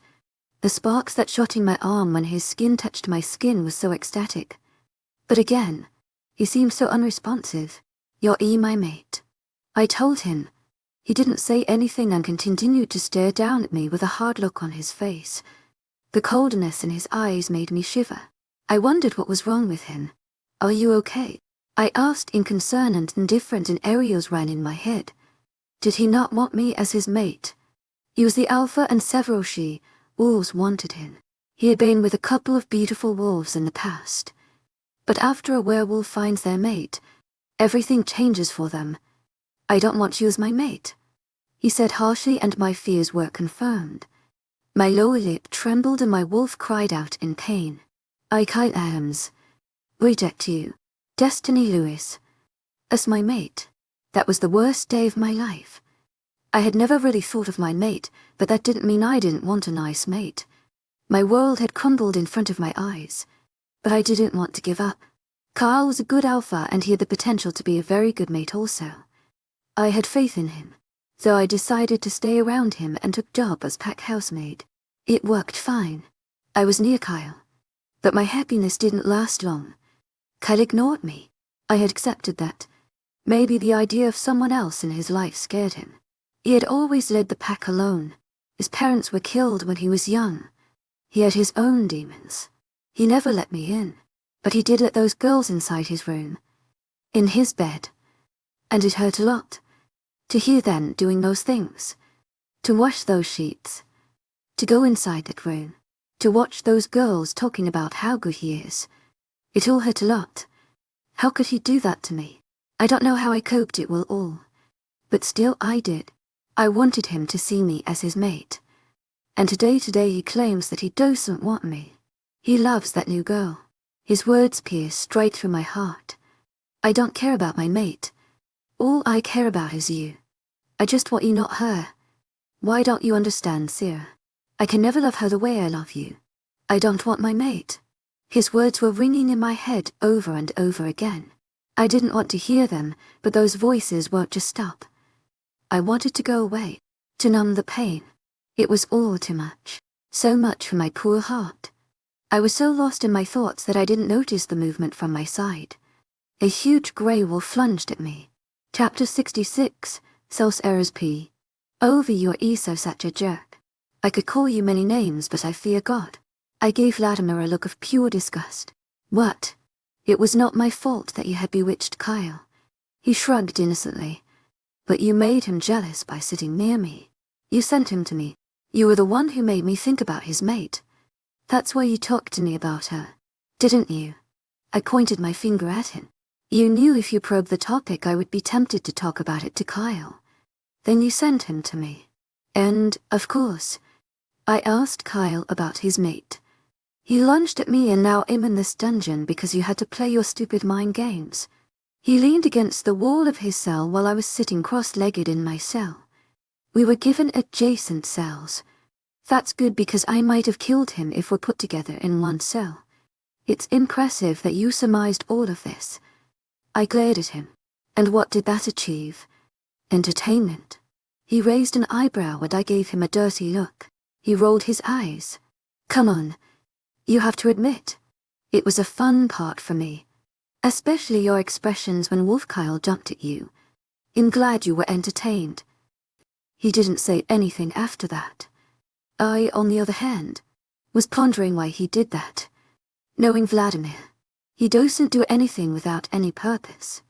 It was something that was worth us spending some time in these dirty and dark dungeons. He talked about 2 girls, one was Kyle's mate and another was that trainee. I have a hunch that whatever he did was for that girl. Whatever the result came out is unknown to me, but there was something amiss. So I started. Was this for that girl? I asked, looking at him. He didn't turn his face to me. His eyes were closed, and he was completely relaxed. I have a feeling that she is not what she shows us. What do you mean? I asked in bewilderment. Think's Sera think. She had exactly same green eyes at mine and yours. It's bright and dark at the same time. The color is very unique. There is only person besides us who has those eyes. I know you have figured this out, but don't tell this to whole world now. We are in dungeons and walls have ears. He told me. I had opened my mouth today, Blood Devil, but closed it at his words. So he thinks that the girl is Blood Devil. Can Blood Devil do something like that? I had never seen it, but for some reason, I still think that he can. Have I seen it or not? Maybe he had changed into someone else in past. Like I don't know. Why am I even thinking of it? I should think about Kyle's mate. That girl, she was really hurt by his words. It was clearly written on her face. But I knew Kyle was not Daniel. I knew he wouldn't just leave his mate. He needed one push. His wolf already wanted her and now his human form also feels protective of her. Maybe he will need a bit more convincing, but I know he will do it. Someone is coming. Vladimir whispered lowly. I sat up quickly as footsteps approached. The scent was very familiar. It was mingled scent of both Blue Moon and Moonstone pack. I knew only one person who could have that scent. I stood near the iron bars coated with silver. It didn't hurt as it happens with werewolves or vampires. It was normal as it is for humans. Maybe that's because I'm the heir, but I'm never going to let anyone know about it. Sera Winters. Delilah greeted me. Beside her, Will, her mate, was standing. When we had come to Moonstone pack, he found out that Delilah was his mate. She was Shea's best friend, so I didn't like her much. She was rude to me in high school. But that's in past now. Hello, Delilah. I smiled at her. I will. He smiled at me. He was a good friend of mine back then, but I don't know what he thinks of me now. Especially because I am standing inside a cell. You finally got another mate. How she raised an eyebrow and looked at Vladimir. The look on her face said that she liked what she saw. I rolled my eyes at that. She is not the first werewolf to look at Vladimir with appreciation. And I can say he's better than Aniel. A growl erupted from Will's throat. Delilah smiled and rolled her eyes. The action was genuine. Maybe her separation from Shea had changed her. But not better than you, darling, she told Will. Anyways, I was told that you were put here in the dungeons and I came to see you. We are just back from our honeymoon. Good for you.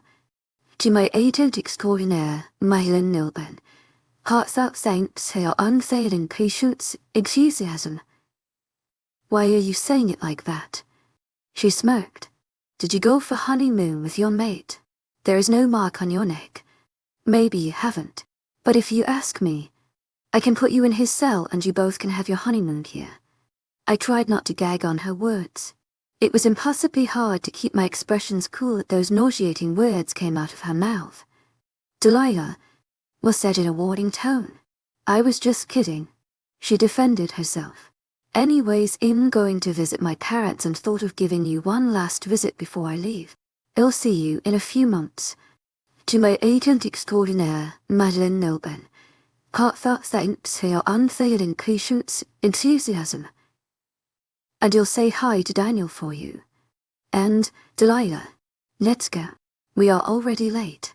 We interrupted her and she sighed. I was only saying goodbye.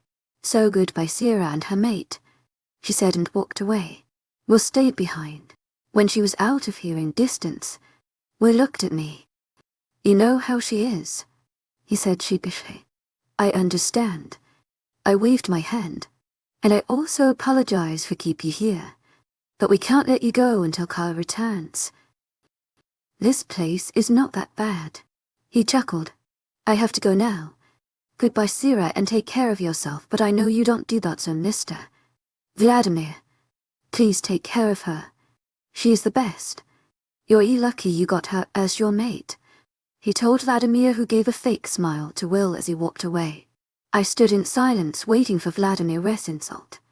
He was not going to say quiet. I've been with him long enough to know that he won't miss a chance to show me down. Delilah just provided the perfect opportunity to him. Honeymoon with Sera. He wondered out loudly and then scoffed. As if I would ever touch her.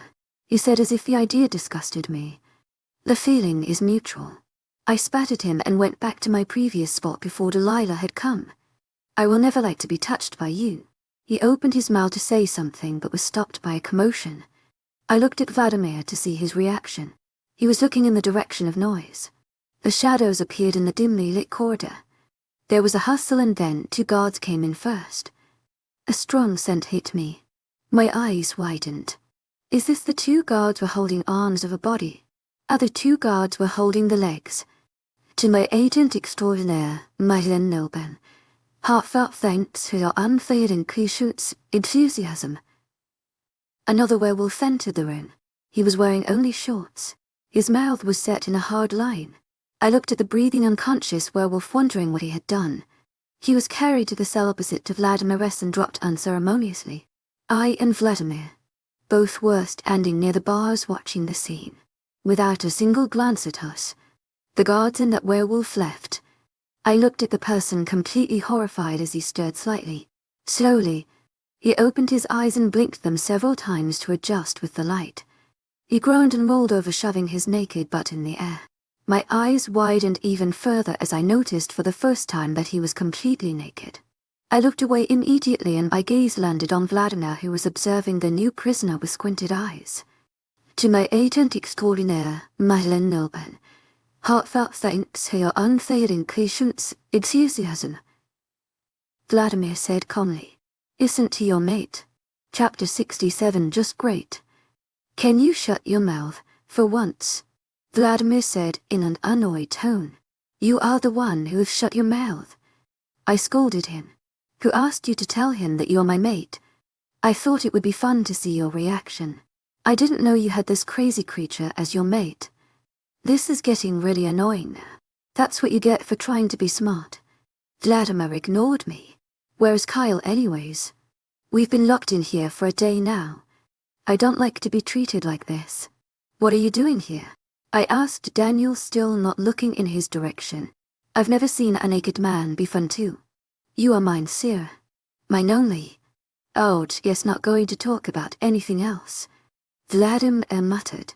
This is all your fault. I glared at him. I didn't know your mate was crazy, he said, pointing at Daniel, who was still screaming about how I was his. I didn't get any chance to respond as the commotion from outside grabbed my attention. I looked at the source of noise. A couple of guards came down. They were followed by a strong scent which I knew belonged to Jason. As he came inside, he smiled at me and asked the guards to open the doors. I and Vladimir were let outside, but Daniel was still in his cell. He didn't stop screaming. You're mine. Only mine. To my agent extraordinaire, Mythical Noble. Heartfelt thanks for your unfailing patience, enthusiasm. Jason gave Daniel a confused look. Took you long enough, Vladimir said grudgingly. Sorry, Mr. Summers. We were searching for the Alpha. He had gone missing after his fight with your mate. Then we found this werewolf in the forest, he said, pointing at Daniel. He was injured and poisoned. The scratches tell us that he was in a fight with Alpha. Now we have found the Alpha and he ordered us to let you out. Jason explained and then apologized for putting us in dungeons. It's all right, Jason. To my agent extraordinaire, Madeline Noben. Heartfelt thanks for your unfailing patience, enthusiasm. If I was at his place, I could have done the same thing. But why is Daniel acting like this? I asked, pointing my thumb in Daniel's direction. He was poisoned by a herb that makes a werewolf lose control of his senses for 24 hours. He will be fine by tomorrow. Jason answered and then watched me curiously. His gaze flickered to Daniel and then back to me. Something flashed in his eyes. I could feel the gears in his head turning. Yes, he was my mate. I confirmed his suspicions. Oh, was all he said. Let's go, darling, Vladimir said to me while looking at Daniel. Daniel went crazy inside the cell. He screamed at the top of his lungs. I glared at floor as we were led outside of the dungeons. Vladimir was looking around with concentrated eyes. He was memorizing every part of the dungeons really well. Have you heard about herbs like that? Vladimir asked. They are called ROPHA news. I answered, not explaining anything more. Great. Even she knows this. He grumbled, making me glare at him. And he doesn't know this. I shot back. I'm not a werewolf. He defended himself. I scoffed and didn't say anything back in return. We reached Kyle's room. This time, there was another scent mingled with Kyle's scent. It made me smile. Finally, the Alpha has got his brain back because now he has given his heart to the right person. Inside the office, Kyle was sitting on his chair while his mate was sitting on the couch. I smiled at her when I saw her. She also smiled back at me. Her smile was more of confusion. It was completely forced. I was not surprised. Neither didn't I take it as a rude act. That came out of her naturally. A naturally forced smile. Hello, summers and winters. Kyle greeted us. I chuckled at his greeting words. Even his mate sitting on the couch smiled at that. Hi, Kyle. To my agent extraordinaire, Mythical Noble. Heartfelt thanks for your unfailing patience, enthusiasm. Looks like you're finally with your mate. He lowered his head and nodded. I am. I'm sorry for what I did in the past. You didn't do anything. To my agent extraordinaire, Mythical Noble. Heartfelt thanks for your unfailing patience, enthusiasm. He only shook his head. You have no idea what I have done. I frowned at his words. The ominous tone in his voice made me think that he had really screwed up something big. What have you done, Kyle? I asked him. I looked between Vladimir and me. I looked at Vladimir. His face was void of any expressions. I called Daniel here. I raised an eyebrow. To my agent extraordinaire, Mythical Noble. Heartfelt thanks for your unfading patience, enthusiasm. I wanted to separate you from your mate, so I called Daniel and told him that you were here. I stayed silent to let him speak. He came to my territory in search of you, but came across my mate. But before that he had somehow consumed Orofanus and went crazy. He attacked Destiny, but I stopped him. He explained. So Daniel is here because of you. I'm really sorry for what I did. But I've promised to give him my protection. I can't break my promise, so he is going to live here for a few weeks. Just great. Doesn't he have a pack to look after? He has given that position to his beta. After losing his mate, Daniel gave up the position of alpha until he gets his Luna back, but from current situation, it appears like H is never going to get his Luna back. Cole smirked teasingly at me. How things have turned out to be like this. Chapter 68. Old Mate. You look beautiful, Daniel told me as I was sitting on the dining table along with everyone. I frowned at no one in particular. It's not every day that I get compliments from someone. It feels strange getting them from Daniel now. Suddenly, he's like someone else for me. Achia's no longer my mate and I don't feel any connection to him. Why, thank you, I said in a low voice, and he smiled at me. After spending a night in the dungeons, he was acting more humanly. The craziness of his wolf had disappeared. Blue eyes stared at me with affection. It was completely weird getting those looks from him. I wanted to blindfold him. Vladimir didn't say anything to Daniel. He was enjoying my condition. I wanted to slap him in the face. To my agent extraordinaire, Madeleine Nilbe, heartfelt thanks for your unfading patience, enthusiasm. I wanted to slap Kyle first. He had apologized for calling Daniel, but that didn't change the fact that he had actually called trouble for me. Kyle apologized to us in front of everyone for putting us in dungeons. Vladimir let that slide. He had a more important matter in hand, and that was to find the heir of royal blood. He was way too serious of his task, and it was not good news to me. After breakfast, Vladimir and others left for training while I was still in the pack house. I went to the library and decided to read a book. While I was walking around the place, I saw a figure moving. Frowning, I followed the scent. It was someone from Kyle's pack. I moved around the shelf and came face to face with Kyle's mate, Destiny. Her eyes widened when she noticed that I had caught her. Why was she following me? Hi, Sera. She laughed nervously. What are you doing here? I assessed her with pointed eyes. I came here to read a book. What are you doing here? Just like you. To read a book. She lied smoothly. I wondered what was going inside her head. Her eyes were shifting in nervousness and her left hand was shaking at her side. Her tense posture screamed that she was hiding something. Why were you following me? I asked straight out and her eyes widened. What? I was not following you. He denied vehemently. I don't believe you. But who am I to accuse you? You are, to my agent extraordinaire, Madeleine Nilban. Heartfelt thanks for your unfading patience, enthusiasm. Alpha's mate, I told her with cold voice. She was hiding things from me and I didn't like it. And you are his lover, she muttered. If I was not a vampire, I wouldn't have been able to hear her. The shocking words left her mouth, taking me off guard momentarily. I shouldn't be surprised, but still. I don't like to be called anyone's lover. I'm not his lover. I never was. I have my own mate. I made clear. But he loves you. She looked at me with sad eyes, tears brimming in them. He loves you. Even though he has accepted me as his mate, he still loves you. Then make him love you. It won't be difficult considering you are his mate. You don't look like an airhead to me, so use your brain. He will come to love you eventually. She blinked her teary eyes at me and swept away the tears that had rolled down her cheeks. I will, she said with determination. I will make him love me. That's the spirit of a Luna. I have to read a book now. Stop following me and instead follow your mate. Thank you. A smile lit up on her face and she nodded. And I'm sorry. She apologized. I forgave her and she left. Kyle's mate was cute. He had broken her so much with his previous actions that she didn't believe she could get him. All she needed was a little push.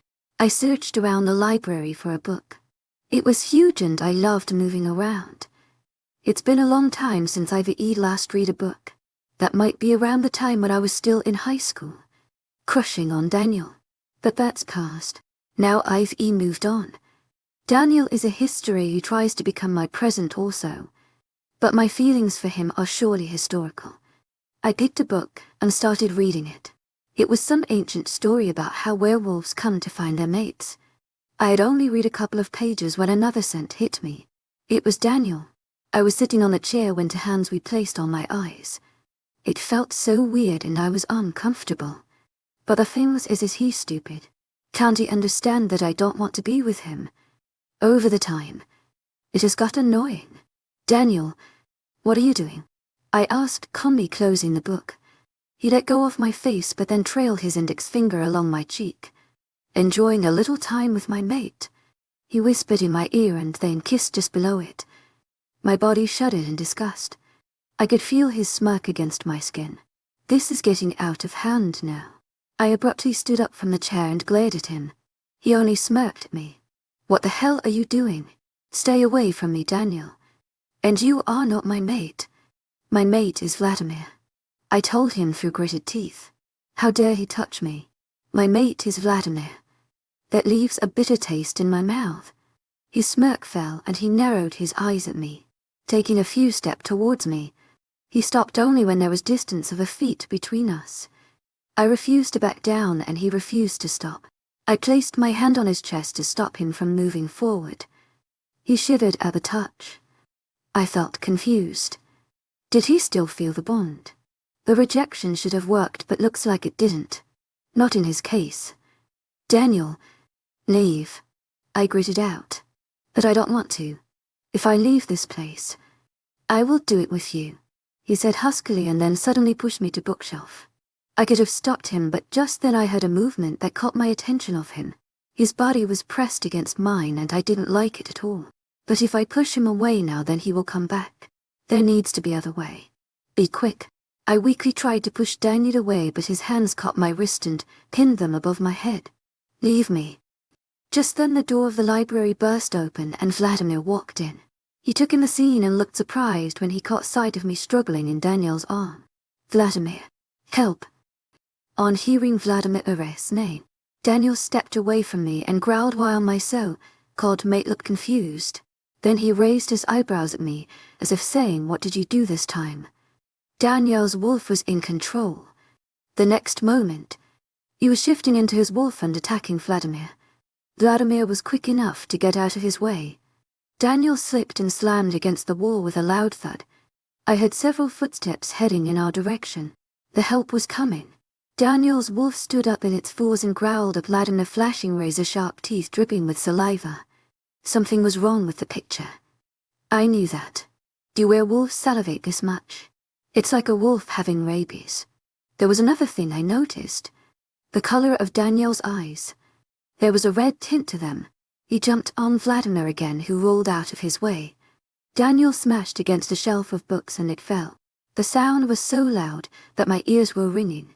Just then, the guard burst through the door. When they noticed that a wolf was in the library, an insane wolf, they jumped into action and transformed into their wolf forms. All of them surrounded Daniel and then attacked him. I was watching from sidelines. Vladimir had disappeared from the scene. A few seconds later, Kyle entered. He looked concerned. Destiny entered behind him. What happened here? He asked as he noticed the condition of his beautiful library. This werewolf attacked the lady. The guard told Kyle as he pointed it at me.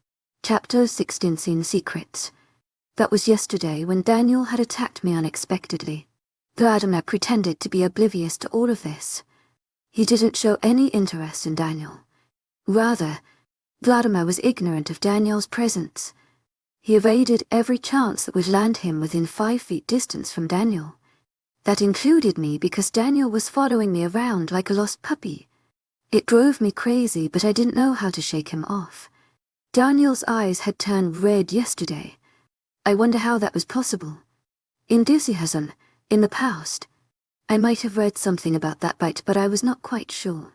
I needed to look into the old books again to find something about it. For that I had to contact Moonstone Pack.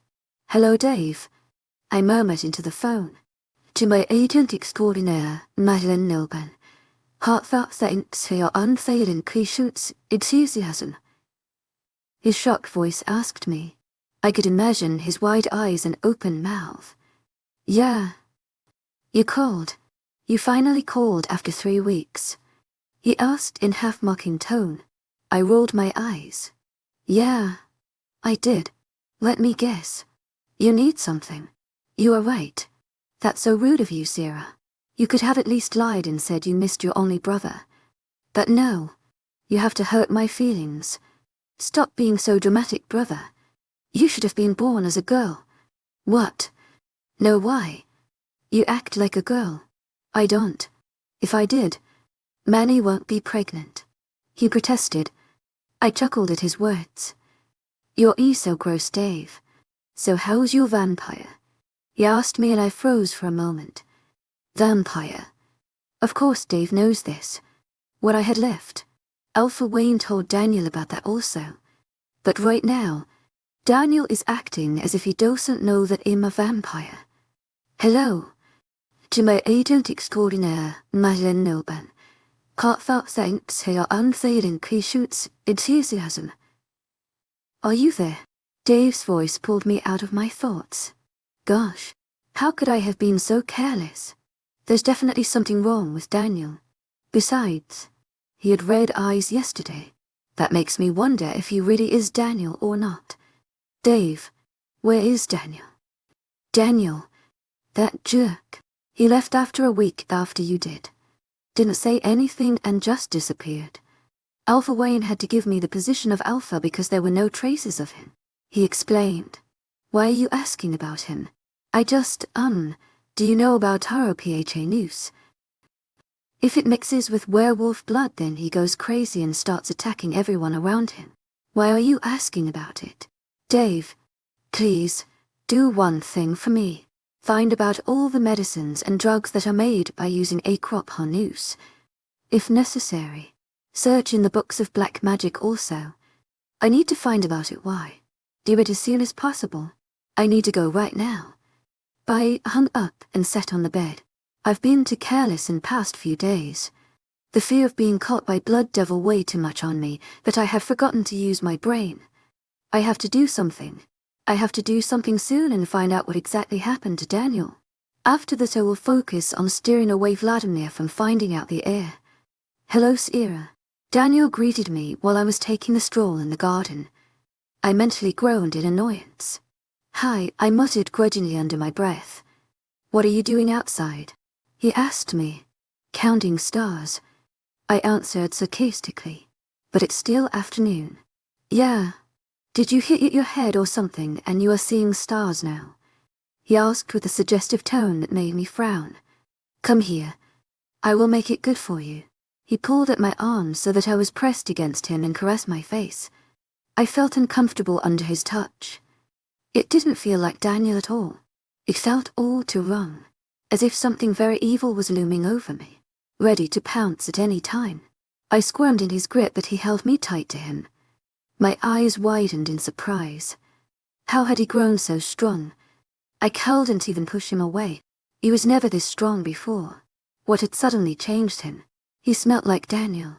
He looked like Daniel. But he didn't behave like Daniel at all. What was up with him?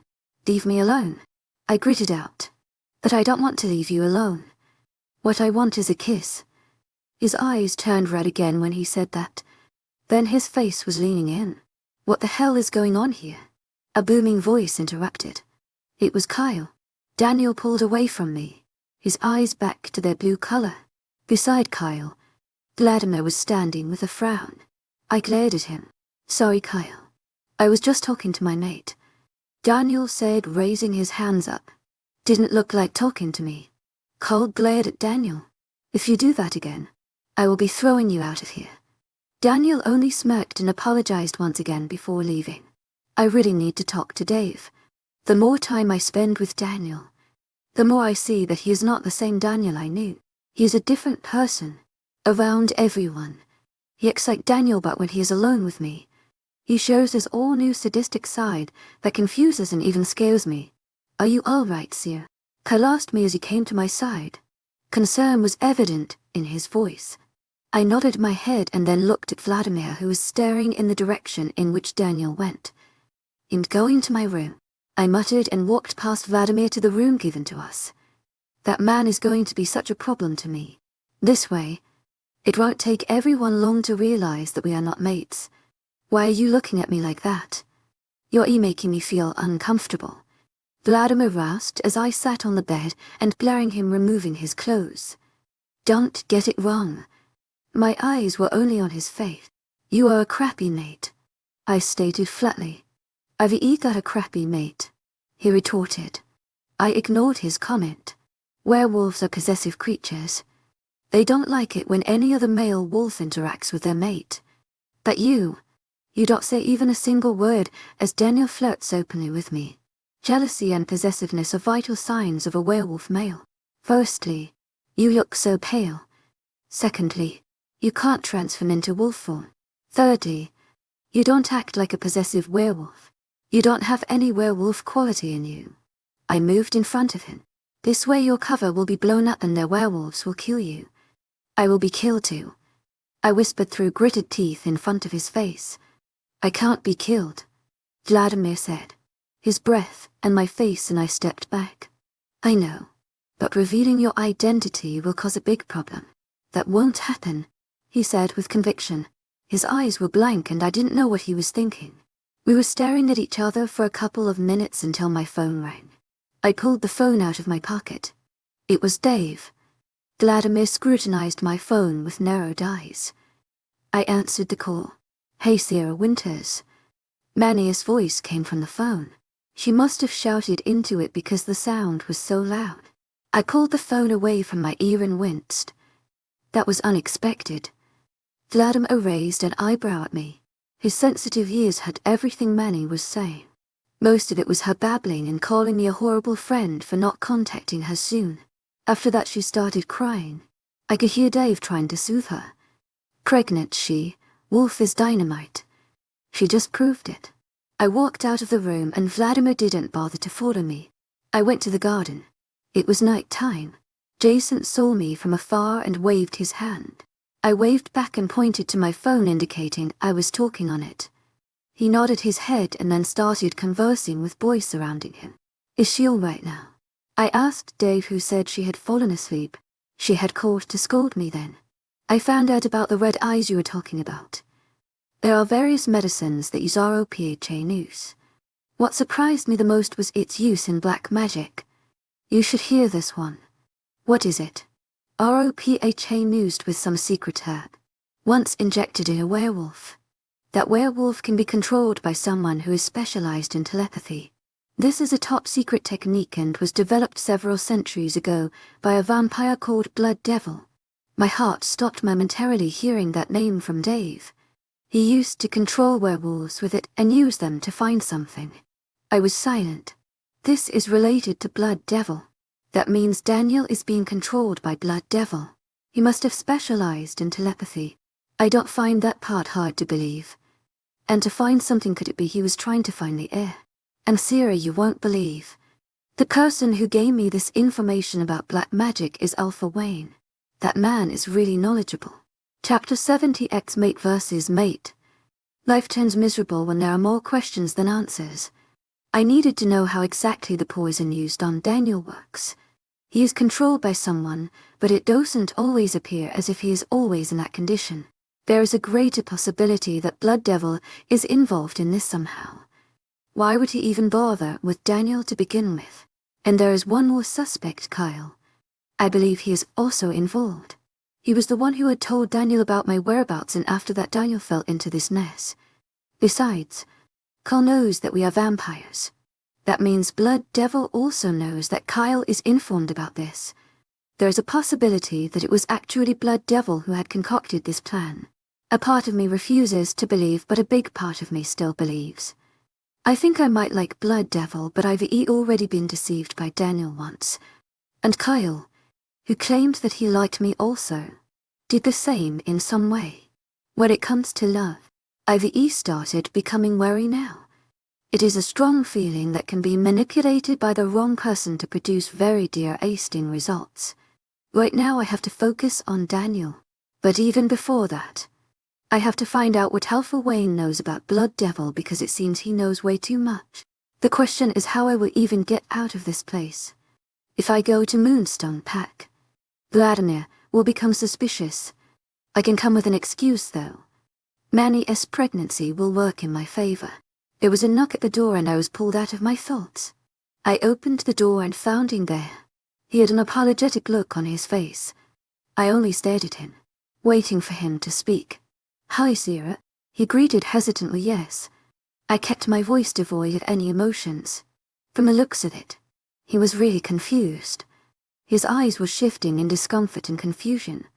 He scratched the back of his head. "I am sorry," he apologized. "I didn't know what got over me in the garden. It's all right, Daniel." I interrupted him. "You are my mate. It was normal coming out of you." He blinked his eyes in confusion. "To my agent extraordinaire, Mylin Nilbel. Heartfelt thanks for your unfailing patience, enthusiasm." "You forgive me." He was surprised, as if he couldn't believe that. "Yes." I smiled at him. "Come inside." I moved aside, letting him inside. He sat on the bed while I leaned against the wall opposite to him. His posture was slack, lacked his usual arrogance. He looked defeated. "Thank you so much, Sera. You don't know how much that means to me. I love you so much. You mean the world to me. I will never force myself on you like that. I don't even know." He ran his hands through his hair. I only stared at him for a couple of seconds. He sounded really genuine. "I love you to Daniel," I told him with a small smile. He stared at me with wide eyes when he heard those words. The disbelief on his face almost made me smile. What?" "I love you, Daniel," I repeated. "No matter what. You are my first mate. My feelings for you are always present even if I try to deny that." He stood and walked towards me. He stopped when he was only a couple of feet away from me, staring intensely into my eyes. He leaned forward and tucked a strand of hair behind my ear. I looked away from him shyly. "Then don't deny it," he murmured, closing the distance between us. Before he could kiss me, I pushed him away from me. His face flashed with a look of hurt. I tried not to reach out for him and looked at the floor. "I can't. I'm with Vladimir." I gritted those words out. "Then leave him," he stated as a matter of fact. I glared at him. "I can't just leave him. He is my mate." "I am your mate." Daniel grew angry. "He's just a rebound. He can't be your mate." "I am." "I know, but I trailed off." "I will kill him," he said suddenly. I was surprised by his suggestion. That was so easy. "If he is standing in my way of having you, then I will kill him." "Daniel?" I gasped, staring at me wide eyes. He leaned forward to kiss me, but I turned my face away so that his kiss landed on my cheek. He sighed in disappointment and stepped away from me. I didn't look at him. He left the room without saying any other word. Now I have to see. Will Daniel really kill Vladimir or not? This will be exciting. How long should I wait before I'm called outside? I stood near the window and gazed at the garden. It was beautiful, so opposite of my roller coaster life. I came up with new startling conclusions every now and then. Right now I'm wondering how fiercely Vladimir will fight Daniel. "Miss Summer." There was a knock at the door. Daniel sure took his time, yes. I asked, opening the door. A man with light brown hair was standing shirtless in front of me. His body was covered in sheen of sweat. He must have been training when he was interrupted. "Mr. Summers and Mr. Osborne are fighting in the training center," he told him while pounding. My eyes widened. "Oh my God. I need to stop them. Please, come this way." He led me towards the training center. When I reached the spot, Daniel was in his wolf form. His eyes were pitch black with blue hue surrounding them. He was growling at Vladimir, who was glaring at the wolf.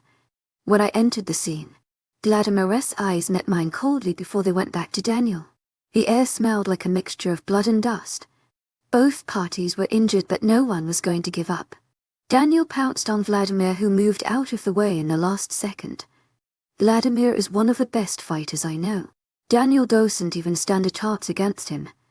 I searched for a certain girl in the crowd. There she stood with her long sandy blonde hair, watching the scene in front of her with cold green eyes.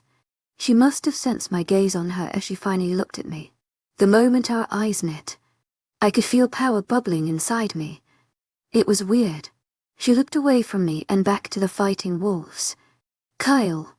I called out for the alpha of Blue Moon Pack. He was busy wondering what he should do. When he saw me approaching him, his expressions turned to one of worry. One he shouldn't show me because his mate was still by his side. He had got his mate. Why was he still looking at me like that? Hadn't he accepted her?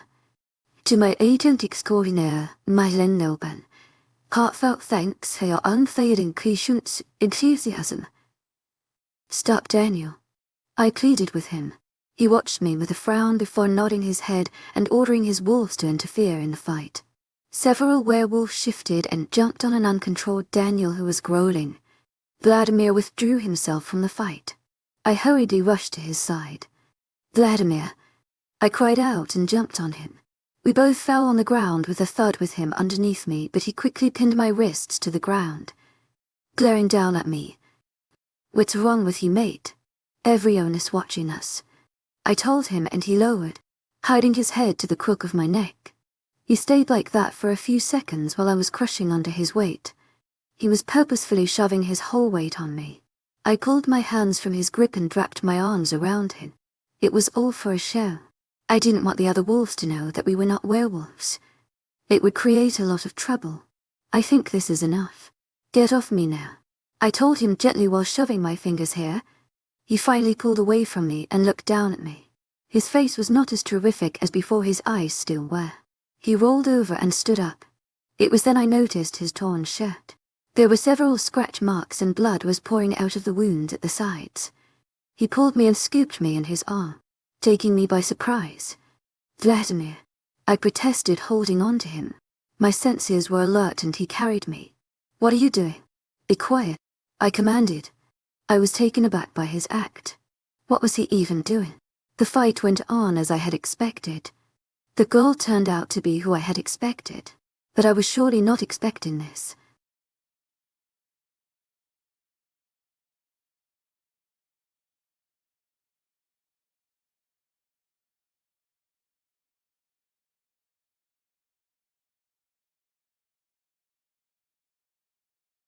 I once thought I was in a band endorphin, until I discovered I was the heir to the royal blood. Chapter 71, Blood Devil. Vladimir was carrying me in his arms towards the pack house, but then suddenly stopped and turned away when Daniel came surging towards us in his full speed. Vladimir set me on ground on my foot and stood in front of me protectively, to save his new mate from her ex-mate. Before Daniel could attack us, another wolf jumped on him from other side. He was Kyle. He clapped his jaws on Daniel's neck, making him submit. Daniel turned into his human form and I averted my eyes from him. He was then taken away by the other wolves. Jason touched my arm and Vladimir attacked him, pinning him on the floor. I looked for that girl again and she scoffed.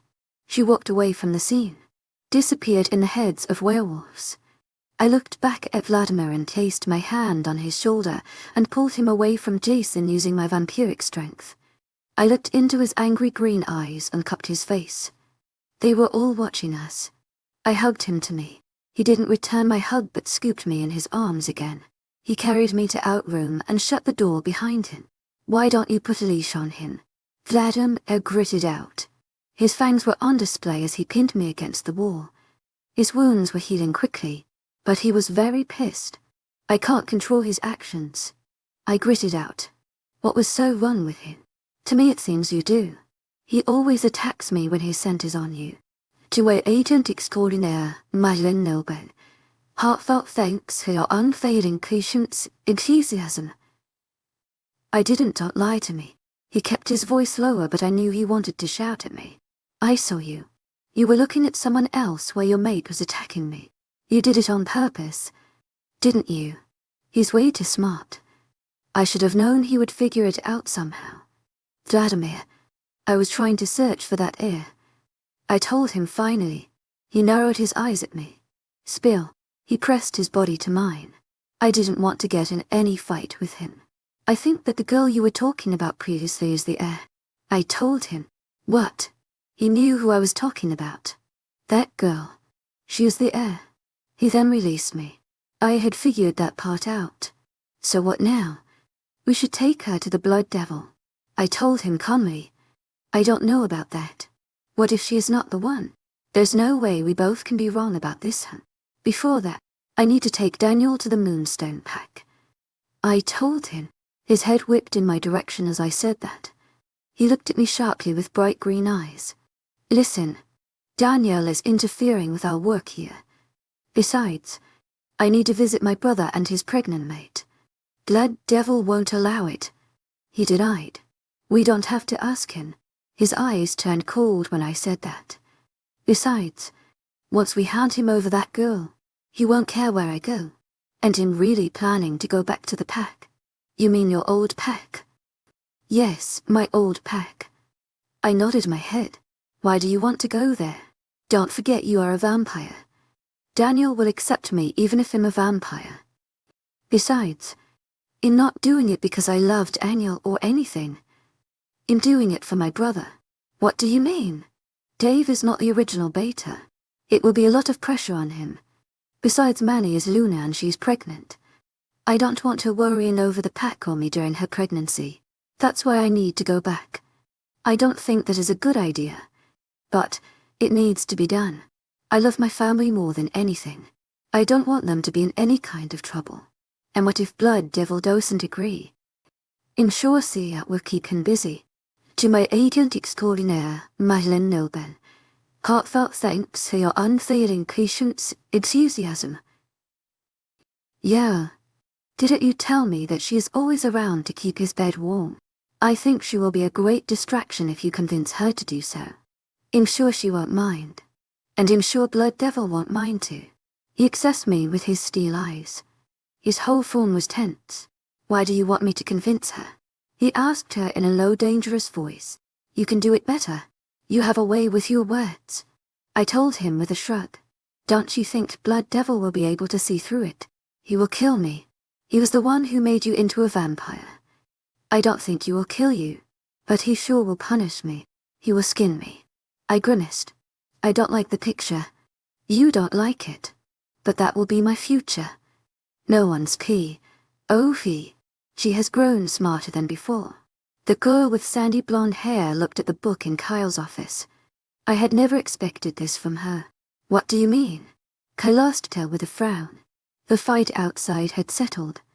He was still angry over the ruckus Daniel had caused. And mostly because Daniel had managed to injure Blood Devil's right-hand man. But Blood Devil was the one to ask Kyle to call Daniel at the first place. He must have already figured out that something like this would happen.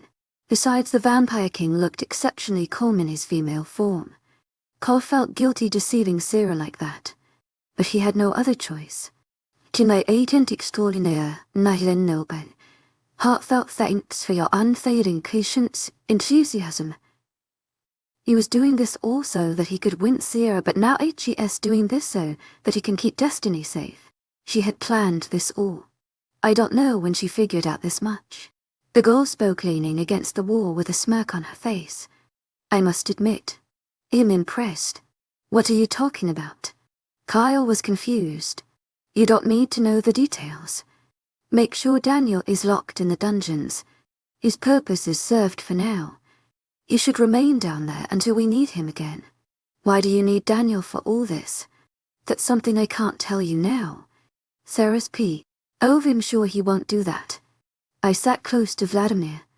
I'll get my little pups to convince him. His eyes narrowed.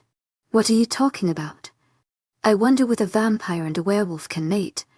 But Daniel still has feelings for me, so I think it still should mean something. What do you think, Vladimir? Why you?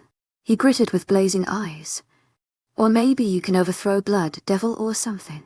I added. You are strong. Once you kill Blood Devil, you will become the new Vampire King.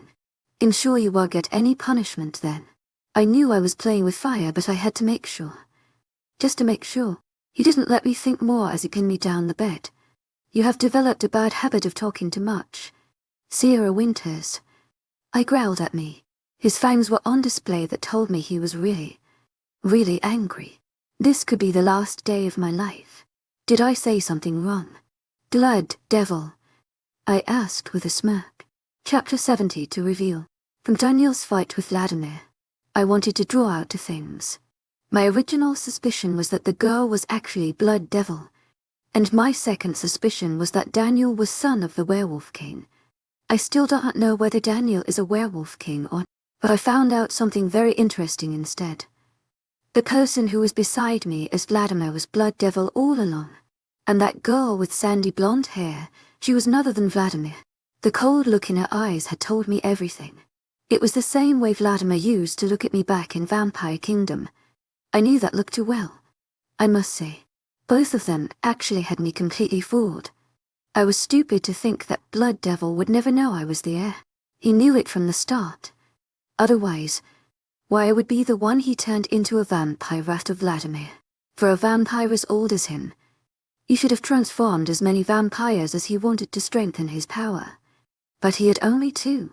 A smirk grew on Vladimir's face and his face transformed into Blood Devils in front of my eyes. Even though I knew how he looked like, still I was surprised. So all my suspicions were really true. I was wondering how long it would take you to figure it out. Blood Devil said in his velvety voice. I'm surprised to say it took you only a week. I was expecting to spend another month with you here. Why were you doing this? I grumbled. To play with you. He answered, burying his head in my neck, and took sniff. Have you any idea how delicious you smell? Just like someone with royal blood in them. My heart almost stopped. It was not like I was not expecting that. But like caught red-handed is still scary. I have to think of a way to get out of here before anything happens. In a moment like this, I'm glad I had called Dave back then. Flashback. Daniel. I gasped, staring at me wide eyes. He leaned forward to kiss me, but I turned my face away so that his kiss landed on my cheek. He sighed in disappointment and stepped away from me. I didn't look at him. He left the room without saying any other word. Now I have to see. Will Daniel really kill Vladimir, or? This will be exciting. How long should I wait before I'm called outside? I stood near the window and gazed at the garden. It was beautiful, so opposite of my roller coaster ride. I come up with new startling conclusions every now and then. Right now I'm wondering how fiercely Vladimir will find Daniel. But there's something really important I need to do. I pulled my phone out of my pocket. It was not the one Blood Devil had given me. It was my personal one. I dialed Dave's phone number. Hello, Sera. His voice greeted me. Hello, my lovely brother. Lovely. Are you all right? I rolled my eyes at his words. I'm okay. Now listen to me, Dave. You have to get out of the Moonstone pack as soon as possible. I told him straightforward. There's no time for questions. You have to get out of that place as soon as possible. Where am I going? Australia. Bring Manny with you. Australia. Isn't that place, I know. There are no werewolves there. And that's why it's the safest place for you and Manny and your child. What are you talking about? Something is going to happen very soon. Daniel has got himself in trouble. So you. The new Alpha and his mate are going to be targeted. Don't worry. Once you leave, Daniel will become the new Alpha of the pack and everything will be all right. For now I want you to leave as soon as possible. Any delay and your lives will be in danger. Leave your phones and other stuff. The only contact you will have from now on will be me. Don't talk to anyone from the pack. But Sera, you have to keep them safe. Keep Manny and your baby. Right. Keep them safe. And don't you dare to call me or you will get me in trouble. I don't understand. Just go, Dave. Don't try to understand too much. You might get in a big trouble. Discard your phone just before leaving Pack House. Don't tell about this to anyone. You have to leave in secrecy. You understand that part? Right. You're smart enough for that. Goodbye now. Miss Summer. There was a knock at the door. Daniel sure took his time. Flashback ends. What are you going to do with me now? I wanted to know what he was planning. At least Dave and Manny were safe. I didn't care for anything else. Something very, very interesting, he said before sinking his fangs into my flesh and started sucking. I gritted my teeth, feeling the blood draining from my whole body. Where was I? I watched myself being thrown out of the vampire kingdom with vampires watching me leave. Then I was going somewhere. Where was I? Alaska. I met someone. Who were they? A family. A family of Roberts. Grayson Roberts. He was also there. I remember him as my childhood friend. He was a human. Then I met someone else. Harry. But he was different. Something was different about him. We went to college. I was going home and then I saw something. A ball of light. What was even going on? Harry, he was in front of my face. What was he going? My eyes widened as his turned green. He was not Harry. He was Blood Devil. Daniel, he was doing something. What was he thinking? Was he planning to destroy me with that mob? Then I saw two people, Celine and Matthew. They were different. They were magical. I spent most of time with them learning how to use the magic.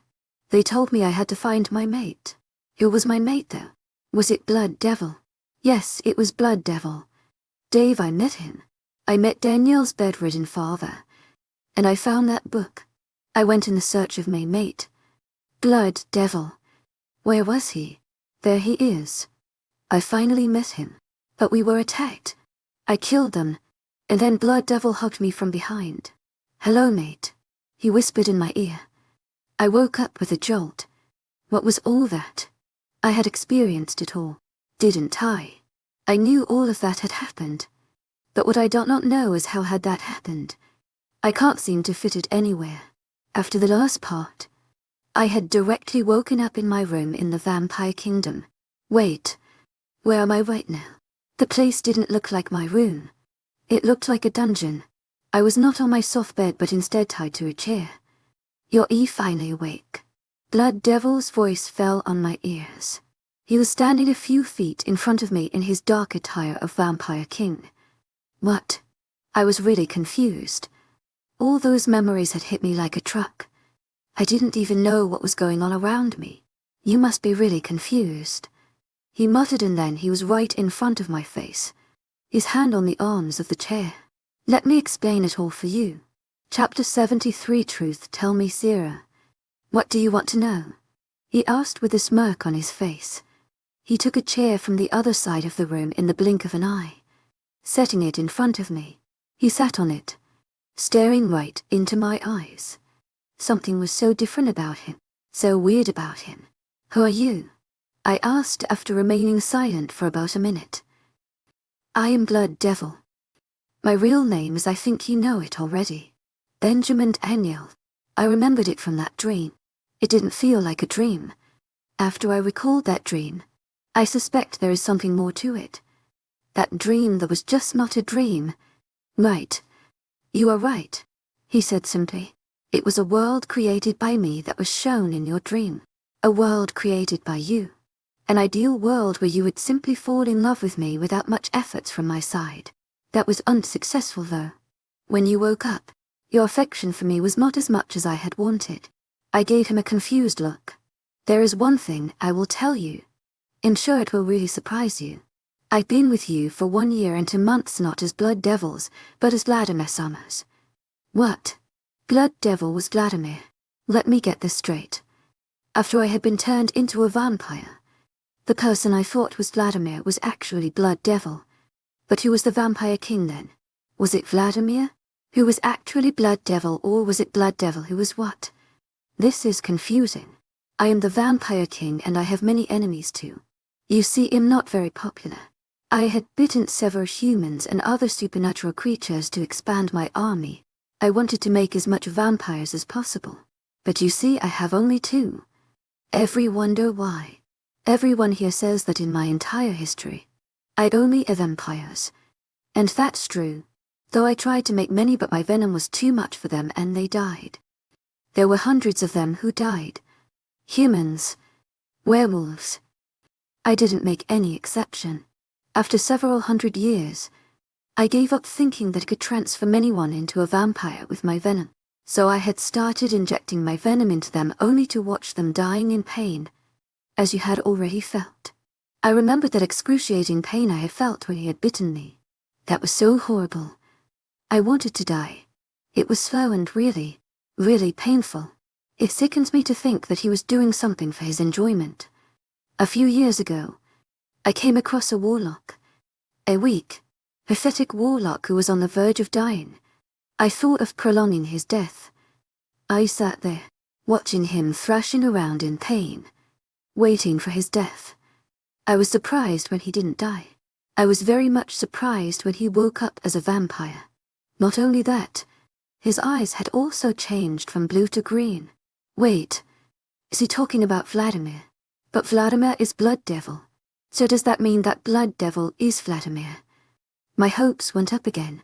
I had made a vampire and that too from warlock. You know, vampires can only ever make humans as vampires because their weak blood can be dominated by vampire blood.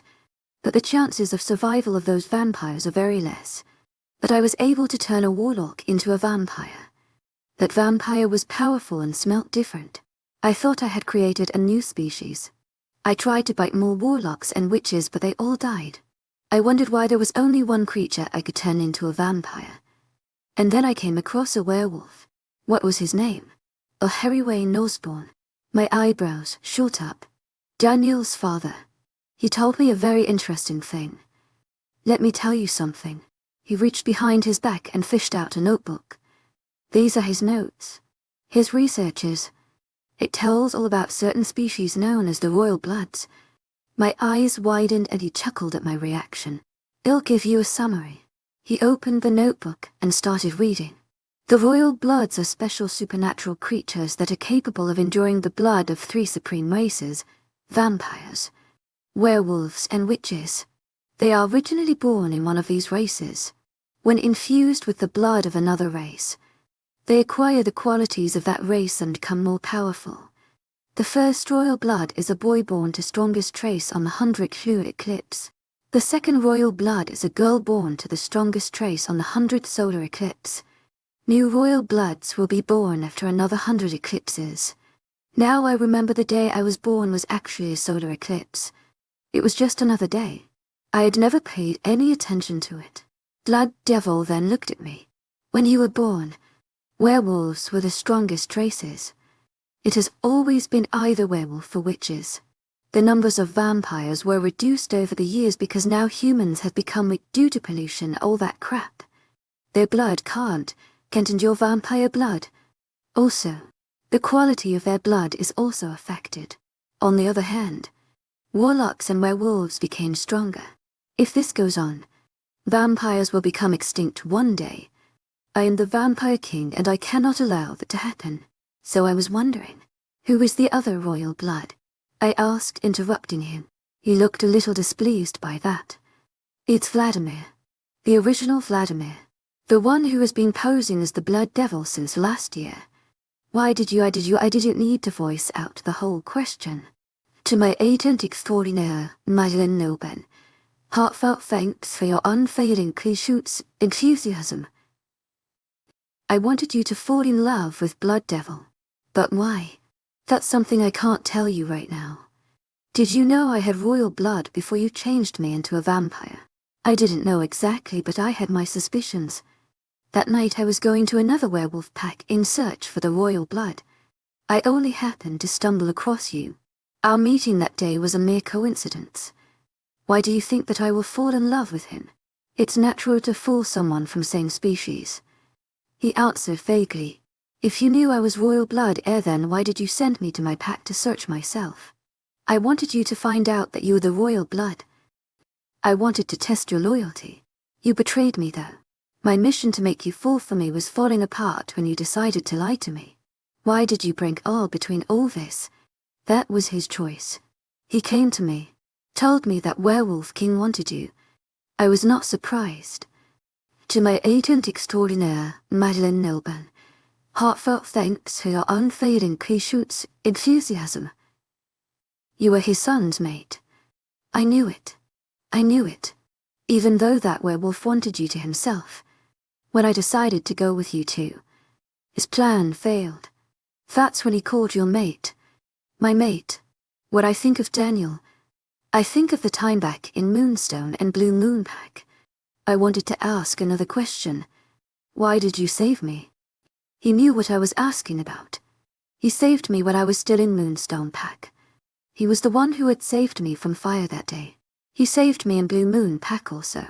I don't think he did that because he loved me or anything. He had his own agenda. He grinned at my question. It was so dangerous. I gulped when he clapped his hands. The doors creaked open behind me and footsteps of a vampire echoed inside the room. A human was thrown in front of me and blood devil. Then the vampire left.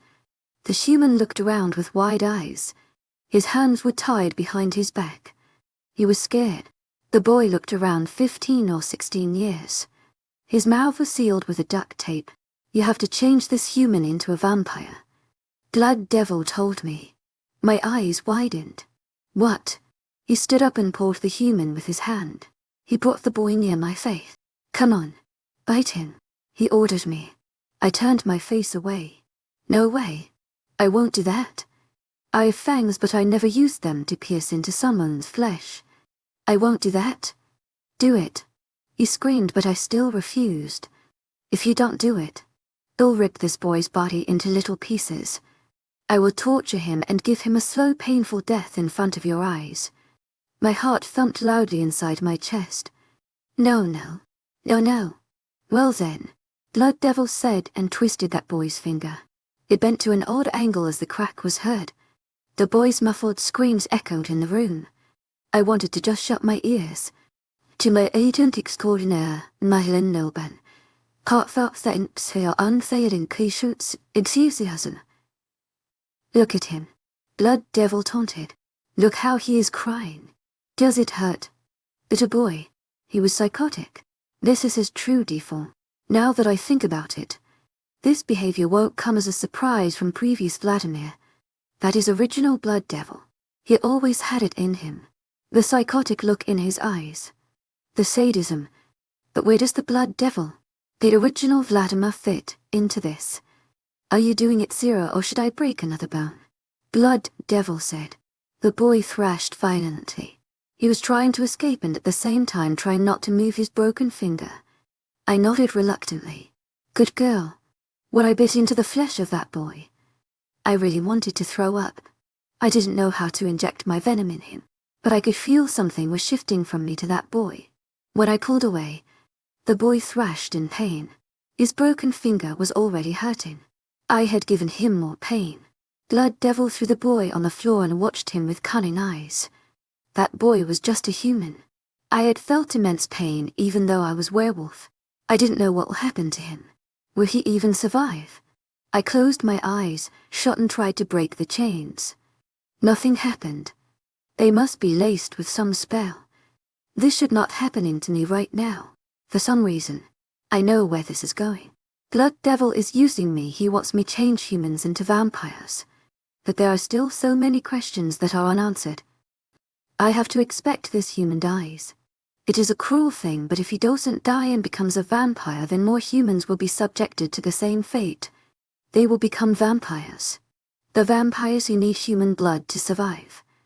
It will turn into a chaos. I have to get out of this place soon. Chapter 70 For escape he died. Blood Devil looked at the dead boy's corpse. He tapped his foot to the head. It moved slightly. He actually died. I didn't see it coming, but the next moment, I was slammed into the wall of the dungeon. Blood Devil's hand was on my throat, his eyes red with anger. I was not going to die because of lack of oxygen, but if you ripped my head off my body, then I won't survive. I kept my movements minimum as his raging green eyes glared at me. Why did he die? He screamed at my face. He didn't get any answer from my expressionless face, slamming me against the wall for once more time. He stalked towards the corpse. I rubbed my wrists. At least I was free. I heard a sound of something tearing. The sight in front of was horrifying as Blood Devil tore the dead body into little pieces. A wave of guilt hit me, but I soon replaced it with determination. I had to get out of there soon. I tried to reach towards the door while keeping my gaze on him, but it was impossible. I cowed and watched what he was doing. I had to remind myself That was his true form. He was the worst kind of demon. Stop, he screamed, but I rushed towards the door. My speed had always been something no one ever matched. While Vladimir was known for strength, I was known for my speed, and since Vladimir was actually a blood devil, he couldn't reach me at the right time. Luck was not on my side. 2 guards were standing on the door. They got hold of me before I could escape. I twisted my legs and used the wall to push me backwards. The guard who was holding me from behind hit the wall. Just as his hold loosened, I twisted his hand, breaking several bones in the process. The other vampire attacked at the same time, but I moved out of the way. Both the vampire landed on the floor as a heap. I turned around to leave but slammed against a hard body I always knew too well. Looking up, I met murderous eyes of blood devil. "Where are you going?" he asked in a deadly calm voice. I knew he was going to catch me. "I killed him," I told him with a calm face. His eyes were confusion for only a second, but that was enough for me to attack him. With the momentum of speeding truck, I dug my hand into his chest. My intention was to pull his heart out, but he pushed me off.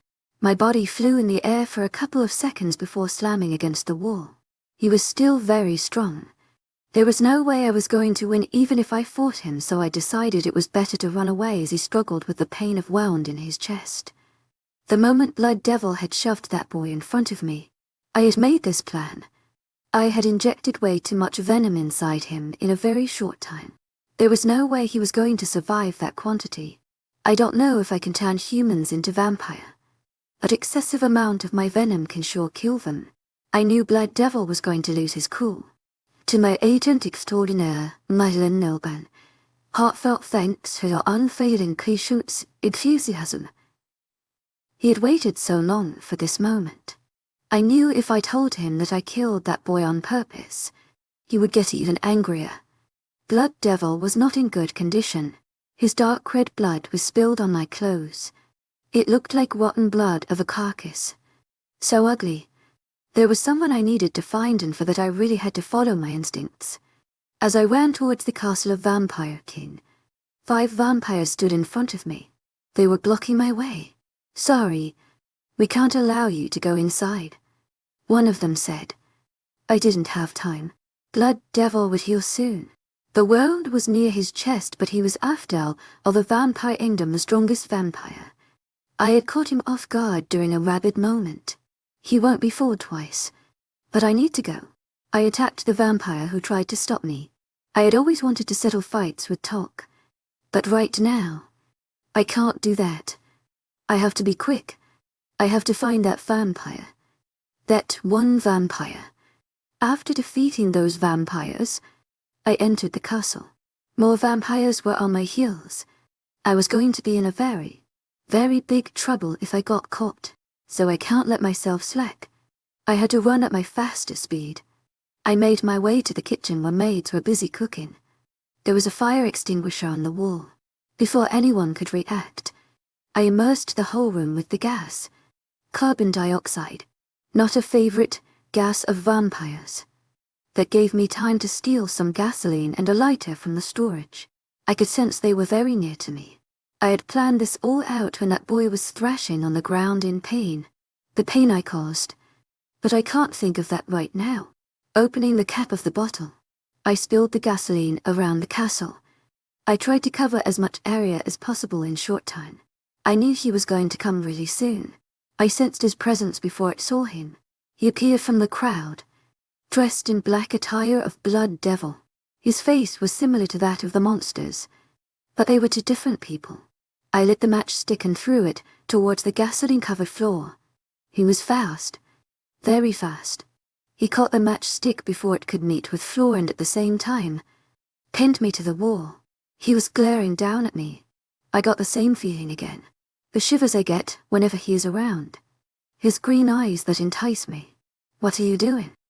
"I have to tell you something," I mumbled, and at the same time lit the lighter. I pulled him to me, and at the same time, threw the lighter on the floor. The sound of fire burning made him turn around. Just at that moment, I sunk my fangs into his skin, injecting venom. His body sagged against mine. The flames engulfed the area. The vampire retreated from fire.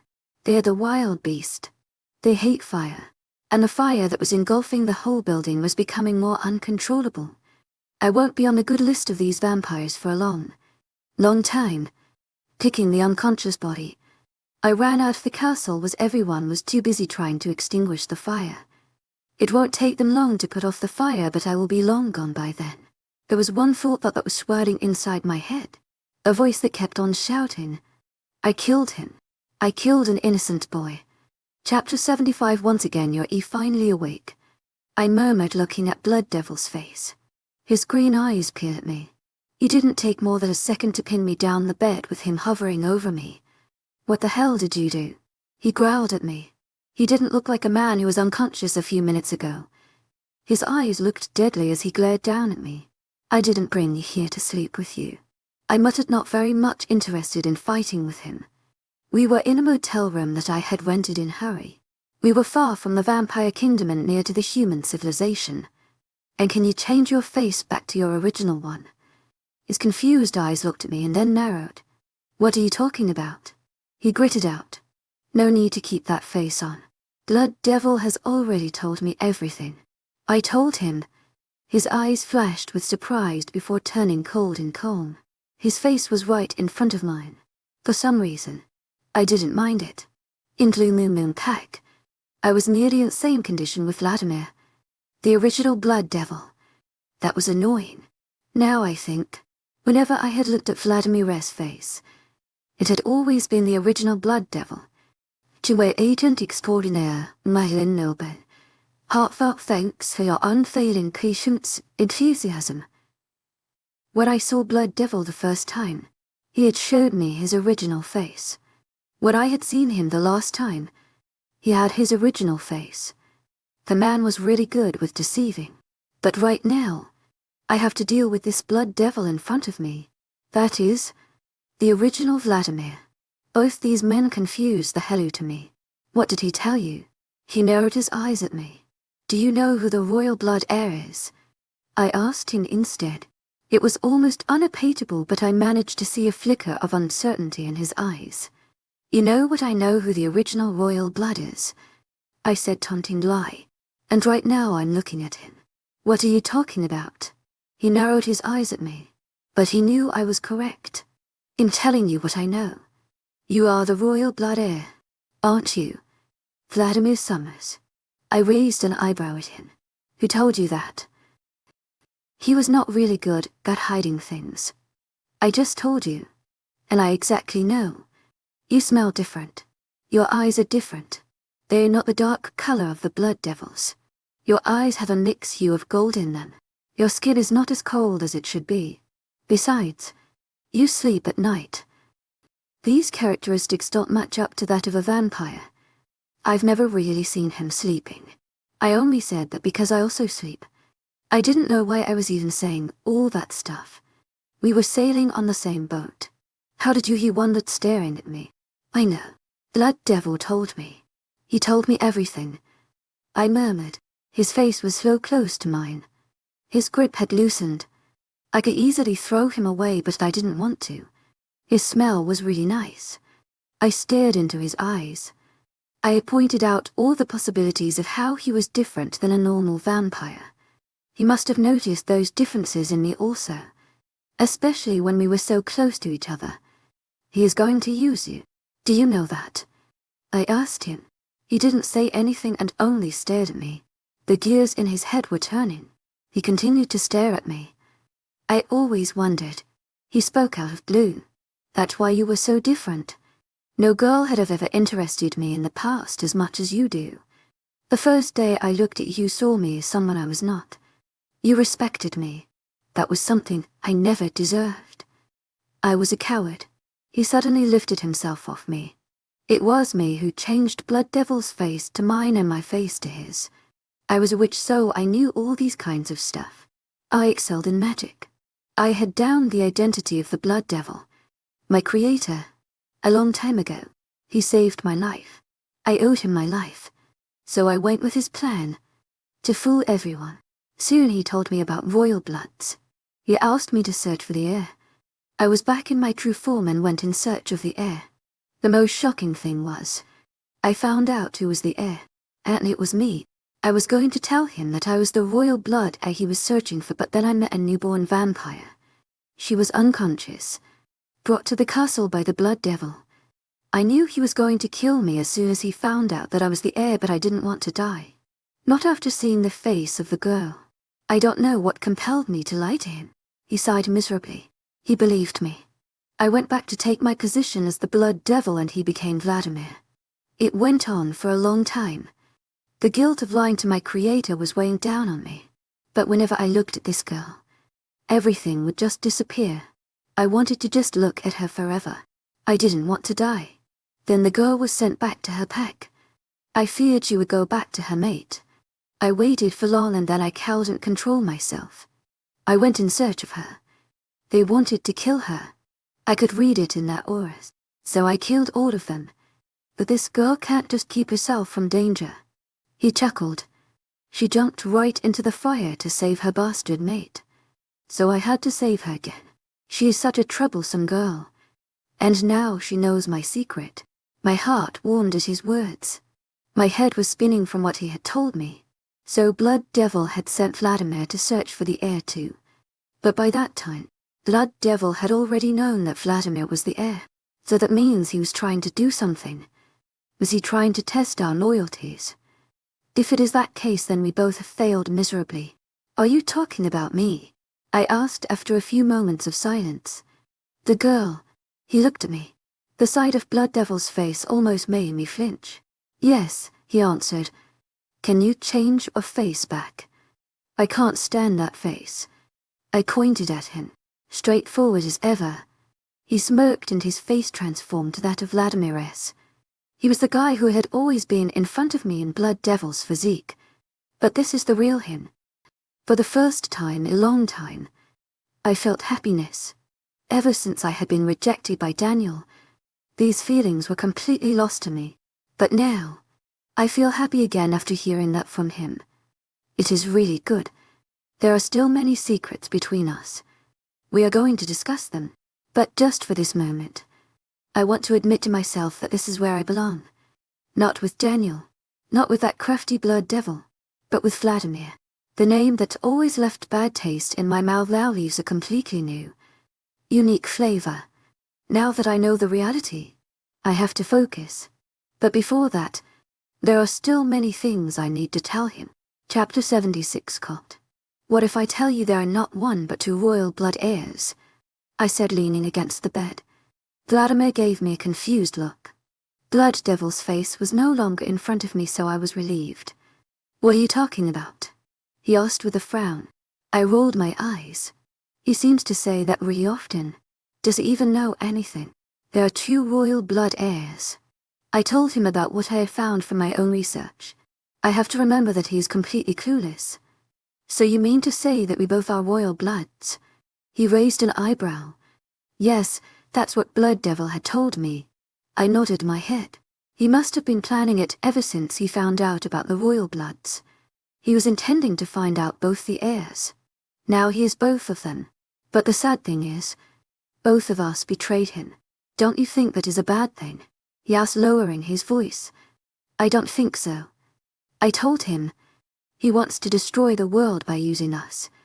No matter how much we owe him, we can't let him destroy this world. We owe at least that to this world. But weren't you rejected by your mate? I was too. Rejected by everyone. I was the son of my father's mistress. I was hated by everyone. They all made fun of me. My mother was banished. She was never seen after that. My father always ignored me. I was treated like a quack by all of them. Only Blood Devil saved me when I was dying because of them. I owe everything to him. Not to this world. He reasoned. I gave him a look of disbelief. What are you saying, Vladimir? You owe nothing to Blood Devil. Nothing. You have already put your life in danger by posing as Blood Devil in front of everyone. You know how controversial creature he is. He is not exactly the most loved one person in this world. And you had to stand at his place where he was hiding behind, using you as a shield. That was my job. I had to do it. You don't have to do it now. I told him. What was he even talking about? You don't understand, Sera. I can't just set him aside. He saved my life. He saved my life too. But he is going to use me to destroy this world. I refuse to be a weapon. A mere accessory. What do you want to live as? A weapon or a living being? I almost yelled by the end. This conversation was not going in the direction I wanted it to. This way, he is going to fall right into Blood Devil's trap. Or he might have been already caught in it. I have to do something soon. But he saved my life. He was adamant and I didn't know what to say. His words were getting on my nerve. I gritted my teeth. I had no idea he would be that thick-headed. Can't he see? Blood Devil is a name of a destructive force. He didn't save your life. I narrowed my eyes at him. He wanted to give you a painful death. But you ended up being a new discovery for him. What are you talking about? I told him what Blood Devil had told me before. I told him everything. I didn't exclude anything because at that moment, I was focusing on persuading him. If Blood Devil had kept Vladimir by his side for so long, there must be a reason for it. A reason I'm still not aware of. What are we going to do now? He asked as the information sank in. Right now I'm planning on visiting the Alpha of Moonstone pack. I told him, you mean your brother? No, I shook my head. I mean Daniel's father. He knows something. We can't defeat Blood Devil if we still are unaware of what is going on around us. When will we go there? I think we should leave as soon as possible. It's not very far. We'll reach there in a day by running. What if Daniel is there? Then I have to avoid him as much as I can. What if he sees you? He will surely try too. I don't care about him, I said in a soft voice, realizing he was insecure of Daniel. I don't even know what is he so insecure of. Daniel was a jerk. Even if he is the last man on the earth, I will go back to him. Okay then. He nodded his head. I think we should go. Yeah. I nodded and got ready to leave, but he tugged at my arm. His lips met mine. For the first time I felt something different inside me. It felt so weird and so amazing. Every cell in my body was on vibration mode. His hand cupped my face and my hands were on his waist as he continued to kiss me. It was so sensational. I had never felt something like that ever before in my life. When he pulled away, my eyes were still closed. I didn't even know when I closed them. When I opened my eyes to look at him, his own eyes were wide. His face was extremely pale. He looked like he had just committed a crime. I felt a stab in my heart seeing his reaction. Why was he acting like that? Didn't he like the kiss? Didn't he like me? But he was the one to kiss him first and I had kissed him back. There was no way it could be taken as I was repulsed by it. But he looked like he surely was. Vladimir, I murmured in concern. Just then the door of the motel burst open. Blood Devil's smirking face greeted me. We are caught. I stood in front of Vladimir protectively. He caught us way too fast. I was not expecting that. Sera Winters. Blood Devil said my name in a taunting voice that made me cringe. I held my ground, thinking of the ways to escape. I could use the window or simply break the way. I could even distract Blood Devil and then get out of there. Or I could team up with Vladimir and attack Blood Devil. Or, nice job, Vladimir. She would have gotten out of my hand if it was not for you. Blood Devil praised Vladimir and all my thoughts came to a halt. What? Chapter 77 Lost Hope. Seriously? OV never again. I muttered, staring at the dilapidated walls of the dungeon. I'm never going to trust my heart again. That is if Blood Devil doesn't kill me first. Betrayed by my mate twice. Not one but two. Never put your trust on someone else. I've learnt this lesson. Except for my brother and Manny, everyone in my life has let me down somehow. But it was my fault. I was the one who had so many expectations from the people who didn't hear about me. In the end, I'm where I'm supposed to be. All alone. In a dungeon. What should I do to get out of this place? Should I even try to get out? Who am I living for? I'm sure Dave is living safely with Manny. I haven't caught him, but I have made sure he won't come back in search of me. So that leaves me only me. Will it matter if I die? I really don't think so. There won't be anyone to cry for me. But do I want to die like that? A nameless sacrifice? I really don't think so too. Vladimir and Daniel. I want to kill both of them, I really want to kill them for betraying me like that. Especially Vladimir. But on the other hand, there are still many things I want to know. I don't want to die like a curious cat, so I need to get out of here. Even if it is for my own satisfaction, even if it is just for the sake of a couple of answers, I really need to get out of this place. I'm not expecting anyone to save me. I already know what happens when you expect something from someone. It would be better if I live in despair than living on a fake hope. The later part really stings. After my escape the last time, Blood Devil has tightened the security. This time, I'm sure all the vampires are hungry for my blood. I had burnt down their beautiful castle after all. So in the end, I'm in a situation where no one wants to be. I am trapped, and all alone. Vladimir's POV regret was eating up my insides. What had I done? Sera, the girl I loved. I bet Blood Devil. I couldn't betray him just like that.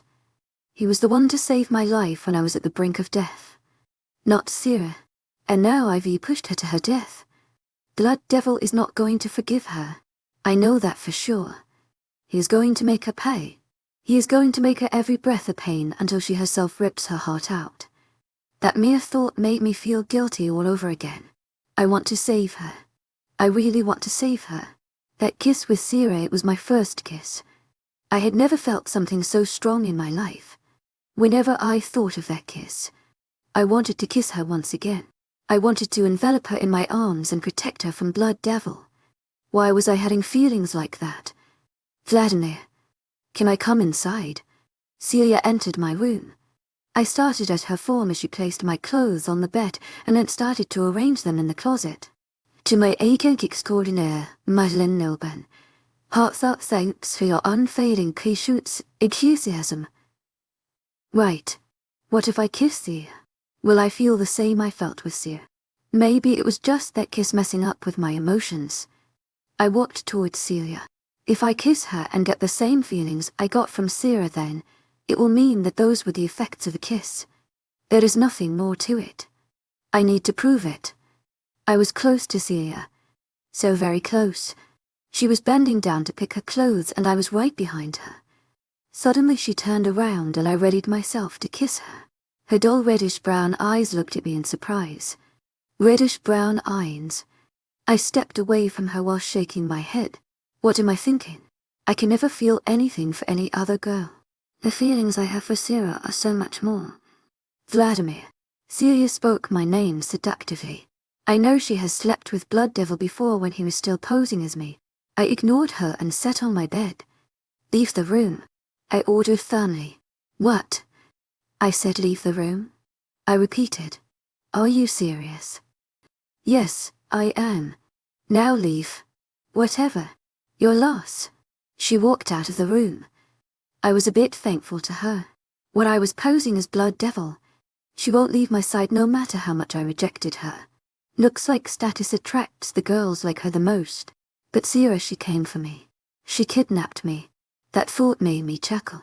She had actually kidnapped me. She didn't go with Blood Devil's plans. I know he wants to make her the queen of the vampire kingdom. She will get immense power if he agrees. But that's not what she wants. She wants to save this world. That's why she is not Celia. She is a unique girl. I handed her over to the devil. She placed her trust on me and I shoved her in fire. What is she doing right now? Is she safe? Blood Devil has been busy with reconstructing the parts that were damaged due to fire.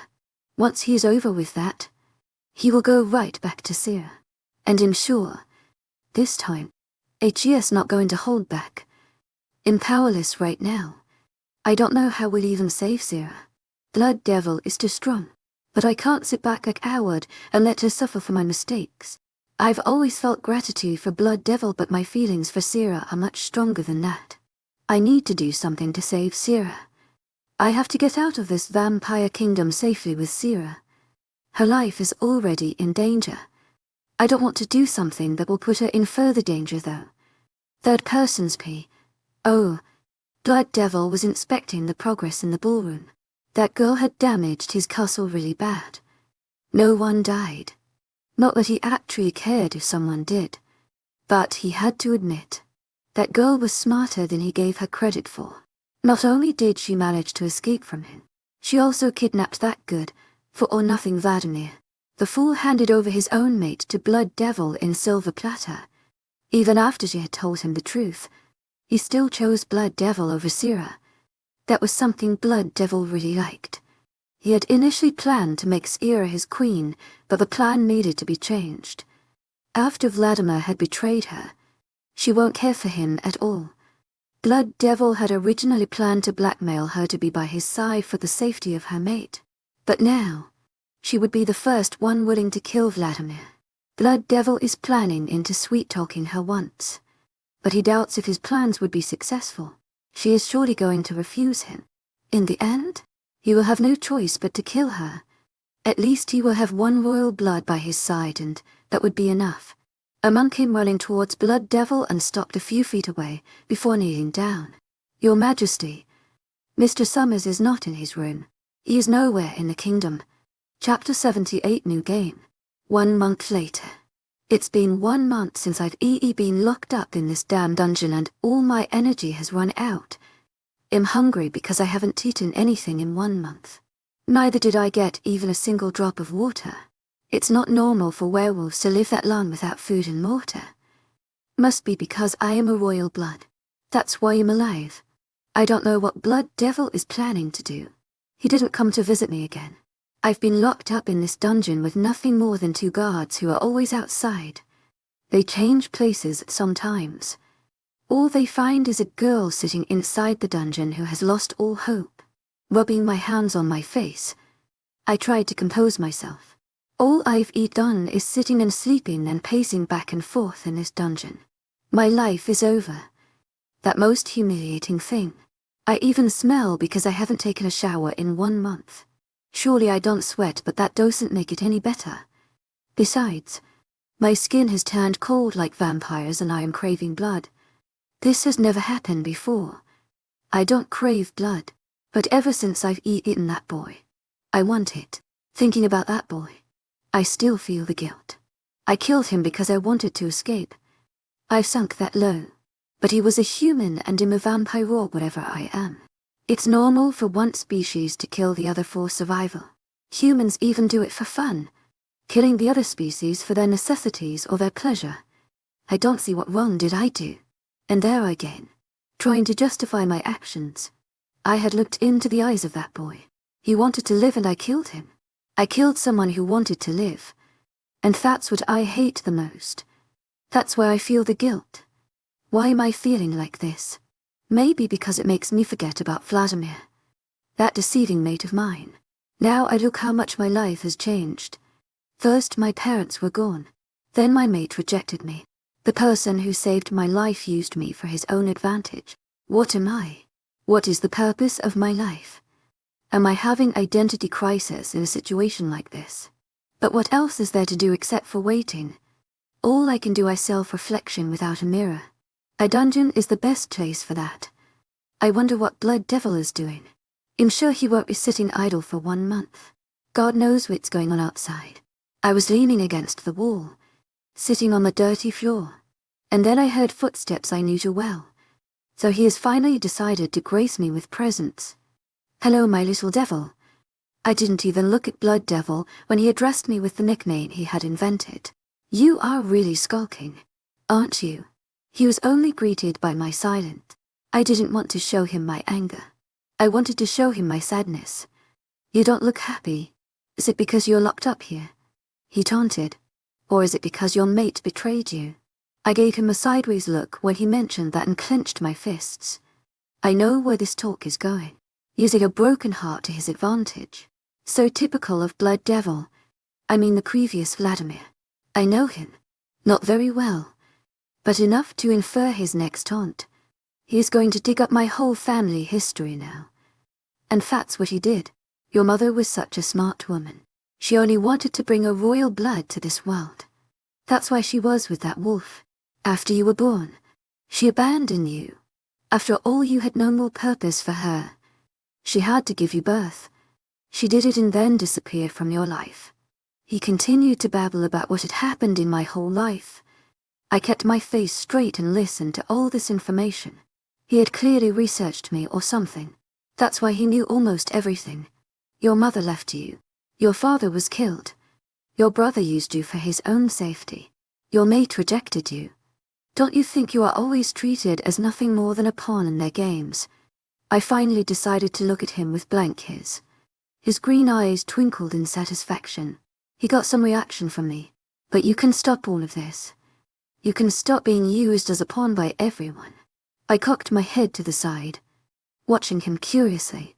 I can make you the queen, and then you can rule over all of them. You will be the one to use them as your pawns. My mouth parted at his words. I knew what he was implying. You can make all of them pay for treating you like trash. He leaned forward. Come with me, Sera. I will give you power, and then you can take your revenge on all of them. He's so stupid. Previously, I had thought that Blood Devil was really smart. That's because I was at a very low level. I always wasted my emotions on unnecessary things. That's why I always failed to see the reality. When I was little, I was always saddened by the loss of my parents, feeling pity at myself. Then I was waiting for my mate. I hope that had always helped me kept going on. I hope that always told me that everything was all right, that there will be someone to protect me. And then I was struck by the reality. My mate rejected me. I held on to that grudge against him for a long time, even though I had told myself I was over it, but that was not true. I kept on trying to hurt Daniel because my feelings of hatred and frustration always remained under the surface. After that, the discovery of me being the heir, my reluctance to tell the truth, my fear of truth leaking out. All my life, I have wasted my emotions on unwanted things when I should have used them to do something right. I should have used them for myself. I always ignored what was needed to be done. I always denied my actual role. I have taken many wrong decisions in my life, even though they don't seem very apparent. Even when I took the right decisions, I always lacked the action. But not now. Previously, when I first became a vampire, I always thought there was no defeating Blood Devil. That's because I was being sheltered by him. I thought of him as the one with absolute strength and brains. And maybe it was a feeling that had evolved from my mate. And Vladimir. I always knew something was fishy with him, but ignored that feeling because I believed Blood Devil was there if anything goes wrong. In the end, Blood Devil was not even Blood Devil, and Vladimir was not even Vladimir. It was all Blood Devil's game. He used me as his pawn. He used Vladimir as his pawn. But I am not a pawn. This time, the game is mine. I'll come with you, I told Blood Devil. I'll take my revenge. Chapter 79 Pack Business. What are you planning to do now? I asked Blood Devil as I sat on the chair in front of his desk. He was sitting back on his chair. There was only the distance of the table between us. He was staring at me intently. His bright green eyes were fixed on me. I frowned, feeling something shift in the air. I ignored the feeling that something was different. He had already deceived me before. There was no way I was going to trust him once again. You're going to Moonstone, Peck? He spoke calmly. I raised an eyebrow. Why is that? To eliminate any hurdle in our path. And what exactly are you talking about? Daniel Wayne Osborne. Leaning back on his chair, I stared at him blankly for a couple of seconds. If he wants to kill Daniel, then he may do it himself. Why is he sending me to that pack? You are leaving today. As soon as you kill him, you will return to this pack. But there is something else you have to do. And what is that? Kidnap Harry Osborne, Daniel's father. What do you want him for? Something? It won't be a difficult task for you. I believe you can handle it alone. I nodded my head. Of course I can. Then why do you look doubtful? Sometimes I think I'm just imagining things, but in the end they turn out to be true. He smirked at my words, his green eyes glinting. That's up to you, whether you want to believe it or not. Before the truth is revealed. I know the truth. Right now I would rather ignore it. I have another matter to solve. I told him as I stood up. Is anything else you want from me? I inquired. You can always kiss me. I gave him a blank look. Don't get ahead of yourself. Blood Devil. I left the room after that. That guy has a nerve. I wanted to wring his neck right then. But I have something else to do. His idea had caught me off guard. I think it works in my favor. To my agent extraordinaire, Madeleine Noble, heartfelt thanks for your unfailing patience, enthusiasm. I want to know so many things, and I am sure I will get answers from Harry Osborn. What about Daniel? Will I have to kill him? That bastard created a lot of problems for me. I imagine what would have happened if I had not been rejected by him. Surely wouldn't have made such a mess of my life. I wonder where that face of my original mate is. But forget it. To my agent extraordinaire, Madeleine Noble, heartfelt thanks for your unfailing patience, enthusiasm. You have to do something else for now. This is a good time to call Dave. Though I had doubted I would be able to see his face again after Blood Devil had captured me. For some reason, I'm feeling relieved at the current situation. Right now, I don't trust anyone around me except for Dave and Manny. This situation leaves me satisfied. I don't have to worry who is going to stab me on the back. So there is no fear in the end. I'm ready to die any moment, but I want to see Dave's child's face before dying. As I entered the territory of my old pack again, I felt something peculiar in the air. Every day I feel like I'm growing stronger. Ever since I was captured and put in the dungeons a month ago. Maybe self-reflection did me a favor. I had made some plans during that month. I had planned how I would meet Blood Devil. That went exactly I had expected. But after that, he ordered me to return to my pack. What was he thinking sending me back to this place? Eliminating Daniel. Why won't he do that by himself? Maybe he wants to dirty my hands by himself standing in the shadows. When this matter with my old pack is solved, I would like to find a particular green-eyed monster and kill him with my own hands. I was greeted by a familiar faces as I ventured further into the territory. He must be on patrol. To my agent extraordinaire, Madeleine Noble, heartfelt thanks for your unfailing patience, enthusiasm. Wilson looked at me, completely surprised. Hi Wilson. I smiled at him. Wilson was third in command when Daniel was Alpha. But then Dave became Alpha. You are alive? He asked in astonishment. That was the not welcome I was expecting. What are you talking about? Wilson, I inquired, frowning at him. Daniel told everyone that you were dead. He was devastated by that. His reaction was weird. And Dave has disappeared. He spoke frantically and then stopped. Is it really you, Sera? I rolled my eyes. Of course it's me. Have you found your mate? I changed the topic and tried to read his thoughts. Should I tell her that Daniel has found another mate? When she was here previously, there was some sexual tension between them, and she even saved his life. My eyebrows shot up in surprise. A mate? Daniel has found a mate. Yeah. He smiled and started thinking about his mate. I stopped reading his thoughts when they became too personal. I'd like to meet her. I smiled at him. She's amazing. You'll love her. And she will love me too. You are out of the picture. I flicked him and he groaned, making me chuckle. Stop acting like a child. I want to meet Daniel. I told him. He nodded seriously. His eyes glazed over, ready to Daniel through my ink. I tried to read his thoughts again. He didn't say anything except for informing Daniel about my arrival, who didn't say anything in return. He must be shocked. To my agent extraordinaire, Madeleine Noble, heartfelt thanks for your unfailing patience, enthusiasm. After all, he believed I was dead. Yes, you are right, he said, but his tone said something was wrong. Let's see your Alpha now. By the way, where's Alpha Wayne? I have to kidnap the guys per orders of so-called Blood Devil. At Pack House.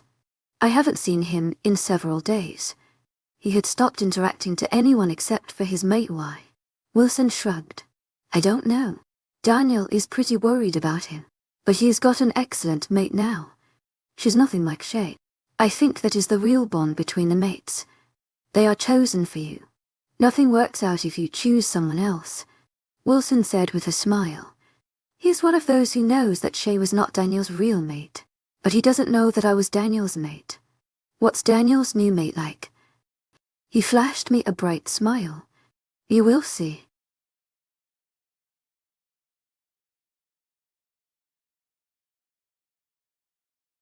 In this world filled with betrayal and power struggles, I once lost everything, even my own identity. But when I stood up again, I discovered I possessed greater power and a stronger resolve. Chapter 80. His mate meeting Lana made me feel grateful of myself. I'm glad I'm no longer in this pack. So you were previously Daniel's mate? She asked me in a calm voice. Her eyes, on the other hand, were anything but calm. Her hazel irises were gleaming with fire as she stared at me. I smirked at her. Her efforts at making me feel intimidated were appreciated. But now even Blood Devil can't make me feel intimidated. This girl holds no light to him in that respect.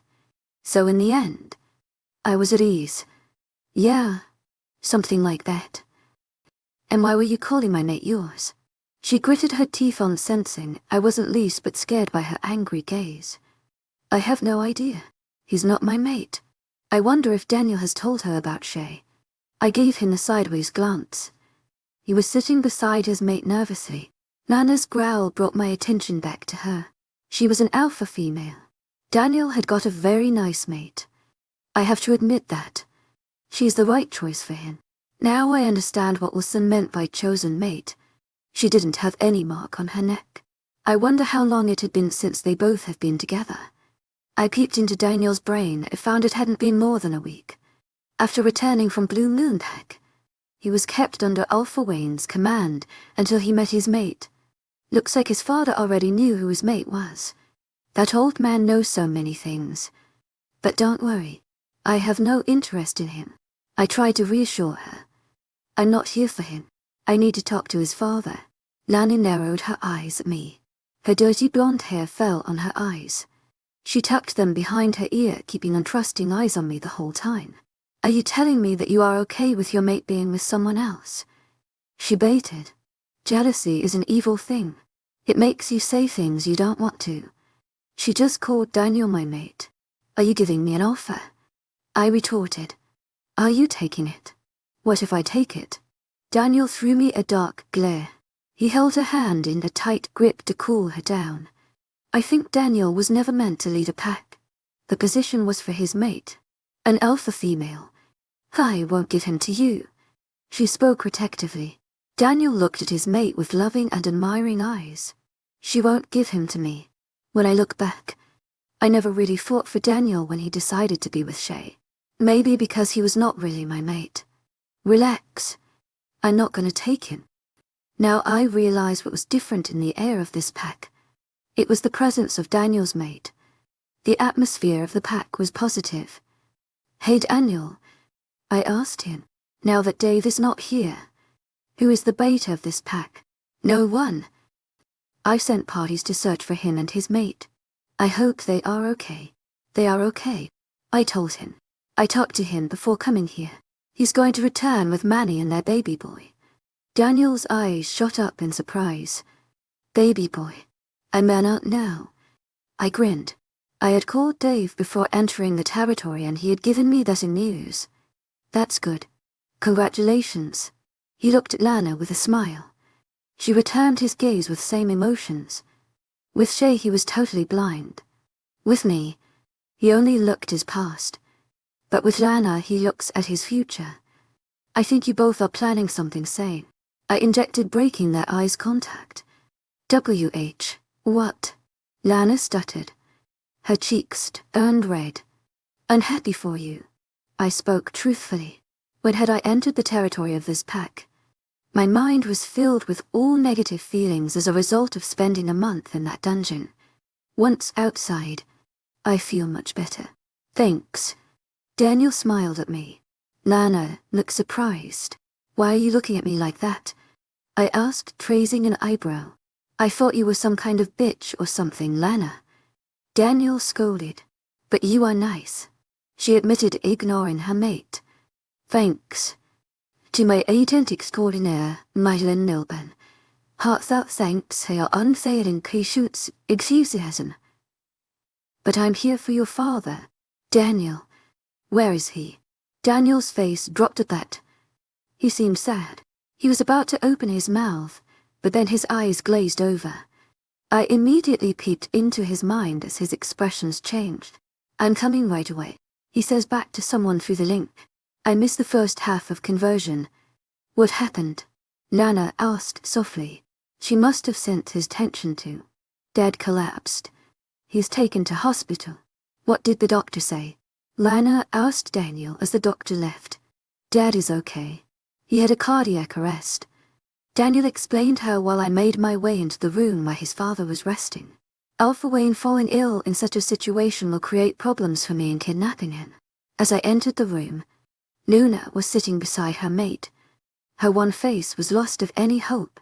She looked devastated as she held his hand. As soon as I entered, she gave me a weak smile. I returned it with hesitation. You are here to talk to him, aren't you? She asked in a soft voice. I opened my mouth but no words came out. Alpha Wayne opened his eyes and directed his weak gaze towards me. Sera? His eyes were losing their light. It was obvious. The man was going to die. Chapter 81. No regrets. What are you sorry for? To my agent extraordinaire, Madeleine Nilben.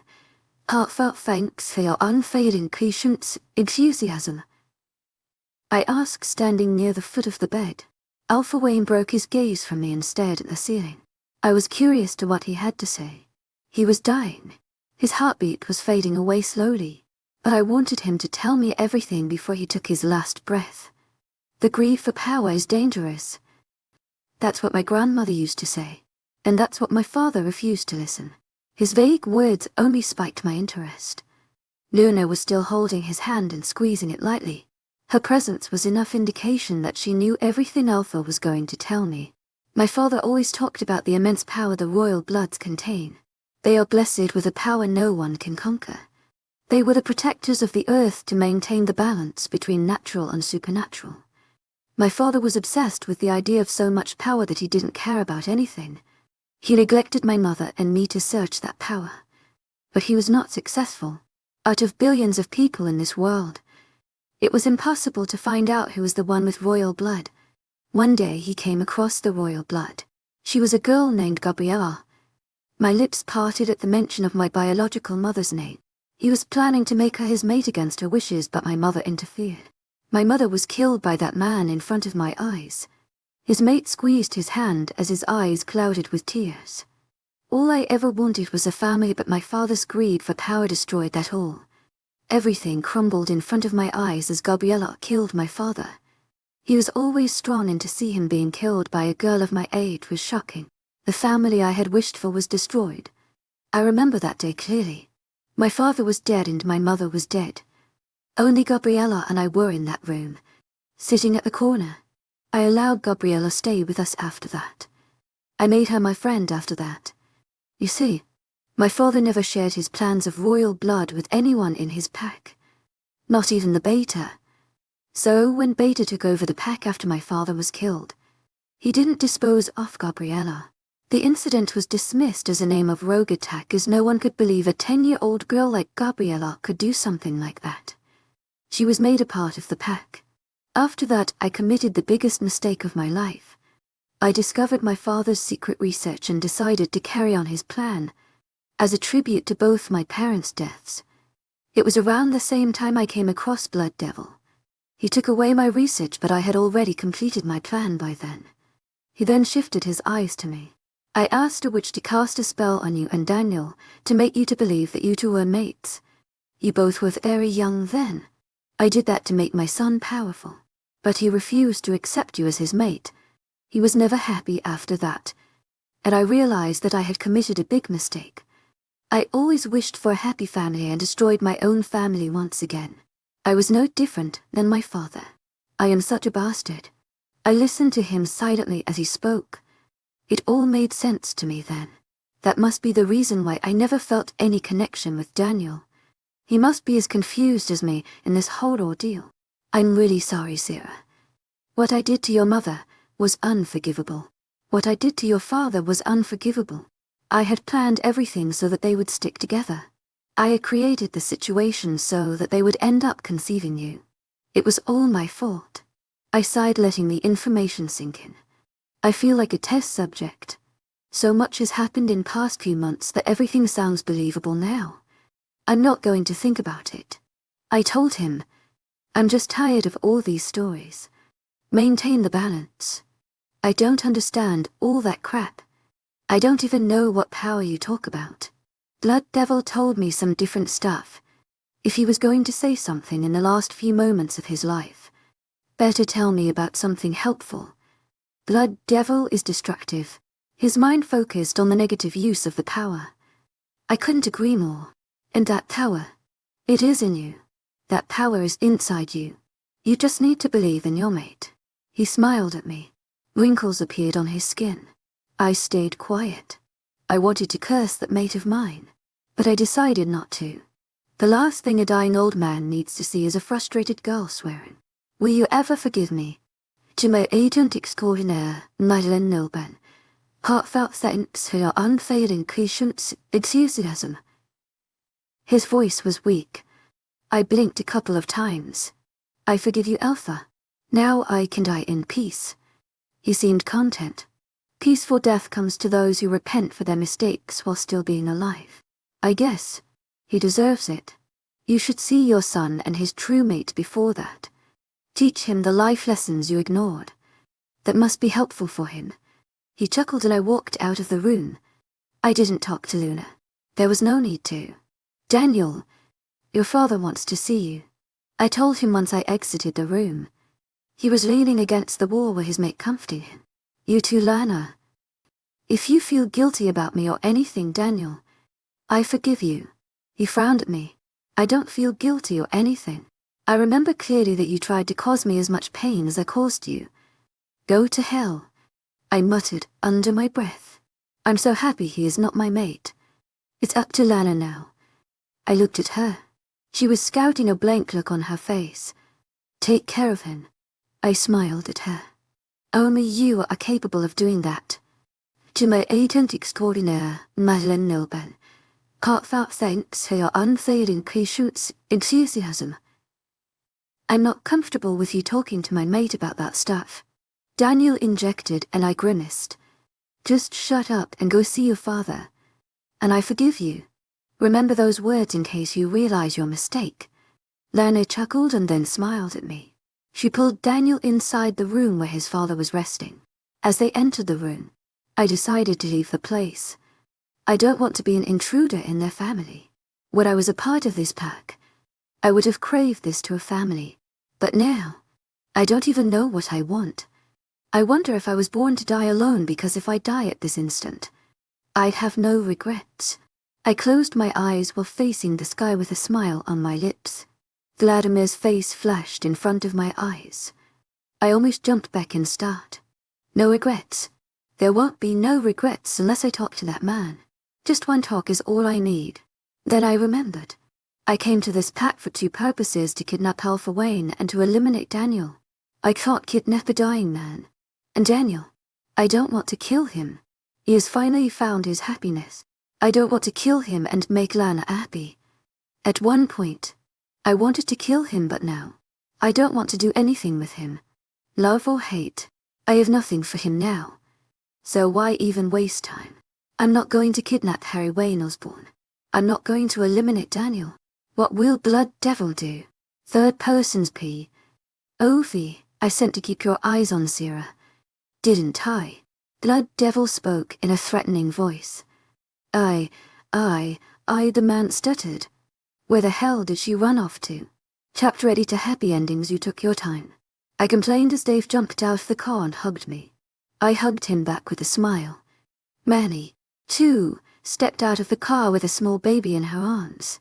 My eyes fixed on the little thing she was carrying. Got lost in the way.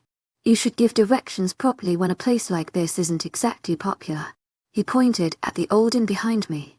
It was the best place for hiding for the time being. Soon I'll have to return to Vampire Kingdom. It's been 2 weeks since I ran away. The Vampire King must be really losing his cool by now. It's the last time, I muttered under my breath. Hey, Sera.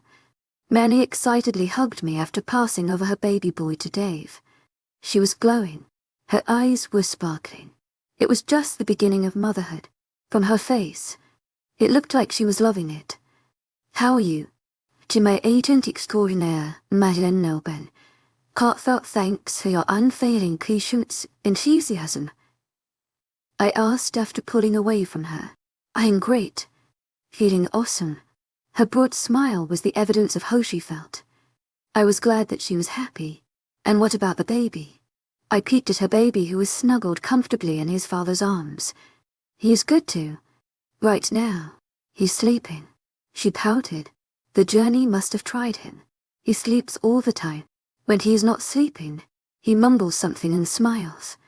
He has a very adorable smile. When he wakes up, you will see it. I gave her a smile. This girl is still the same. I'm glad for that too. I changed in many ways. Maybe for the worse. I'm happy that my brother and his mate are living their lives happily. They have a family. Something Alpha Wayne always desired but lost. Something I lost. And I don't even know what I desire anymore. But looking at Dave and Manny, I wonder if I'll have a life like that. I led Manny and Dave to the chair set outside.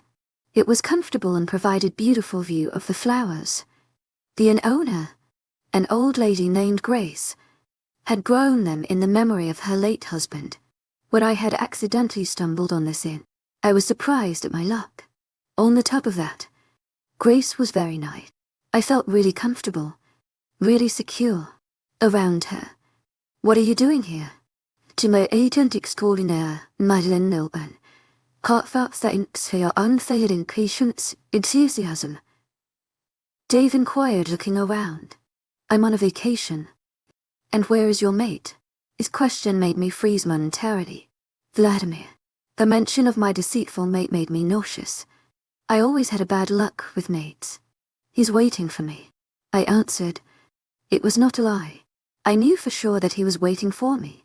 To my agent extraordinaire, Madeline Milburn, heartfelt thanks for your unfailing patience, enthusiasm. Somewhere. Don't worry about that. I'm doing great. Dave's worried gaze didn't leave me. Even Manny was curious. To my agent extraordinaire, Madeline Milburn, heartfelt thanks for your unfailing patience, enthusiasm. Don't worry. You will meet my mate one day. That was a lie. And I'm so happy right now meeting you two. Even the pack is doing good with the female alpha. Are you okay about that? To my agent extraordinaire, Madeline Milburn, heartfelt thanks for your unfailing patience, enthusiasm. Manny asked in concern. I knew she was asking whether I was okay with Daniel's mate. I'm glad. After the trouble Daniel had created in Kyle's pack, I was so very glad that he was off my back. Tell me his name. I gestured towards their sleeping baby. My eyes widened to find that the baby wasn't sleeping anymore.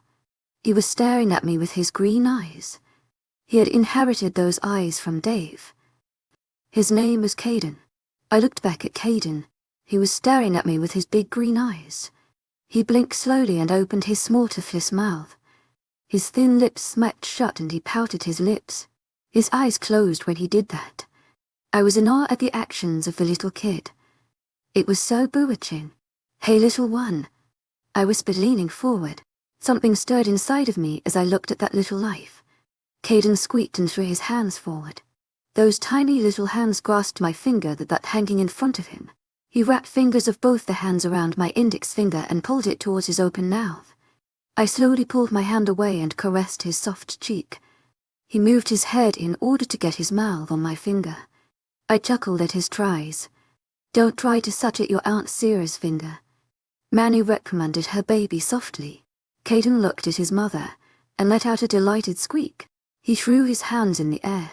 Manny eagerly drew her son close to her. Happiness was bright on her face. I was really happy that I could cry. Right then, I wished I was like Caden. I wish I was a child who had no understanding of the world. I wish I was protected in the cocoon of my mother. I wish I had nothing to worry about. I wish I had no pains or regrets of past. I wish I only looked at the future. But can I even have that? At some moments, I think this is the end for me, but then at other moments I think something can be there for me. Maybe it's not the end for my happiness. I'd happy watching my brother and my best friend with their son. But I really wish that I had something like this too. That I was not just a spectator but a participant. Why did you call us here today? Dave asked. Manny was sitting person in the baby seat. They were going to leave. What are you going to do? I sighed, tilting my head up so that I could straight into his eyes. I'm leaving, I answered. Where to? Somewhere. I want to ask you to stay, but I know you will leave anyway. You are stubborn. You know me too well. I hope your mate takes care of you, he said, looking at my face carefully. Don't worry about that. I didn't let the thoughts of my mate spoil my mood. Are you sure you will be all right? I will be all right. Seriously. You don't have to worry about me.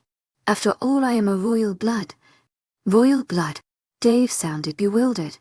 It's a secret, I whispered. You just enjoy your life, brother. Because I'm enjoying mine. Will you come to visit us? I'm not sure. Most probably not. There are some unresolved issues right now. And I don't know what's going to happen after that. So I can't promise anything. Whatever you're doing. Is it safe? He hesitated. It's absolutely safe. Dave. Thanks for trusting me in it. He wasn't asking many questions, but his concern was visible on his eyes. Of course I trust you. The first time you went missing, anyone would have thought you'd be in a bad condition without your mate, but you returned being even more powerful. And then you went away second time. Now you are even more powerful than before. I can practically feel power radiating from you. After meeting them today, I can feel it too. This power. You know I love you, right? He spoke after a few moments of silence. Of course I do. I love you, Tay. You too are forgetting me. Manny joined in. Who can even forget you? I said, hugging her. She hugged me back tightly. I'll miss you, she whispered. She must have overheard my conversation with Dave. I'll miss you the same, whatever you are doing. I hope you are successful.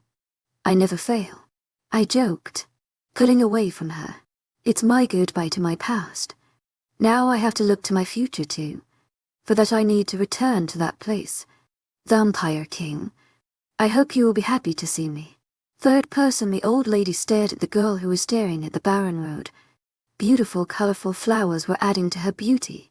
Gabriella smiled at the sight of her daughter, who was glowing with yellow light which signified the awakening of her royal blood powers. Only one more push was required for her to obtain all of her powers. Her daughter was strong. She had faced all odds and came out unscathed. She was able to smile like that even after all the betrayals she had faced. Unlike her mother, who gave up on her daughter when she got heartbroken by a certain werewolf in Moonstone Peck. Vi, he wanted to be with his mate. It was natural for him. Gabriella should have understood that it was time to let go. She held on the grudge and wasn't enough powerful to find her power or her real mate. But Sera, she knew when she had to let go of the past. The only thing that needs to be done is looking forward for the future. After that, she will be able to gain the power to be happy and to bring happiness. The power to stop wars and conflicts in the supernatural world. And the key to that is the future. All she needs to do is hold the hand of her mate. Chapter 83, The Ceremony. Neither of us said a word. He was simply staring at me and I was staring at him. The only person in the room besides us was Gibson, who watched our non-existent interaction with a passive look on his face. He is one of the people I know in this kingdom. He is the one managing everything in this place. His rank comes right after Blood Devil. Why did you decide to return? Blood Devil asked as his green eyes whirled in different shades of green. I tried not to look in his eyes for long. What else can be a better place for a vampire to live? I spoke slowly. His face was devoid of any expressions. He didn't say anything. Shifting his eyes away from me, he focused them on Gibson. Have you made all the preparations? Blood Devil asked Gibson, who nodded in affirmation. What preparations? I inquired directly. A ceremony. That single word made my brows lift in surprise. So he was not going to tell me. Well, if it was a ceremony, it could be about anything. A new member or a new victory. Even Gibson didn't seem to know much. It was evident on his face. I stared at Blood Devil for a couple of seconds. I decided to test the man. In front of Gibson. How will the Vampire King react if I back-talk him? I want to know. Is he really serious about making me a queen, or is it all a game of power for him? I'm sorry for causing you trouble. I mockingly apologized to Blood Devil. What are you planning to do? Sera Winters. Blood Devil laughed in an emotionless voice. His eyes didn't give away the pain of his tortured heart. Nothing. I was just taking a walk in the park. I replied to test his anger. I was waiting for a moment when he would attack. If that happens, it would be the last moment of his life. Same goes for me too. Any moment can turn into last moment of my life. Will he kill me? If he doesn't kill me, I may become a queen. If he kills me, then it's all over. Sera Winters, you will go to your room and stay there. Don't come outside. He ordered me. And why would I do that? Am I not a queen? Are you planning to keep me inside this castle forever? You are my queen. You will stay in my castle with me, even if it means we will have to stay here forever. I stayed quiet at his serious words. Whatever you say, I'm going to take a long nap. Don't disturb me. Better take a nap yourself. I didn't stay to see his expressions and walked out. What is this ceremony he is talking about? Third-person Gibson watched Sera leaving. Her movements were sluggish as she disappeared into the darkness. Ever since he had laid eyes on her, she had always been a tense one. Unstable. This is the first time he had seen her so relaxed yet so powerful. To my agent extraordinaire, Madeleine Nilben, heartfelt thanks for your unfailing patience, enthusiasm. Make sure there are no hindrances. I want the ceremony to go smoothly. Blood Devil's words drew his attention. Yes, sir. He was still a bit confused. The ceremony. Gibson predicted the ceremony was about crowning Sera Winters as the queen. All the ceremonies in the Vampire Kingdom are the same, so there had never been any problem for him to plan them out.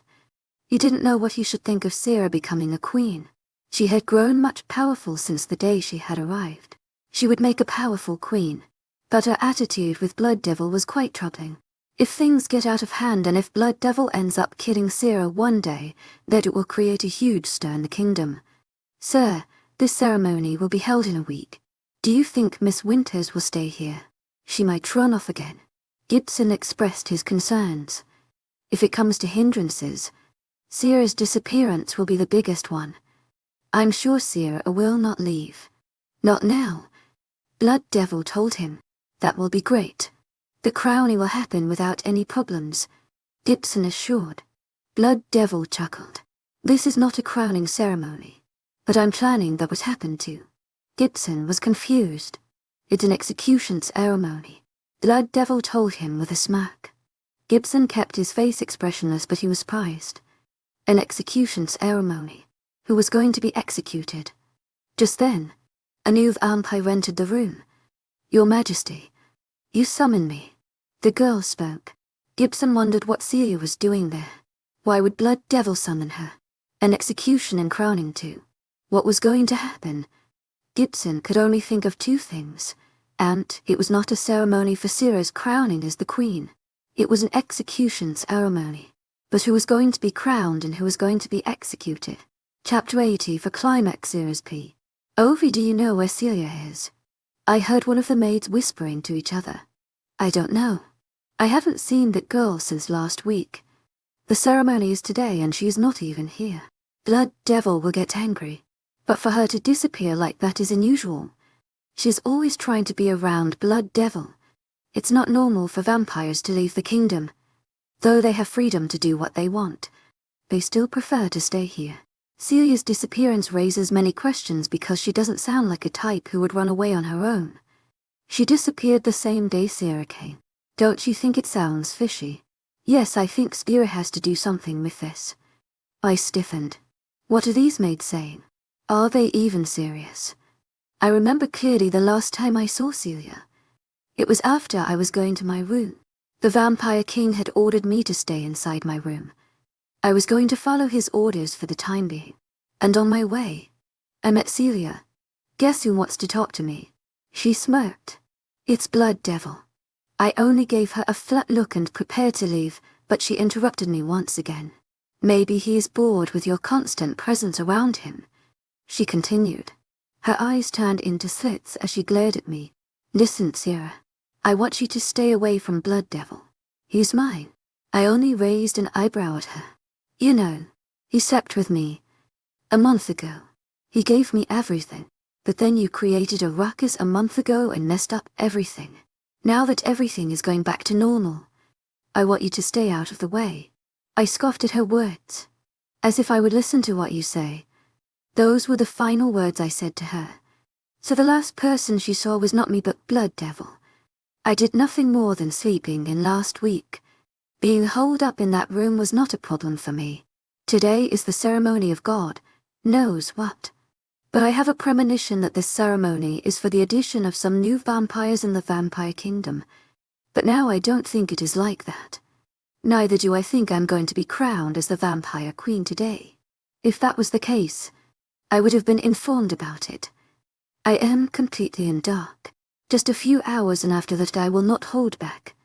If it comes to it, I will even kill someone. That certain someone being the obvious person. But that is all until this ceremony ends. Miss Winters, Gibson's voice drew my attention. Blood Devil wants to talk to you. He informed me. I simply nodded. The maids around us finally noticed that I was standing there, listening to their conversation. Their faces were morphed to the looks of shock and fear. Without bothering to say anything to them, I followed Gibson as he led me to Blood Devil. To my agent extraordinaire, Madeleine Nilgan. Heartfelt thanks for your unfailing patience, enthusiasm. I said his name. Yes, he glanced at me as we continued to walk. What is this ceremony for? The kingdom was not exactly decorated with flowers or anything. There was an Aina which is readied for ceremonies. They don't bother about food but for an occasion like this. There are blood banks. I don't know much, and I don't know whether I should make any effort to discover more about this kingdom. I'm not allowed to talk about it. To my agent extraordinaire, Madeleine Nilban, heartfelt thanks for your unfailing patience, enthusiasm. He replied in a cool voice. If he was not going to say anything about it, then it was all right. I was not going to pry knowing he won't say anything. He was fiercely loyal to the crown, I respected that. Do you have any idea where Celia might be? I asked another question. I remember Gibson was with the High and Mighty King when Celia visited Blood Devil. He stayed quiet for only a couple of seconds before repeating his previous words. That simply means he has some idea about it. Do you think I will become the queen of this kingdom? He gave me a sideways glance and politely refused to answer again. Did your king order you not to talk to me? I threw my last question at him, his eyes wide and ever so slightly at my words. He opened his mouth but then stopped. I'm right, aren't I? He didn't say anything in return. Gibson stopped in front of a room. I knew who was at the other side of the door. I stared at as Gibson reached to knock at the door. Stop. I told him, and his hand stopped midway. To my agent extraordinaire, Madeleine Nilban, heartfelt thanks for your unfailing patience, enthusiasm. He seemed confused. I don't want to talk to him, I said, knowing the king was hearing every word I was saying. I will talk to him only after the ceremony is over. Gibson looked troubled as his eyes shifted from me to the door. After a few minutes of silence that followed, a voice came from the other side of the door. Very well then. The king spoke. As you wish. There was a hidden edge to his voice that I didn't fail to notice. I only smirked. The arena was packed with vampires. It was not a huge place considering there were only a few thousand of vampires in the kingdom. Vampires are the creatures of night. They are usually either ignorant or violent beings, and their undefeatable power makes them more dangerous. Surviving on human blood, they don't have any humanity in them. Some vampires who have lived with humans are usually softer, but the others can still be vicious. A world where vampires' life is cruel and lethal. It's heartless. The vampire king stepped on his throne, looking down at everyone who bowed down to him. Every vampire in the arena acknowledged the power their king possessed. I, on the other hand, didn't even lower my gaze. No one else noticed because they were bowing. The only person who could witness my imprudence was the king himself. But his eyes were not on me. They were on his kingdom. His sharp green eyes scanned every one of them. His powerful presence was enough for them to respect him. In their world, The one with power is the one who rules, and others follow him willingly because he has the power.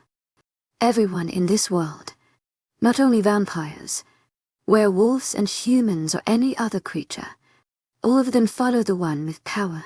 Because the one with power is the one who can provide them safety. Everyone crave that sense of security because in simple words everyone is selfish. I didn't even know why I was even thinking about that stuff.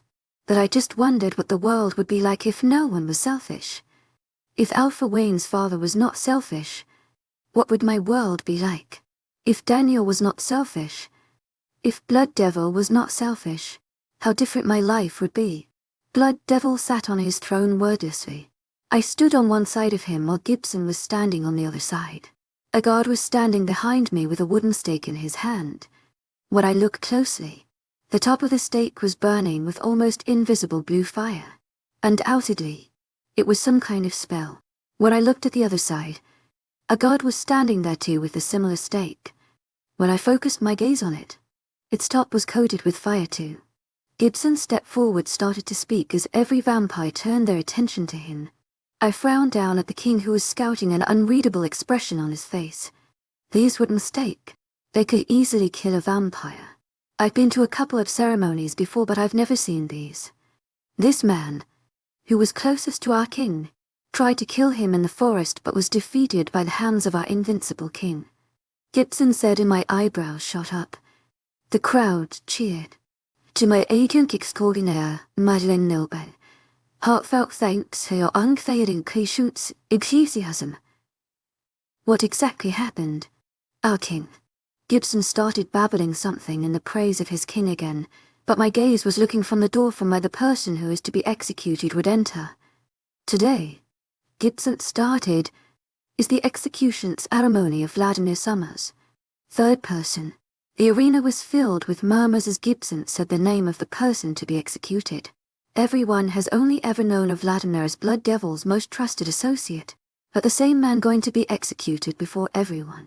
It sent the message that their king wanted them to receive. No one can stand against the vampire king. The man is incredibly powerful. They had seen Vladimir fighting in the past. He was extremely powerful. His power equaled to Blood Devil's, that's what they had thought. But it looked like there was no one who could defeat the king. He was the most powerful being to exist. The vampires were filled with a new sense of respect for their king. The king smirked. His finger danced of the throne as Vladimir's phone was being dragged by guards. The king was extremely aware of Sera, who was standing near him. He could sense her body tense as the man was brought. He wanted to see what she would do. The vampires growled words of disdain at the battered man. He was wearing an old dirty gown for prisoners. His hair had elongated and were reaching his shoulders. He had a fire in his dark green eyes as he looked at the man sitting on the throne. He couldn't speak a word because a spell was casted on him. The same spell that is casted on every other person who is to be executed so that they can't create any uproar in the crowd with their words.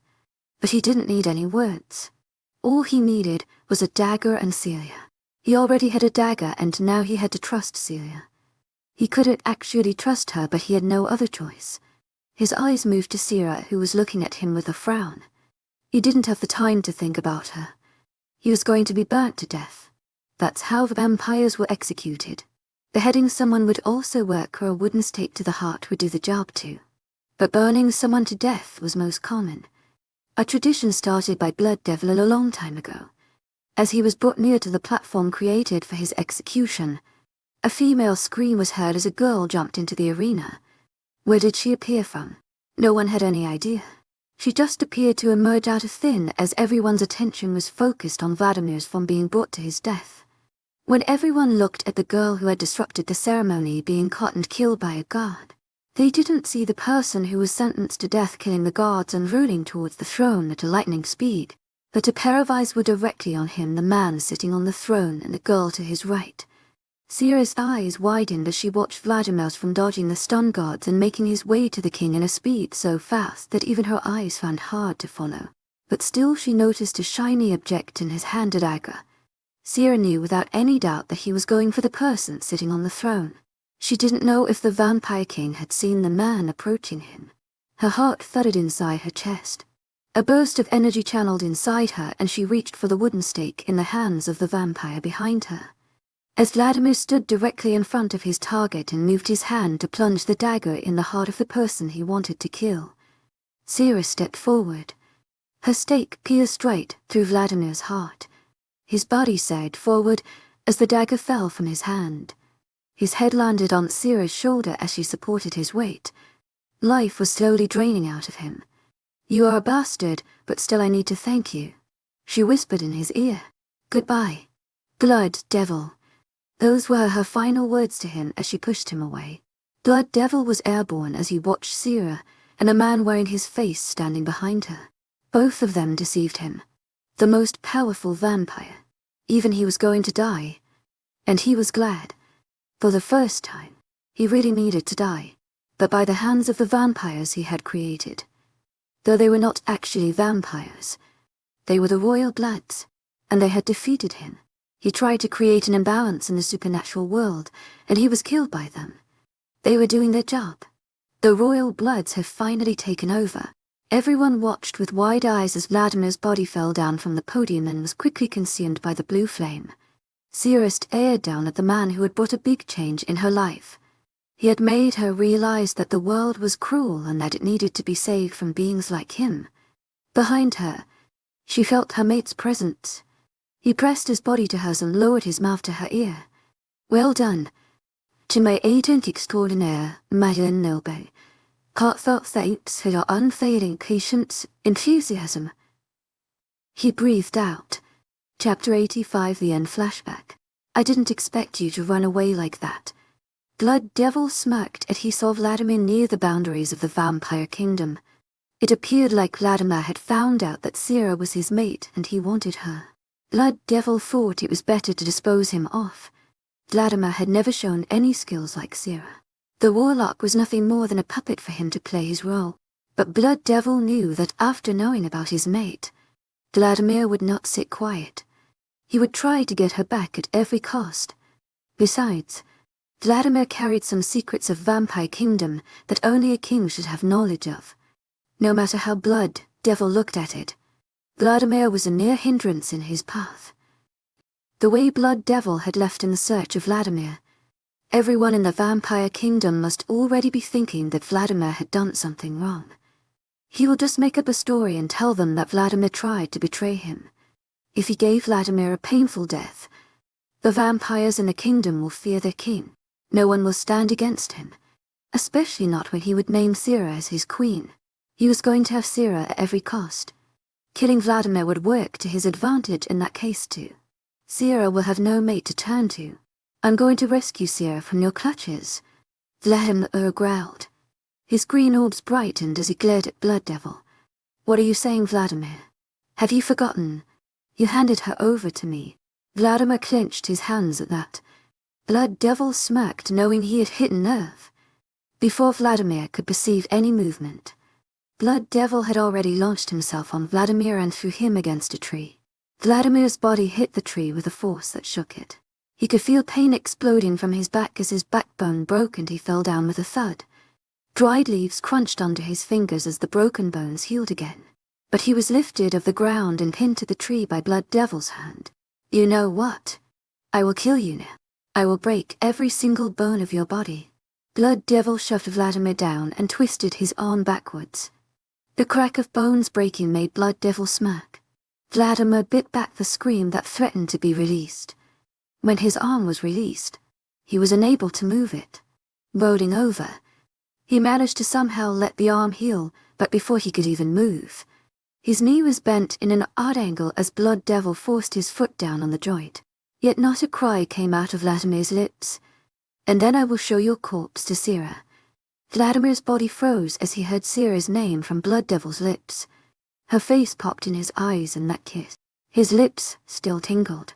Blood Devil leaned forward. "And then I will make her mine," he whispered in Vladimir's ear. Those words made his eyes widen. The idea of Sera and Blood Devil together made his stomach churn.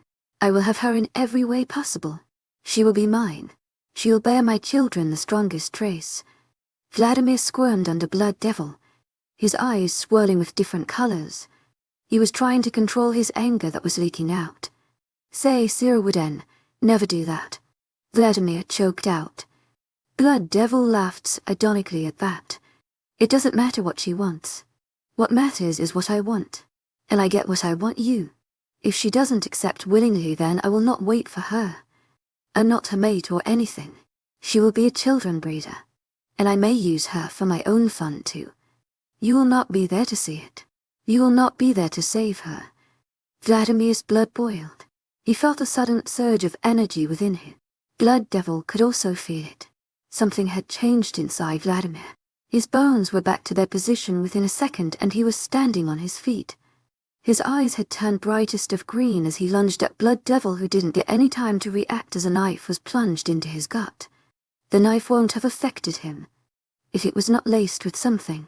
Blood Devil's eyes widened as he could feel his body slowly paralyzing. He fell on the ground with a thud, unable to move. He could only stare at Vladimir, who looked deadly. Vladimir's hand covered Blood Devil's face, and the vampire felt the muscles of his face moving. He knew what was happening. The royal blood's face changed too. Blood Devil knew what Vladimir was doing. He was taking his form. The ability of the royal blood he had always felt useful was suddenly so disadvantageous to him. He knew for sure what Vladimir was going to do, and he was lifted off the ground and Flolder. Blood Devil tried to move, but he was completely powerless. Something was wrong with the knife. It had to be. Why couldn't move at all? His whole body had become useless. When they reached the castle, Blood Devil was put in the dungeons. As he lay on the ground, he could only curse mentally. He had never thought of Vladimir as a threat because he was always so calm and obedient. In reality, he should have been the most wary of that warlock. Vladimir had completely turned tables on him. The door of the dungeon opened. Blood Devil laid still on the cold floor as Vladimir closed the door behind him. The room was extremely dark, so Blood Devil couldn't see, but he could clearly hear Vladimir's voice as he spoke. I don't know where to start, but I think I should start with your failure first. I've spent years searching of the serum that could render even the most powerful vampire motionless. Vladimir spoke in a calm voice. I have hated you for a long time. At first I was grateful to you, but then I realized that you were just a monster. You only ever used me for your selfish purposes and created havoc in the supernatural world. Maybe, as a royal blood, it was in my blood to get angered by your ways of disrupting the balance in the supernatural world. But let me tell you, I was planning to take over your throne since past decade. And yes, I knew I was a royal blood. It didn't take me long to realize. Just like Sera. And I lied to you too. I pretended that I was by your side. I pretended that I was under your debt. But the truth is, I don't tell you anything. Not to a devil like you. I had thought that I would carry out this plan a couple of years later. But now that I have a mate and she is in danger, I can no longer wait. You will just watch as I will sit over your throne against your wishes. I will become the ruler of the vampire kingdom. I will give them a better king than you. If you ever take Sera's name from your filthy mouth again, then I will cut your tongue and sew your lips. And as for Sera, she will kill you one day. Believe me, I will make her kill you. She will be my queens, will be burnt into ashes. Blood Devil didn't know how much time he spent in the dungeon. He didn't know anything about day or night. His body was completely useless, and with that faith, he could never get out of dungeon freely. He was not fed. The only person who ever visited him was Vladimir. His condition wasn't improving at all. That way, he might just rot in the dungeon. He had thought that everything was over for him until one day, his hands started moving. The rest of his body was still immobile. Maybe the effects of that serum were wearing down. Something more unexpected happened that day. A vampire, who was not Vladimir, entered the dungeon. Blood Devil, Celia said in a small timid voice. To my agent extraordinaire, Madeleine Nilban, heartfelt thanks for your unfailing patience, enthusiasm. Blood Devil's scratching voice came. He was surprised that he could talk. After being mute for a long time, he hadn't expected he could speak. The serum's effects were really wearing down. Blood Devil, she said in a stronger voice as she moved around inside the dark room. Her foot hit Blood Devil's leg and she fell over him. He let out a curse at her clumsiness. "What are you doing here?" He tried to keep his voice calm. It was only Celia. He wondered how did she get there, and if she was of any use to him. "Blood devil. Is that really you?" She sobbed on his chest. He scrunched up his face but refrained from doing anything rude. "Yes, it's me." Even though Blood Devil and Vladimir could change each other's form, they could speak in whatever voice they wanted to. Blood Devil used his original voice as Celia had a business with him. He was glad the room was dark. If she saw his face, she won't submit to him easily. No, scratch that. It would still be easy. She would submit to anyone if it benefited her. "How did you get here?" Vladimir has taken your form. And he plans to kill me. I overheard his conversation with guards. He was telling them to kill me. She cried as she clutched his shirt tightly. "I know he has taken your place. I felt it in past too. He can do that too. And he's so cold to me. He doesn't even touch me even if I'm naked. He only looks at Sera. Now he wants to kill me. He will make Sera his queen. He will execute you too. He is planning to execute you in a week." Blood Devil stiffened at her words. So Vladimir was going to execute him in front of his own kingdom. Blood Devil's blood boiled at those words. He won't allow it. Blood Devil knew what Celia wanted. Vladimir must have forgotten that Celia knew him intimately. Of course she would suspect something. It was natural for her to search him to save herself. Blood Devil put his arms around Celia. "Don't worry. I won't let him kill you. We will make out of this place and I will make you my queen." Blood Devil fed her lies. "You just need to do as I say." He was going to make a perfect plan and kill Vladimir. But Vladimir was already one step ahead of him. Flashback ends him. Sera hummed. "So you were not as dumb as I thought you were," she murmured, sitting on the throne of the king. Vladimir was leaning against the side of the chair. He was still in Blood Devil's form.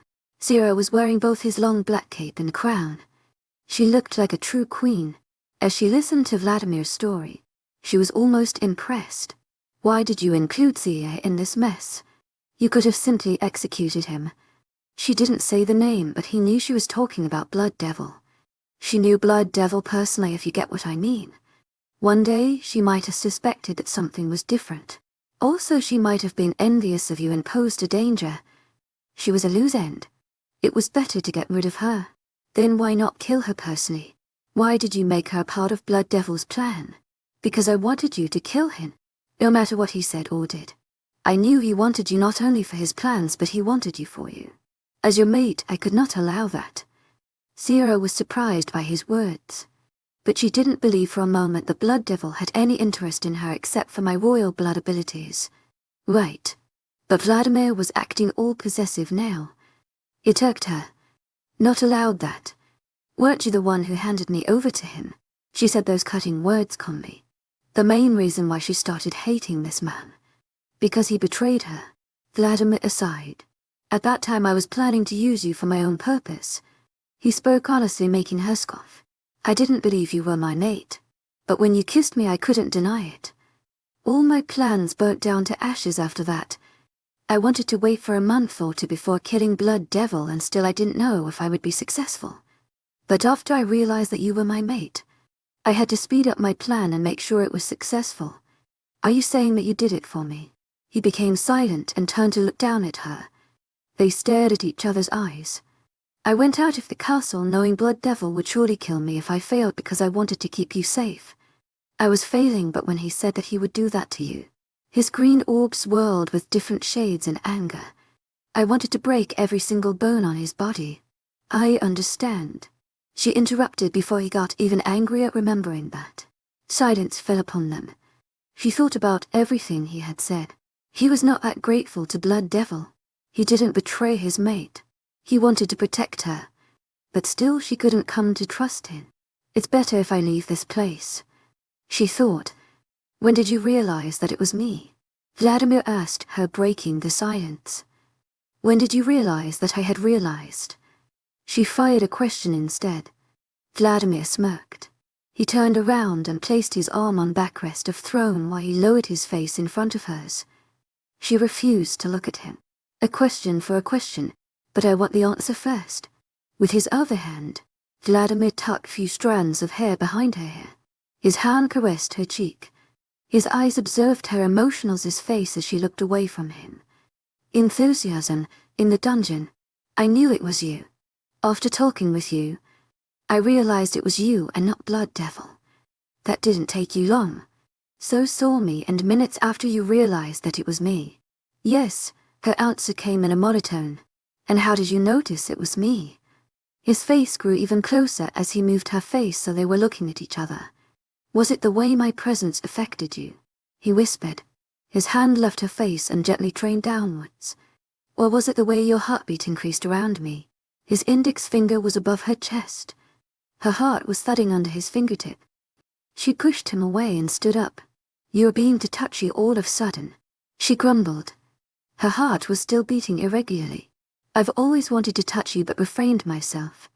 He spoke and then hugged her from behind.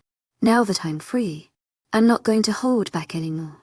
I'm tired, she suddenly announced, escaping from his arms, and removed his cape and crown. She placed them in the throne gently. Then go and take rest.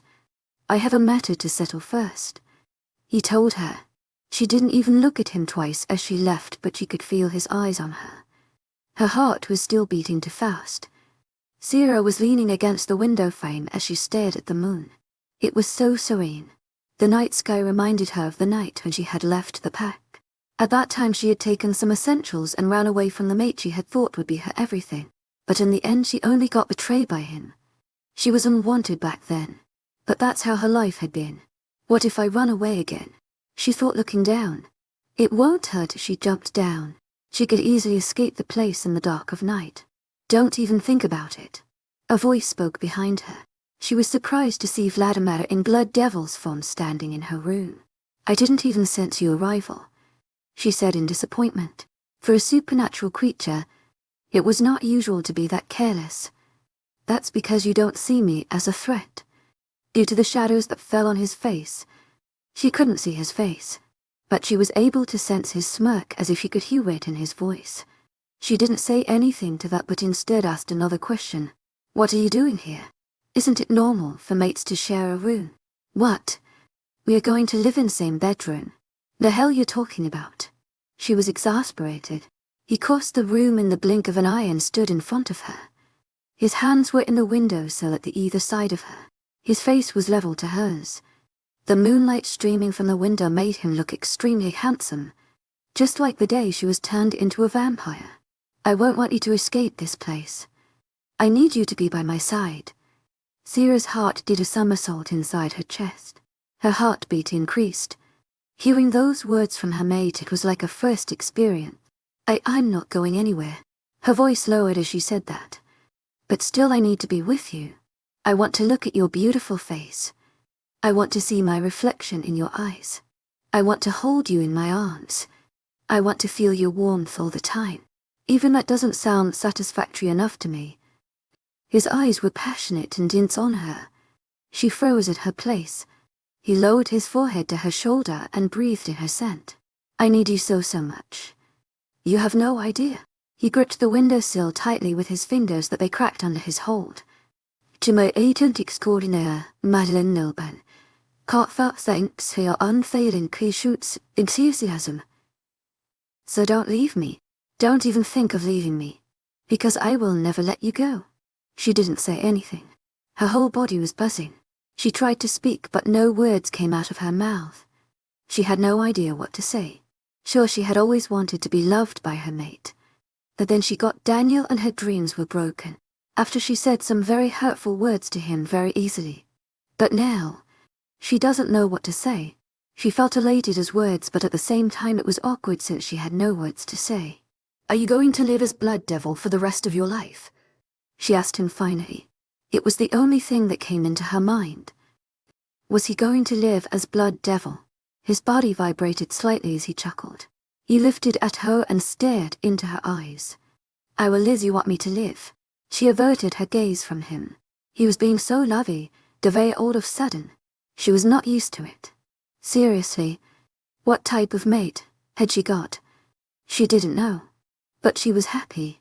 It will be convenient to stay as Blood Devil for now, or you will have things to explain to the people of this kingdom.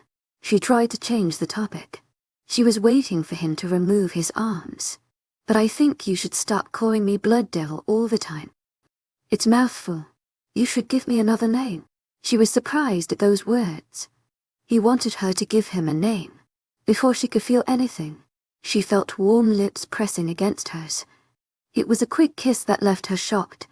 He smiled at her for the first time. Her mouth was open in surprise. I like that we are talking about future here. Let's think together. Maybe I can't try to know more about Vladimir. Is this the point when the story of my life becomes peaceful? Is this the point when I finally start looking into the future with someone by my side? To my agent extraordinaire, Madeleine Noble, heartfelt thanks for your unfading pre-shoots enthusiasm. I guess it is the first time for me. She looked at Vladimir's bright green eyes one more time. Is it real? The end. Thank you for tuning in. If you enjoyed this episode of the story, please give it a like. And don't forget to subscribe to get notifications for updates.